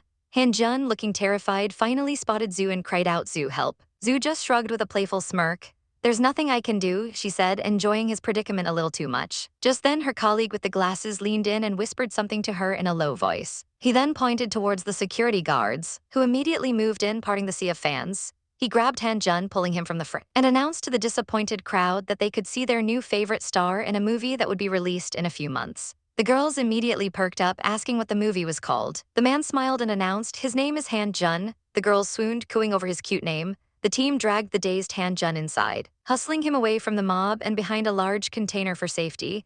Han Jun leaned against the wall, catching his breath. Oh my goodness, he panted. I feel like I just escaped a zombie attack, it's crazy. As they walked back toward the offices, the female colleague turned to the man with glasses. She asked him what he was thinking, telling those girls they had decided on the actor when they hadn't. He adjusted his glasses, a sheepish grin on his face. Well, he admitted, Zhu told me to say that. All eyes turned to Zhu, who simply smiled sweetly. All right, guys, she said, gesturing to the still-shaken Han Jun. Now that you saw Han Jun, do you think he'll make a good actor? The female colleague stared at Han Jun. A faint blush creeping up her neck, she stammered, unable to meet his eyes. Let's talk in the conference room. Zhu gave Han Jun a satisfied smile. Good job, she praised. He leaned in close. A teasing glint in his eye. Well, he murmured, I've never failed at anything except you. Jai Yang, who had been silent until now, stiffened at the words, his gaze turning to ice. Han-jun noticed the shift and immediately backed away, waving his hands dismissively as he headed for the conference room. Nothing happened, Mr. Jai, he called over his shoulder. The moment he was gone, Jai Young moved, his speed startling. He pinned Zhu against the wall, his body caging hers. His voice was a low, possessive growl. Zhu, you are mine. He pulled her into a fierce embrace, burying his face in her hair. She melted against him, her arms wrapping around his neck. Yes, she whispered into his chest. I'm yours, I always have been and always will be. At that exact moment, the conference room door slid open just a crack. Han-jun peeked out, his eyes widening at the scene. Oops, didn't see anything, he mumbled, a deep blush staining his cheeks as he quickly shut the door. Jai Yang shot a glare at the closed door, his possessiveness flaring. He then turned back to Zhu, his expression softening as he took her hand in his. A united front, they walked back towards the meeting rooms, ready to begin their new project together. The air in the conference room was thick with indecision, a sterile hum of quiet debate. The topic? A new movie, a new starlet. One of the producers leaned forward, her voice crisp as she tossed out suggestions. So Han-jun was locked in as the leading actor, but what about the female lead? They couldn't just cast another new artist, could they? Another chimed in, suggesting Lanjai, the recent winner of the Best Actress Award, praising her absolute gorgeousness. But a man with glasses shook his head, a picky look on his face. She was okay, he supposed, but he preferred someone more voluptuous like Imai. The first producer considered this, then turned to Zhu, whose mind seemed a million miles away. What did she think of Song Zhu? Dewey faced. Fair-skinned, she would look stunning in the hologram. But Zhu's thoughts were elsewhere, spiraling around the core of the project itself. The producer sighed, tapping her pen on the table. Zhu, she said, her voice pulling Zhu back to the present. We've been discussing what we want to make exactly. Romance, comedy, disaster, or a thriller. The genres hung in the air, each one feeling wrong, flat, uninspired. Suddenly, a fire ignited in Zhu's eyes. She pushed her chair back, the sound scraping against the polished floor as she stood up. All eyes turned to her. A small, confident smile played on her lips as she declared, I want to make a mythical love story. Before anyone could react, she moved with a playful grace, stepping behind Han-jun and covering his eyes with her hands. His body went rigid with surprise. A fox? He asked, his voice muffled by her palms. A fox love story? He sat there, a picture of confusion, his handsome face a blank canvas. Zhu pulled her hands away and clapped them together once, a sharp, decisive sound that sealed the deal. That's right, she confirmed, her green eyes sparkling with creative fervor. Fox. She took a breath, the storyteller taking the stage, her voice dropped, weaving a tale that began to fill the room. Our hero, she began, pulling out her phone to show them concept art, is a fox born as a demon with low magical power but a beauty that could make gods weep. A lone, white-haired figure stood on a cliffside overlooking a misty valley. He falls in love with a fairy, she continued, her voice painting a picture of impossible romance, a celestial being bathing on earth after coming down from heaven. He wants nothing more than to become an immortal so that he can stay with her for the rest of his life. But how could a simple demon achieve such a feat? To become immortal, a demon needs to go through trials and tribulations. She explained, a hint of darkness creeping into her tone. And the fox has what it takes to do that. A wise man tells him a secret, a dark path to power. If a demon can take in the love spirits of 10,000 women on earth, he'll be able to form an immortal elixir and ascend to immortality. And so the fox begins his cruel quest. He approaches mortal women one by one, his ethereal beauty a perfect lure. He makes them give their love spirits before he leaves them, their hearts full of a love they can never have. A flicker of pity crossed her face. But she added softly, he doesn't deprive those women of the ability to fall in love again. A small mercy from a heartless creature. Soon the fox has collected 999 love spirits. He is just one step away from his goal, one soul away from immortality, but his final target is different. He selects a woman so aloof, so distant, it's as if she has no feelings at all. No matter how hard he tries to woo her, she remains an unbreakable wall of ice. And this intrigues him. Her aloofness becomes a challenge, a puzzle he must solve. Then fate intervenes, or does it one day a giant, terrifying python with glistening purple scales lunges after the woman, its fangs bared? Just as it's about to strike, the fox appears, a flash of white fur and righteous fury, and saves her life. And with that one act of supposed heroism, the ice around her heart finally shatters. She gradually opens up, falling in love with her savior. The man with the glasses waved his hand excitedly. Oh, I know what's going to happen, he exclaimed. The fox stays with this woman instead of the fairy, right? Zhu just smiled, a sad knowing smile. No, she said, her voice gentle but firm, shaking her head. Easy pleasures don't last long. She leaned forward, her gaze sweeping over the room. Besides, the fox is such a heartbreaker. Do you think he deserves a happy ending? Yang, the silver-haired man, had been listening intently. A slow, calculating smile spread across his face. The fox will do anything to get what he wants, he mused. So I think that python was actually sent by him, am I right? Zhu's smile widened. She pointed a finger at him. Bingo. The story wasn't a simple romance. It was a tragedy of choices. Would the fox ascend to immortality and live with the sun and the moon, finally reaching his fairy? Or would he stay on earth and grow old with this mortal woman who had captured his cold heart? The room erupted in debate. I hope they'll stay together, one woman murmured, a hopeless romantic. But the man next to her scoffed. No, that scum will dump the woman and go find the fairy, he insisted. Yang steepled his fingers, his expression grim and serious. It's time for the fox to atone for his mistakes, he declared, his voice heavy with judgment. And in the end, he'll reap what he sowed. Zhu's eyes twinkled. Bingo again, she said, a playful warning in her tone. All right, Yang, you're forbidden to take part in the game. The final act of her story began. The underworld reports to the Jade Emperor that the fox has been collecting the love spirits of moral women, she narrated, the energy in the room crackling like the lightning in her tail. The Jade Emperor is furious and sends his henchmen after the fox. The heavens themselves turn against him. He's given a final, terrible ultimatum. Unless the fox can immediately ascend to immortality, he'll be imprisoned on the 18th floor of the underworld, languishing in boiling oil for eternity. The god of heaven descends, his sword raised to strike the final blow. But just as the blade is about to fall, the mortal woman throws herself in front of the fox, shielding him with her own body. Her eyes meet his, full of a love he never deserved, and she offers him the one thing he came for, her love spirit. With tears in her eyes, she confesses. Turns out she has known all along. Zuzu's voice trembled with the character's emotion. She knew the heroic deed of the fox was arranged and that the fox is a demon, not a human being.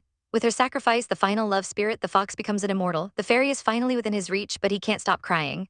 Great, racking sobs shake his newly immortal body as he holds the woman he just lost. It is not until he loses the woman that he realizes what he really wants. He wants to be reincarnated with her to start over, to earn her love for real this time, but he has lost her love spirit. She will never ever be able to fall in love with him again. The room was silent, the weight of the tragedy settling upon them. They both lose their love, Zu concluded softly. No one is the winner in this story. The brown-haired producer looked thoughtful. The fox seems to be the villain here, she said, but he's also pathetic, for he only regrets it when he loses her. Young looked at Zu, his gaze intense. Yes, when you meet someone you love, keep her close and cherish her, he said, his words a profound truth. Love is about mutual respect and growth. There is so much deceit and mistrust between the fox and the woman. Maybe that's the way they are. Zu met his gaze, a silent understanding passing between them, so they're doomed to have a tragic ending. Hanjun let out a soft cough, breaking the somber mood. The man with the glasses pointed at him. He is the fox, he declared. Ditto, he has this. The world is my oyster, heir. I'd be in love with him too if I were a girl. The producer nodded in agreement. But he's the villain in this story, she mused, looking at Hanjun critically. No matter how tragic he ends up, he's anything but likable, an irresponsible heartbreaker, basically. Her eyes narrowed. Isn't that exactly the way you are? She asked, the question hanging in the air. Hanjun leaned back in his chair, a wry grin on his face. Well, he sighed, fair enough. Zu smiled, pleased with the reception. So what do you think of the script? She asked the room at large. The response was immediate and enthusiastic. I like it, me too. The producer was already in planning mode. Now we need to find an actress to play the aggrieved hurt girl, she said, her mind racing. Zu elaborated on the character. This girl must be aloof at the beginning, and then she starts to warm to the fox, and finally she's all determined to sacrifice herself for love. The man with the glasses rubbed his chin. She needs to be a good actress and look both unapproachable and kind. Where can we find somebody like that? A name popped into Zu's head, a risky choice, a perfect choice. I know one, she said, her voice steady. Bai Tian, a D-lister who's been cancelled. The producer's face fell. Are you sure? She asked, her tone laced with doubt. Bai Tian was involved in a scandal, those pictures which completely defied her public image of a girl next door. She shook her head firmly. We can definitely find a better candidate, not her. But Zu knew the truth. Memories from her past life flashed before her eyes. She remembered Bai Tian's tearful confession. She was set up. Her manager had demanded she go to the casting couch, and when she refused, he leaked fabricated photos to destroy her career. It wasn't until 6 months later, after her manager was arrested, that her innocence was proven. After that, she rose from the ashes and became a superstar. She was set up, Zu stated simply, her eyes closing for a moment. Young looked at her, a hint of admiration in his gaze. She's a genius businesswoman, he commented. Her judgment in some aspects is truly brilliant. The hesitant man spoke up again. Shall I contact her? But I still think we should find somebody else. Zu made a decision. It's okay. Get in touch with the actress you think suits the role and ask her to come for the audition too, along with Bai Tian, she instructed, her voice leaving no room for argument. We'll see who can do a better job. With the plan set, the meeting concluded. Zu snapped a folder shut with a decisive sound. Good, she announced. I'll write the outline in a few days, and you guys find professional scriptwriters to flesh it out. A smirk touched her lips as she thought to herself, asterisk, I'm going to win the bet with Luo too. Let's wait and see how Zu Hui is going to cope. Asterisk. The team cheered, excited about the new project. But just as the celebratory mood began to settle, her phone began to shriek. Asterisk, ring. Asterisk, Zu's smile vanished, replaced by a look of confusion, then alarm as she saw the caller ID. She answered, her voice cautious. Hello? The voice on the other end was frantic, delivering a blow that knocked the air from her lungs. Miss Zu, it stammered. Shanshan had an accident. Zu's blood ran cold. Didn't I tell you to keep an eye on her? She demanded, her voice sharp with panic. Yang was instantly by her side, his expression concerned. We did, the voice on the phone insisted, but this time it was her family who did it. Her family? How could this be? The next words were a death knell. Missy is in a coma now. A coma? The word echoed in her mind. Her hand holding the phone began to tremble uncontrollably. Send me the address of the hospital, she choked out. I'll be there soon. She hung up, her face ashen, her body swaying slightly. Young steadied her, his hand on her arm. Are you okay, Zu? What's wrong? She looked up at him, her green eyes wide with fear and guilt. Uncle's former secretary is in the hospital, she whispered, her voice barely audible. I'll go with you. She clung to his arm, her anchor in a suddenly violent storm. The team quickly offered their support. No problem, Zhu, don't worry, we'll make it work, one of them said earnestly. Hanjun tried to be practical, stay with Liu and her colleagues, all right. But one look at her face told him she wasn't listening. He sighed in defeat. Fine, got it. Yang's voice was calm and steady beside her. I'm taking you to the hospital, relax. He took her hand, his grip firm and reassuring as he led her out of the room. They rushed to the hospital, a towering building that seemed to mock them with its sterile indifference. The red light of the operation room glowed ominously down the hall. A group of men in black suits stood guard, their faces grim. Young approached them, his voice low and commanding. Take your time, he said, and tell us what happened. One of the bodyguards bowed his head in shame. I'm sorry, Miss Zhu, we failed to protect Miss He. He began to recount the horrible story. Shanshan's parents had died when she was young, leaving her with a nasty, abusive aunt. Yang's hand tightened around Zhu's, a silent offering of strength. Shanshan had only escaped that hell after graduating from university. But when her aunt discovered her new, successful job, she had weaseled her way back in, asking her to come home for a visit. We followed her to her aunt's place this morning, the guard continued, his voice heavy with regret. But we waited until the afternoon and she still didn't come out. We thought something was wrong and broke into the apartment. The image he painted was horrifying. We found her on the floor of a bedroom. Zhu's breath hitched. Well done, she whispered, her voice thick with emotion. I don't blame you guys. Who would have thought that her family would do this to her? The guard's fist clenched. And her aunt prevented us from getting in, he spat. She accused us of trespassing and wanted to drive us out. They had been forced to play their trump card. If we hadn't told them we worked for the Zhu family, they wouldn't have let us save Miss He. Zhu stood frozen, the horror of it all washing over her. Young squeezed her hand. Stay here, I'll call Uncle. He pulled out his phone and dialed. Uncle, he said, his voice grave. Missy had an accident. On the other end of the line, Zhu's uncle exploded. What happened? I thought you sent some of your bodyguards to protect her, right? Where are you now? Young relayed the location. We need to meet as soon as possible. I'll send you the address. He hung up. Back in his office, Uncle Zhu slammed his phone down. He grabbed his coat, his mind a whirlwind of fury and a strange, unfamiliar panic. His secretary rushed to his side. Mr. Zhu, where are you going? The meeting is about to start. He didn't even look at her, roughly pushing past her arm, his hand slamming against the doorframe. Something came up, he growled. Tell them the meeting is canceled. She stared at him aghast. Canceled, but Mr. Zhu, all the managers are waiting for you. Are you sure you want to cancel it? He turned, his eyes blazing with an icy fire she had never seen before. Yes, just do it, he snapped. Then he added with chilling finality, also go to the finance department and get your paycheck, you're fired. As he stormed out, a single thought echoed in his head. Asterisk, why am I getting so upset, asterisk. 15 minutes later, he burst into the hospital hallway, his face a mask of controlled rage. He found a nurse and demanded, how's she doing? The nurse's expression was grim. Not good, she was found a bit late and the rat poison has already been in her system for quite a while. Her words were clinical, brutal. Even a gastric lavage may not work, but we'll do our best. Zhu turned to him, her face streaked with tears. Uncle, she cried, her voice breaking. Missy was poisoned because of us. How am I going to live with myself if she... He cut her off, his voice dangerously low. Where's her family? He looked at Shanshan's still form through the window, a question surfacing in his mind when he couldn't push away. Asterisk, is Shanshan really a special girl to me? Asterisk. Zhu met his gaze, her own eyes hardening with a cold resolve. We can solve this matter by legal means, she said, then her voice dropped, or our own way. Her uncle let out a bitter, humorless laugh. Humph, what if they are only given a few years in jail? That would be so not fair, he sneered. Besides, if they refuse to tell the truth, they wouldn't even get the sentence they deserve. He stood tall, his suit suddenly looking like armor, his posture radiating menace. His decision was made, justice would be served, his justice, take me to meet them.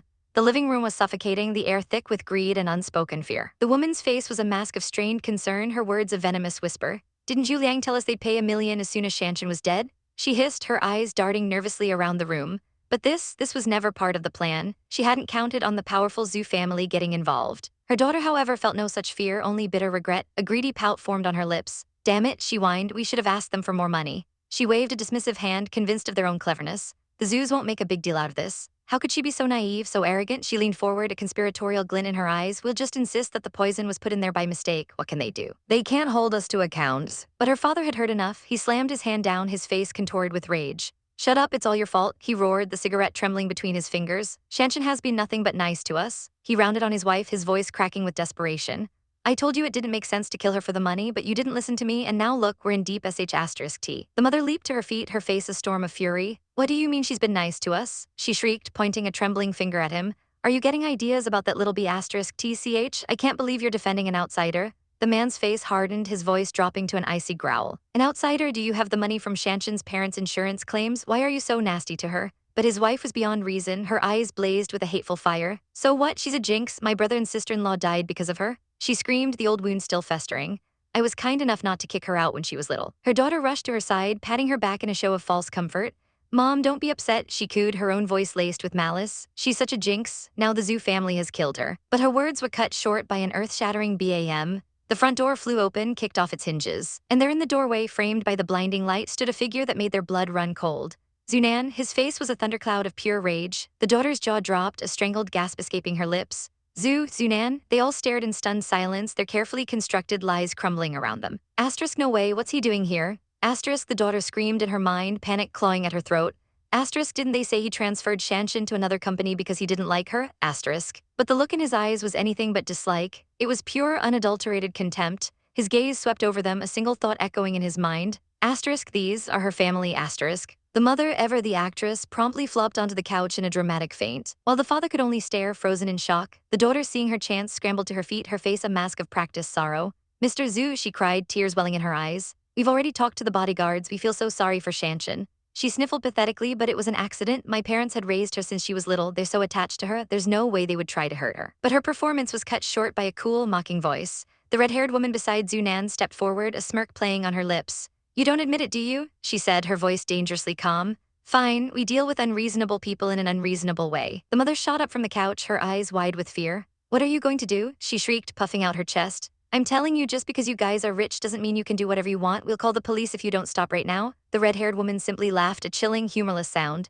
Do it then, she dared them, her green eyes flashing. You almost killed my aunt and you think we'll let you get away with it? The word hung in the air, a stunning revelation. Aunt, the daughter stammered, her face paling. What do you mean? The two women stared, their mouths agape in disbelief. The red-haired girl's smirk widened. Yes, you don't know, right? Shanshan was going to marry my uncle. She took a step closer, her voice dropping to a menacing whisper that sent shivers down their spines. But now she's dying because of you guys, so what do you think my uncle and I will do to you? Desperation clawed at the daughter. She turned to Zunan, her last hope.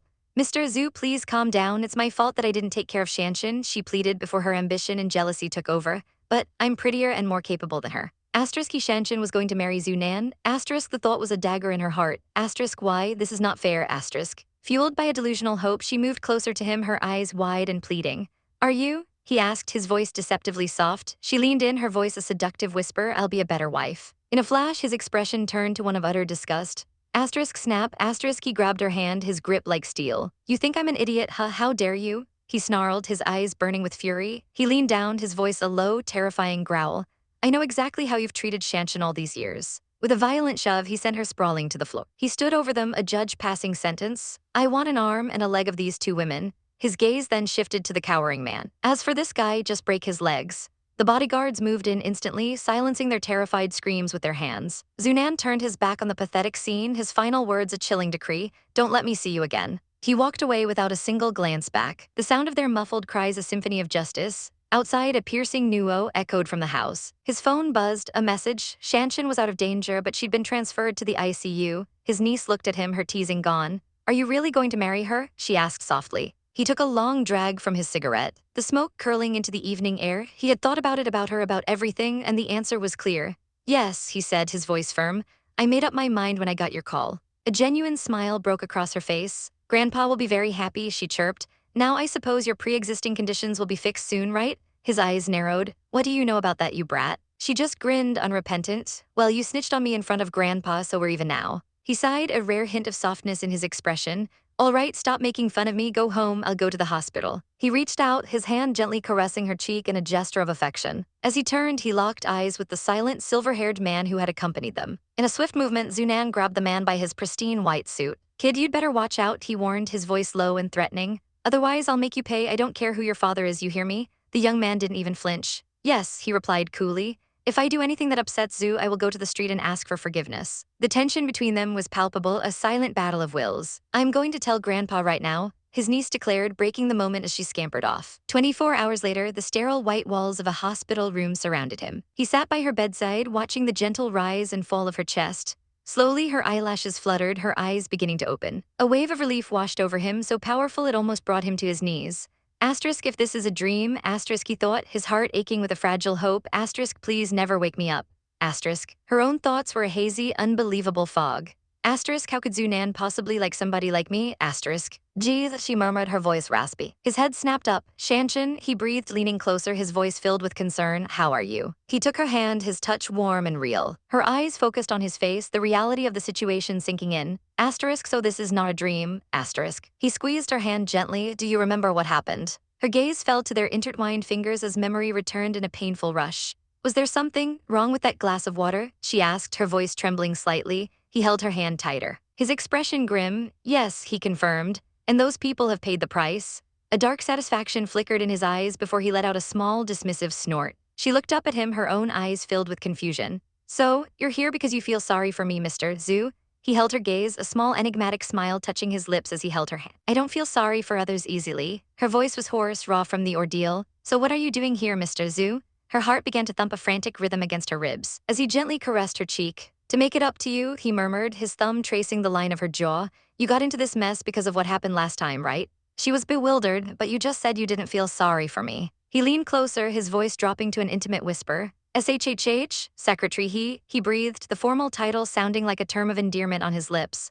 I want to spend the rest of my life making it up to you, what do you say? He gently pressed a finger to her lips, silencing the protest she was about to make. Her mind went blank, all she could manage was a choked eye. And then he closed the distance, his lips meeting hers in a kiss that stole the very breath from her lungs. The heart monitor beside her bed erupted into a frantic chorus of beeps. Her eyes, wide with shock, slowly fluttered closed. I do, she whispered against his lips. Asterisk, is this really happening? My dream comes true, I feel like I'm in heaven. Asterisk. Suddenly, the door burst open and a nurse rushed in, her eyes wide with alarm. What's wrong? Her heart rate is going super fast. Her gaze landed on the two of them and her face bloomed with a furious blush. She coughed awkwardly. The patient just woke up, make sure she stays calm. She then made a hasty retreat, practically fleeing the room. Zunan pulled back, a warm, genuine smile lighting up his face. Secretary he said, his eyes twinkling. You'll be in charge of my work as well as my day-to-day life. She could only manage a shy okay before pulling the blanket over her head to hide her crimson face. Her heart soared. Asterisk, he wants me to take care of him. I'm living my dream. Asterisk. 1 week later, the office was filled with a new, comfortable warmth. Shanshan placed a cup of coffee on his desk. Zhu, your coffee? He looked up, his expression softening as their eyes met. Thanks, he said, and for a moment they were the only two people in the world. A loud, pointed cough broke the spell. Hey, I'm still here, lovebirds, his niece teased from the sofa. She looked her uncle up and down with a mischievous glint in her eye. So, you've been around, right? Uncle, you haven't gone back home for days. Grandpa is thrilled. He keeps asking me if he's going to get a grandchild soon. Zunan sighed, a faint blush dusting his cheeks. It's not what you think, he insisted, though his eyes kept drifting back to Shanshan. I've been looking for a safe place for Shanshan so that those scumbags won't bother her. His niece waved a dismissive hand, winking at a flustered Shanshan. You don't have to explain to me, talk to Grandpa. She then stuck her tongue out playfully, reveling in her uncle's newfound happiness. In the quiet solitude of his office, Zhu Jing's uncle leaned back, a thoughtful expression on his face as he rested his chin on his hand. He confessed that Shanshan was just too shy to make their relationship public, but he was eager to share the good news with her father. A warm, knowing smile played on Zhu Jing's lips as she sipped her tea. Her green eyes sparkled with amusement. It seemed her uncle would have to work a little harder to convince his girl. With the light teasing out of the way, the conversation shifted. Her uncle's gaze turned serious as he sat across from her. Her birthday was only a month away. Did she have any plans? Zhu Jing's expression soured just a little. Parties? She hated them, the thought of mingling with hypocrites, of seeing the sneering faces of Yun Ru and Zhu Jing. It made her skin crawl, but there was still time. She told him she'd talk to Yang about how to celebrate. Her uncle nodded, changing the subject. He'd heard she was making a holographic movie now. An investment, he offered, perhaps his help. Tell me if you need anything, he urged, but he insisted she shouldn't keep it all to herself. A swell of pride filled her chest. She thanked him but assured him they had enough money. This was something she could handle on her own. A small, confident smile graced her lips. Haha, that's the spirit, her uncle praised, a genuine warmth in his voice. She looked at him, her heart full. Of course, she learned it from him and Grandpa that fierce independence was a family trait. Her decision made, she reached for her phone. It was time to get back what rightfully belonged to her, what was stolen from the Wang family. A sly, determined glint entered her eyes as she began to dial. She would call it a birthday present to herself, holding the phone to her ear. She spoke with a clear, professional voice. Hi, Mr. Liu, this is Zuzu speaking. Are you available today? His voice came through the line, smooth and immediate. Miss Zhu, sure, I'm always available for you. A plan was clicking into place. She confirmed she would send the address to the restaurant, her voice steady and confident. As she hung up the phone, her uncle watched her, a curious look on his face. You're a big girl now, Zhu, he commented before asking when she had befriended Lu Zheng. She just smiled mysteriously, typing a quick message on her phone. Grandpa wouldn't like it if he heard him say that, she teased before telling Yang to come pick her up that night. With a final wave, she left the office. Her uncle watched her go, a relieved sigh escaping his lips as he muttered, Thank God I'm not single now. 30 minutes later, the scene was set. Zhu Jing and Jai Yang were led into an opulent private dining room. There waiting for them was an older man with silver hair and glasses, Mr. He greeted them warmly, acknowledging that it had been a long time. Zhu Jing bowed her head politely, apologizing for keeping him waiting. But Mr. Lu waved it off with a smile, assuring them it was no trouble. The food had just arrived and he heard it was very good here. He gestured to a plate, their signature dish, urging her to try it. Her heart settled. Yes, she knew she could trust him. He didn't even ask why she wanted to meet, he just acted as if they were old friends. But she knew, oh, she was in trouble if this went wrong. Time to get down to business. She started by mentioning a piece of land they had recently purchased. Mr. Lu nodded knowingly, identifying it as the one in the northern suburbs. He called her a visionary, predicting the place would be worth a fortune in a few years. A wry smile touched her lips. She countered that everyone else thought it was a bad deal. Mr. Lu scoffed, waving his hand dismissively. Then those people, he declared, are too stupid to see your master plan. That was her cue. Check this out, Mr. Lu, she said, sliding a folder across the table. He picked it up, his brow furrowed in curiosity as he began to read. A gasp escaped his lips. Gosh, really? He breathed, his eyes widening in shock. The exploration reports were undeniable. There was a gold mine, a really big one, right underneath that piece of land. Zhu Jing watched him, her expression calm and collected. You should understand what that means, she stated simply. He looked up, his face pale with disbelief. How was that possible? They had checked the place before and found nothing. She met his gaze without flinching. Yes, she confirmed, but that was before the earthquake, wasn't it? The quake, she explained, probably moved the gold mine there somehow. He stammered, his hands trembling as he clutched the report. And Miss Zhu, she pressed her advantage, her voice firm. The report was real, and so was her intention to work with him. The choice was his. Her eyes were sharp, her posture unwavering as she watched his resolve crumble. The choice, even an idiot would know what to choose. This was a monumental opportunity. He looked at her, his mind racing. What could he possibly do for her in return for such a gift? She leaned forward, her intentions clear. She wanted him to be a friend of hers and a friend of the Zhu family. You're talented and capable, she stated, her finger pointing slightly for emphasis. All you need is an opportunity, and now the opportunity knocks. He stood up, a look of awe on his face. I'm already a friend of yours and the Zhu family, he declared, extending his hand across the table. She stood to meet him, their hands clasping in a firm shake. From the side, Jai Yang smiled, telling Mr. Lu he had made the right choice. With the deal sealed, Mr. Lu invited them to eat, remarking that the signature dish was indeed delicious. But as he picked up his chopsticks, his mind was still reeling. He put them down, unable to eat just yet. He had to ask. If she didn't mind, he wanted to ask another agency to do an exploration. Zhu Jing nodded serenely, telling him to go ahead. His eyes narrowed slightly as he leaned forward. When did you discover the mine? He asked, his voice low. She met his gaze with an innocent look. Would you believe me if I told you it was just a lucky discovery? He couldn't help but chuckle, definitely. She wasn't just visionary, but also very lucky. But inside, his thoughts were churning. Asterisk, yeah, right, asterisk, he thought. Asterisk, this must be some kind of trick your family played on the Wangs. Asterisk, he put his chopsticks down with a soft click. The Wangs were going to wish they could go back in time and never sell that land to her. This was a masterstroke. He looked at her with newfound respect. Mr. Lu, good cooperation, she said, her smile brilliant. And in that moment, she understood. Now she knew why Lu Zhang was so successful in her past life. Later that evening, under a crescent moon, the final details were ironed out. The gold mine belonged to the state, but since she had ownership of the land, the government would compensate her handsomely. She thanked him profusely, wishing him all the best. Mr. Lu promised to get right on it, clutching the folder to his chest like a priceless treasure. As they walked out to the parking garage, Jai Yang cornered her against a wall, his silver eyes filled with an overwhelming emotion. He took her hands in his. Zhu, he whispered, it seems that the more I know you, the more I love you. What should I do? She smiled up at him, her heart fluttering. You can do it, she encouraged him softly. His violet eyes searched hers for a moment, and then he bowed his head, pressing a gentle kiss to the back of her hand. Thank you, Miss Zhu, for your permission. But that wasn't enough for her. She pulled him closer, her voice a soft command. Yang, take me home. He leaned in, their lips inches apart, his arms wrapping around her waist. We're going home, he murmured before their lips finally met in a passionate kiss. She pulled back slightly, a teasing glint in her eyes. Why did you kiss me? I didn't say you could. In response, he simply swept her off her feet, carrying her in his arms like a princess. It's your cab fee, he declared with a smirk. She giggled, leaning in close to his ear. How about some tips? Their lips met again, a sweet, lingering kiss. Lovely, he whispered against her skin. 3 days later, Mr. Lu sat in the uncle's office, beaming. The leadership was amazed at the gold reserves, and the Zhu family had profited immensely. The cherry on top was a preferential policy for mining. It was a huge boost to his career, and he owed it all to Miss Zhu. The uncle laughed, a triumphant sound. Awesome, Wang Yunqi totally screwed up this time. He took the report from Mr. Li, praising his efficiency and Zhu's good work. But as he looked at the papers, a different thought crossed his mind. She's still too young, he thought, his fingers tapping together, to keep a low profile in this project. Letting me take over is the right thing to do. Meanwhile, Zhu was sleeping soundly in her luxurious bed. Blissfully unaware, a soft knocking came from her door. Rise and shine, Zhu, come on, she heard a cheerful voice call. Zhu stirred, turning over in her bed, her red hair fanning out on the pillow. The door creaked open, and Leo peeked inside. "Oh, you're so cute, I can't even," she squealed, rushing over to the bed. Zhu mumbled, pulling the covers tighter around her. I need to sleep a little longer, be quiet please." But Liu wasn't having it. She pounced onto the bed, patting Zhu gently. "Zhu, when are we going to star future?" she asked excitedly, nuzzling against her friend's cheek. Asterisk, she's so gorgeous. Asterisk, Liu thought, her own cheeks flushing. Asterisk, am I actually into girls? Asterisk, Zhu finally sat up, rubbing the sleep from her eyes. "Why are you here so early?" Liu grinned, explaining she played games all night and went to bed early. "The audition for the female lead is today, right? I can't wait to see those girls." Zhu sighed, a small smile on her face. "Ha, you sound like a man." Liu immediately covered her mouth, blushing furiously. "You, please don't talk to me in that voice. Thank God I'm not a man." She looked at Zhu with wide, flustered eyes. "I don't know what's going on here, Zhu, but if I were to fall for girl, it would definitely be your fault."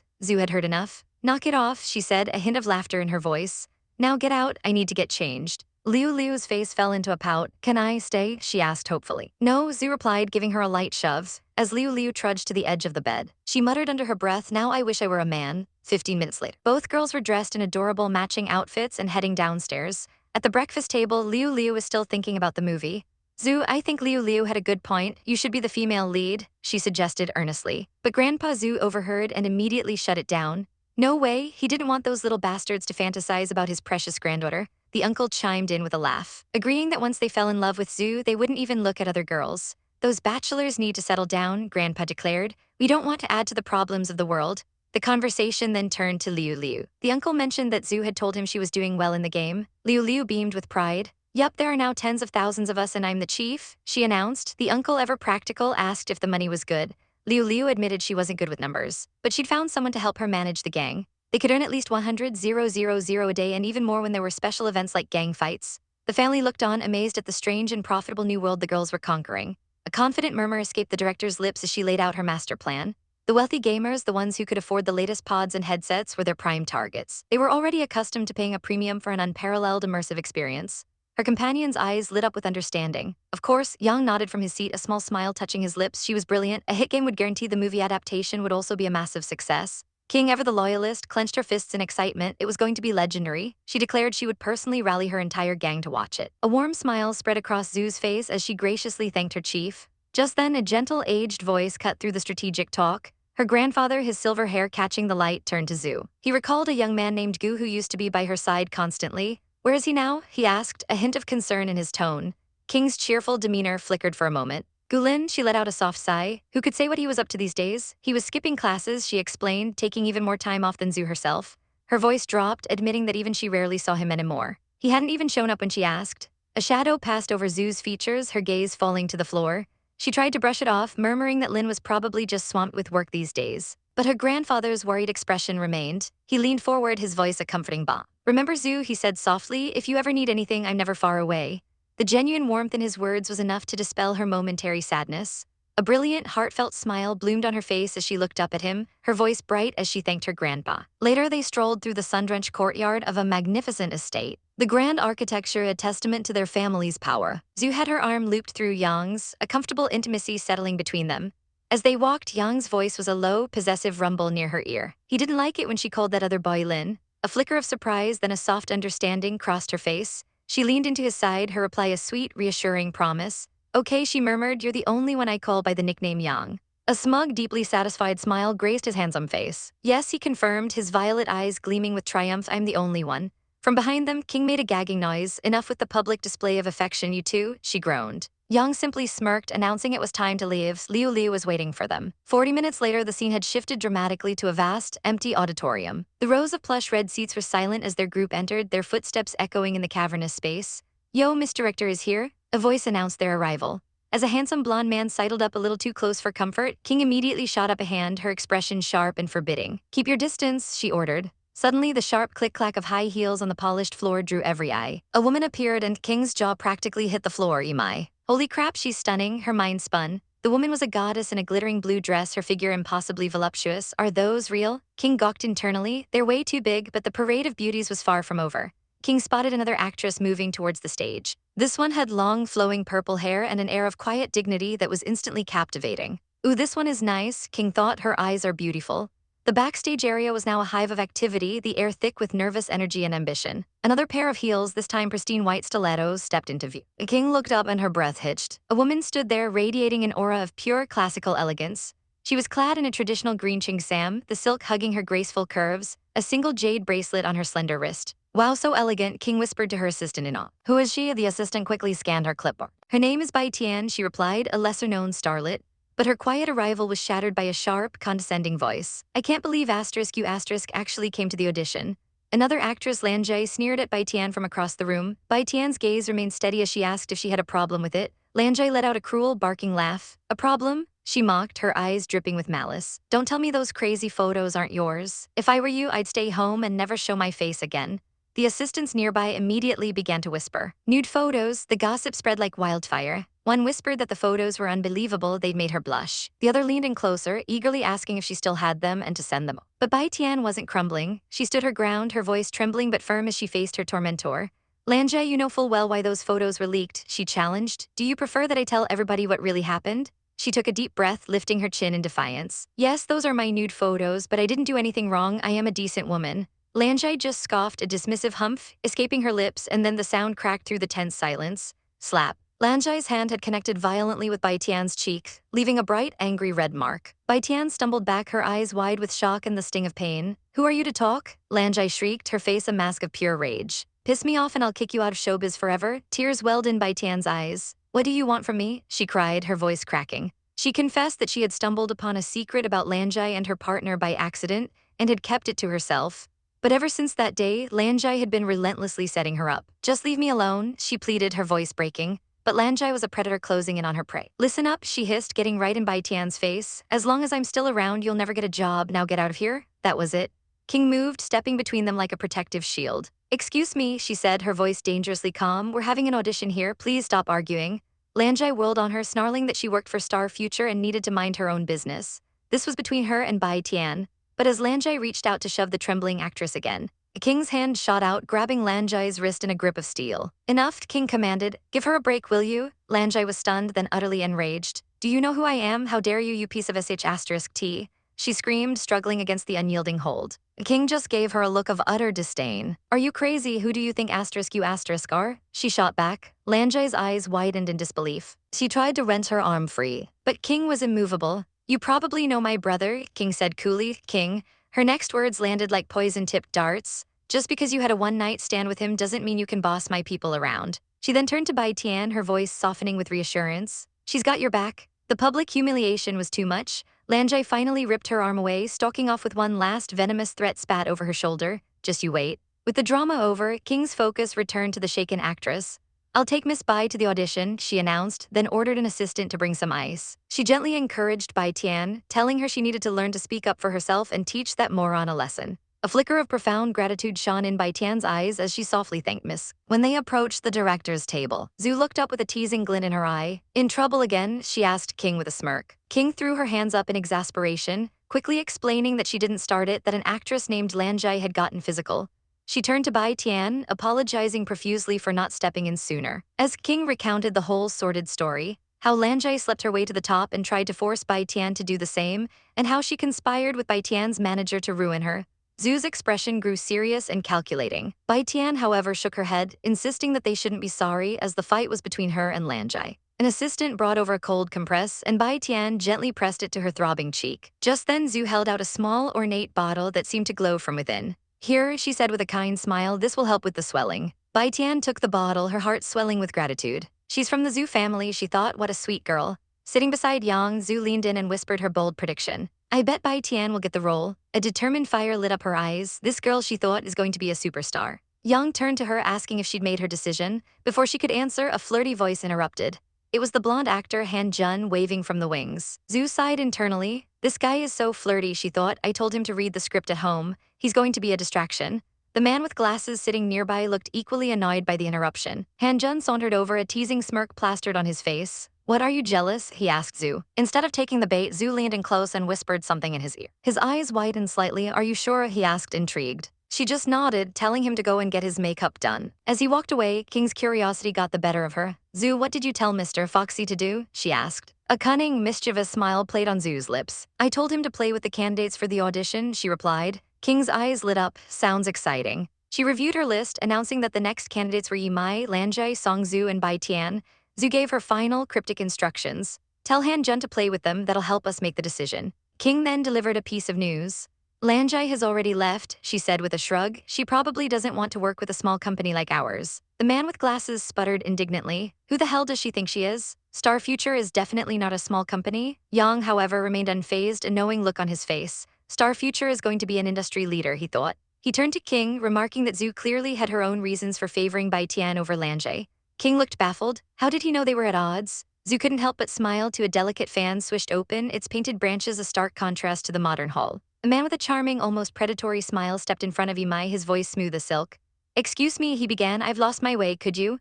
Yimai's eyes barely flickered towards him, her expression a mask of cool indifference. What does this fool want? Her internal voice was sharp, cutting. Before he could finish, she dismissed him with a single icy phrase. No, ask someone else. A gasp rippled through the onlookers. How could she be so rude to such a handsome man? But he was undeterred, stepping closer with a confident smirk, the fan held delicately in his hand. He leaned in, his voice dropping to a conspiratorial whisper. But I'm afraid if you don't tell me, I'll never find my way out of here. Yimai's eyebrow arched, a flicker of amusement in her bored gaze. Oh, and why is that? The man's smile widened. He was ready for this. Because you're in my heart and your presence ensnares me, he declared, his voice dripping with poetic nonsense. It sends my thoughts spiraling in endless loops with no escape in sight. He paused for dramatic effect, his eyes locked on hers. Pity me, for I am lovesick in every fiber of my being, and no remedy can bring me solace. For the first time, a genuine emotion broke through Yimai's facade, surprise. Her lips parted slightly, a faint blush dusting her cheeks. Was he serious? The sheer audacity was almost impressive. The girls watching from the side were practically melting. One whispered to her friend, her hand covering her mouth in delight. Oh my, is Yimai also feeling charmed by him? No girl could resist that. But they had underestimated her. Yimai's eyes narrowed, the brief moment of surprise replaced by pure annoyance. Enough of your sweet talk, she snapped. Without another word, she snatched a nearby prop plant and began shooing him away as if he were a pesky fly. Stunned by this bizarre turn of events, the man stumbled backward. Please calm down, he pleaded, his charm utterly shattered. I won't bother you anymore then, I'm off. He scurried away, his dignity in tatters. From the judge's table, a silver-haired man let out a disdainful snort. The audition was over. The crowd cheered excitedly. Well, now I know why Yimai is a goddess for so many guys. She's beautiful, slim, and a good actress too. She's awesome. But the director shook his head slightly. Very good, he commented, his hands clasped, but not perfect. Next one, Songzu. Meanwhile, the silver-haired man, Yang, gave the thigh of the red-haired woman beside him a soft pat. His hand came to rest possessively over hers, his touch a silent claim. His gaze was chilling as he spoke. No actor is better suited than Han Jun, he said, his voice a low murmur meant only for her. You really know him well, don't you? The question hung in the air, heavy with unspoken accusation. Zu looked at him, her green eyes wide with surprise. What do you mean? She asked, a knot of anxiety tightening in her stomach. Yang ignored her question. His gaze shifted to the stage, and with a flick of his wrist, he beckoned Han Jun over. The actor strutted towards them, beaming with self-satisfaction. I was pretty good, huh? He asked, completely oblivious to the tense atmosphere. Yang stood to meet him, an imposing figure in his white suit. His voice was quiet, but it cut through the air like a shard of ice. I heard that you and Zu are very close. Panic flashed in Han Jun's eyes, his body went rigid. Of course no, not really, he stammered, frantically waving his hands. Miss Zu's my boss, after all, I'm just doing my job here. Yang's eyes narrowed, a cruel glint within them. Is that so? But Zu told me that she knows you quite well. Han Jun started sweating, his mind racing for an excuse. I'm what Miss Zu won in a bet, he blurted out. That's why she knows me well. What a pathetic lie. Yang leaned in closer, his presence suffocating. Fine, but remember, her safety and interests always come first, all right? The threat was unmistakable. Han Jun nodded furiously, his head bobbing like a puppet. Yes, sir, what's important to the boss is important to me, and the boss is always right. Yang dismissed him with a wave. Okay, go ahead. As Han Jun retreated, Zu couldn't help but stifle a laugh behind her hand. Yang turned back to her, a cold smirk on his lips. So how do you like my guard dog? He watched Han Jun's retreating back with contempt. Not impressed, he stated flatly, too weak and glib. He then turned his attention fully back to Zu, his expression softening as he playfully booped her on the nose. Miles away, Han Jun suddenly let out a massive sneeze.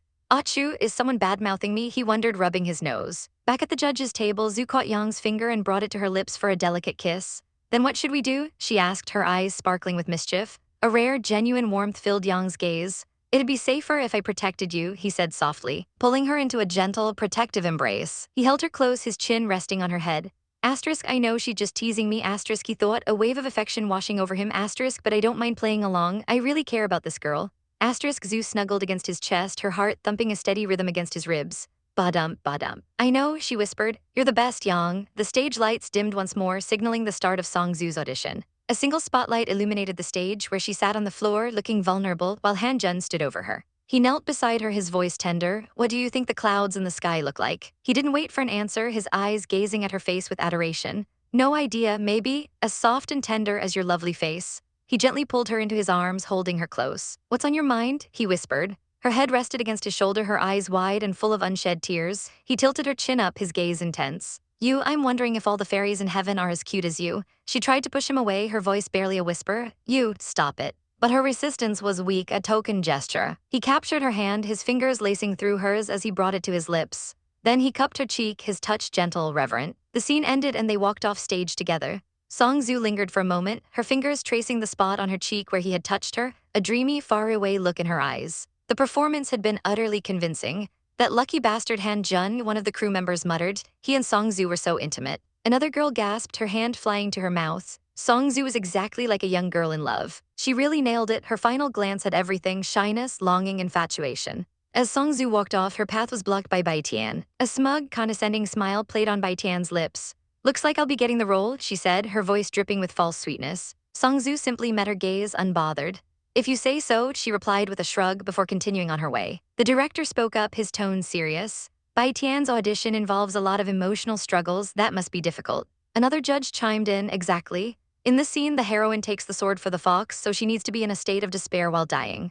On stage, Bai Tian and Han Jun took their positions, their expressions shifting as they got into character. Zu leaned forward, her eyes sharp. Action, she called out. The scene began with a violent push. Han Jun shoved Bai Tian away, his eyes wide with horror. She stumbled backward, her body trembling uncontrollably. The heavenly soldiers are here, he whispered, his voice choked with fear. A crew member gasped, no. He reached out a desperate hand for her, but it was too late. Bai Tian looked up at him, her gaze filled with a profound, heartbreaking sorrow.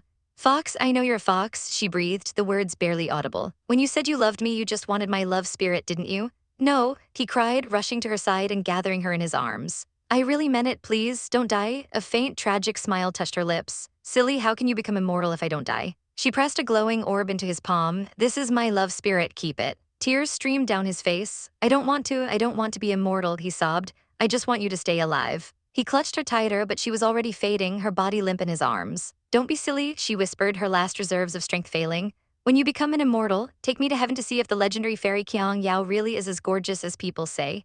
Her eyes, shimmering with tears, found his one last time. And don't trick girls for their love spirits anymore. I'd be very jealous. A tear escaped, tracing a path through the dust on her cheek. You said I had a beautiful smile. Her lips curved into the most beautiful, agonizing smile he had ever seen. So I'll give you my most beautiful thing. With that, the light left her eyes, clatter. A water glass shattered on the floor. The woman who dropped it stood up abruptly, her face pale. Sorry, something came up, I gotta go, she mumbled before rushing out of the theater. As the rest of the crew filed out, Han Jun remained on stage, still cradling Bai Tian, completely lost in the scene. He murmured to himself, for a moment there I was really in love with her. Zu rose from her seat, a slow, appreciative smile spreading across her face. Welcome aboard. Miss Bai Tian approached the judge's table, her expression dazed. One of the filmmakers rushed to her side, gushing, Miss Zu is our filmmaker, you're her favorite. Overwhelmed, Bai Tian could only manage a quiet, thank you, Miss Zu. Zu placed a reassuring hand on her shoulder. The best is yet to come, she said, her voice filled with encouragement. I have faith in you, just be yourself and we'll make it work. A spark ignited in Bai Tian's eyes, this was her chance. I'll do my best, she declared, nodding with fierce determination. The scene shifts, plunging into the dimly lit basement of the dark forest bar. The woman who fled the audition, Zu Hui, knelt on the cold tile floor before a man in a black mask and traditional robes. So, how's it going? The masked man asked, his voice smooth and dangerous. Zu Hui kept her head bowed. Zu Hui doesn't trust people easily, she reported, but I've been trying very hard to convince him. The man rose from his chair, a menacing silhouette in the gloom. You know what, he said, a cruel smile playing on his lips. He raised a finger, pointing it at her like a weapon. I have very high expectations for you. The girl knelt, her head bowed low, her entire body a portrait of submission before the man who held her life in his hands. His voice, a smooth, condescending caress, slithered into her ears. He knew she had been doing what he told her to do. But then he sneered, his words dripping with disdain, reminding her that everything she'd done was for herself. He was, in his own words, merely a helper. A cold dread washed over her as she lay prostrate on the floor, trembling uncontrollably. Asterisk for myself, asterisk, she thought, a bitter laugh dying in her throat. Asterisk, everything I do is to survive your whims. Asterisk, his parting words echoed in the cavernous room, a chilling mantra that governed her existence. Remember, he said, his back already turned to her, only the useful ones survive. A single, terrified tear traced a path through the dust on her cheek as she stared at his retreating form. Moments later, another of his lackeys approached, his expression devoid of pity. He held out a stack of papers, a new set of chains for her to wear. He explained it was a list from the master, people he needed information on within half a month. Her eyes widened in shock as she took the list. Half a month? Her gaze fell on the medical record he handed her, another piece of the puzzle she was being forced to solve. He told her to get up, that the master had ordered him to take her back to Zuhui's place. The man walked away, casually remarking that the people on the list were all close to Zuhui, so it should be a piece of cake for her. Asterisk a piece of cake, asterisk her heart hammered against her ribs. Asterisk does he know what he's asking? Asterisk but what choice did she have? A grim determination settled over her face. Whatever happened, she had to do this. Master wouldn't let her off if she failed. 30 minutes later, she stood before a grand, imposing door. The weight of her life pressing down on her shoulders. A wave of despair washed over her as she stared at the ornate wood. When would she ever find a way out of this pathetic life, this endless cycle of servitude? A flash of rage burned through her hopelessness, and it was all her fault. Screw you, Zuzu, she muttered under her breath, her hand clenching the doorknob. This is all your fault. She pushed the door open, her face a mask of practiced sorrow. Inside, a man stood waiting. His voice was gentle as he asked her how she was doing. The carefully constructed mask shattered. The bag slipped from her grasp, falling to the plush carpet with a soft thud. A raw guttural sob ripped from her throat as she collapsed onto the bed, burying her face in the covers. Boo-hoo, she wailed, the words muffled by fabric. Zuhui, he's gone. He rushed to her side, his touch meant to be comforting. He knew he murmured, but Zuhui had come at a bad time. He pulled her into his arms, his voice dropping to a conspiratorial whisper. The movie was about to be finished, he explained, and if word of this got out now, both of their careers would be ruined. He held her tighter, a promise laced with poison. He would marry her, he swore, just as soon as he divorced his stupid wife. She leaned against him, her own expression unreadable, and told him they could talk after half a month. She left the room, her composure regained, and walked down the hall to another door. Zuru's bedroom. A flicker of pure hatred lit her eyes as she pushed it open. Just you wait, Zuzu, she vowed to the empty room, her voice a venomous whisper. She dropped her bag onto the bed, the mission from her master already a heavy weight in her mind. Meanwhile, on a brightly lit set, a storm was brewing. A small clique of actresses huddled together, their voices sharp with gossip. One man gestured toward the lead actress, Bai Tian, his face a mask of derision as he asked if they could believe the scandals surrounding her. Another woman chimed in, her voice dripping with disgust, saying Bai Tian made her sick and didn't deserve to be there, not after those obscene photos leaked. The whispers carried across the studio, a cloud of poison swirling around the isolated actress. Suddenly, a sharp voice cut through the chatter. It was Zuzu. What's going on? She demanded, her eyes flashing as she confronted the gossips. Why are you bad-mouthing Bai Tian here? An assistant scurried over, her expression flustered. She explained to Miss that she couldn't force the others to sit next to Bai Tian. The conversation quickly turned to the online trolls. The vicious comments that painted Bai Tian as a sinner just because of those photos. Bai Tian's agent looked concerned, but it was Zuzu who spoke up, her loyalty unwavering. She wondered aloud who could have leaked the casting information, a clear violation of the non-disclosure agreements. Bai Tian, listening from her chair, knew exactly who was to blame. Asterisk Lan Zhai asterisk, she thought, a bitter taste in her mouth. She had long held a grudge against her. But Yang, ever perceptive, stepped in, suggesting it was more complicated than that. He believed someone far more powerful was pulling the strings, hoping to provoke them into a fight. He cautioned that now was not the time to retaliate. The truth would come out eventually. The truth, a hollow laugh escaped Bai Tian's lips. The truth was that Lan Zhai and her manager had drugged her, taken those photos, and tried to blackmail her. When she refused to bend, they had twisted the narrative, painting her as a promiscuous woman for the whole world to see. Who would ever believe her now? Her manager slammed her hand on the table with a thump. The injustice was infuriating. Bai Tian's gaze drifted over to the other actresses, their judgment a physical blow. The weight was too much. Her shoulders slumped in defeat. Turning to Zuzu, her voice was barely a whisper as she asked her to find another actress to replace her. I'm afraid, she confessed, her spirit broken, I can't do this. Zuzu looked at her stunned. Did she really mean that? Bai Tian simply nodded, her eyes downcast. Her manager tried to reason with her, reminding her of the consequences of quitting now. People would just assume the rumors were true, but Bai Tian was tired of fighting. She insisted she would be fine, that acting wasn't the only job in the world. A wave of regret washed over her as she sat there, utterly defeated. Maybe she should have just said yes to Lan Zhai. Maybe her life would have been easier if she'd just done as she was told. You really think our movie would be better off if you quit? Zuzu's voice was firm, pulling Bai Tian from her spiraling thoughts as she grabbed her hand. You're wrong. Zuzu's eyes blazed with passion. Quitting would only play into the hands of those haters. They would see it as a victory, a confirmation of their lies. Was that truly what she wanted? Bai Tian shook her head frantically, tears welling in her eyes. No, I. Zuzu softened her grip, her voice becoming a beacon of strength. Bai Tian, you're a wonderful girl, she declared, loud enough for everyone to hear. It's not you who should be backing down, it's them. Just then, the esteemed director Song Kai walked over. "You're a good actress, Bai Tian," he said, his voice resonating with authority. He told her he'd seen plenty of actors in his time, but rarely had he seen someone as naturally gifted as her. He looked her directly in the eye, his belief a shield against the whispers. "I don't believe any of those rumors," he stated firmly. "I believe in you." Overwhelmed, Bai Tian could only stammer her thanks. Then the two actresses who had been gossiping earlier approached, their heads bowed in shame. "Miss Bai, sorry," one began. The other quickly added her support, saying she was a sweet lady and that the online trolls were lying. Zuzu smiled, squeezing Bai Tian's hand. "If you can earn the trust of one person," she said gently, "you can earn the trust of 1,000. She promised to help clear her name. The dam of Bai Tian's composure finally broke and tears of gratitude streamed down her face. "I see, thank you," she sobbed. Just as predicted, the tide began to turn. With a respected figure like Song Kai vouching for her, the public narrative started to shift. Positive comments flooded the forums. Zuzu and Yang watched the screen, a small smile playing on her lips. Yang pointed at the laptop, cautioning that it was still hard to change public opinion so quickly. Unfazed, Zuzu hit the refresh key. More support poured in, former colleagues, fans who'd met her in person, all attesting to her good character. A single kind word, she thought, could make all the difference. Yang smiled. "All right then," he said, leaning over her shoulder. "Let me contribute to the dynamic." He typed a simple, logical comment, pointing out that in the photos, her eyes were shut the whole time, suggesting she may have been set up. Zuzu beamed, turning to plant a grateful kiss on his cheek. "Well done, Yang." He caught her gaze, his eyes smoldering. "Only kisses on the face?" he murmured, his voice low. "What else do you want?" she teased. He gently cupped her chin, his thumb stroking her skin.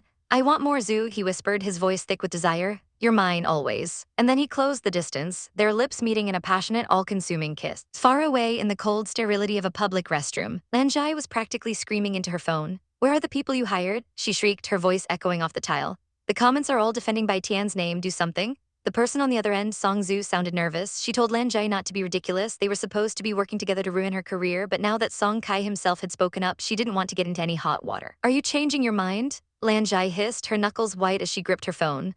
Song Zhu tried to backtrack, claiming she was mad at Bai Tian but never wanted to destroy her completely. Then her voice took on a sly, accusatory tone. "I don't think you have that much of a beef with Bai Tian, do you?" she asked, planting a seed of doubt. "But I remember you and Bai Tian were pretty tight at first, so it couldn't have been you who framed her like the rumor online said, could it, Song Zhu?" The implication hung heavy in the air. Panicked, Song Zhu abruptly hung up. Lanjai stared at her phone, her face contorted in a mask of fury. "What a loser, damn it," she seethed. Without missing a beat, she dialed another number. "Gui Lemon," she snapped. "Did you see the news about Bai Tian?" She couldn't believe that little bitch had Song Kai backing her up and had even been hired for a movie. On the other end, Bai Tian's former manager sighed. He had been at the audition too, he explained, and it wasn't just Song Kai. Even Misk was on her team. His voice dropped, laced with genuine fear.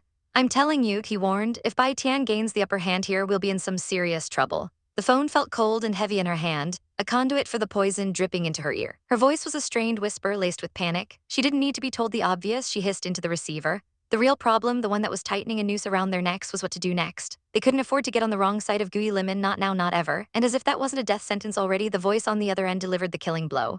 King had mentioned that Zuzu, that conniving witch from the Zhu family, was the one pulling all the strings at Star Future now. The world tilted on its axis. If Zuzu decided to side with Bai Tian, what could they possibly do? Where could they run? Her mind raced, a frantic scramble for an escape that didn't exist. She could barely breathe as she asked, her voice trembling if this was some kind of sick joke. But before she could get an answer, a soft, almost timid voice cut through the air behind her. "Hi, Miss Lan," it chirped. She turned to see a young woman, her eyes wide and innocent, a picture of naivety. The girl introduced herself as Zuru, Zuzu's younger sister, her words a gentle melody that hit a razor's edge. She had heard a rumor, she said, a little whisper that Lan was planning to do something to her dear older sister. Was it true? Lan's heart leaped into her throat. She waved her hands frantically, a laugh that sounded more like a choke escaping her lips. What? No way, how could she even think of doing something like that? The denial was pathetic even to her own ears, but then Zuru's innocent expression shifted, a sly, knowing glint appearing in her eyes. "Well," she confessed, her voice dropping to a conspiratorial whisper, "I've been thinking of doing the same thing." A small, delicate hand rested near her collar, a picture of demureness that completely betrayed the venom in her words. And just like that, an unholy alliance was forged. Days later, they walked side by side, a picture of camaraderie. Lan, desperate for any good news, asked how it was going. Zuru smiled, a sweet, triumphant curve of her lips. She'd already spoken to Director Zhu, and he had agreed to a meeting. Lan couldn't help but pat the girl's head, a surge of relief washing over her. This cunning little sister might just be their salvation. The next day, the atmosphere in the lounge was thick with unspoken tension. Zhu sat with her friends, her chin resting in her hand, a deep frown marring her features. Yang leaned in, his voice soft as he asked why she looked so worried. She sighed, her gaze distant. It was just a feeling, she admitted, a knot of unease in her stomach. Everything had gone a little too well. How could their victory be this easy? Another friend chimed in, her expression bright and cheerful, trying to dispel the gloom. Wasn't that a good thing? It just meant the public had good judgment for once. But Yang's face was grim, his eyes cold and assessing. The public never has good judgment, he stated flatly. They were fickle, easily swayed by the loudest voice. The blonde woman in the Sam nodded in agreement. She could see why Lan Zhai was worried. Bai Tian hadn't retaliated, the trolls hadn't resurfaced, it was quiet. Too quiet. It wasn't Lan Zhai's usual explosive style. Her sharp eyes then fixed on Zhu. By the way, she asked, her tone casual but her question anything but, did you have any close friends or boyfriends when you first started your career? Zhu's hands clasped in her lap, her posture stiffening. The question hung in the air, heavy and unwelcome. She admitted in a low voice, her eyes downcast. But what on earth did that have to do with anything now? Meanwhile, in a pristine modern apartment, Lan and Zuru waited. Anxious, Lan looked around the empty room and asked who this mysterious person they were meeting was. Zuru simply smiled, a chillingly sweet expression on her face. They were meeting a man, she purred, who could single-handedly ruin Bai Tian. Just then, a man with fiery red hair and a garish floral shirt walked in. It was Fei Cheng. Director Zhu sent him, he announced, plopping down on the couch as if he owned the place. Zuru wasted no time, her voice sharp as she asked him about his relationship with Miss Bai. Fei Cheng leaned back, a smug smirk playing on his lips as he ran a finger under his nose. He guessed you could call him Bai Tian's ex. His tone was dripping with disdain. He was only with her because he thought she'd become a big star and help his career. But then those photos leaked and he broke up with her immediately. Lan leaned forward, her eyes gleaming with a nasty light. Did he have any intimate photos of Bai Tian? Fei Cheng scoffed. No way, he claimed he couldn't even touch her. Even just holding her hand would cause her to break out in red rashes. He gestured with his hands, feigning disgust. It seemed she was just like that whenever any man got near her. Lan's brow furrowed in confusion. She turned to Zuru. Was this it? Was this the grand plan, to show that Bai Tian was innocent? What was the point of that? But Zuru's smile was serene, almost beatific. Language, she said, has the power to turn things upside down. Lan could only stare, thinking it was all style and no substance. Ignoring Lan's skepticism, Zuru turned her attention back to Fei Cheng, her voice like honeyed poison. She offered him a deal. Help them with this, and once it was over, the lead actor role in director Zhu's next movie would be his. Fei Cheng's eyes widened in disbelief. Really? Could he count on her? The promise of fame was too intoxicating to resist. It's every man for himself, he thought, a greedy fire igniting in his soul. If he didn't seize this chance, he'd be stuck as an average nobody forever. Of course, Zuru confirmed, her chin tilted high. A dark thought flickered through her mind. Asterisk Zuzu, you may have struck it rich, but I'm going to bankrupt you for your holographic movie. You won't stand a chance against Luo too. Asterisk 2 hours later, the bombshell dropped. Zhu's friend rushed over, shoving a phone into her hand. Check this out. Zhu's eyes scanned the screen, her blood running cold. It was an interview with Fei Cheng. The headline was a dagger to the heart. He was claiming that asterisk Bai Tian asterisk had hooked up with Zhu Hui, that she had asterisk spiked his drink asterisk, and that this betrayal was why he had broken up with her. The comments section was a cesspool of hatred, a digital mob tearing a woman apart based on a lie. Finally, the truth is out, one comment read. Shame on a shameless woman. Zhu's friend was shaking with rage beside her. That's so messed up, she cried. He's acting all innocent and wronged, but he's the one who's guilty. It's a complete flip-flop of the truth. The fallout was immediate. On set, a crew member coldly asked Miss Bai to please step aside. Bai Tian's face was a mask of pale, hollowed-out despair. Her voice was barely a whisper as she announced her decision. I really do have to quit this time, she said, bowing her head. Thanks a lot for taking care of me. Her friends rushed to her side, insisting it wasn't her fault. But the words were meaningless against the crushing weight of public condemnation. Bai Tian just shook her head, a single glistening tear tracing a path down her cheek. You don't have to say that, she whispered. I won't be coming back. Zhu grabbed her arm, desperate. Taking a few days off might not be a bad thing, she pleaded. I'll try to come up with another solution. Bai Tian offered a watery, grateful smile, bowing deeply one last time before turning to leave. As she walked away, a solitary, defeated figure. Something inside Zhu snapped. Her green eyes blazed with a furious, protective fire. This was not over. This won't be the end of it, she vowed to the empty air. 2 hours later, the anger had cooled into a chilling dread. She sat beside Yang on a bench by the water, the turmoil in her soul mirroring the restless ripples on the surface. A terrifying thought echoed in her mind. Asterisk, am I really helping her? Or is she just going to end up in the same situation I was in during my past life? Asterisk. Yang's voice cut through her dark thoughts, asking if she was all right. He wrapped a comforting arm around her, pulling her close. Yang, she murmured, leaning into his warmth. He tried to soothe her, telling her it wasn't her fault, that they could simply replace the actress. But his words were like gasoline on a fire. She pulled away, her voice sharp with disbelief. This isn't just about swapping out some actress. Are we really going to sit back and do nothing while she's been dealt a bad hand? Yang looked at her, truly looked at her, and saw something deeper than just concern for a friend. Zhu, he asked gently, is there something that you haven't told me? He couldn't understand. Why was she so insistent on helping Bai Tian? Suddenly, Zhu shot to her feet, her eyes wide with a dawning horror. Yang, we need to go to Bai Tian's place right now. An image flashed in her mind, Bai Tian's eyes before she left. They were so calm, so dead. It was the terrifying emptiness of someone who had given up completely. If that had been me in my past life, she whispered, her voice trembling, I'm afraid. She couldn't finish the sentence, the thought was too monstrous. What? Young asked, completely lost. Move, she screamed, grabbing his arm. I'm afraid it may already be too late. 20 minutes later, their car screeched to a halt in front of a drab apartment building. They sprinted up the stairs, their footsteps echoing in the silent hallway. Zhu fumbled for her phone, her fingers shaking as she dialed Bai Tian's number while pounding on the door with her other fist. Answer the phone, open the door, Bai Tian, come on. A nearby door creaked open and an annoyed neighbor peered out. Whoa, why are you shouting so loudly like that? She grumbled. Zhu whirled around, her face a mask of desperation. The girl who lives in this apartment, she gasped. Did she come out today? The woman's face soured. She hadn't seen her around, she snapped, and threatened to call the police if they kept making such a racket. Before the woman could slam her door, Yang stepped forward, a thick envelope of cash appearing in his hand as if by magic. He pressed it into her palm, his voice smooth as silk. Listen, just go back and act like you don't know anything. The woman stared at the money, her eyes wide. Before nodding and quickly retreating into her apartment, Zhu turned back to the door, her pleas becoming more frantic. Bai Tian, please open the door, I have a plan to clear your name. She pounded again and again, her knuckles growing raw. Yang gently pulled her back. Let me try, you take a break. Zhu shivered, a wave of cold fear washing over her as she stepped aside. Yang squared his shoulders to the door. What's going on? He asked, his voice low and serious. Shall I call someone to come unlock the door? That'll take too long, Zhu cried. The commotion had drawn the attention of other residents who were now peeking out of their apartments. They whispered amongst themselves, wondering about the handsome, rich-looking guy causing a scene in their shabby building. Yang ignored them. With a deep breath and a powerful roar, he drew back his leg and kicked. The door exploded inward with a deafening bang, shattering the frame and revealing the dark, silent apartment within. The air was thick with dread as Zhu and Yang burst through the door, their feet pounding against the polished floor. A single glance into the bedroom was all it took for the world to tilt on its axis. There, sprawled across the pristine white sheets, was Bai Tian, her body limp and lifeless as a discarded doll. Time seemed to freeze. At her side, a bottle of sleeping pills lay on its side, its contents spilled like a cruel, final confession. Young's breath hitched in his throat, his eyes wide with disbelief and horror. A single thought echoed in the sudden silence of his mind. Asterisk, oh no, asterisk. Zhu rushed to her friend's side, her heart hammering against her ribs. She gently took Bai Tian's hand, her touch a desperate plea for a response that wouldn't come. Yang watched from the doorway, a storm of emotions churning within him as he took in the scene. His gaze fell upon a piece of paper resting on the bedside table, a note left behind. He picked it up, his eyes scanning the elegant script. It was a suicide note, a final testament from a pure soul, speaking of bowing before purity and death. Zhu's mind shattered into a million pieces. The words on the note were a dagger to her heart. How could this happen? She gritted her teeth, a wave of self-loathing washing over her. Asterisk, I'm such an idiot, asterisk, she thought, her hands clenching into fists. Asterisk, I should have seen this coming, asterisk. But just as despair threatened to consume them, Yang noticed something. His eyes narrowed, a flicker of hope igniting in the darkness. He leaned closer to the note, his voice a sharp whisper as he announced that he thought she was still alive. The ink on the note, it was still a bit wet. In an instant, Zhu was by his side, her eyes scanning Bai Tian's pale face. He was right. She was breathing, shallowly but breathing.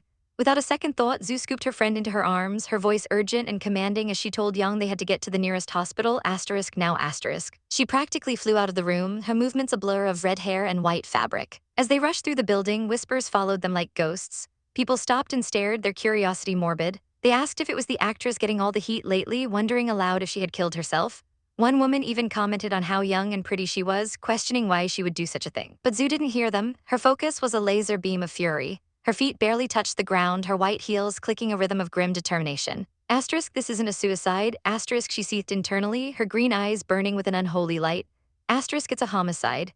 Asterisk, she knew with every fiber of her being that Bai Tian would never have taken her own life over something as trivial as nasty online comments. She turned to Yang, her expression a mask of cold resolve. She promised him, her voice low and dangerous, that she would do whatever it took to hold the culprit accountable. They arrived at the hospital, a beacon of sterile white against the bright sky. Bai Tian was whisked away on a gurney, disappearing behind the foreboding doors of the operating room. Yang sat beside Zhu in the waiting area, his hand gently resting on hers. He told her she didn't have to get involved in this, his voice soft with concern. But Zhu's eyes were like chips of ice. She looked straight ahead, her voice unwavering as she declared, "No, blood must atone blood." A couple of men in suits approached her, likely from Bai Tian's agency. They offered their condolences, urging her to calm down and let time bring justice. "Yes, please calm down," the other echoed, his tone placating. But Zhu remained silent, her gaze distant, lost in a memory. A memory of clinking wine glasses and triumphant smiles. In another part of the city, Zhu Ru raised her glass. Her companion praised her brilliance, declaring that there was no way Bai Tian could turn things around now.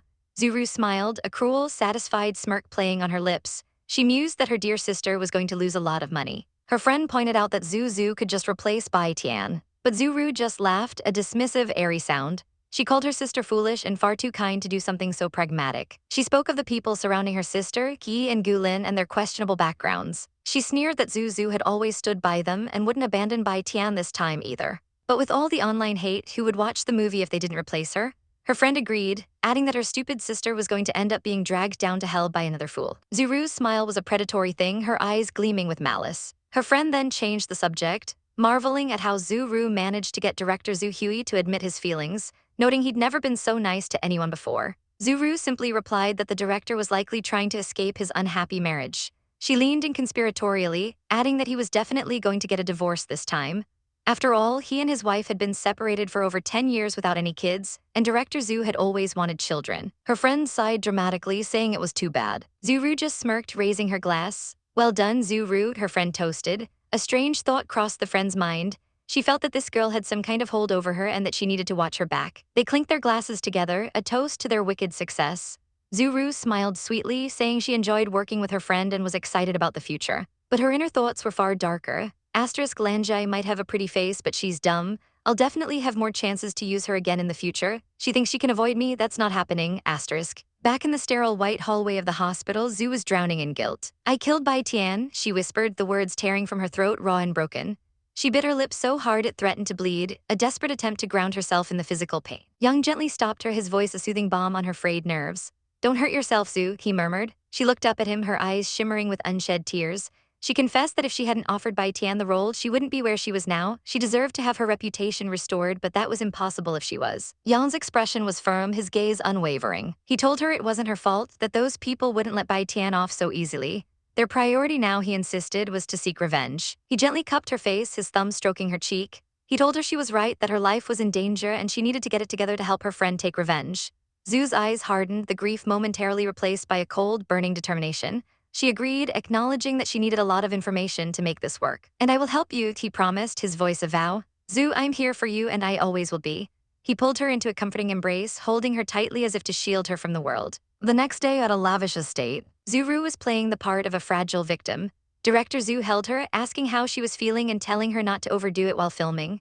She leaned into him, her voice weak as she said she was doing better but still had some problems. He cooed at her, telling her it was good she was taking care of herself, that her health comes first. He then mentioned that now that they've dealt with Bai Tian, it looked like Zuzu was having some serious problems. Zuru put on a pained expression, sighing that she didn't want to do it, but her sister pushed her too far, forcing her to stand up for herself. The director stroked her hair, his voice dripping with false sympathy. He heard she was acting all high and mighty just because she was the eldest daughter of the Zhu family. He whispered in her ear, telling her he knew she was the best and that Bai Tian was so dumb to think killing herself would make everything go away. They'd spin it into a conspiracy, a lesson taught by the power of public opinion. He added that people were already calling it fake, questioning how anyone could survive after swallowing a bunch of sleeping pills. He leaned in, his lips brushing her cheek. He told her to take the day off and rest at home. As he walked away, his back straight and proud, Zuru's expression twisted into one of pure disgust. The door clicked shut and she immediately took a tissue and wiped her cheek where he had touched her. Gross old man, she muttered under her breath. Her facade crumbled, revealing the cold, calculating woman beneath. She picked up her phone, her fingers flying across the screen as she dialed a number. A sweet melodic voice emerged from her lips as she asked if Chen was free this afternoon. Meanwhile, on the film set, director Zhu sat looking distracted. Someone approached him asking where his little cutie was today. The director replied lovingly that she didn't have any scenes, so he gave her the day off to rest. Off to the side, crew members whispered amongst themselves, gossiping about the newbie who was already about to marry the director. They speculated that director Zhu had been falling for someone like Zhu Ru for a while and that she had bigger ambitions than just acting. An assistant approached the director, his expression hesitant. He knew director Zhu couldn't stand interruptions while filming and he really didn't want to lose his job. The director looked up, his face a mask of annoyance as he asked what was up. The assistant swallowed hard before announcing that Miss Zhu was here. The director's face brightened instantly, but his good mood soured just as quickly. He had specifically told her to rest. Why was she running around? The assistant quickly clarified, his hands gesturing nervously. Hold up, it's not Zuru, it's Zuzu. The director's face fell completely. What was she doing here? He snapped that he wasn't going to see her, grumbling about whether the Zhu family was going to come after him over an actress. But before the assistant could leave, a clear, confident voice cut through the air. Director Zhu, Zhu said, her tone deceptively sweet. You're not avoiding me because of that smear campaign you directed against my actress, are you? She stood there, a vision in a plaid skirt, her presence demanding attention. The director, caught off guard, could only ask what brought her by. His mind raced. Ru said Zuzu as a jealous, mean, and evil girl, but look at her. She's gorgeous. Zhu glanced at her watch, her smile unwavering. She pointed out that it was nearly lunchtime and asked if he was free. Flustered, the director stammered, "Yeah, just hold on a sec, Miss Zhu." "Okay, I'll wait," she replied, taking a seat and crossing her legs, the picture of patience. The director fidgeted, suddenly nervous. Asterisk, even the powerful and wealthy Zhu families gotta watch their reputation, asterisk, he thought. Asterisk, so I don't think they'll do anything to me, asterisk. An hour later, they were seated at a fancy restaurant. The director wasted no time, asking if she came here for Bai Tian. Zhu calmly polished a wine glass, her voice smooth as silk as she replied that he knew Bai Tian didn't do any of that stuff. She praised Bai Tian's guts for taking all the blame on herself. But she added with a sly smile that wasn't why she was here today. The director looked confused, admitting that if it weren't for her, he wouldn't even know what they'd be talking about. Zhu twirled a strand of her red hair, her eyes glinting. "Looks like my dear sister's doing pretty well with you lately," she purred. The director immediately got defensive, snapping that she had already kicked Zuru out of the family. He demanded to know what else she wanted, asking if she was going to refuse to give her a way out. Zhu suddenly burst out laughing, a genuine hearty laugh that echoed in the quiet restaurant. The director stared at her, utterly bewildered. "What's so funny?" he demanded. Zhu's laughter subsided, but her smile remained. She called the whole thing a joke. They made Bai Tian kill herself, and yet he was saying asterisk she asterisk wasn't giving Zuru a way out. Her eyes sparkled with amusement. Asterisk, I don't know if my sister's just really clever or if this guy's blind, asterisk, she thought. She looked him straight in the eye, her expression turning serious. "Anyway, Mr. Zhu, you seem to have me all wrong. You don't really think Ru left the Zhu family because of me, do you?" He scoffed, then who else? He launched into a tirade, calling her the high and mighty first daughter of the Zhu family who had everything, while her sister grew up in an orphanage and had to rely on herself. He accused her of hating her sister's guts, claiming he'd never seen a sister so ruthless. Just as he finished his dramatic monologue, a slow, deliberate clapping sound filled the room. Zhu applauded him, a wide, mocking smile on her face. "What a story," she exclaimed, her voice dripping with sarcasm. "You're a good director, and my sister seems to be a pretty good scriptwriter." She leaned forward, her green eyes boring into his. "Together, you guys could make a killer movie." The air in the room grew thick with tension. Director Zhu stared back at her, his face a mask of disbelief and annoyance as she questioned him. "What do you mean?" he asked. His voice clipped. Zuzu's gaze didn't waver. A sad, knowing look settled in her eyes as she began to unravel the lie he was living. She explained softly that it was true Zuru grew up in an orphanage, but her entire life, her entire sob story was a fabrication. She was raised as a pawn from day one. His jaw tightened. He wouldn't let this woman smear the name of his beloved. He shot back defensively, denying any involvement in her past troubles, especially her being kicked out of the Zhu family after hooking up with his father. The very thought was repulsive, and his voice dripped with disdain as he warned her not to even suggest it. But Zuzu just smiled, a cold, sharp little thing. "Yeah, that's why she got kicked out," she said, her tone laced with sarcasm. She reminded him of the scandalous incident at the Jai family banquet, something so public, so humiliating. If he'd only bothered to ask around, he could have easily discovered the truth. But his next words made her realize just how deep the deception went. His expression softened, a delusional warmth spreading across his features as he declared his unconditional love. Who cares about Ru's past? He loved her for who she was now. He placed a hand over his heart, a grand, theatrical gesture of devotion. "I mean, who doesn't have a history, right?" Zuzu leaned back, a predator watching its prey. Asterisk, he's completely brainwashed. Asterisk, since he didn't mind being in denial, she decided she wouldn't spill all the beans just yet. Instead, she'd plant a different seed of doubt. Her eyes glinted with mischief as she changed the subject, asking if he thought it was interesting how the two of them met. A flicker of confusion crossed his face. How did she even know about that? She continued, weaving the fairy tale he so desperately believed in. She'd heard they met in a bar where Ru was being bothered by some jerk, and he came to her rescue like a knight in shining armor. She took a delicate sip of her drink, her lips curving into a smirk. Not every girl is lucky enough to bump into famous director in a bar, she mused aloud. The director's face paled. Yang had really given her all the juicy details. "What does that mean?" he demanded, his composure starting to crack. She leaned forward, her voice dropping to a conspiratorial whisper. "That was his first time at the Dark Forest bar, wasn't it? Who brought him there?" Before he could answer, she laid her trap. "Well, here's the thing," she began, her eyes locking onto his. "The Dark Forest bar has rules. Everything must happen consensually. No one is allowed to force anyone to do anything they're not comfortable with." He looked stunned, admitting he had no idea, but was sure the others didn't know either. But she wasn't finished. With a cutting glance, she delivered the next blow. "No offense, Director Zhu," she said, her voice deceptively sweet, "but you're not exactly the strongest guy out there compared to those young and fit men, so why did Zuru ask for asterisk your asterisk help?" The question hung in the air, heavy and poisonous. He flinched, the implication hitting him hard. Was it all a setup? He inhaled sharply, trying to regain control, his mind racing for a defense. He deflected, desperately trying to change the subject, telling her to save her breath if she was trying to come between them. He brought up the one thing he held onto as proof of their bond, the child they lost. Regardless of everything, Ru lost a child, he stated, his voice thick with a twisted sense of duty. "So I owe it to her to treat her well." He stood up, his patience finally snapping. He ordered her to leave, suggesting she focus on finding a new lead actress for her film instead. He turned his back on her, reaching for the door, ready to escape this conversation and retreat back into his comfortable delusion. But her voice, sharp as a shard of glass, stopped him dead in his tracks. Are you even sure that child was yours? The world seemed to freeze. He slowly turned, his face ashen, a storm brewing in his eyes. What are you trying to say? He growled. Ru has been with me this whole time. How could the child be someone else's? Zuzu rose from her seat with a sigh, the sound echoing in the silent room. She looked at him, a flicker of something almost like pity in her gaze. Never mind, forget it, you seem to have lost your appetite today. She walked past him, pausing at the door. If in your mind Ru is pure, then think of her that way for the rest of your life, she said softly, then added the final, devastating hook. Just don't regret it in the future. That did it, his pride, his love, his entire reality was being questioned. He couldn't let it go. Miss Zhu, you win, he conceded, his voice strained. What do you really want to say? She turned, a triumphant glimmer in her eyes. Are you ready? Asterisk love makes people do stupid things, asterisk she thought. Asterisk this most bankable film director is now looking like a fool. But now that the fish is on the hook, I'll have to play with him. Asterisk he grit his teeth, demanding she stop beating around the bush. You and your wife have been married for over 10 years, right? She asked, her voice steady. He stood stiffly, confirming it. He nodded, a pained expression crossing his face. But you still don't have any kids? She pressed. The question struck a nerve. Memories flooded back of their early days of their poverty. He explained how his wife had to stay up late writing scripts just to make money, how she often missed meals. The toll on her body was immense, and she was never able to get pregnant. Zuzu listened, her expression unreadable. Then with surgical precision, she delivered the most painful cut of all.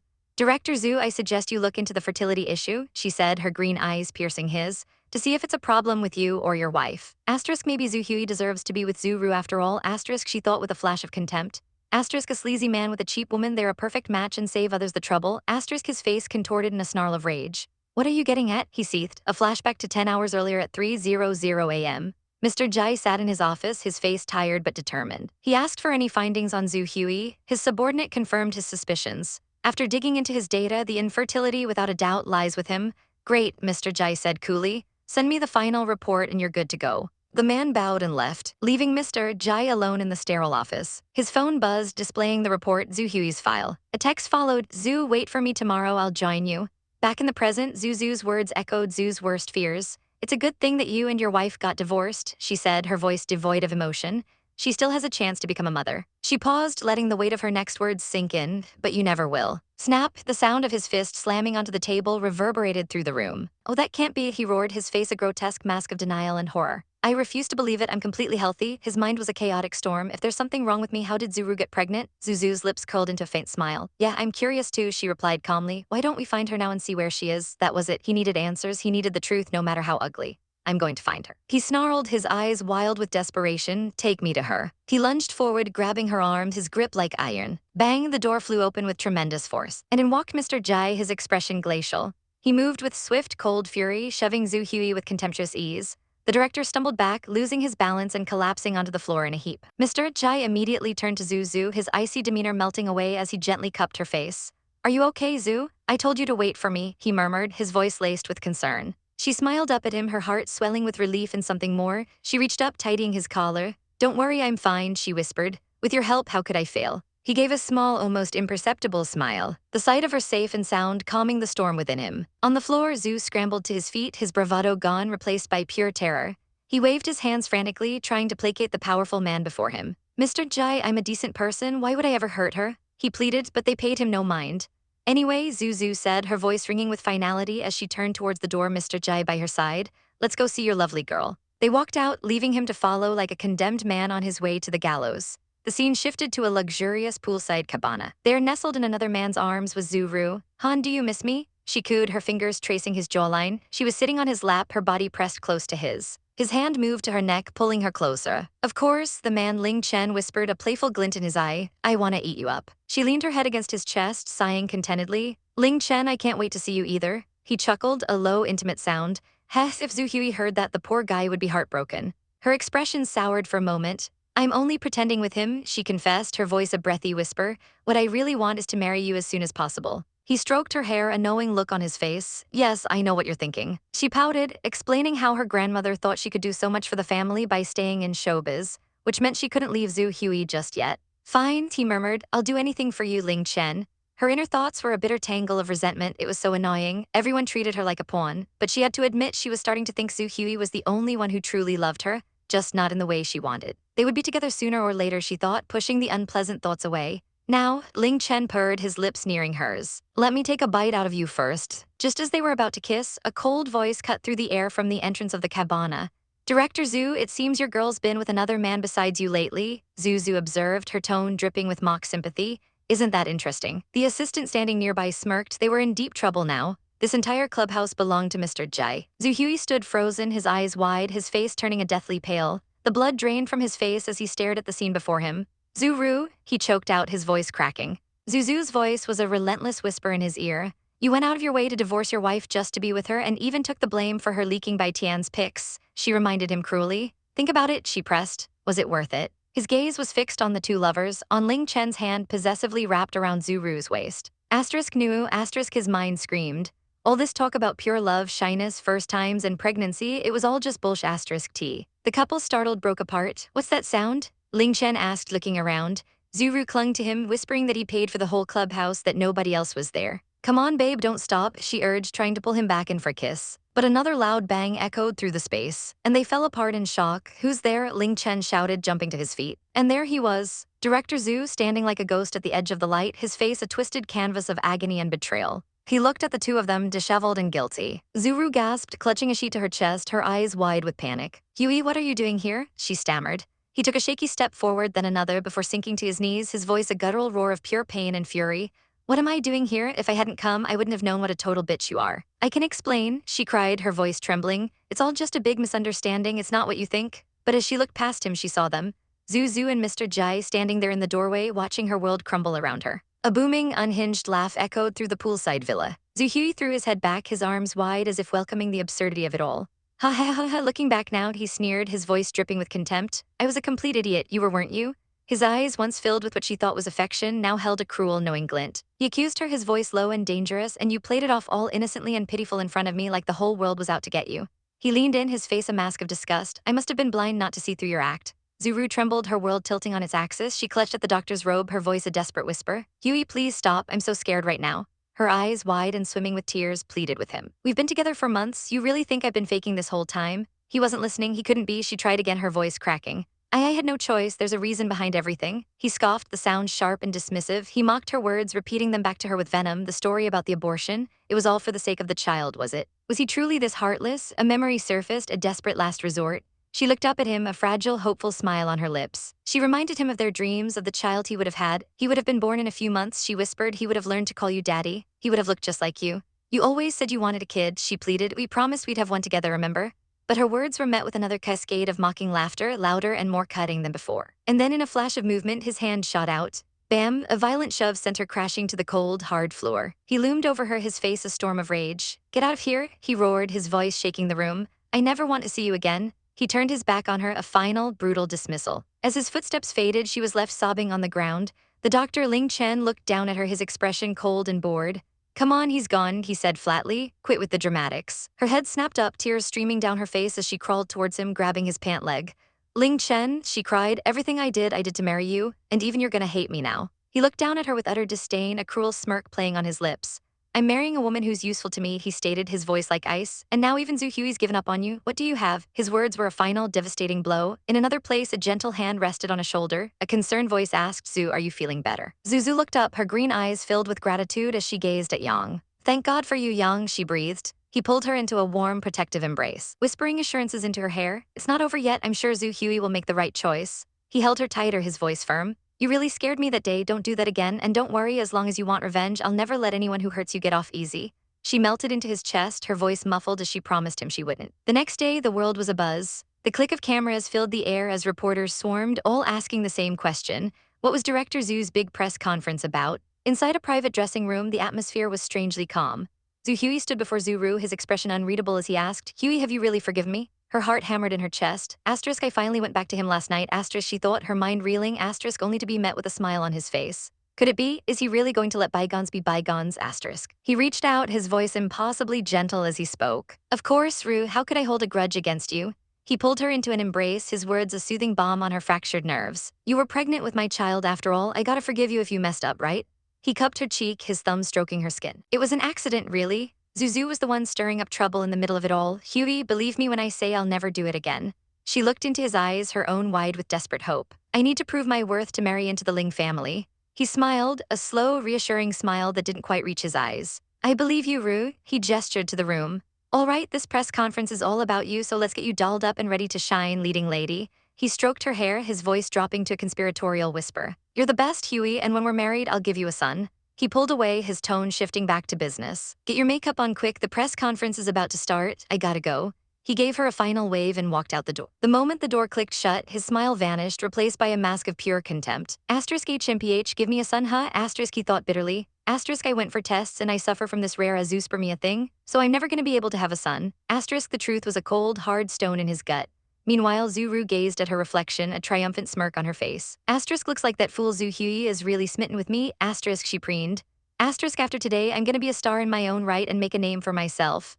Asterisk, 20 minutes later, the press conference was in full swing. Reporters shouted over one another, their questions a chaotic barrage. Director Zhu, is wind and dust all wrapped up? What's the deal with Bai Tian's suicide attempt? Do you guys really have a thing? Zhu Hui stood at the podium, raising a hand to silence the crowd. Let me answer those questions for you one by one. From the side of the stage, Zuru watched, her heart soaring. Asterisk, there are so many people here. I gotta make the most of this and become a superstar, asterisk. A reporter turned the microphone towards the director. Hey, Director Zhu, what do you think of Miss Zhu's acting skills in Wind and Dust?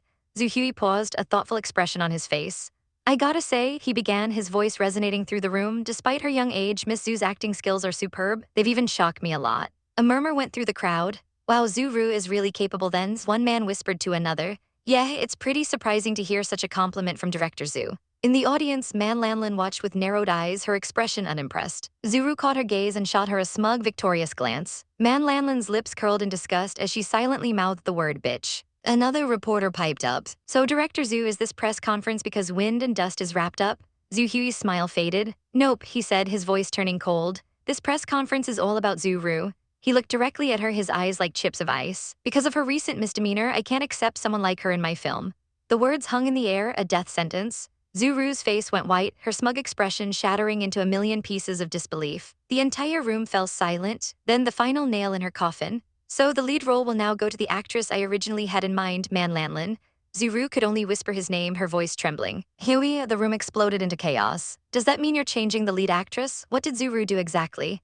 Another reporter screamed into their microphone, are you serious? You want to change the leading actress now? Zhu Hui's voice cut through the noise, cold and final. Zuru just doesn't fit in this film.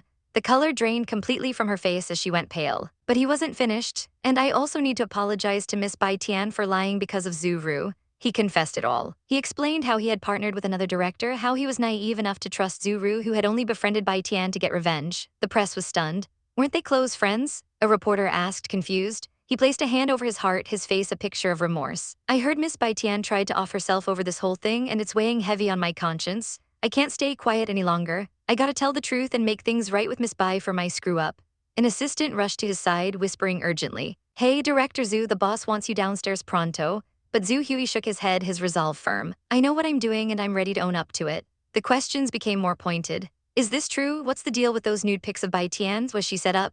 Another reporter added, if Bai Tian hadn't tried to take her own life, would you have kept it all under wraps? Zuru watched, frozen in horror. He would rather ruin his own career than bring me down. Why? Suddenly, a new voice yelled from the back. Hey, Director Zhu, did you hear that Bai Tian's former manager Gui Limin got arrested half an hour ago for having illegal pics? The shockwave rippled through the room, and they found evidence of shady business with other actresses, even big shots like Lanjai. Director Song Kai's face went slack, his eyes wide with dawning horror. Asterisk, looks like I've been played too, asterisk, he thought, a cold dread creeping up his spine.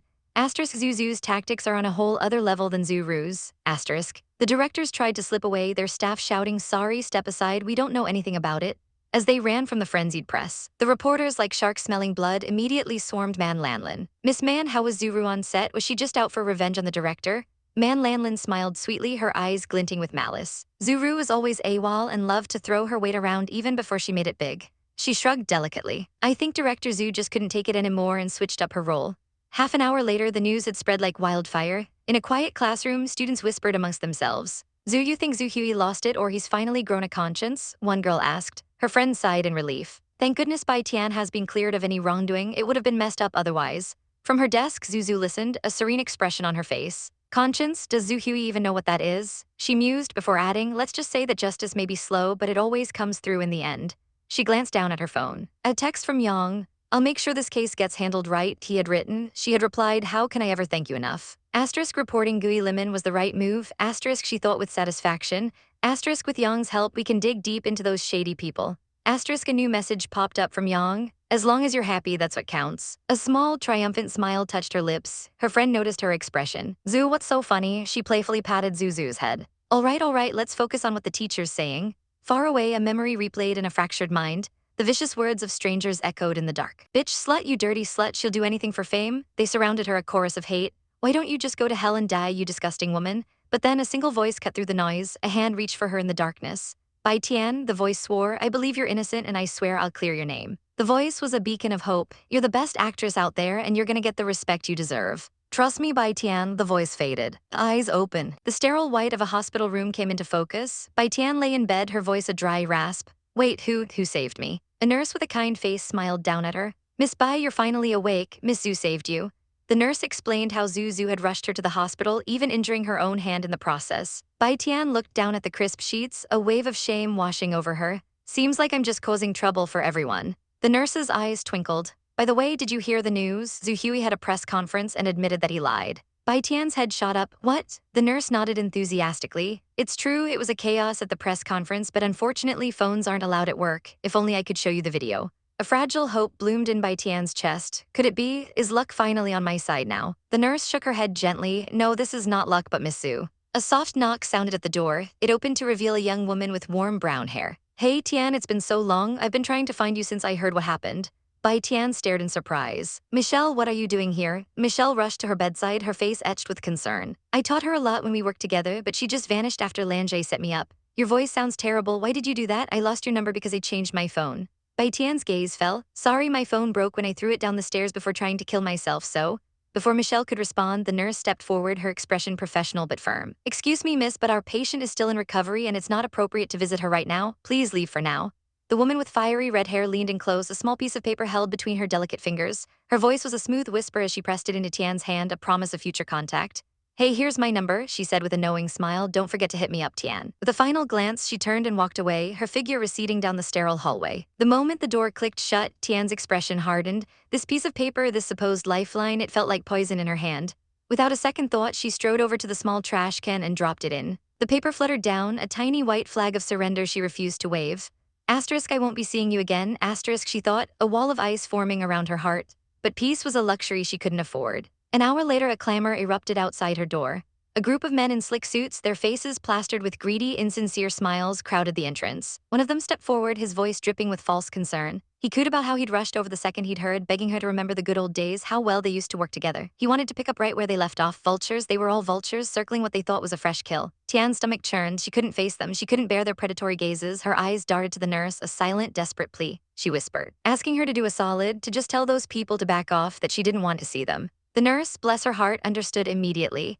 With a stern look that could curdle milk, she marched to the door and waved her hand dismissively, shooing the businessmen away like common pests. She then firmly placed a do not disturb sign on the handle. Turning back to Tian with a reassuring smile, she told her to get some rest, promising that no one would bother her again. The door clicked shut, then slammed with a definitive BAM, sealing the room in silence. But the silence was a liar. From the shadows of the room, a voice whimpered her name. Tian, it begged, you gotta help me out here, you're the only one who can. Her blood ran cold. It was Fei Cheng. He stumbled forward, his ridiculously floral shirt a chaotic splash of color in the quiet room. His face was a mask of pathetic desperation. He confessed that he'd messed up, that he knew he shouldn't have said those things, but he swore they had pushed him to it, that he'd had no choice. He pleaded with her, trying to invoke the memory of what they once had, begging her to forgive him. The nurse standing by the door could only watch in silent disgust. Asterisk, what a shameless coward, asterisk, she thought, her eyes narrowing. But Fei Cheng was just getting started. He dropped to his knees, his hands clasped together as if in prayer, admitting he'd messed up big time and knew he was in the wrong. He just wanted one more chance, one more hand to pull him out of the fire he'd set himself. Tian finally looked at him, her eyes no longer soft and forgiving but 2 chips of glacial ice. She asked him, her voice dangerously low, where he was when everyone was talking trash about her. Where was he when it felt like everyone she had ever known wanted to spit in her face? A memory flashed through her mind. Fei Cheng standing beside that red-haired woman Zhu, looking downcast as Zhu claimed it was all her fault. Even giving a thumbs up as if to say, don't worry. Lies, it was all a performance. The rage in her chest finally erupted. Quit with the lies, she screamed, her voice cracking with betrayal. She accused him of deleting all her contacts right away, of believing every single poisonous rumor without a second thought. He scrambled for an excuse, his eyes wide with panic. It wasn't like that, he insisted, claiming he was in love with her, that he'd lost his mind when he saw those pictures. Then the pathetic truth spilled out. His career was screwed if she didn't help him. He thrust his hand forward, showing her the red, angry rashes blooming on his skin. He grabbed her arm, his grip surprisingly strong, pulling her toward him as if to force her to see his supposed proof. His face contorted, a desperate, ugly thing. He asked how she could be so heartless, so cruel, his voice rising to hysterical pitch. Her silence, he cried, was like a knife in his back. But Tian was done. The well of her sympathy had run dry. Her voice was flat, devoid of all emotion as she delivered the final blow. "Sorry, I can't help you," she said, her eyes meeting his without a flicker of doubt. "You're on your own." That's when he snapped. The mask of the pathetic coward fell away, revealing the monster underneath.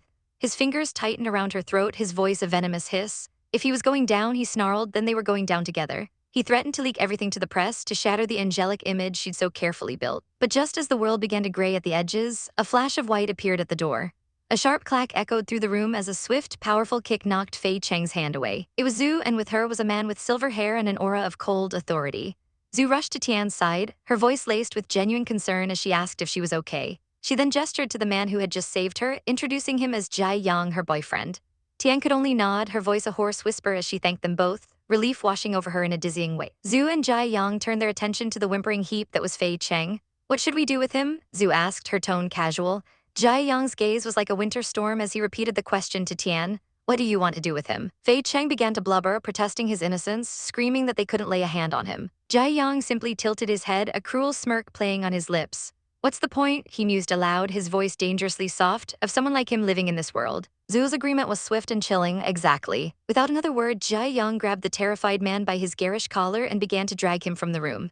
A single, blood-curdling scream of "Ahza" was the last anyone heard of Fei Cheng. 3 days later, the sun shone on a new apartment building. A new beginning. Tian sat in a bright, clean room, thanking Zhu profusely for everything, for clearing her name, for renting this beautiful place. Zhu just smiled, waving it off as she handed Tian a container of hot soup, telling her not to mention it. But Tian insisted, her heart swelling with a gratitude so profound it almost hurt. Zhu's smile widened. She reminded Tian not to be so formal, that she was still waiting for her to recover so she could become her lead lady. That was all the motivation Tian needed. She tossed the blanket aside with a flourish, declaring she was much better and would be on set tomorrow. Zhu chuckled, touched by her determination but still worried. She gently pushed Tian back, telling her what an honor it was to meet such a girl, but insisting she rest for a few more days. Tian blushed but stubbornly insisted she was fine. Zhu sighed, finally relenting and telling her to at least eat something. Tian took a spoonful of the soup and her eyes lit up. It was so good, so warm, so full of care. As she ate, Zhu's expression grew serious. She asked if Tian wanted to go see Lanjai, explaining that she hadn't been doing well. The name hung in the air, Lanjai, her rival, the one who had tried to ruin her. A new resolve settled in Tian's heart. She looked at Zhu and nodded. "All right," she said, her voice firm. "It's time to put an end to our feud." An hour later, they stood before a massive, opulent villa. But the house felt dead. All the curtains were drawn tight, shutting out the world. Tian sighed, a wave of pity washing over her. She murmured what a shame it was that Lanjai had so much talent but chose the wrong path. Zhu agreed, speculating that perhaps the temptation for shortcuts was too strong to resist. Tian looked at the house, a grim understanding dawning on her. It was unbelievable, she said, that she hadn't seen it all earlier. Zhu looked at her friend, her green eyes filled with a wisdom that seemed beyond her years. She mused that some people are just born actors, both on stage and in life. A shadow passed over her face as a memory, sharp and painful, surfaced from a life before this one. Asterisk, you never know, asterisk, she thought bitterly. Asterisk, in my past life, I never thought that sincerity and love could only lead to betrayal. Asterisk. They walked up the stone path to the front door. Anyway, Tian said quietly, you can see what Lanjai has ended up like now. 40 minutes ago, inside that silent house, Lanjai was a prisoner in her own home. She sat in the dark, muttering to herself, refusing to accept defeat.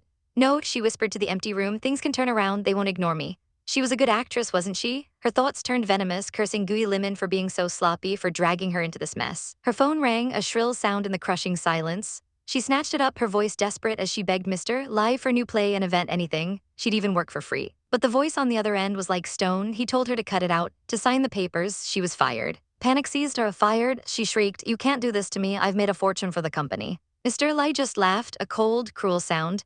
He informed her that the company had spent that fortune cleaning up her mess, that the entire industry had boycotted her, and that she was banned from all public appearances for 3 years. Did she really expect them to be a charity? The line went dead. Her phone was a dead weight in her hand, then another call. King. She answered, trying to salvage some shred of dignity. But he was even crueler, mocking her innocent girl act before telling her to get lost and hanging up on her. The phone rang again, and again and again. Each call was another nail in her coffin. Finally, the doorbell rang. She hesitated for a long moment before slowly, shakily opening the door. And there they were, Tian and Zhu, her rivals, her downfall. Tian looked at the disheveled woman before her, a ghost of her former glamorous self, and thought, asterisk, how did she become like this? Asterisk, the sight of them was the final straw. Lanjai's legs gave out and she collapsed to her knees with a loud thud. Her body began to tremble uncontrollably, her wild eyes fixed on Zhu. I know you're the one behind all of this, she sobbed, pleading for her to let her go. She tried to bargain to cut a deal, claiming this was just between her and Bai Tian, offering Zhu anything she wanted. Zhu just stared, her expression unreadable. While Tian looked down at the pathetic display, her face a blank canvas. Seeing no pity, no reaction, Lanjai's desperation curdled into pure rage. She glared up at Tian, her voice a raw, broken scream. You're here to mock me, aren't you, Bai Tian? A long, heavy sigh escapes Bai Tian's lips. Standing before her is Lanjai, her former friend, her face a mask of cold fury. The air crackles with a tension so thick you could cut it with a knife. Lanjai's voice drips with false sincerity as she begins her attack. She came to see her, she says, to settle their grudge. She insists she was never going to tarnish Bai Tian's reputation. Her eyes narrow, a cruel glint appearing within them. Why, she demands, her voice rising with every word, why did you have to push me to the brink of death? Bai Tian can only stare, her mind reeling. How could she twist things like this? How could she play the victim? Lanjai's sneer deepens. Why should I trust you? She spits, the words like venom. She recounts every success, every opportunity, twisting them into weapons. Every time a good film comes out, the director calls asterisk you asterisk first. Were you just jealous? Did you have to act out? The accusation hangs in the air, sharp and painful. Bai Tian's eyes widen slightly. Jealousy, is that what this was all about? Lanjai's lips curl into a sickening smile. Maybe yes, she admits, her voice dropping to a conspiratorial whisper. At the beginning it was, but then it became a debt. A debt? Bai Tian's heart plummets. What is she talking about? Lanjai's face contorts with pure, unadulterated hatred. A debt I can't pay back, she seethes, her hands clenching at her sides. I hate you, you should just go and die. The words shatter the air, echoing in the silence. Die. The single word pierces Bai Tian's soul and her entire body goes cold. The face before her is no longer one of a friend but a monster. Memories flash through her mind, unbidden and cruel. A lazy afternoon lying side by side, their voices filled with innocent hope. Tian, let's work hard and be best friends forever, Lanjai had said. Another memory surfaces, a party, glasses clinking, Lanjai offering her a drink with a warm smile, even though she knew Bai Tian didn't drink. Were those moments all lies? Was this hatred festering beneath the surface the entire time? The memories fade, leaving only the harsh reality. Lanjai's expression is one of cold triumph. Bai Tian lowers her gaze, a bitter understanding dawning in her heart. I get it, she whispers, the words catching in her throat. You're not heartless, no, it was so much worse than that. She looks up, her eyes clear with a horrifying certainty. You're just plain evil. Later, Miss Zhu stands by her side, a comforting presence. She looks at Bai Tian with relief, noting that it looks like she's finally gotten her head straight and overcome her inner demons. On the ground nearby, Lanjai is a pathetic, defeated heap. But even in defeat, her malice burns bright. Hold up, Bai Tian, she screeches, her voice raw with desperation. Don't think you can always win, you'll never be able to beat me. The words are empty, pathetic, but they are followed by an even more venomous assault. She struggles to her feet, pointing a trembling finger. And Zuzu, she screams, her eyes wild. You're nothing without the Zhu family. Miss Zhu just sighs, turning her back on the ranting woman. Ignore her, she says quietly, leading Bai Tian away. But Lanjai isn't finished. Her voice rises to a shriek filled with a disgusting personal poison. And let me tell you, Bai Tian, I know you're into me, you sicko, I know you're into women. The accusation is so vile, so unexpected that Bai Tian freezes. You were just with Fei Cheng to prove you're not a total freak. Bai Tian whirls around, her face pale with shock and rage. Shut your mouth, she cries, but Lanjai just throws her head back and laughs, a chilling, maniacal sound. I knew it, you're a weirdo, and now you want to hook up with Miss Zhu, huh? She taunts, her eyes gleam with a wicked light. I'm gonna expose you for the perv you are. Bai Tian trembles, the world spinning around her. I'm not a, she stammers, the words dying on her lips. She feels a gentle tug on her arm. It's Miss Zhu, her expression firm and protective.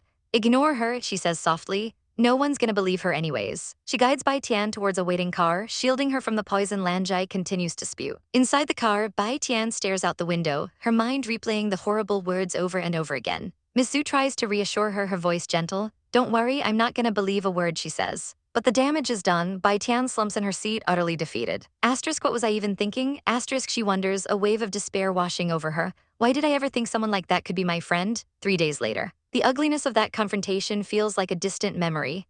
In a sunlit classroom, Zuzu chats with a friend about her upcoming birthday. Her friend is excited, asking about her plans. Zhu smiles, explaining she wanted to keep it low-key, but her grandpa and Yang are insisting on a huge celebration. The friend beams, telling her she definitely deserves the best. Her expression then turns curious. By the way, she asks, did you invite Gulin? He's been acting kinda weird lately. Zhu nods, admitting they're friends, but he has his secrets. Then her friend's eyes go wide with alarm. Wait, did you invite that womanizer, Mr. Fox? Zhu just gives her a reassuring pat on the head, confirming that most of the cast is invited.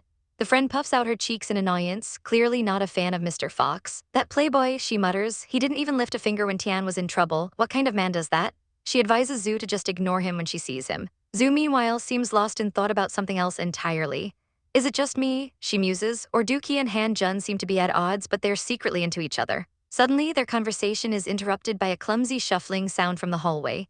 A door creaks open, revealing a trio of boys caught red-handed, trying to eavesdrop. Stop pushing me, we're exposed now. One of them hisses. They try to play it cool, stammering that they weren't stalking anyone, just passing through. But it's too late. A cool, authoritative voice cuts through their panicked excuses. Oh man, why is Mr. Jai here? One of them groans. Jai Yang stands there, his arms crossed, an icy expression on his face. Don't even try to leave without my permission, he says, his voice dangerously calm. I need to know the truth about what you guys are up to. The boys immediately start sweating. One of them blurts out the truth, explaining that his dad wanted him to get information on Miss Zhu's preferences for her birthday present. The other two quickly agree. They promise they didn't mean any harm. Jai Young's gaze remains hard. No harm, what you've done has already caused trouble here and trouble needs to be resolved. The boys bow their heads in shame, apologizing profusely. Zhu steps forward, trying to de-escalate the situation. Yang, she says gently, they haven't done anything too crazy, let them go, all right? But Jai Yang ignores her plea. He reaches out and takes her hand, his grip firm and possessive. His eyes, cold as steel, are locked on the terrified boys. If anyone bothers Zhu again, he states, each word a threat, I'll assume you are their accomplices. Never pull something like this again, now get lost. The boys don't need to be told twice. They stammer their thanks and practically flee the scene. Jai Young turns to Zhu, his expression finally softening as he holds her hand. I make sure nobody bothers her. Zhu looks up at him, her heart skipping a beat. A warm smile spreads across her face. Yang, she says softly, you're my hero. A faint blush colors his cheeks as he gazes down at her.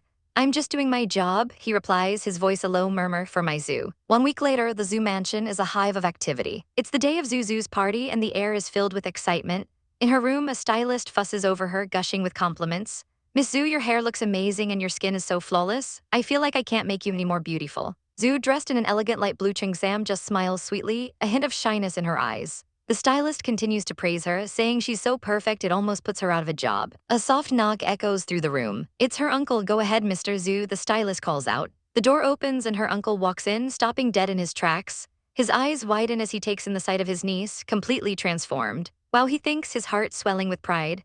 Zhu has grown into such a beautiful young lady. How many boys are going to fall head over heels for her? He smirks to himself. Looks like Jai Young is going to have some serious competition, huh? Miles away, Jai Young lets out a sudden, sharp sneeze. Zhu thanks her uncle for the compliment, and he steps into the room, beaming. Zhu, it's your big day today, he says warmly, and we want to make sure it's a memorable one. Zhu giggles, teasing him. Uncle, you make it sound like she's getting married or something. Her uncle just scoffs playfully. Don't worry, Zhu, even if Jai Young wanted to marry you now, Grandpa wouldn't let him. As if on cue, Jai Young sneezes again. The uncle's expression turns thoughtful. I wonder what he's going to give you for your birthday, he muses.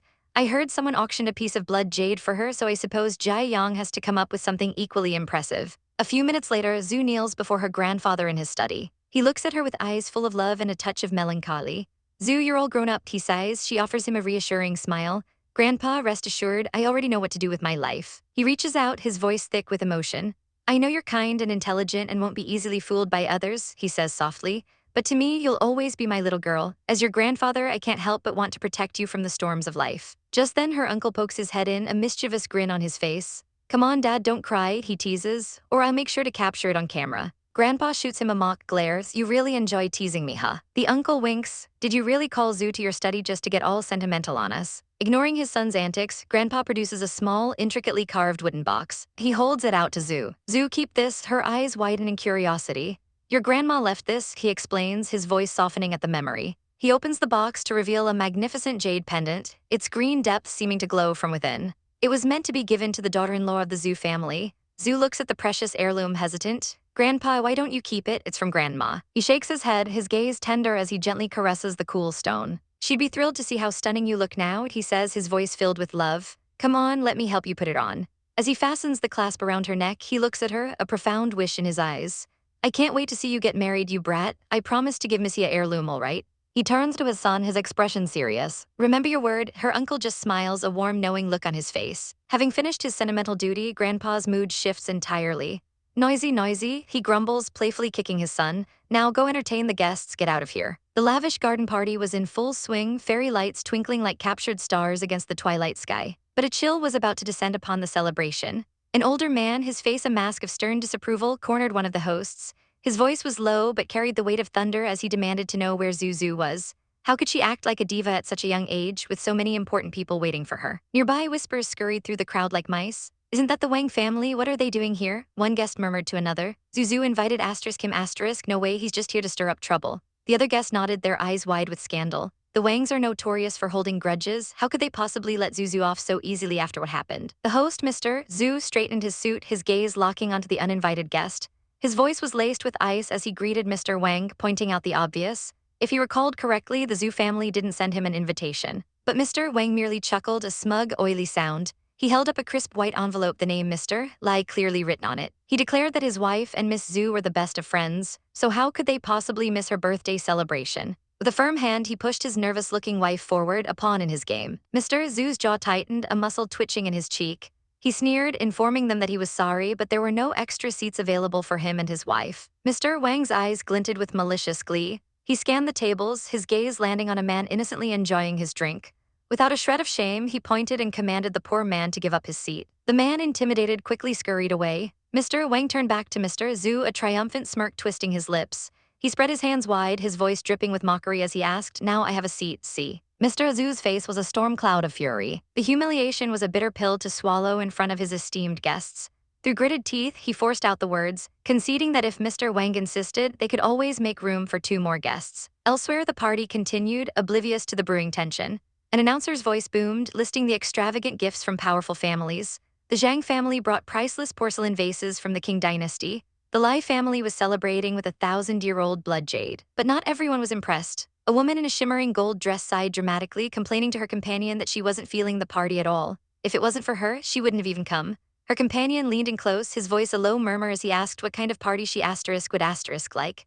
Maybe one with a bunch of women in bikinis dancing by the pool. She scoffed, turning her head away in disgust. Suddenly, her eyes lit up, spotting someone across the lawn. With a wide, genuine smile, she waved her arms in the air, calling out for Gulin. As he approached, she playfully chided him, asking where he'd been. He was even missing out on gaming.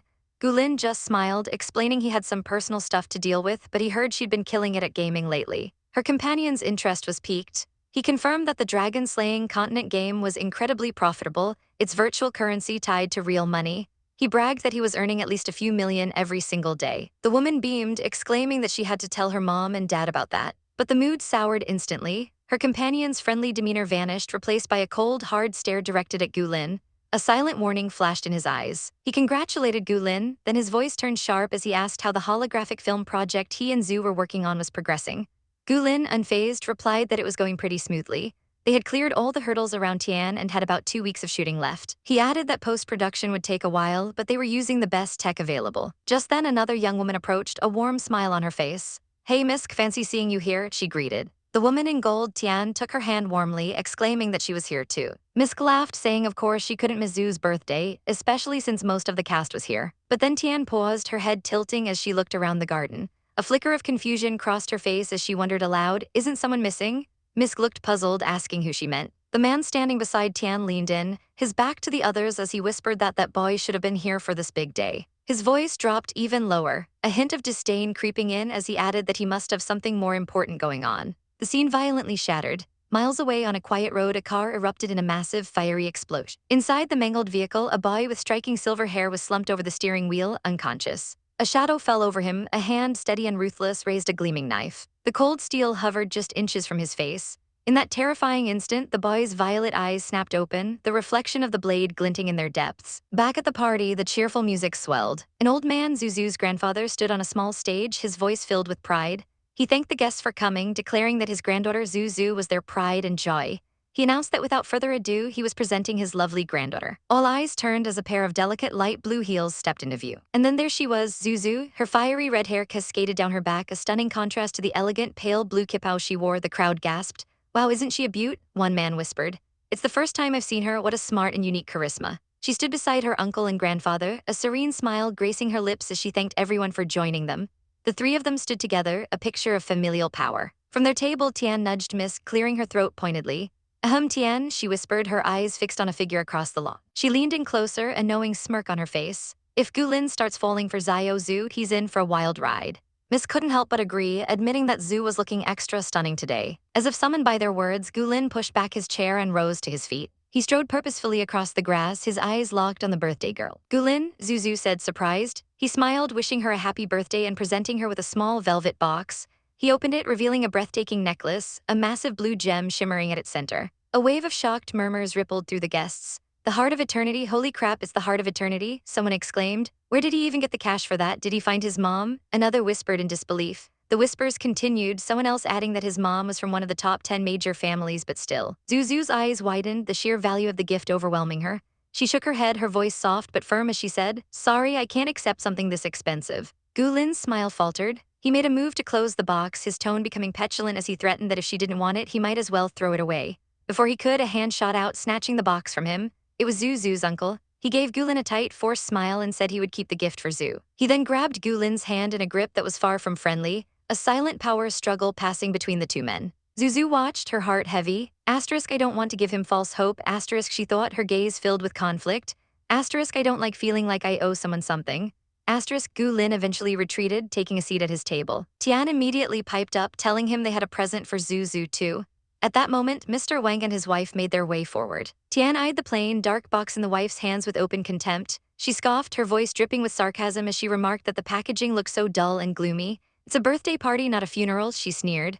"I bet Wang Yuanqi did this on purpose, what a buzzkill." Zuzu's uncle stepped forward again, his expression grim. He tried to stop them, telling Miss Lang to just give the gift to their butler. But the woman pushed past him, her eyes fixed on Zuzu with an unnerving sincerity. She held out the box, insisting that she had handpicked it just for her. Seeing the woman's strange intensity, Zuzu placed a calming hand on her uncle's arm, telling him it was all good.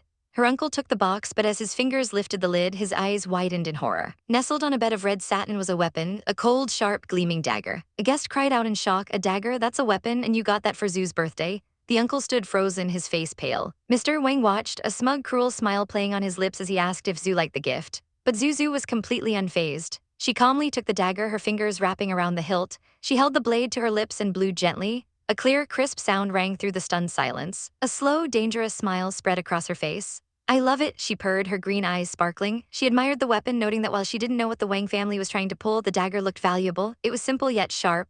"And I'm digging it," she finished. Miss Lang's expression remained unreadable as she told Zu to take good care of it. Zuzu nodded, promising she would, before carefully placing the dagger back in its box. 40 minutes later, the party had mostly recovered.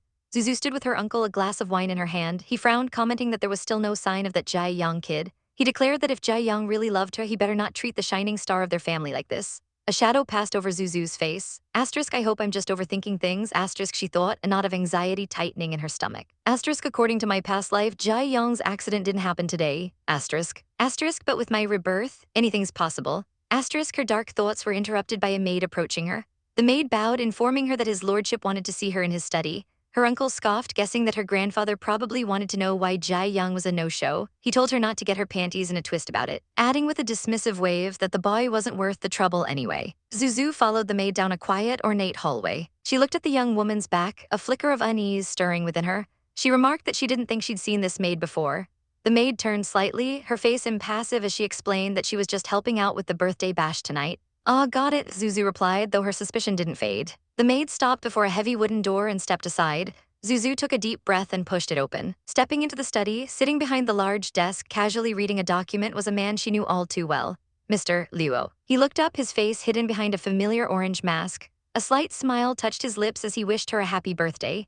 Zuzu closed the door behind her, her expression unreadable. She asked if he was here to celebrate with them. "Thanks," she said flatly, taking a seat. He leaned back, a hint of amusement in his voice as he asked if she wasn't surprised to see him there.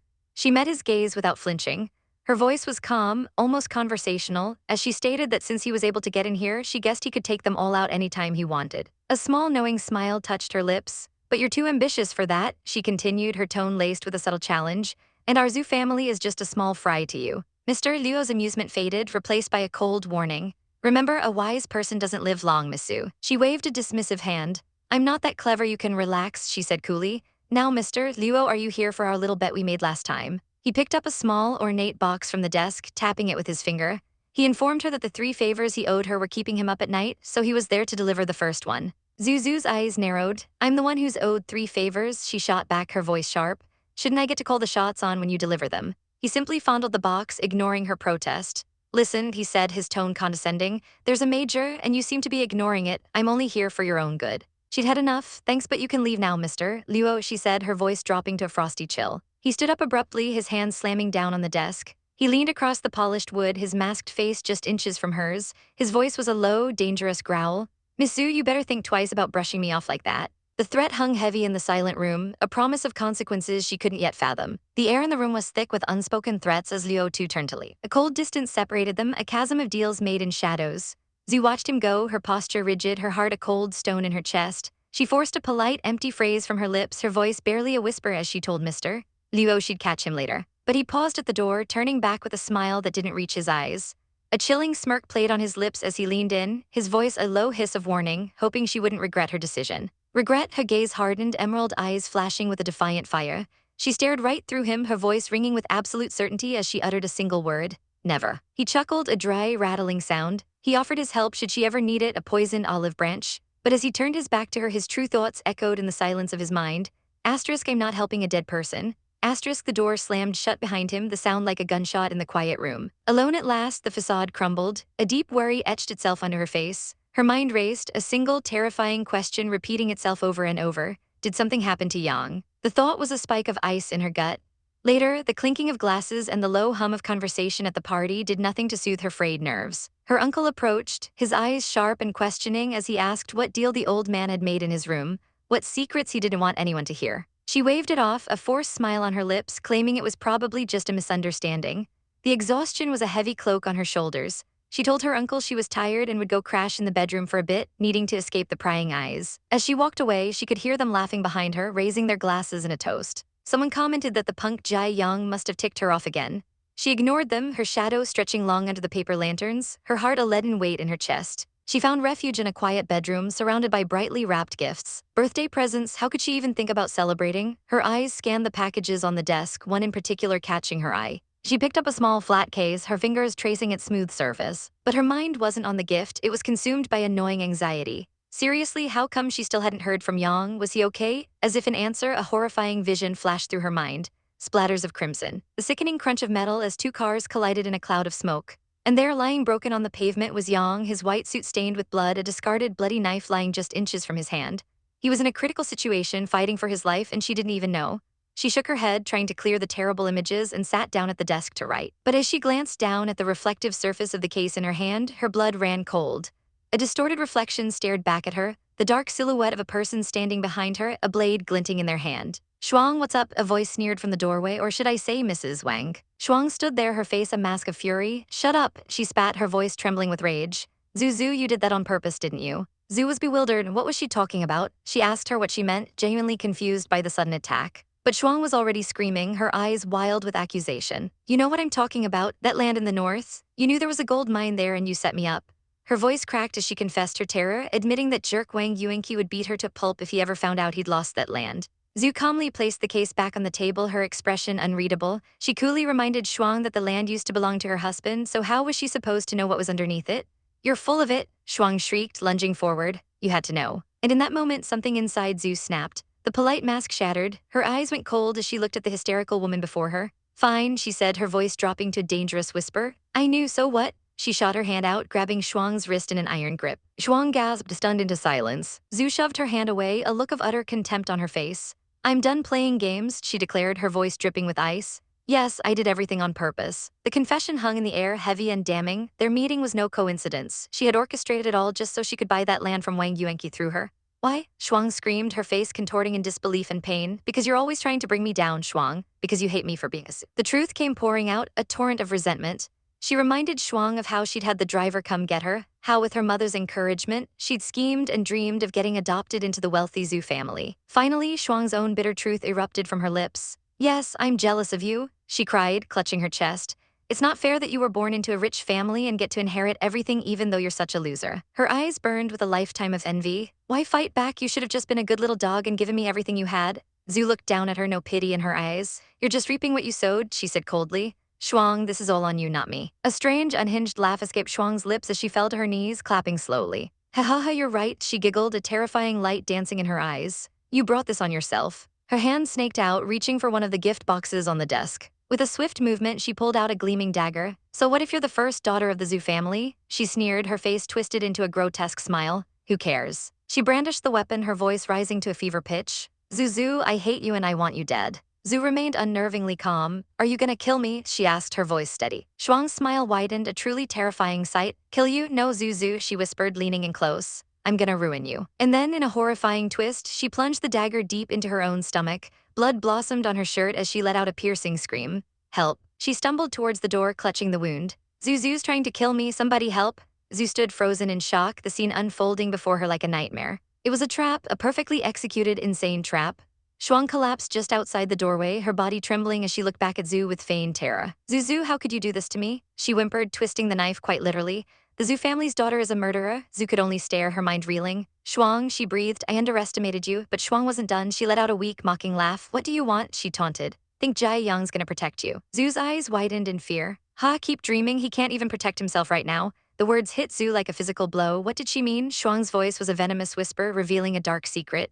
You think the Jai family's all peace and love? Plenty of people want Jai Yang dead. She leaned in, delivering the final, devastating blow. The most dangerous ones are right in the Jai family. Just then, footsteps pounded down the hall. People burst into view, drawn by the screams. Their eyes widened in horror at the scene, Shuang bleeding on the floor and Zhu standing over her looking utterly shell-shocked. The whispers started immediately, spreading like wildfire. Miss Zhu a murderer? The crowd parted as her uncle and the other party guests arrived, their faces a mixture of shock and morbid curiosity. Her uncle surveyed the bloody scene, his gaze landing on Zhu with a flicker of amusement. Hey Zhu, what's up? He asked with cruel sarcasm. Did you have a little accident while messing around? Shuang seized the opportunity, tears streaming down her face as she pointed a trembling finger. Accident? Zuzu was trying to kill me. Uncle, this isn't a game, Zhu pleaded, her voice shaking. It's defamation. But it was too late. Wang Yuanqi, Shuang's husband, pushed through the crowd, his face purple with rage. An accident at your place and you're trying to brush it off as defamation? He roared at Zhu's uncle. He knelt beside his wife, his voice softening.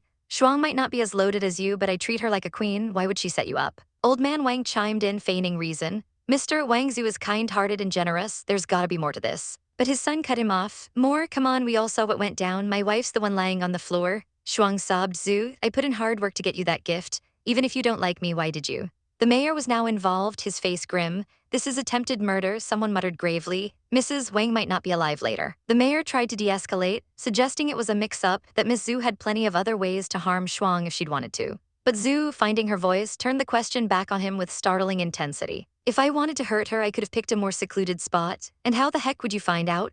Her challenge hung in the air, but old man Wang used it against her, turning on the mayor. Mayor, what you said is one-sided. You got promoted because of the Zhu's gold mine. How do you know Miss Zhu didn't lose it and tackling Shuang out of rage? He then rounded on Zhu, his face a mask of contempt. And you, did you really think you could get away with this? As if on cue, a new voice cut through the chaos. Sis, you didn't expect to see me here, did you? It was Zuru, her younger sister, standing there with wide, innocent eyes. She pointed a trembling finger at Zhu.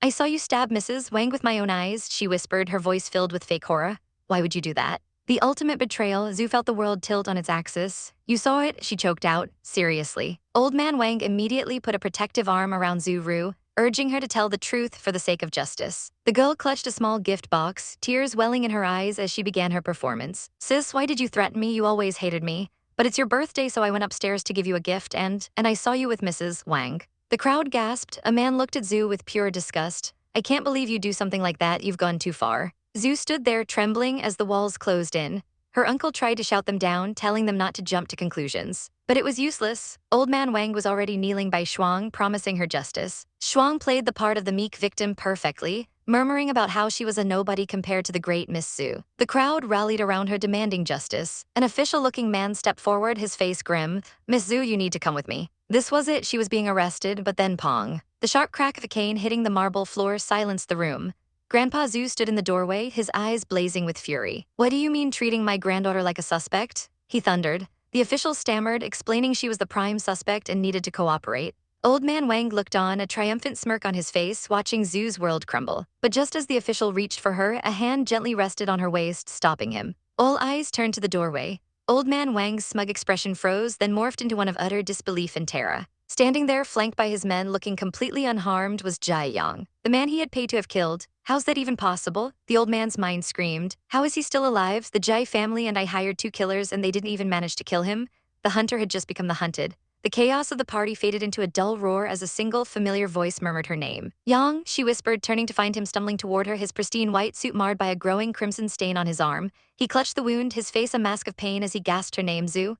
Her heart leaped into her throat. He was hurt. He was here. A wave of relief and terror washed over her as his voice, though strange, reached her again.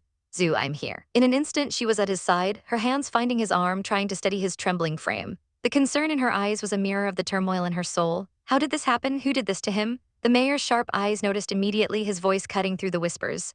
Mr. Jai is injured? He asked, his gaze flicking from Jai Yang's pale face to the blood on his sleeve. What's going on? But Jai Yang's attention wasn't on the mayor or his wound. His gaze was fixed past the crowd, a cold fire burning in his violet eyes. He had come for her, he had fought his way here. Just then a shrill voice pierced the air. Accused Zu of murder. It was Misk, her face twisted in a smug sneer, but another guest quickly shot back, her voice ringing with conviction. Hey Misk, watch your words. We all saw Zuru stab Shuang with that dagger. How can that be a false accusation? An older man, Mr. Wang, simply chuckled, a cruel glint in his eye. Well, I guess the show must go on, he drawled. The whispers grew louder. They'd only heard one side of the story, a story spun by liars. The woman with the short hair, Zuru's supposed friend, watched with a venomous satisfaction. This was perfect.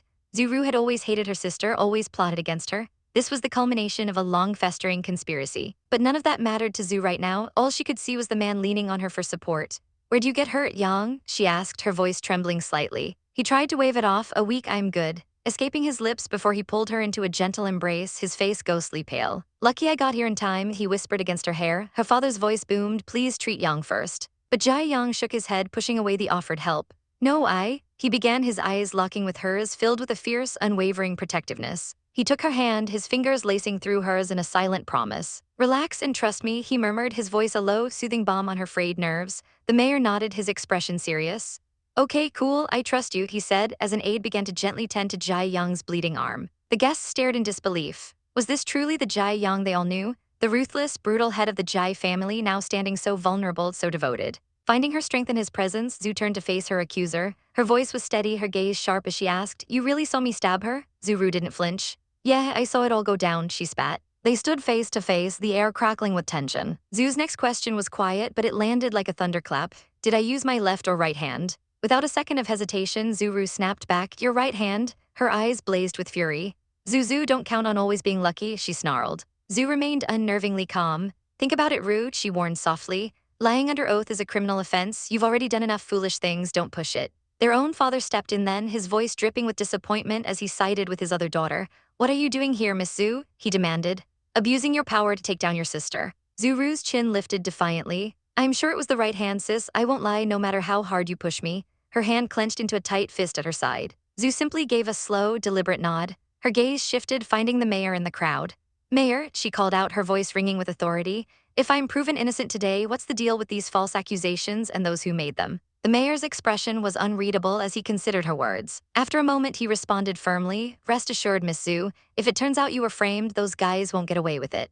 That was all she needed to hear. Zu crouched down, her fingers brushing against the cold, blood-stained dagger lying on the ornate rug. She picked it up, the weight of it heavy in her hand. Rising gracefully, she walked toward the victim, Lang Shuang, a chillingly sweet smile playing on her lips as she held the blade up for her to see. So, Shuang, she purred, did I stab you with my right hand? Panic flared in Lang Shuang's eyes. What are you up to? She stammered, shrinking back from the gleaming, bloody knife. Zuzu, her grandfather's shocked voice echoed through the hall, startling everyone. The old man seethed internally, his mind racing. Damn it, how did those killers let this boy slip away? They were useless. Zu ignored the commotion, turning to address the room. Don't sweat it, she said calmly. I'm just trying to clear my name. She began to paint a picture for them. If I took the dagger in my right hand and jammed it into Lang Shuang. Just then a doctor stepped forward. I was patching up Miss Lang's wound earlier, he announced. I remember it distinctly. It was on the right side from top to bottom, but it seems like someone intentionally tried to weaken the blow, making the wound narrow and not too deep. Miss Lang isn't seriously hurt. A wave of murmurs swept through the guests. If the wound wasn't that bad, why all the drama? Could it be? Could Lang Shuang have tried to frame Zu? And if so, that would mean Zuru was lying through her teeth. Seizing the moment, Zu looked at the mayor. Our family doctor might not seem reliable to you, she stated coolly. So, Mayor, could you send a forensic doctor to check the wound? The mayor immediately pulled out his phone. All right, he declared. Just to be safe, I'll call in 3 forensic doctors. Hold on, Mayor, Mr. Wang interjected, his face paling. Just a moment ago, you were pressuring me to give you justice, so I'll have specialists check your wife's wound. The mayor's voice was firm. It'll also help with the investigation. What do you think, Mr. Wang? Mr. Wang floundered, his bravado crumbling. Look, Shuang is my wife, he sputtered. So it wouldn't be appropriate to have a forensic doctor examine her. I don't want other guys to see her body. He tried to laugh it off. Plus, it's Mizu's birthday today and it's unfortunate that all this happened. Let's just call it quits here. What a hot mess. Zu's grandfather scoffed. Thank goodness Mr. Jai showed up on time, or else Miss Zhu would have gotten herself arrested. He glared at the Wang family. The Wang family and the Zhu family don't need to go head-to-head for all that drama, you know. But Grandpa Wang wasn't having it. He pointed a trembling finger at Mr. Wang. Coward, he roared. Why didn't you stop when you accused my granddaughter of hurting your wife, and now you want to back out? Too late. Ling Shuang turned to Zhu, her eyes wide with desperation.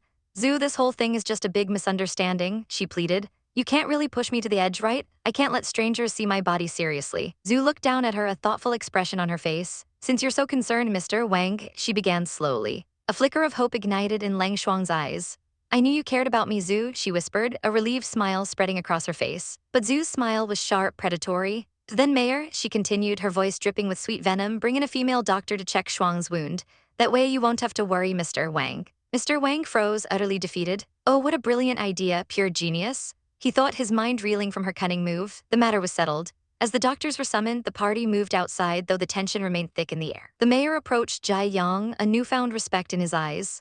Mr. Jai, your wound is pretty deep. You gotta take good care of yourself and have your family doctor check on it every day. He watched the young man, marveling at his resilience. With a wound that deep, it was crazy that he still managed to tough it out and come to Miss Zhu's birthday party. That boy must really love her. A girl nearby gushed, Mr. Jai, you're awesome. You look totally fine even though you got messed up really bad. Are you some sort of Superman or what? Jai Young simply smiled, his gaze finding Zhu's. Thank goodness I made it just in time, he said softly for her ears only. Zhu's heart ached. Please don't pull this kind of stunt again, all right? She begged, her voice thick with emotion. Love and affection should be given to someone who deserves it, she thought sadly, not to someone like me who's lost all their love, but have I really lost it all? Her brother stepped forward, his face etched with worry. I'm really worried about you, you know, he said to Jai Yang. Zhu gently pushed him aside. I know, but seriously, trust me, I won't let anyone set me up and you gotta take care of yourself, all right? She told Jai Yang, her protective instinct flaring. Her brother could only watch, a gloomy expression settling over him. Just then a new voice, slick with arrogance, cut in. Well, look who finally decided to show up. A man in a flashy purple suit swaggered towards them. And injured even, I won't even bother asking why you're late. He clapped a hand on Jai Yang's uninjured shoulder. But hey, where's your gift at? Zhu's uncle immediately reprimanded him. Oh, come on, what kind of uncle would say that? But Zhu just smiled faintly. That's right, go easy when you pat him, uncle. Can't afford to pay up if you hurt him. Unfazed, Jai Yang reached into his coat pocket and pulled out a small wooden box. Happy birthday, he said simply, holding it out to her. She took it, her fingers brushing his. The box felt warm, handmade. You made this? She asked, her voice barely a whisper. She opened it carefully. Nestled on a bed of red velvet was a delicate, exquisitely carved jade hairpin shaped like a budding succulent. Yep, Jai Young confirmed, a hint of pride in his tired eyes. A flash of memory hit her, images of him hunched over a desk, painstakingly carving the precious stone, even breaking one piece in frustration, working late into the night just for her. Tears welled in her eyes. Thanks, she choked out, clutching the box to her chest. I love it. Her grandfather beamed. This gift is too precious, he declared. He always knows how to get to the core of my heart. Zhu looked up at Jai Yang, her heart so full it felt like it would burst. Help me put it on, she requested softly. With clumsy, gentle fingers, he slid the pin into her vibrant red hair. You're beautiful, he murmured, his eyes full of adoration. For a moment, it was just the two of them, the chaos of the day melting. But the moment was broken when the mayor was approached by his team. We have a result, one of them announced. The mayor's eyes narrowed. So was Miss Zhu falsely accused, he demanded. Zuru began to tremble. The female investigator stepped forward, her face grim. Yes, she said. We dug deep. Miss Ling herself made the cut with the dagger. Grandpa Wang loomed over her, his voice a low threat. Better double-check and make sure there are no slip-ups. But the investigator stood her ground, her voice firm and unwavering. We've examined it thoroughly. It's crystal clear that Miss Zhu was wrongly accused, no doubt about it. The angle and force of the cut are self-inflicted. The truth was out. The mayor strode over to Zhu and Jai Yang, bowing his head slightly. Miss Zhu, don't take it personally. We were all fooled before. I didn't know the truth either, but thankfully we can clear your name now. Apologies for the mistake, Miss Zhu. Then his face hardened as he turned to the two culprits. Miss Zuru, Miss Lang Shuang, you both need to come with me. Their faces went white with terror. Mr. Wang rushed to Zhu, bowing deeply. Miss Zhu, I'm truly sorry. I had no clue about any of this. But Zhu's gaze was fixed on the mayor, her expression cold as ice. Even I can't forgive what Lang Shuang did, she said, her voice leaving no room for argument. You're the best person to handle this case, Mayor. The air, once filled with polite chatter and the clinking of glasses, now crackled with scandalous whispers. All eyes were on Wang Yuanqi, the man who stood like a statue in the eye of a hurricane he created. Asterisk, he acts so innocent, asterisk, they murmured. Asterisk, as if he had nothing to do with it, putting all the blame on that poor Lang Shuang. They just got married. Asterisk, but the whispers were cut short as a woman with sharp, determined eyes stepped forward, her voice ringing with authority. She addressed the mayor directly, her gaze unwavering. Mayor, she announced, there's something I gotta tell everybody. The mayor, a man accustomed to political theater, simply nodded, his expression grim. Go ahead, he permitted. The woman took a deep breath and the bombshell dropped. She spoke of examining Miss Lang's body, her voice trembling with barely concealed rage as she described the horrific discovery. We discovered wounds on her, she declared, and a gruesome image of a battered back, crisscrossed with bloody whip marks and deep cuts, flashed through everyone's minds. The crowd gasped, how could this be? How could a bride be so brutally treated? The whispers started again, this time laced with fear and disgust. Asterisk, how did she end up with so many wounds? Asterisk, one person whispered, their eyes darting towards Wang Yuanqi. Asterisk, could he have done something unthinkable? Asterisk, another voice, low and trembling, added. Asterisk, it's sickening. Remember how all 3 of his previous wives died? Maybe. Asterisk, a sharp shh. Cut them off. Asterisk, keep your voice down. We don't want him to hear us. Asterisk, but it was too late. The accusation hung heavy in the air. Wang Yuanqi's face was a mask of irritated confusion. He finally spoke, his voice dripping with condescension, asking how any of this connected to the case. But the officer was relentless. She turned to face him, her eyes like steel chips as she delivered the verdict. Mr. Wang, she stated, her voice echoing in the sudden silence, I strongly believe you are guilty of domestic violence and should face the consequences under the law. A snort of derision escaped Wang Yuanqi's lips. He was untouchable, wasn't he? He sneered at her, a cruel twist to his mouth. Oh, really? He mocked. Well, tell Ling Xuan to take me to court then. He was daring them, challenging them, confident in his power. The mayor tried to smooth things over, a placating tone in his voice as he addressed the furious tycoon. He weakly suggested that if Ling Xuan doesn't sue, they can only hope he'll change his ways in the future. But Wang Yuanqi had heard enough. With a final, dismissive glare, he turned his back on them all. That's none of your business, he spat over his shoulder, stalking away as if swatting a fly. From the crowd, Zhu watched him go, a fire igniting in her emerald eyes. Asterisk, just you wait and see, asterisk, she thought, a promise of retribution forming in her heart. She turned to her friend Tian, a small knowing smile playing on her lips. She mused aloud, her voice a low murmur, wondering what kind of tricks the villainous Zuru would try to pull off next. Meanwhile, the mayor approached Tian, his expression clouded with concern. Tian, what's up with you? He asked gently. Tian averted her gaze, her hand moving to her chin in a pensive gesture. She mumbled something about her movie wrapping up soon, but her mind was elsewhere. Asterisk, once it's over, asterisk, she thought with a pang of sorrow. Asterisk, my chances of seeing Zhu will keep shrinking, asterisk. Her uncle followed her melancholic gaze, his own eyes filled with worry. He saw the longing in her expression, the way she watched Zhu, and he knew. Such a lovey-dovey couple, he sighed before warning her, don't do anything stupid. But Tian was lost in her own quiet heartbreak. Her eyes fell on Jai Yang standing beside Zhu. Asterisk, that guy, he's a big shot, right? A good match for Zhu. Asterisk, the thought was a bitter pill to swallow. A wave of self-pity washed over her as the blue sky seemed to mock her feelings. Asterisk, who would love a weirdo like me? Asterisk, she lamented internally, her heart aching. Asterisk, she's only truly happy with him. Asterisk, an hour later, the party's atmosphere shifted. Zhu stood on a beautifully decorated gazebo, flanked by Jai Yang and her grandfather, ready to make an announcement. Thank you for showing up at my birthday bash, everyone, she began, her voice clear and bright. I have something to share. A hush fell over the guests. In the crowd, Tian watched, her heart in her throat, bracing for the news she dreaded. But the announcement wasn't what she expected. Zhu smiled radiantly into the microphone, declaring that her uncle, Zunan, was getting married to Miss Shanshan, with the wedding set for 6 months from now.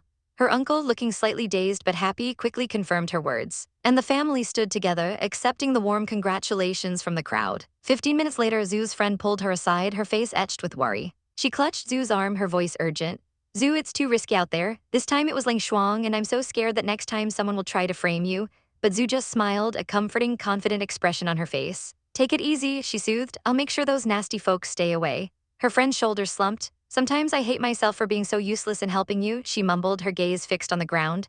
Zhu immediately took her hands, her touch warm and firm. Quit saying that, she insisted gently. You're always there for me and that means a lot. She gave her friend's hands a squeeze, her expression softening. Focus on the game development, I'm relying on you for that. Just then, a familiar voice cut in. It was Lin. He stepped forward, a kind but apologetic look on his face. I'm really sorry I couldn't help you out today either, he said, his voice full of regret. He looked directly at Zhu, his heart in his eyes. Zhu, I know, but I'm sorry. He took a breath, his resolve hardening. I won't give up until the very end, he vowed. Maybe there's still hope if I keep pushing. He promised not to bother her, but simply asked for the chance to watch over her from afar. But before Zhu could respond, a cool voice sliced through the air. Zhu, it was Jai Yang. He had appeared as if from nowhere, and the air between the two men instantly crackled with unspoken rivalry. Zhu was trapped in the middle, a silent storm brewing around her. Jai Yang's eyes were fixed on Lin, but he spoke to Zhu, his tone deceptively light. All right, Lin, he said with a pointed little cough, your ride's been waiting for you. The message was clear, asterisk leave asterisk. Lin gave a tight smile, accepting his dismissal for now. All right, Zhu, he said, catch you later.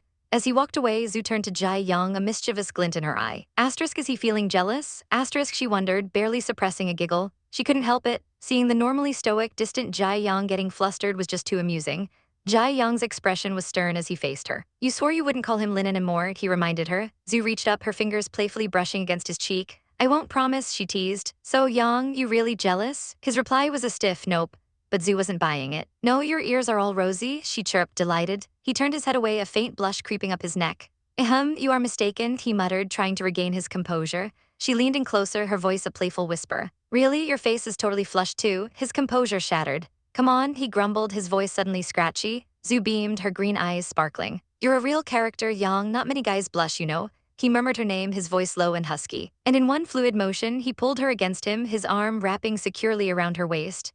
She let out a small gasp of surprise, her hands coming up to his chest as she struggled slightly. Yang, she breathed, a slow, dangerous smile spread across his lips. He leaned down, his mouth close to her ear, his breath warm against her skin. If you don't listen to me, girl, he whispered, I'll have to teach you a lesson. She met his intense gaze with a challenge of her own. Oh, I'd be curious to see how you plan on doing that, Yang. His answer was swift and silent. He simply tilted his head and captured her lips in a deep, possessive kiss. From a distance, her brother watched, aghast. Dad, he stammered, turning to his father. Zhu is still young. Is this really appropriate?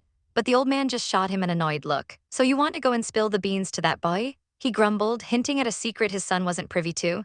Later, standing outside the grand estate, Jai Yang gently reminded Zhu to take care of her wound. She looked up at him with a cheeky grin. Besides, I'm still too young. Let's wait until I'm all grown up. But until then, maybe I'll pounce on you first, Yang. She punctuated her words by playfully squeezing his cheeks, and he simply smiled, his eyes full of warmth. You're always welcome to do so, he replied softly. Watching from the window above, her brother was baffled. Dad, he said, it looks like your precious granddaughter is getting awfully handsy with that boy.